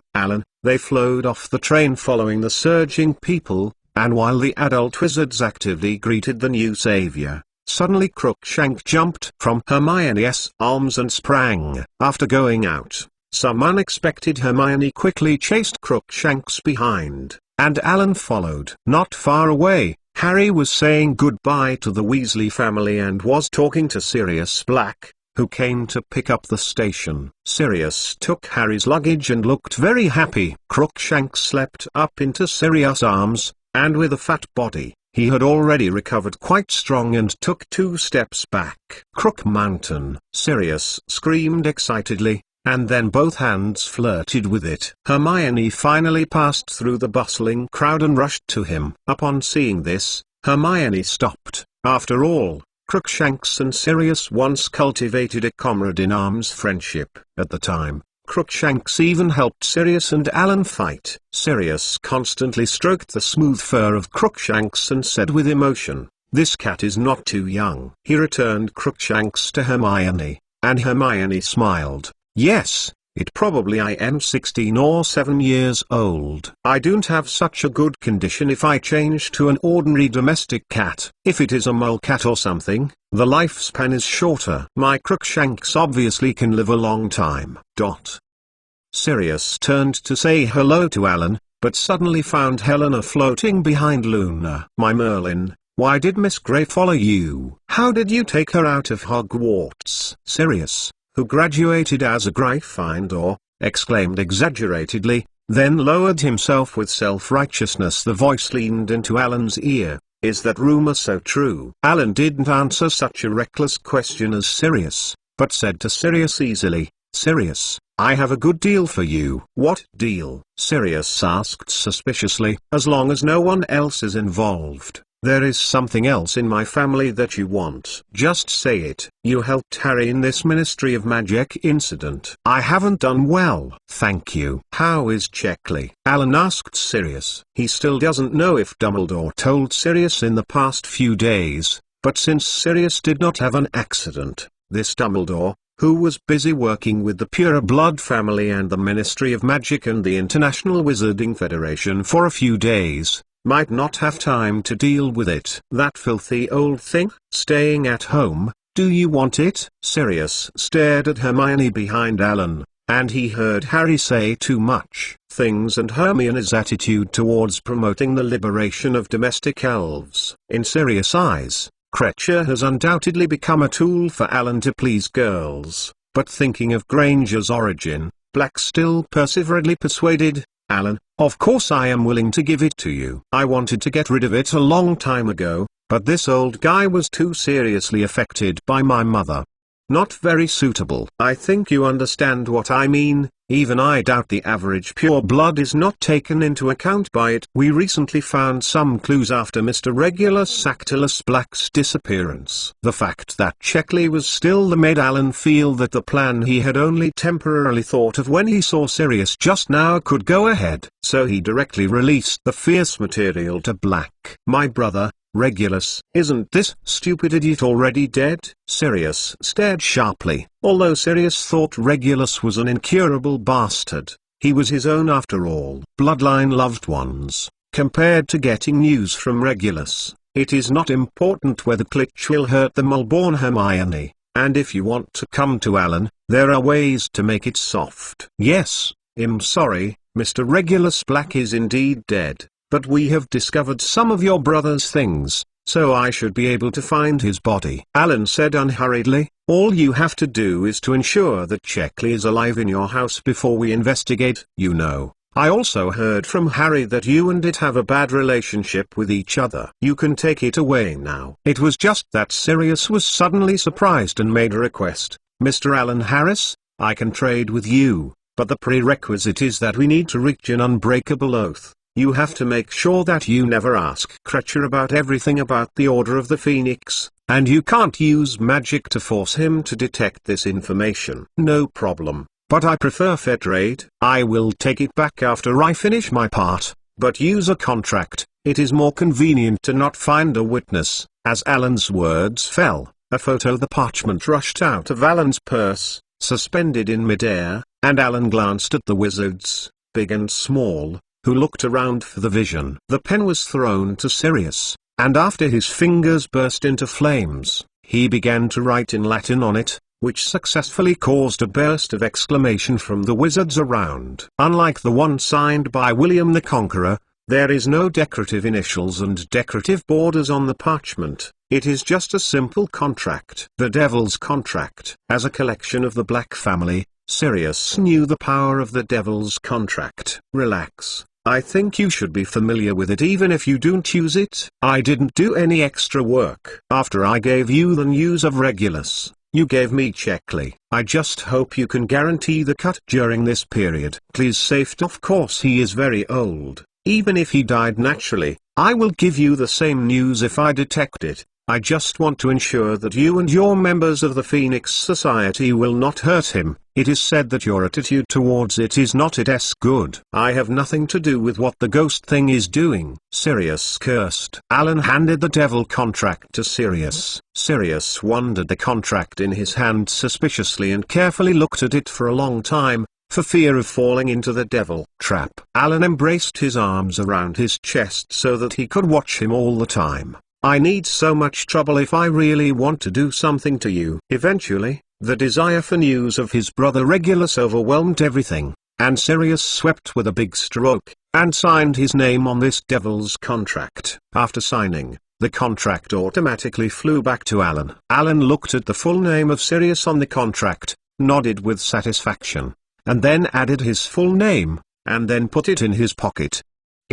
At the moment when Alan signed, the power of the contract made Sirius understand all the terms on this contract paper. www.untitlenovel.com. Sirius nodded in satisfaction, and indeed Alan did not make any terms on the terms. Concealment was just to let him take care of Crouch, and he could not hurt him at any time. Although I really hate this house elf, I don't want to hurt it at random. Sirius was aggrieved for a while. I am not a sadist, I've never abused it, but it does not take good care of yourself. How can a house elf be sloppy like it is? Then it took Alan a long time before they all walked out of the platform. A shriveled old guard guarded the partition wall, allowing only 2 or 3 people to pass at a time, so that they would not burst out of the solid wall at the same time, attracting the attention of the moles. Alan, Helena can't be illusory, you and I will go together, Hermione suggested. We have to hurry up.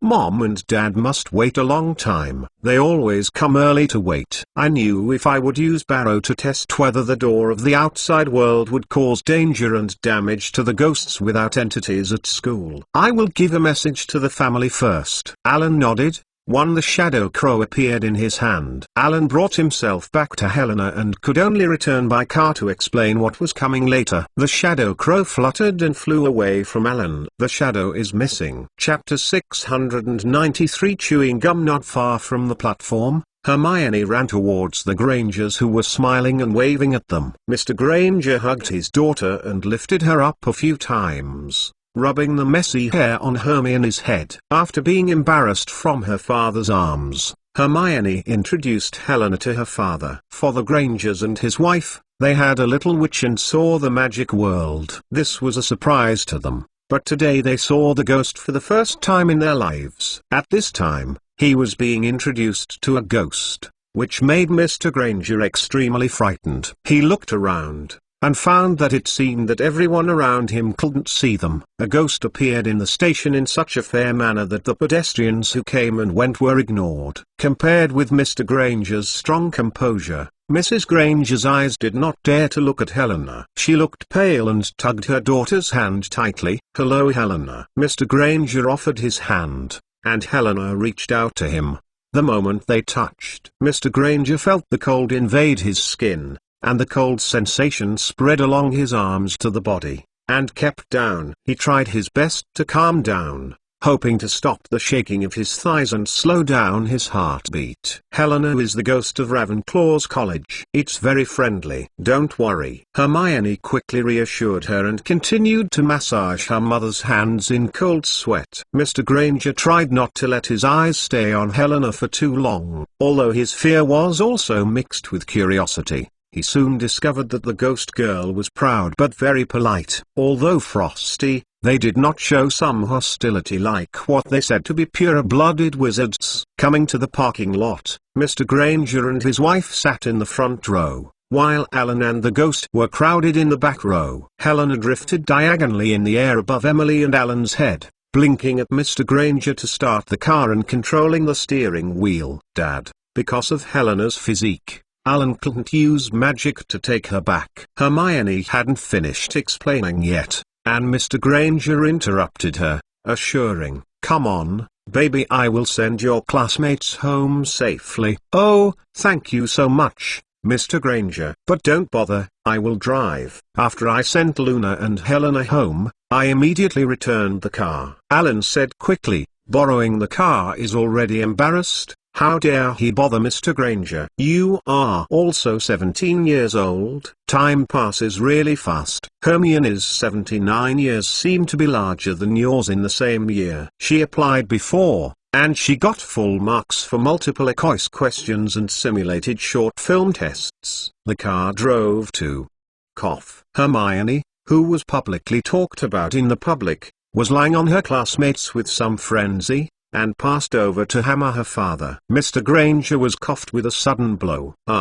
But Alan passed it so quickly. That was really amazing. I also passed the test many times before. Alan, who had just planned to use a confusion spell if she encountered a mole police inspection, gave Hermione a flattering smile and kept her secret, and then followed Mr. Granger's words, "Good luck." Mr. Granger's car played the music he liked, and he walked among the buildings. However, the traffic situation in London was not optimistic. There were some traffic jams, so the car did not move fast. After a long time, under the shaking of the car, except for the female ghost who was curious about London in this era, the passengers were dozing off because of boredom. I don't know how long it took. When Hermione woke up, she found Alan beside him fell asleep leaning on the car window, while Emily was half leaning on his arms, with long curled eyelashes like butterflies. Her wings hung quietly on her face and looked very sweet. On the other side, Luna's long blonde curly hair blocked half of her face and slept soundly. Even Helena, floating in the air, looked over the street with her head out of the roof of the car. Hermione's face could not help but smile. In the sound of the motor of the car, in this small square, her heart felt very peaceful, and a warm feeling emerged spontaneously. Hermione turned her upper body to the front left, and her mother fell asleep. To greet herself, she must have gotten up early. She pursed her lips in guilt. Then, Hermione looked through the rear-view mirror to the front right cab, and she was terrified to find that her father, who was driving, was also closed his eyes. Hermione suddenly emerged from the body with the cold sweat. "Fly," she screamed in a sharp voice that she rarely uttered normally. "Dad, wake up." Then, under the influence of Hermione's scream, the passengers in the car also issued a scream chorus. Mr. Granger was the last one to wake up, because everyone was sleepless.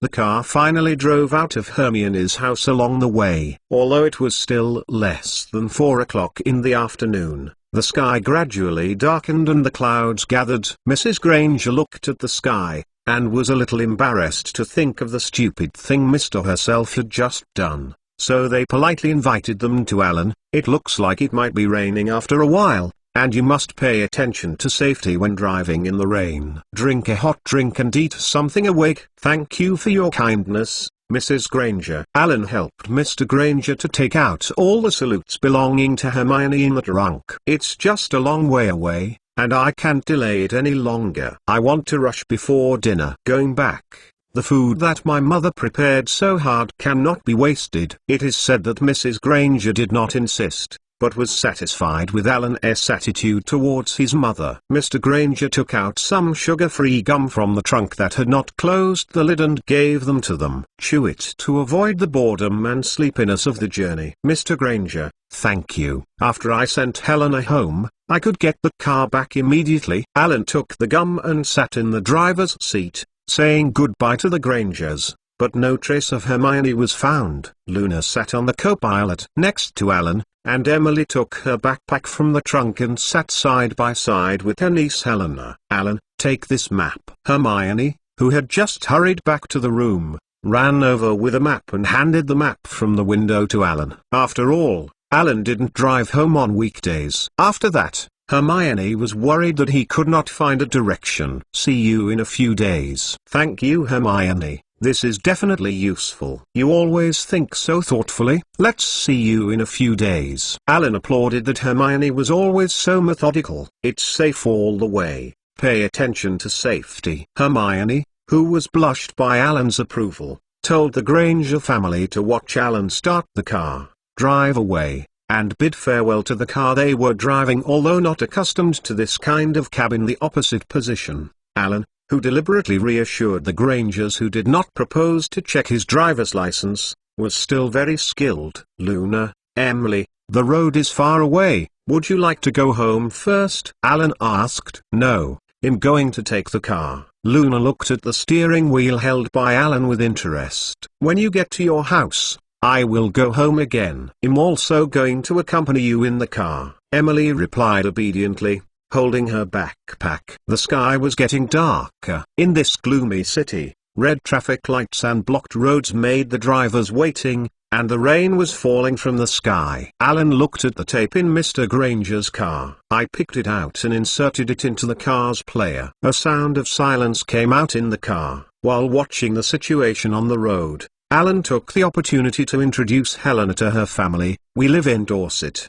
The famous magic zoologist Newt Scamander and his wife Tina once lived here, and the magical creature Ponlock, who loves to guard horses, has a habitat in our area. Luna turned the map and pointed out the location of the county. This is a county in southwest England, on the north bank of the English Channel. Dorset is adjacent to Devon in the west, Somerset in the northwest, Wiltshire in the northeast, and Hampshire in the east. Wimborne and Milburn are located in this county. I'm here with your grandfather's house. Luna pointed to Devon. You go back to your father's house first, and then come back to me in a few days. The Luna, Weasley, Fawcett, and Diggory families are all in the village of Ottery St. Capel in Devon. Nicole Liam and his wife Perinard lived in Devon, but they died in 1992. Alan added, I know Draco Malfoy's Malfoy Manor is in Wiltshire in the northeast. Emily whispered, Pansy often said in Slytherin how big the manor is. Now, the Salisbury line we are going to will take about 2.5 minutes to the south of Wiltshire. When we get home in the south,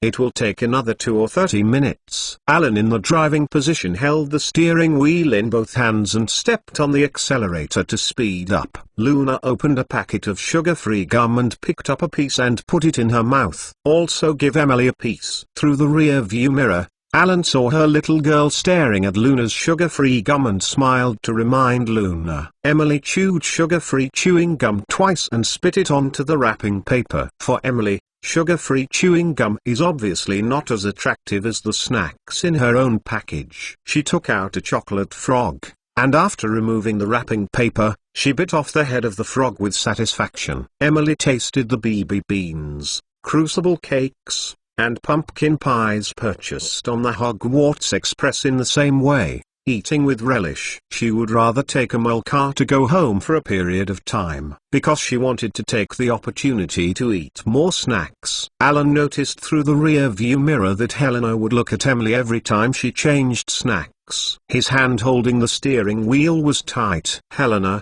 if the food tastes particularly strong, can you smell it?" Alan asked. "A lot of ghosts like to smell those rotten, heavy-scented things, which can smell more or less, but I am not interested in those." Helena replied. "Nick, almost headless, especially likes the long ones. Maggot-filled lamb fillets and cheese covered with green hair, fat monks like stinky salmon, and those only make me sick." "Alan, give me the resurrection stone." Luna chewed the chewing gum and suddenly reached out to Alan. "In the summer vacation, I study this bad thing to see if I can change the situation of Helena, Pippi. It's not a ghost, it's beyond life and death, and it's never alive, but if necessary, we will take time to go back to school to catch it and study it. Let your aunt help us find another female ghost and see if we can let it." Helena also touched something and restored her feeling of being alive. Alan's resurrection stone was handed over to Luna,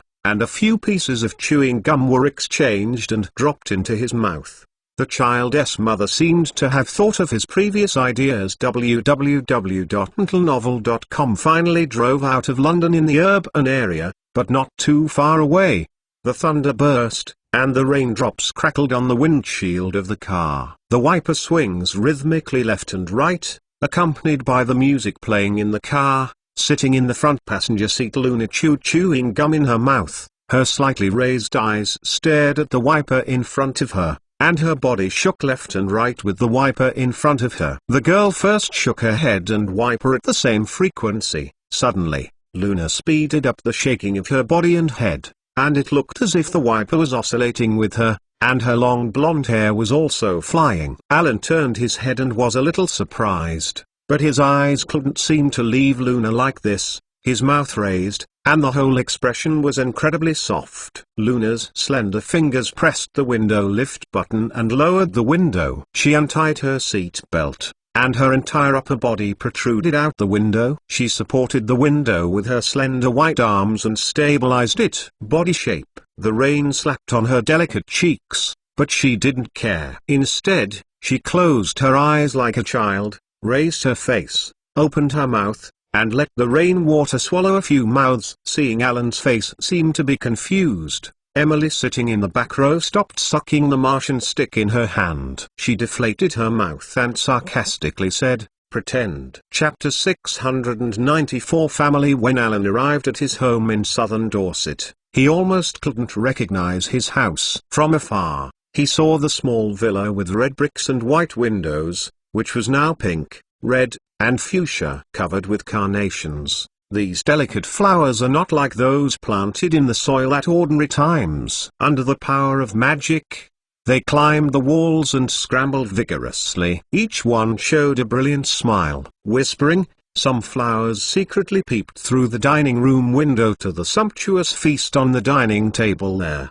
The yard is lined with trees, and a flower bridge runs from the courtyard door to the door. Green vines and beautiful flowers are also wrapped on both sides of the bridge. Countless golden birds, silver stars, and colorful balloons float around and light up the dark sky. The whole family of Harris gathered in front of the door. The family was very grandly dressed. And now the high-powered Mr. Owen. Mr. Harris pestered the roots and decorated with a cane of civilized sticks. The second son, Ron, also stood behind him in formal attire. Morgan Le Fay quickly sorted the folds of her dark blue corrugated silk dress. Josephine helped support the French-style hat that he should have worn diagonally, and Di West wore a silver-grey thin skirt with red roses in her braids and chest. Albert wore a H-94 uniform and looked heroic. The whole family looked forward to the distant car galloping. When the car stopped,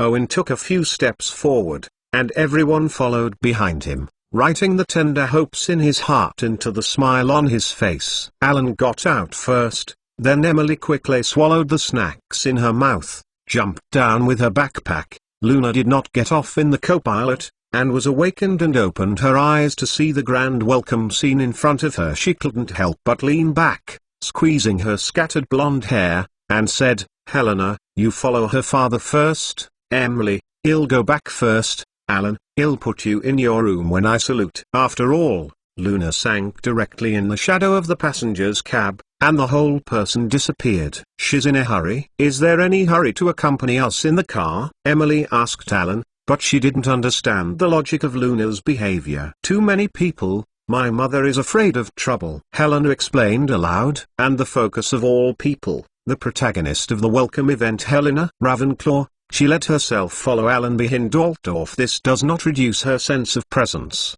Because this figure is extremely tall, the ghost should be the tallest among all the people present. "Come out, Helena, don't worry, they are all our family." Alan, who mistakenly thought Helena was afraid, comforted softly. After being silent for a while, Helena gradually raised her head and stood up straight, letting herself pass through Alan, and walked out like this, and found that she was following the usual way of ignoring all obstacles in the ghost to act. Helena turned her eyes and looked at the crowd. On their faces, she saw only welcome, and did not regard her as alien and fear at all. "This is Helena Ravenclaw, Harris, my daughter." Alan took the hand of Helena vainly and introduced Helena solemnly to her family. "Altdorf, everyone present was in school. I actually met each other with Miss Gray." Owen smiled and said softly, "Helena, welcome home. I am your grandfather Owen." Alan took Helena and introduced her family members to her one by one. Every Harris opened her arms intimately and embraced this special family member with a smile on her face. Touching Helena brings the kind of cold feeling like the ice water pour down. They have no way to hold Helena in their arms,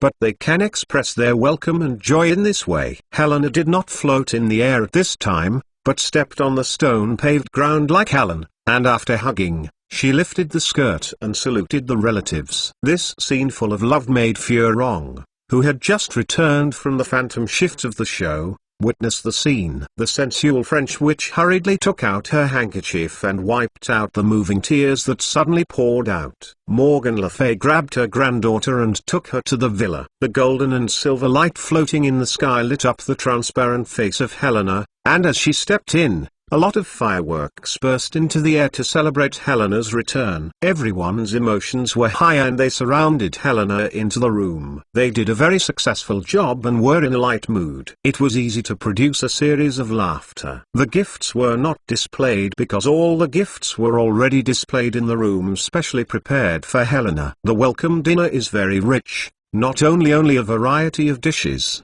cakes, fruits, but also all kinds of rotten food decorated with flowers mixed with normal food. The indescribable stench even masked other normal foods, but no one showed a disgusting color, as if it should have been. It should have been eaten like this. Ellen took Helena to the chair added next to his original position. Helena's eyes moved on the transparent face, turning on those rotten dishes, but the hand under the table was grabbed his skirt tightly. Alan looked at the rotten, smelly, but beautifully decorated dishes on the table, and was very moved. Her mother was a person who loves cooking and loves life, and can bear the stench to use these. The magic of the corrupt dishes is so beautiful. It shows the mother's love for herself and the mother's attitude towards Helena. It's just that Helena just said before that she is different from Fat Monk and doesn't like this kind of food. Alan hesitated and wanted to tell his mother this fact. As he opened his mouth to say, Helena beside him acted. I saw Helena half squatted up, passed directly through the middle of the table, opened her mouth wide, and just past a rotten fish rotten with a smelly, purple rose flower decoration. Helena then returned to her position, sitting on a chair, and said to Morgan Le Fay, "Thank you, Grandma." Everyone couldn't see the feeling she had just seen from her face, but Alan noticed that Helena's hand under the table was completely twisted together, obviously controlling her disgusting feeling. Alan felt that they were willing to grieve their feelings for the family they loved. Seeing his mother's hand enthusiastically pointed to another rotten food that was invisible and full of sour and smelly food, in order to prevent Helena from being invited by the unwitting mother to taste more food, he hurried out. Sheng explained, "Mum, In fact, Helena and Fat Monk are not the same as Nick, who is almost headless. She doesn't like to get back from this kind of food. Morgan Le Fay was stunned for a moment, then stood up and hugged Helena in the void, looking like she was leaning on her half. "Oh, my poor granddaughter." Then, Morgan Le Fay's tears rolled down her cheek. "How can you be so kind? You can express your thoughts directly here, without having to worry about our feelings. Do what you want, eat what you want." Thinking of granddaughters is no longer possible to taste human food, and Morgan Le Fay, the grandmother, came from it. Helena, who looked very cold, turned around and grabbed Mrs. Harris, and she bowed her cold lips closer to her grandmother's cheek and kissed it gently. Even if this kiss made Morgan Le Fay feel a little excited, Mrs. Harris still said, "Good boy, good boy." Daisy and Emily also left their seats and hugged them together, hugging her mother and niece. When Albert also started to cry with his fiancée, Furong, although Alan was moved, he felt that Helena might be difficult to parry such enthusiasm, so she persuaded, "Don't worry, Luna and I will solve this problem during the holidays." After enjoying this unprecedented and special dinner, the Harris family, unlike the house elves in other families, tried not to show up in front of people. Maggie teleported to the restaurant and bowed loudly to Helena. After the lady was okay, she used her fingers to control the tableware and flew into the sink. www.untilnovel.com. The faucet turned and the water came out, and the tableware and chopsticks were automatically cleaned. Helena looked at this the scene seemed to be fascinating. Morgan Le Fay noticed this situation and stepped forward to hold Helena's hand. In fact, such a movement of her, it is very common for ordinary people to maintain such a gesture in front of not touching the real object. Tired easily. But fortunately, Morgan Le Fay had taken an attribute potion, and she seemed to have no such thing at all. She said to Helena, "Good granddaughter, follow me, I will show you the way, and finally we will see you to see if there is anything that needs to be replaced." Helena glanced at Alan a bit blankly, and saw her father's eyes full of smiles, full of encouragement, and then nodded and took the initiative to get close to her grandmother, and followed her to start wandering around the house. While Morgan Le Fay took Helena to visit the room, Alan stood up and said to the father, who was also wet, "I'll take the Hermione's car back to her house. Granger's help today. I am busy, but it may take a while. I have to go to a gas station, and I have to go to Great Hungerton to return a ring that doesn't belong to me. I will let Ren go to Arthur tomorrow, and we will remodel a few cars in our home and go to the Department of Magical Transportation to make a note." Irving said to the younger son and waved his hand. Alan's figure disappeared from the room instantly. Chapter 695. Room. The densely branched ancient tree cast a chilly dark thick shadow, and Alan came out of the shadow. He went directly from the Granger's house to the door of the old Gunter mansion in Great Hungerton, and then picked it up on the ground, a small stone. At the place where he found the resurrection stone, Alan took out the Gunter ring that had been pried off the resurrection stone. Although the resurrection stone inlaid on this Gunter ring made by Voldemort into a Horcrux was already in Luna's hands, the setting as a Horcrux still protected Voldemort's broken soul and was not destroyed, bringing the magic of dark black and blue light from Alan's hands. He slowly brushed over the ring and the small stones he had just picked up, one layer after another in this Gunter ring that originally had the resurrection stone layered and twinkling, and finally turned into a diamond-shaped black stone. This stone looks exactly the same as the resurrection stone,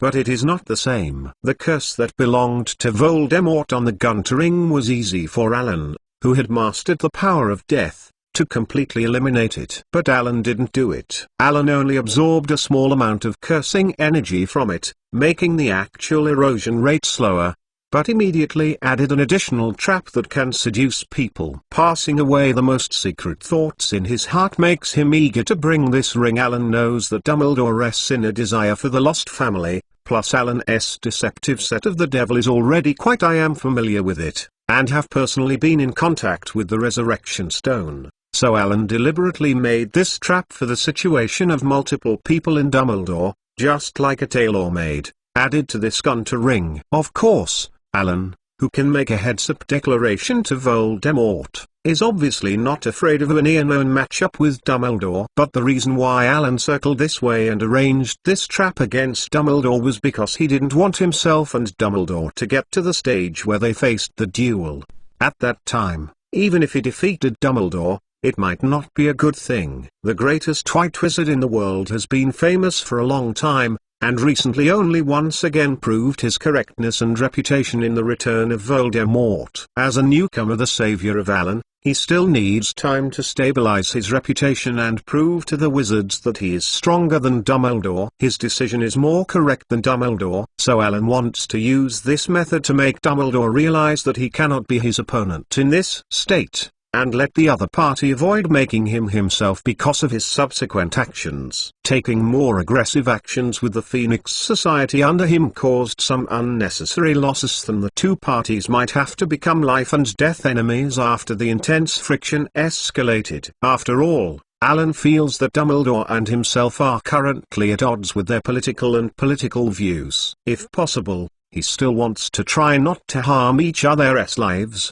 not to mention the actually more innocent members of the Order of the Phoenix, as long as the control slows down the other party's curse. The speed of erosion, if it goes smoothly, and when they can no longer stop the momentum of reform, after Voldemort loses its function and completely solves him, it is also good to help Dumbledore pull out the curse so that he can enjoy his old age. Of course, if the other party be determined to fight against yourself, so that the other party will be resolved at least more quickly, allowing both parties to avoid unnecessary losses. With a glance at the ring that was put back in place, Alan turned and teleported back to his house in southern Dorset. When Alan's figure appeared, he found the house more lively. Mr. Xenophilius Lovegood had a bright yellow wizard robe with silver stars and moon patterns on it, sitting at home. On the couch, leaning forward, facing her dad Irving Harris Beebe, Luna sat next to him, sighing her fingers around a carnation. "Minister Harris, I think Helena should go back with me. She has eaten a dinner party with you and has been reunited with you. It's better to let her stay at my grandfather's house for a while. I also want to send my granddaughter, then go back and reunite with Luna. After all,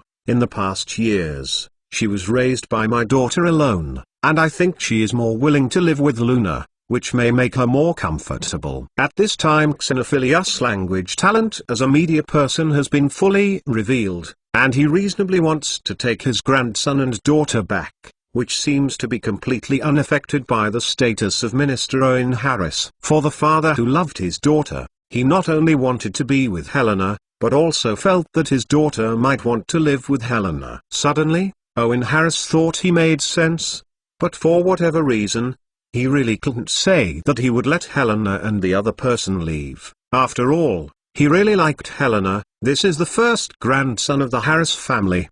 His son did not fulfill his responsibilities, but is this just making up? Irving Harris changed his sitting posture uncomfortably. He noticed that Alan's eyes lit up when he was standing in the corner of the room, and the younger son came back to be relieved. Xenophilius was tough, eh? Owen Harris watched Alan notice his sight and turned neatly into the shadows. His figure disappeared immediately, only to realize that the grandson was running. Albert and Daisy also saw Alan. They saw the reaction of their dad.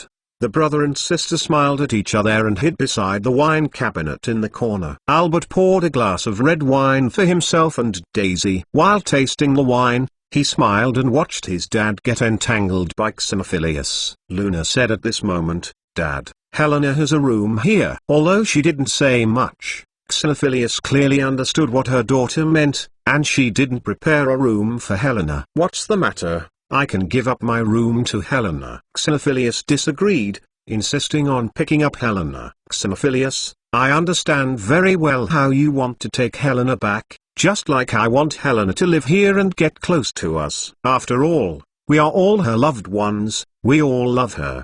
But it's getting late now, and with Helena's special physique, she can't phantom move. How can you take it back to such a distant place?" Irving Harris's senior politician, This kind of persuasion really convinced Mr. Xenophilius Lovegood. Although he wanted to take his granddaughter home, there was really no way to easily take the granddaughter back. Seeing Xenophilius showing a deflated expression, Owen Harris stood up. Xenophilius, now Helena is upstairs in her own room. Let me take you to see her. Xenophilius was simply this time, and stood up immediately. As their figure disappeared from the corner of the staircase, the atmosphere of tension in the living room eased down. Daisy turned a glass of red wine and sat on the high chair opposite him. She gently squeezed her scattered hair behind her ears. Albert, Tunks, please ask me and you to take leave. What's wrong with her? Albert put down the red wine in his hand, and he looked at Daisy. Recently, when Oreo needed manpower,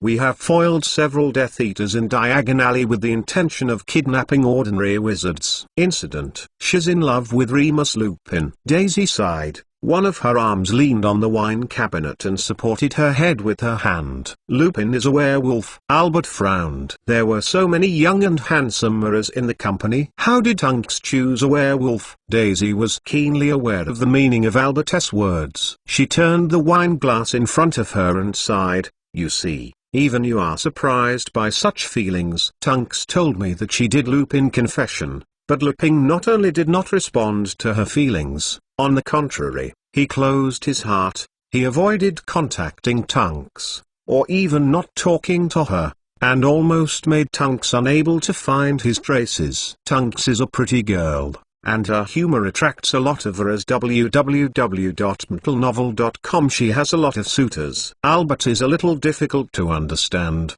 Lime is so much older than her. Lupin even turned her down in the opposite direction. If I were Lou. Daisy glanced at her brother and reminded in a low voice, although I know you don't mean that, but I suggest you pay attention to your mouth in front of Fleur. Tunks thinks he refused to admit that his feelings for himself are out of some noble reasons. I think Lupin, as a werewolf, after years of prejudice and insult, decided that he was not worthy of love, and that some of his defects would make Tunks refuse to respond to this feeling. Tunks knew that Lupin would never be with her again, so she became depressed and unhappy. Daisy's slender fingers tapped on the table. She was desperate when she was on a task, as if she wanted to take a job come to paralyze yourself. But when you are not working, that state is very bad. Her recent state is particularly bad, and she will no longer show off her ability of easy magus with her. The other side that she likes to keep pink hair started to turn grayish-brown. Even, she often froze in the air silly in the office. Therefore, I suggested that she rest for a while, take a vacation, and change her mood. Fortunately, she listened to me suggestions. Okay, it's not easy for them to combine. There are many difficulties, anxieties and fears to overcome, and the contempt and prejudice of others may accompany them for life. Let Tunks relax. You care about her, after all. It's your guard. Albert pretended to calmly and did not hear Daisy's warning about the misrepresentation, and agreed to the other's request. Chapter 696 Bedtime Story. Sincerely thank the leader gentleman for self-defense. When Owen finally gave away the Goodliff family, in the middle of the night, the entire Harris mansion fell into silence. Alan, who had been asleep in bed for a while, crawled out of his bed with his eyes rubbed, and he was at dinner tonight. Drink too much alcohol before going to bed. Later, in the corridor where he lost some weight and returned to the bedroom, Alan saw her daughter Helena fluttering in the dark room. Alan's hands were tight. After all, the ghost is not a living creature, is it? You can't really sleep if you need it. In such a quiet night, she wanders in the room like this. It should be very lonely. Aixian took care of his pajamas and trousers to make her seem less sloppy and lazy, and then whispered to her daughter, Helena. Father. Helena turned and floated over. The portrait that Alan retrieved at the entrance of Hogwarts kitchen appeared in his hand. Alan looked at Helena and said softly, this is a portrait of Helga Hufflepuff. Don't hang in your room, so you can spend time with Helga at night when you are bored. Alan was about to let the scroll unfold, and she heard Helena say, Father, it's too late. Don't disturb her. Helena floated forward 2 steps, her hand flicked over the scroll, still hang on kitchen. She likes to watch people cook and make friends with Grandma. Don't worry about your father. I am just familiar with the house. Then let me take you back to the room first. You can get familiar with it during the day. You don't have to hide your status deliberately. You want to wear it casually through the wall. There are not so many rules in our house. The state inside. At this time, Alan extended her arms to her daughter's words, and Helena floated over, squinting her father, and then returned to her own room. Helena was led by Ellen to the door of her room. Her bedroom was next to Ellen's bedroom, above the brown and wood door. A house number is nailed, and the name of Helena is written in English on the door, and there are some decorative pictures of flowers, birds and birds. Helena stretched out her long and transparent fingers, touching the name on her house number like a living person. Her fingers followed the strokes of the letters to rewrite the entire name again. You know that even if she is the ghost of Ravenclaw College, but she does not have her own room, she can only live in the sculpture of her mother. Alan didn't turn around and left immediately.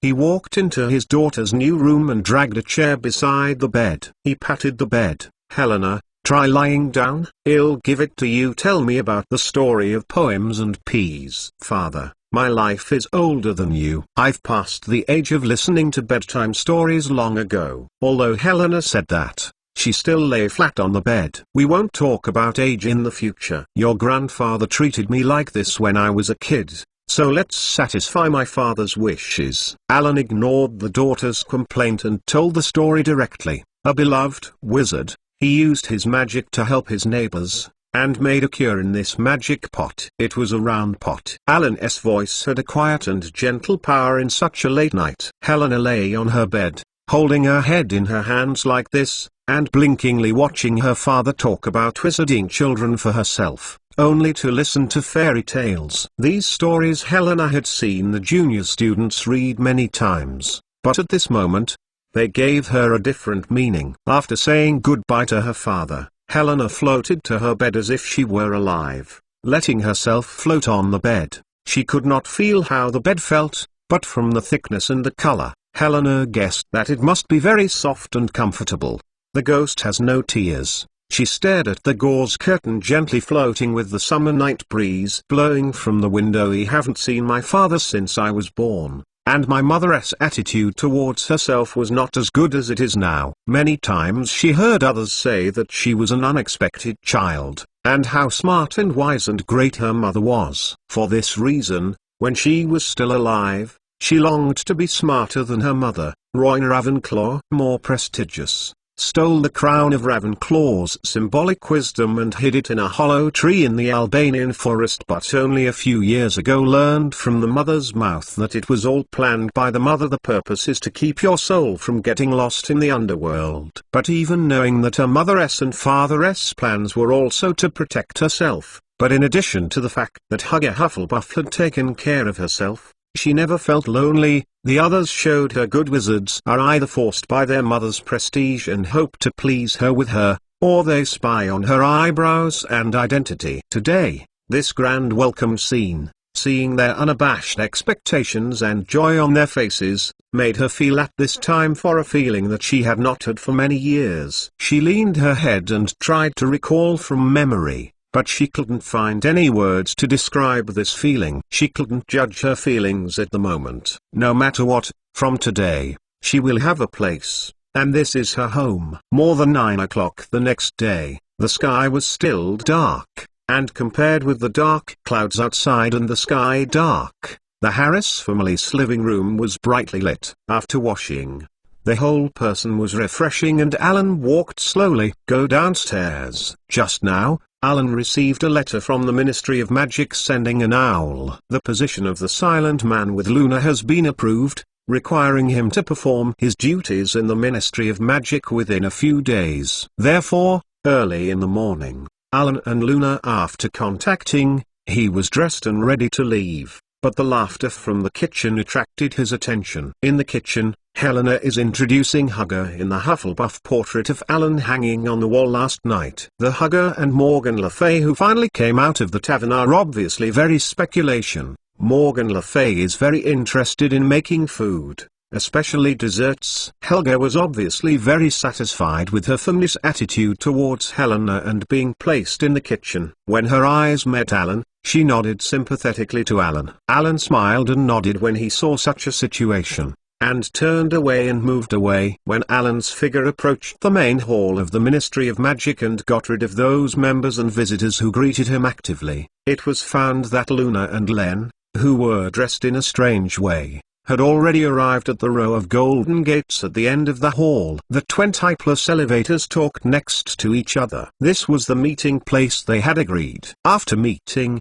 they walked to the crowd in front of a lift. A middle-aged female teacher with red hair and golden curls smiled at Ron, but she didn't dare to greet her. From time to time, I couldn't help looking at Luna, because it is not necessary to wear a uniform at school. Luna, with a bold and fancy forehead headband, today wore a loose cotton patterned blue bottom skirt with random patterns, layered large homemade necklaces and attached the chains of the rings and bracelets slanted diagonally. The sandals, composed of several hemp ropes of different colors and bundled together with full leather soles, made her look completely different from the inauguration of the Ministry of Magic, but like a field trip. In general, the colorful she is in stark contrast to the wizards' all-around informal attire. "How are you doing recently, Mrs. Ackmore? How is your daughter's face?" Wren greeted her on her own initiative. "Secretary Harris has bothered you? My daughter's face is okay." The witch looks a little flattered.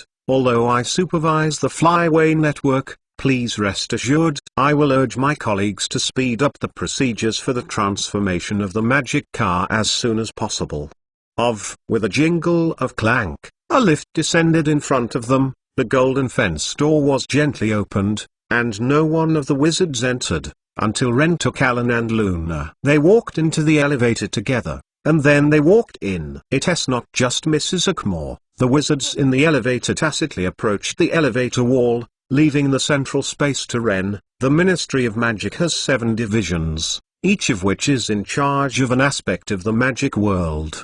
The Enforcement Department of Magic Law in the jurisdiction of Wren is the largest of all the major departments. Except for the Department of Mystery Affairs, all other major departments are more or less related to it, so Wren is actually their top supervisor. Ron took Alan and Luna to his own office, and in his drawer, he took out 2 small notebooks with brown leather covers. This book can be folded into 3 layers. On the left is the information of the holder, with photos of Alan and Luna. In the middle is the seal of the Ministry of Magic. On the right is the department and responsibility they are responsible for. Alan's eyes were fixed on the seal representing the Ministry of Magic in the middle. This is a light gold seal that radiates light like the sun. It consists of 2 circles. The middle of the large circle inside the seal is magic. Magic, the initial letter M. M has a magic wand in the middle of the V character. At the top of the wand, inside the 2 sharp corners of M, like the wings of an angel, it emits a starburst, and the small circle outside surrounds it. The text Ministry of Magic. The Department of Mystery is the most special existence in the Ministry of Magic. It is an independent department located on the 9th floor of the Ministry of Magic. It is a department that conducts secret research on specific puzzles. Most of the business is completely confidential to ordinary wizards. There are very few wizards in the Ministry of Magic who really know what it is like. People who work in the Department of Mystery are called silent people because their work has the highest level of confidentiality and concealment. They rarely talk about work, even if it is the same is true of the former staff. After the Voldemort incident, we have removed all the monitoring equipment in the Department of Mystery. I think that although my father has the right to know in theory, I don't necessarily understand it except knowing the records of the storage and storage of the prophecy. What are they doing? Wren also brought his own documents. I will take you here, Alan, Luna. I am honored to be a colleague with you. Alan collected the documents. The main business of this department seems to be more like what mole scientists do. www.untitlenovel.com. It reveals the sources and rules that govern the operation of magic. But they can't learn, because they haven't seen the Nether Scroll. Luna put the documents in her raven purse. Hearing a few chats, The two children uttered what seemed to be a big secret. Ron coughed a few times, wanted to remind his brother and Ravenclaw that they should pay attention to the privacy of their conversation, and then took the initiative to divert the topic. Arthur Weasley was actually an illegal operation of the Order of the Phoenix when they were attacked. They took turns to go to the Department of Mystery Affairs to guard the Prophecy Ball, but because of the plan we did not hinder them. It was not easy to pursue the Order of the Phoenix afterwards. In the end, the secret department was punished with some explicit punishment for mismanagement. The remaining silent man, Sol Crocker, was not an official. He was a little sensitive about it, although not said there was emotion, but then acted too carefully. Alan was frustrated that her second brother had a serious expression that he did not hear after he coughed. Len, I certainly know that you can hear my conversation with Luna here, and I will tell when I fully understand myself. You guys, don't be so boring for my apprentice Merlin. You are my brother and I am a brother. What are you avoiding? Even Daisy and Emily have never liked you because of this, let alone other girls. Chapter 697 New and Old Silent People. Following the somewhat embarrassed Ren, he stepped on the elevator again. Mystery Division. The cold female voice sounded, and she fell silent. The doors of the elevator opened loudly, and they came to the empty, simple corridor without doors and windows, and only their footsteps echoed in the corridor. It's here. When he walked to the plain black door, Ren said angrily. Suddenly the door opened. Ren quickly turned around, and a somber wizard stood in the door. His voice in there was a sound in the veranda. Hello. He looked at Alan and Luna, with a slightly stiff smile. This is my new colleague, welcome you. Professor Sol Crocker, this is Alan Harris and Luna Lovegood. They are the new silent people. Ren asked his brother and Luna to check the documents for each other. Director Ren Harris is embarrassed to be in trouble, but according to the Ministry of Magic, we have to take such a form. Sol Croak took their ID in his hand, and the wand in the other hand was on the seal in the middle of the document. The yellow seal pattern floated in the air, and the seal of the Ministry of Magic turned a few times in the air. Sol Crocker's eyes flipped upwards through the glasses, which was different from the way he said he walked. He carefully checked the documents and confirmed that the seal was true. He returned the two books again. Then, Sol Crocker looked at Ron with embarrassment, and he seemed a little speechless. Then he should take Alan into the Department of Mysteries. But according to the regulations, everything in the Department of Mysteries was to other departments confidential. It's just that I'm not good at blocking each other. When Sol Crocker was embarrassed, Len glanced at him and said to Alan and Luna, I won't go in with you. Since the handover is over, Len doesn't intend to continue to follow in. He nodded again to Sol Crocker, help me take care of them. After Ren left, he extended arms to Alan and made an inviting gesture forward. Please follow me. I am Sol Crocker and I am very happy to see you. As he walked, Sol introduced himself as he led Alan into the round room. Everything here, including the ceiling and the floor, is black. 12 identical black doors with no marks and no handles are spaced apart from each other and are embedded in the surrounding black walls, and some are burning blue flames. The candles are dotted on the wall, and the cold, shimmering candlelight is reflected on the shiny marble floor, making the floor look like a black water. When the three silent people completely entered, the black door they had entered into the round room closed automatically, and the round wall quickly rotated, making it difficult to figure out which door came in. There are all kinds of mysterious forces in these rooms, which are very dangerous. Sol Crocker introduced to his new colleague as he walked, his face with a kind of addiction, a kind of admiration and some fear. There is a kind of innate magic, the form of which is very difficult for us to understand, and even more difficult to say. Impossible to control. And these impossible forces can threaten us. These rooms very dangerous, very dangerous. If not necessary, it is best not to rush in without preparation. Alan knew that the silent man in front of him is now the only one in the Department of Mysteries of the Ministry of Magic who is alive. His main direction is the Time Hall, about the longest retrospective time that will not cause serious damage to travelers and time itself. It was a 5 paper that he published based on the research of his predecessors, but in long-term research, in addition to determining that the unstable spell of the hour reversal spell should be applied to the time converter to achieve better results, he knows significant progress has been made, which makes his temperament seem a bit low. Saul Crocker took them to an office of the Department of Mystery. This is a small dark, messy office. There is only a table and a bookshelf in it, and the stone walls around it are cold and dull. This room is estimated to only accommodate up to 5 people. The room is small, but it feels like an indescribable,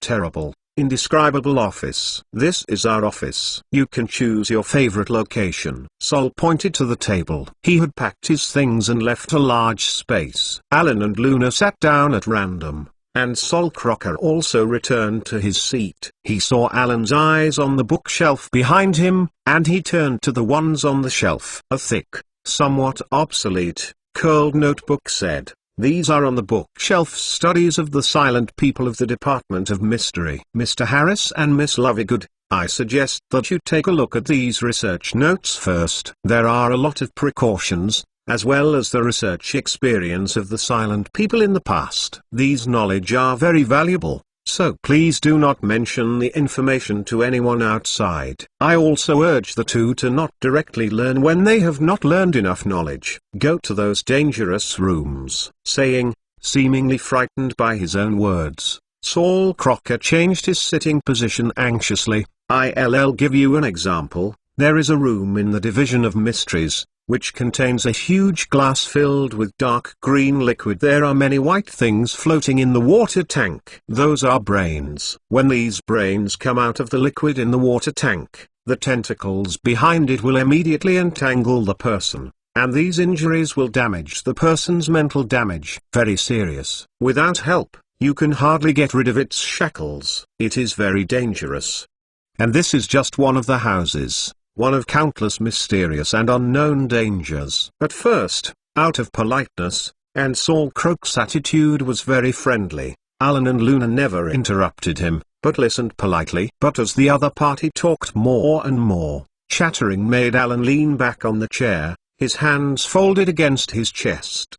His eyes narrowed slightly, his brows raised. Luna beside him bowed her head, playing with the colorful chains on her body. After Thor Crocker's concerns were completely perceived by Alan and Luna, Luna frowned, and her upper lip lifted upward. "This guy is so noisy." Alan and Luna glanced at each other, and they came up with the same idea because the former Arthur Weasley of the Phoenix Society was back, and the 2 ungraded children of Alan and Luna were arranged directly in the Department of Magic with the highest confidentiality authority. Although Alan has a reputation as a savior, Sol Crocker still does not believe that his theoretical knowledge will allow him to immediately deal with these dangerous and mysterious forces in the Department of Mysterious Affairs. Don't mention that it looks like a trance, like a crazy girl who came to visit the museum. Really, don't touch those rooms easily. Let's take a look at these experiences first. If there is any problem,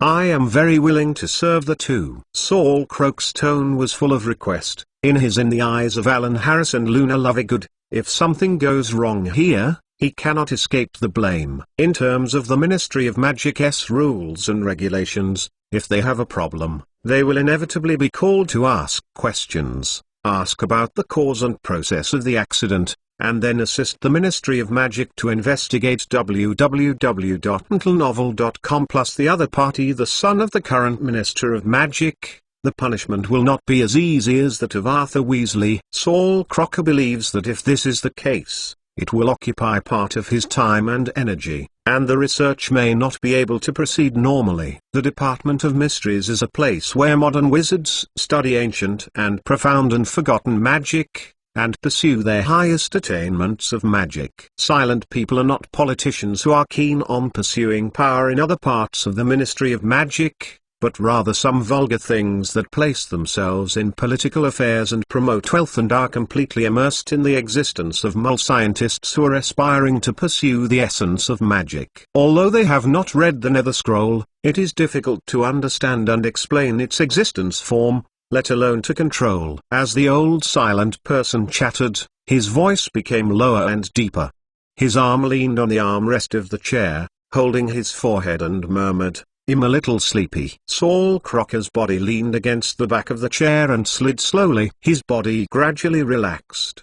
His head dropped, and he fell asleep. "Good job," Alan said softly to Luna. "Every time he comes, he will cast a spell." "He lacks sleep," Luna nodded. "Let's go." Chapter 698. Hall. The two stood up and left the office. Alan gently took the door, and they went directly to the round room they had passed before. As the door of the round room closed, the round wall quickly rotated. They were the first to enter the time hall, a diamond-like flashing light in this room. Clocks can be found on every surface. They vary in size, from floor clocks to travel clocks, or hanging between bookshelves, or standing on a table, as long as the entire room. Because of this, a quick, never-ending tick fills the whole room, like the neat footsteps of thousands of tiny lines marching. The bright diamond-like jumping light came from a towering bell-shaped crystal glass cover at the end of the room. The bell-shaped crystal glass cover was as tall as Harry's and stood on a table,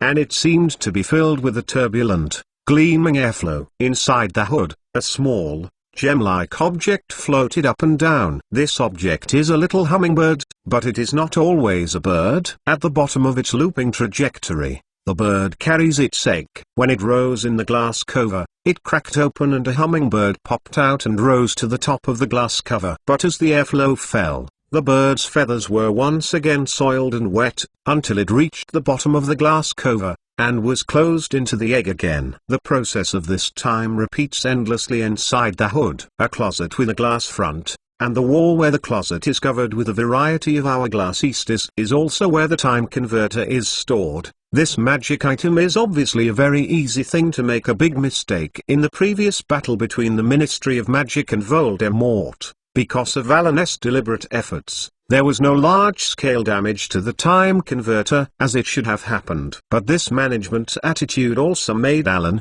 who has experienced time travel, decide to strengthen the management of this thing afterwards. The sounds of various bells ticking and walking in the hall are intertwined, and the new silent man wizard pays attention to it. Put it on the hummingbird. In that huge floor clock, the little bird was constantly born to die, showing the scene of the cycle of time, just like the phoenix in the flames and the eternal life. I think there is a big symbolic meaning, the alternation of life, the reincarnation of fate. You left a similar question in the bronze door knocker in the Ravenclaw lounge. Everything returns, and even the round room with 12 doors is not meaningless. My research on time is relatively shallow, and I use the hour reversal spell to steadily create an area of this effect and resist the damage caused by time backtracking. The talisman is still not a problem. It is said that some Nezreal wizards can simulate the effect of stopping time by accelerating their own speed,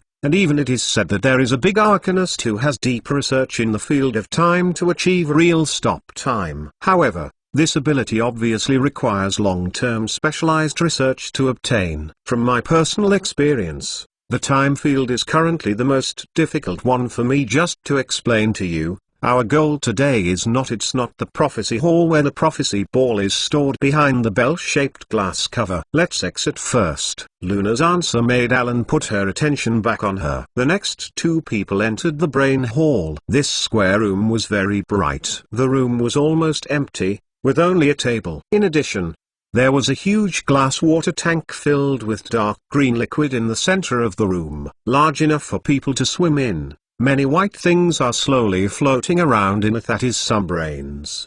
The thoughts produced by the most complex minds of human beings. The harm that the spirit can bring to people is actually not less than the physical harm, but more terrible. Those brains can produce tentacles of thought, said. Luna looked at Alan, extending some silky tentacles from her head, like flying a strip of live image from her, unfolding like a roll of film. These tentacles touched Alan. His skin immediately began to entangle his body like a rope. Seeing Alan had no startling response, Luna took back these tentacles in a moment of disappointment. I have done quite a lot of research on the brain hall, And the tentacles of this kind of thinking are only the lowest level of use. It doesn't work. The physical strike of this type of physical curse cannot touch the mental thoughts. It can cause wounds that are difficult to heal. But because of the unfavorable Dr. S invention of the ointment, and for us who have mastered other means, it acts as an attack. The meaning of the method is already very small, but you always envy me that I can cross your brain occlusion technique to detect your thoughts also from this. Alan nodded when he heard that. His heart was actually ecstatic. When he saw Ravenclaw for the second time in ancient times, he decided to learn this ability first and then take a good look at Luna's brain. What are you thinking about here? Since studying it can obtain an enhanced version of telepathy, then naturally you can also obtain an enhanced version of closed brain surgery, although not in principle. Luna smiled at Alan. Alan was a little ashamed when he was splashed with cold water, and he rushed towards the silent woman with his teeth open. Don't say it when looking at my brain. Luna jumped away from the attack. I can still watch for a while before you learn. The two snarled and went deeper into the hall of the brain, and finally came to a dark room full of planets, just like floating in the dark, with various stars running in order in front of them. As they entered, Alan, I even feel that I am floating in the air sometimes. This planet hall is next to the brain hall, so you should look at them as a whole when you study. Some gravity-related magic spells and predictions are also very related to it. Astrology,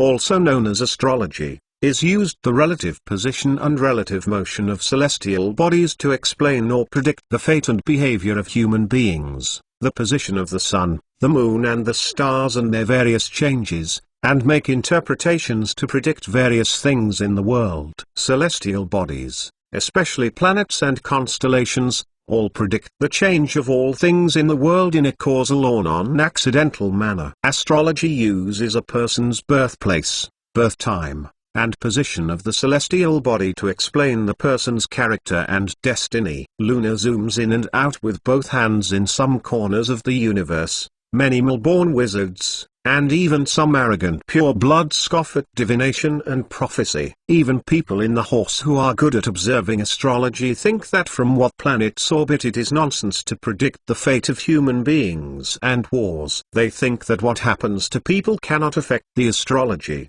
or blindly think that the existence of the astrology is not for harm, but in fact these effects on people are real. To be precise, the influence of the astrology is indeed not for a certain individual, but for all things in the world. It is also affected by all things in the world. It is only the most easily observed part of the defense line of fate. If you can follow his, you can make predictions by ignoring the irrelevant and messy matters. I have always attached great importance to prophecy and divination. With my research on them, I have found that Professor Sybil Trelawney's predictions are almost always correct, although many of them are realized in unexpected or even imperceptible ways. Well, many people don't believe in fate and disdain the so-called fate theory, but in fact, the reason why he can form this kind of character is because of the growth experience that fate gave him. Alan expressed his affirmation of divination and prophecy. He has always attached great importance to this aspect. You seem to attach great importance to this room. So what ability can you gain by studying this room? The prophecy spells can make you know the secrets that have been kept for a long time, predict the future, find hidden things and see through deception. It can uncover the mystery of time and space and conscious thinking, making things look more clear and clear. Prophecy is one. This kind of magic is not easy to master, because they are variable realities covered by mist. You may misunderstand it, and it may change in the future due to other influences. But as you improve your skills, the way you look at affairs is no longer a mortal vision. You are not as divine as me, and the gods are more or less born with this ability regardless of the priesthood, so you will be better than me at this. Start it harder. Then, Luna touched Alan's chin, and as she stroked the fluff of the beard that had just emerged, it fell off like the hummingbird in the time hall before. No, the beard is more beautiful. In addition to the prophecy, it also allows you to influence what sounds more illusory. Let me guess. Alan touched his chin. which had become completely smooth. www.untilnovel.com then thought of the name of the goddess posing as the other party. Is it luck? Extraordinary wisdom is the greatest wealth of mankind. Some people's lives are lucky, and some people's lives are full of doom, but very few people can control their luck. If you study them thoroughly, then you will not only you can predict to see them, you can even uncover the curtains of opportunity, circumstances and chaos, and glimpse the real possibilities deeper. When the elements of fate begin to work, there will be countless possible outcomes. These are not what can be explored, because the understanding of these can clearly see the essence of fate. Opportunity is not like most mortals think. From this kind of biased careful exploration, you can force it like weaving, change the probability of things happening and gain the ability to control the destiny of others to a certain extent. Luna is obviously quite satisfied with Alan's keenness, and she strokes Alan's light chin for a while. In the holidays, except for Helena and we need to participate in your study of the Nether Scroll, you should focus on the Brain Hall and the Universe Hall. You haven't had time to explore the 7th floor of our tower. The Brain Hall I imitated, the Time Hall and the Department of Mystery are the same. For the 2 rooms in the basement of the tower, Alan has not had time to go there and look closely at the research. Hearing Luna's words, Alan put this matter on his own agenda. In the ancient times, he asked Luna to help store it. Everything is still fresh in the Time Hall in the tower. Chapter 699 Mister Eventually Luna and Alan came to the door of the room that was always locked. The door of this room is locked, and there are no spells or things that can be cracked to open it. Alan said, according to Dumbledore, there is a power in it, more than death, than human wisdom, than the power of nature, is even more miraculous and terrifying. He thinks this is perhaps the most mysterious of many subjects in the Department of Mystery that need to be studied. According to him, Harry Potter has all the energy in that room, but Voldemort didn't have anything at all. Was this suggesting that it was the power of love? Luna's hand touched the door lock, and the blue streamer flashed on the door. Luna pushed gently and the door opened. A fountain directly reflected Alan's eyes, and the stream of mother-of-pearl water was continuously gushing, and the spiraling steam lingered around the fountain. He seemed to smell the ink fragrance of library books and some decaying breath. The fresh body fragrance of Luna's body mixed with the sweet smell of cloth and clove, and the kind of breath produced when the magical energy gathered. Author's note: the locked room on Wikipedia is called the Love Hall, and it is said that J.K. Rowling said in an interview that there is a fountain of aphrodisiac. What a smell do you smell? Alan determined with certainty. He was a little curious about what Luna could smell. Did he smell it? Of course it smells of you. Luna sniffed hard, and then explained, I blocked the gate with magic power, which cannot be opened with ordinary magic. This obsessive fountain can be used by wizards outside the door to think this. The power of love is in the room. The energy of love is actually explained in a sense in this sense. This room is actually the power of faith. A strong faith can make you distort and change the real reality. Love is also a kind of faith,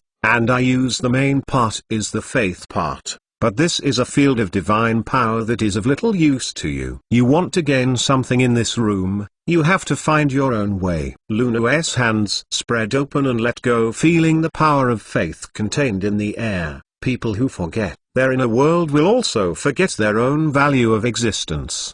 The inner world is complementary to the outer world, and we must discover it and perfect it. If we can't always take a mental journey to find this value, then we will really lose our way. Alan ignored the aphrodisiac and looked at the room, but he couldn't find any information to obtain further information. This is different from other rooms. You can't accumulate learning by time. You may understand it at a glance, or you may not understand it in a lifetime. Let's go first. Luna moved lightly and bypassed the obsession with Alan. At the fountain, Luna stood in front of a wall, her skirt lightly raised, and turned to reach out to Alan. Although Alan was unknown, she put her hand on Luna's and put her hand in her palm. At the moment when the two clasped their hands, Alan found that the wall behind Luna became nothingness, as if there were waves on the wall. Luna took Alan's hand and walked towards the wall, like a ghost. As Alan passed through the wall, They came to another room. The silver ceiling reflects this luxurious room with ivory and gold as the wall and polished agate stone as the floor. One black and one white statue, about 10 feet tall, stands on both sides of the center of the room, and in the middle is a statue similar to the Ravenclaw public lounge Roy Ena Ravenclaw. The white statue features three-dimensional appearance like a knife and axe. This silver long hair sets off the perfect face and touching grey double pupils. She is dressed in a moonlight-colored transparent gown and looks solemn, gentle and noble and mature. The entire statue is like a lunar phase cycle. The light is undergoing a bright or dim slow change. A pair of female eyes surrounded by 7 silver clover signs placed on the base. This is the statue's holy symbol. The other one was wearing a large black robe and a black feather mask on his face. The thick black feathers poured from the face into the depths of the hood. When Alan stared at her, the statue did not speak. But Alan could feel the singing that she chanted, full of sadness and loss.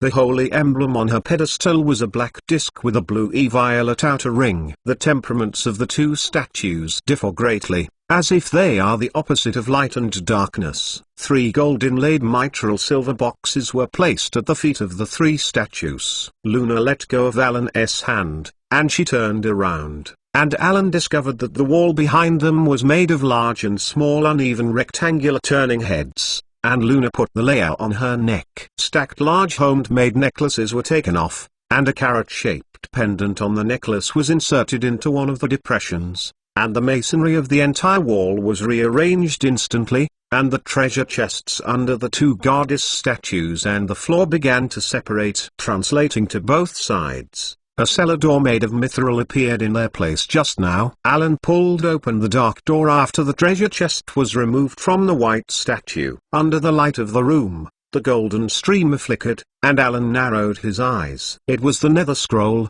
Get it together, get it together. 50. Luna's voice rang behind Alan, and Alan leaned over and held them in his hands. On the thin gold foil page of the nether scroll, the silver magic handwriting slowly moved like life. A scroll is only about 1 pound. These scrolls are not heavy in Alan's hands, but the amount of knowledge contained in them is unparalleled. I cannot put them back to the tower in advance, otherwise you are in first grade if you find them at the beginning. You will be crazy. At this time, Luna went to the dark door after the other treasure chest was removed. After the dark door was pulled away, a bright crystal refracted the indoor lights, and at the same time, some dark shadows moved on the surface. This magic device looks a lot like a crystal ball. It is a large bright crystal ascending to people, under the action of Luna floating charm, together with a gorgeous pedestal below it. This perfect spherical device floats out of the dark grid and falls to the floor in the room. This is a mythal, but it is damaged. The function of the intact mythal is very simple. It will directly connect the original energy of magic to the entire area of influence,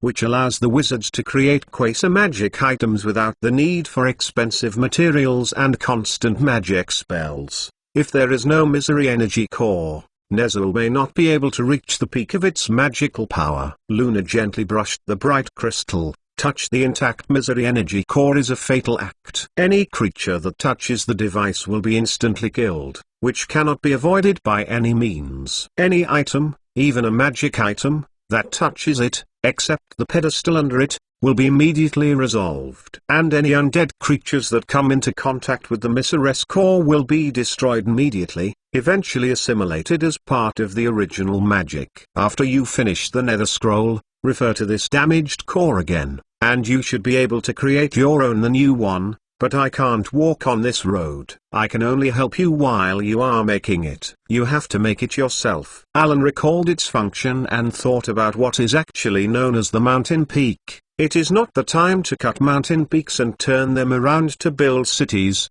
but let Hogwarts Castle together the surrounding Black Lake Forbidden Forest and Hogsmeade Village fly up to the sky to build a floating city like a school city. In this way, with the reform of the curriculum, Hogwarts is the best magic school in the world. It should not be possible for other magic schools to challenge. Well, so Helga would be happy. You can get them back to the tower first. I will stay here to finish the job and close the door again. Wait until we meet in the office. We are lucky. This is the most common one. The smallest size is as high as others, but it is almost 500 pounds with the base. Fortunately, it is not too much space. The miserable nuclear is said to be as large as a city. When Alan returned to the office, Luna was lying on the chair, half lying and half sitting. She seemed to have drawn a few research notes from the silent seniors on the bookshelf and was reading it at will. These research materials are all guesses out of thin air.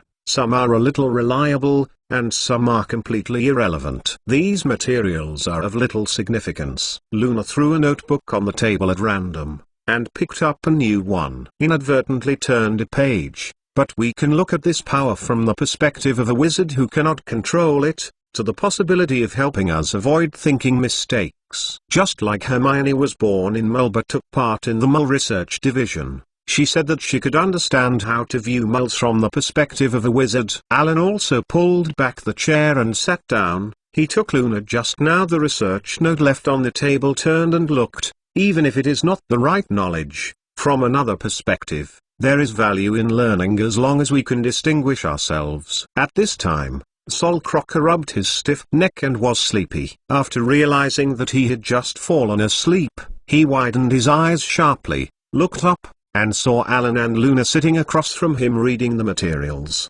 and his body relaxed. Alan put down the notes in his hand and nodded to him. Sol smiled awkwardly. Sorry, maybe it was too late to study last night. I actually fell asleep. It's okay, Mr. Crocker. We are going to have lunch. There is nothing else in the afternoon. Will we go together? Alan and Luna looked at each other and stood up to say goodbye to each other. No, I will send you to you. Sol Crocker also quickly stood up. Unlike Alan and Luna, he can leave at any time. He has no background behind him and must wait until after work to leave. In fact, Sol Crocker, who treats the work of the silent as fun, does not regard this as a burden. If it is not allowed by the regulations, he even intends to live in the Department of Mysterious Affairs on the 9th floor of the Ministry of Magic. Of course, in Thor's mind, Alan stayed here for as little time as possible, and it's better not to be interested in it at all. Alan and Luna did not reject Sol Croker's good intentions of sending them out. After all, he would not be allowed to send them, but he would be more worried. Farewell to the old silent man in the round room. The plain black door had just opened. Punlo,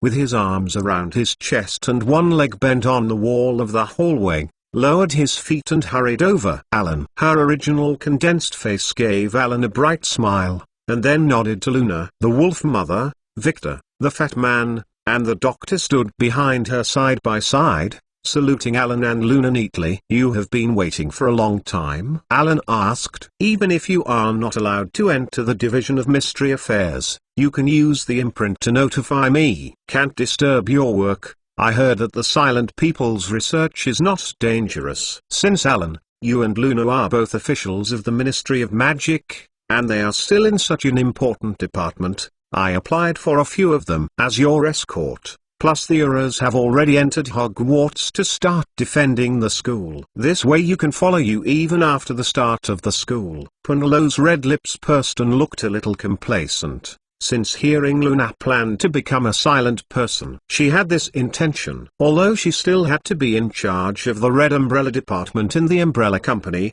she could not follow it at any time like other members. But in her spare time, she could at least be right with Alan instead of like in the previous 2 years. There was more and less gathering. Master, Miss Lovegood, the Long Eyes have been sent to protect the Mole Prime Minister, and the Four Eyes are in charge of the werewolf research in the Western Hall Laboratory. So this time the only guards are the four of us and Miss Cravat. Master and Lone naturally, Miss Fugood's strength does not need us to protect, but please don't be disappointed. If you have anything to tell, the Death Eaters have tried many times to kidnap and attack other wizards, although they have almost been defeated. But if we encounter such troublesome trivia, let us deal with it. The Wolf Mother is obviously still worried about the previous battle of the Ministry of Magic. Even after the return of Alan in the end, their umbrella team was rewarded by Owen. The official body of the Ministry of Magic armed a squad did not relieve this. From the unsmiling expression of the fat people now, they knew that they had been heavily drilled during this time. Speaking of the Western Pavilion, I almost forgot her. How is Dolores? Are you still alive? Alan remembered Dolores captured at the beginning of the night of the Ministry of Magic. Umbridge www.untitlenovel.com. He hasn't been in a hurry to deal with her. Always being detained in an underground prison, but because you haven't said anything to Alan, we haven't treated her like that. She's keeping her delicious and delicious. Is it going to deal with her? Penlow, she had no affection for her in the Ministry of Magic before, and even after Emily described Umbridge's attitude towards moles and werewolves, she became more disgusted. Now she misunderstands the meaning of Alan. She has some eyes. Chinned. I just haven't figured out how to deal with her. To be honest, she has a good attitude towards me. Alan now feels a little embarrassed. Let go and feel unwilling. Let her squat. Azkaban. The Dementors have rebelled to the Voldemort camp. The Ministry of Magic has not yet had time to clean up, plus just go to jail. It doesn't seem to make you feel better. After all, she was arrested and returned to the Western Pavilion instead of the Ministry of Magic in order to let the mood okay. But if you kill it directly, the other party's attitude towards yourself is after all respectable and you can't get it. Let's keep it closed for a while, and I will deal with her later. Alan noticed Penelow's disappointed expression and added unbearably, don't kill yourself, don't drive her crazy, you can treat her at will. Noticing the doctor's stare not to speak out because of the existence of the Wolf Mother, but Alan sighed, remember to bring the doctor with you when you go. She can make sure of this. Chapter 700 Department of Magical Animal Management and Control. As Ding Dang Ding and Calacla sounded, a lift descended in front of them. The golden fence door slid open slightly, and Alan and his party walked into the lift together. The elevator climbed slowly, and the chain clattered. As the elevator opened one by one, several wizards walked in. When they saw Alan, they couldn't help but look at it a few more times. And they were blocked by the Wolf Mother. A few people. Several paper planes swarmed into the elevator, flying slowly around the top of their heads. Their color was a light purple, and the wings were covered with the Ministry of Magic stamp. The fourth floor of the Department of Magical Animal Management and Control, including the Office of Beasts and Spectres, Fairy Liaison Office and Pest Consultation Office. As the cold female voice sounded, Alan walked out of the elevator and a small group of notes flew out with them. The door of the elevator closed again and again. It is very different from the empty corridor of the Department of Mystery. It is very lively in this corridor. In addition to the paper planes that are flying, there are the roaring sounds of various magical creatures and the shouting of wizards. Mr. Alan Harris, I'm so happy to see you. Did you come to see the director? Mr. Amos Diggory, who had just come out of the bathroom, saw Alan, quickly helped his glasses and came over to greet him. While pulling out his handkerchief, he wiped off his wet hands. His slightly curly brown hair was neatly wrapped under the cap. Yes, I came to find her. Alan reached out and shook hands with Mr. Amos Diggory. I'll take you in. Mr. Amos Diggory rubbed his hands tightly. The boy he could comment on as an elder was already a hot figure. Our Department of Magical Animal Management and Control is the second largest department of the Ministry of Magic. We have Alien Office, Beast Office and Ghost Office. With the introduction of Amos, they passed by an office. Fairies with dark faces, pointed beards, and extraordinarily long hands and feet are dressed in suits, and some dwarfs are waiting in line at the door with gold coins. That's the Fairy Liaison Office, a subordinate department of the Alien Office. Amos-chan nodded toward the office, and there was a little silence. The Horseman Liaison Office. A small office number on the corner attracted Alan's attention. Despite the existence of the Department of Horse People Liaison Office, it has never been used by the horse people. In the Ministry of Magic, being sent to the Horse People Liaison Office has become an internal joke, meaning that the person mentioned will be expelled soon. Amos chuckled, then felt as if he was too presumptuous.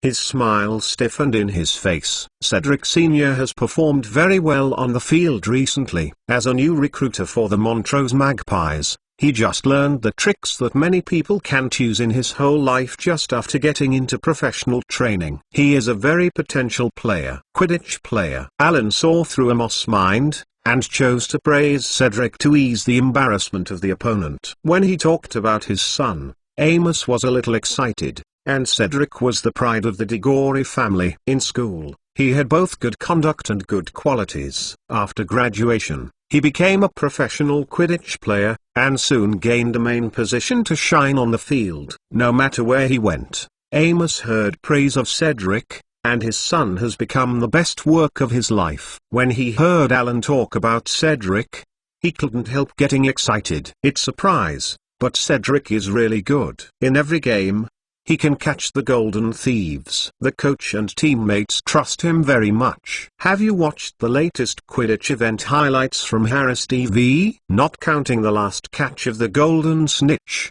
Cedric had 6 wonderful shots of the light flight. As Amos praised his son, Alan turned left and into a narrow stone gallery. As long as there is Cedric in the game, he must be the one who catches the golden snitch, and he will win. Guarantee. My Cedric is definitely the best looking player in the world. Amos has already been somewhat smug. Punalo's red lips flicked and snorted, reminding Amos that he was crotch in front of Haiku. Amos Diggory was shocked, and quickly looked up at Alan, and found that the other party was still smiling gently, and slightly put down the anxiety in his heart, reluctantly admitted, "Of course, Cedric is in addition to the best-looking player outside Mr. Alan Harris. Sorry, let's make an urgent task." 4 or 5 burly wizards ran ahead.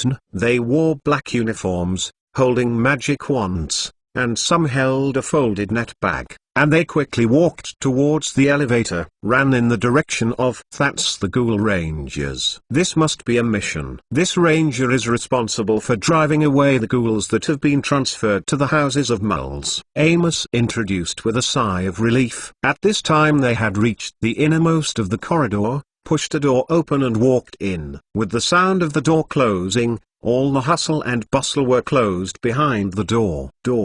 The doorplate says Director's Office. Amos sorted out his clothes and knocked on the door. A condensed and serious female voice came from the door. "Please come in, Director. Mr. Alan Harris visits." Amos opened the door and at the same time gave way to allow Alan's figure to appear in front of Josephine Harris, and the umbrella team stopped consciously at the door, did not enter, and made a guard posture. Josephine was looking down and correcting the document. He immediately raised his head and stood up, bypassed the large desk, walked out, and asked in surprise, "How are you here, Alan?" "I went to work at the Department of Mysteries today, so I came to see you." Alan walked in, and Punlo led Luna into the sofa on the side of the room, letting the crazy girl nest, and Punlo himself, seemingly familiar with this office. I took the tea set and started making black tea for others on the side. Upon seeing this,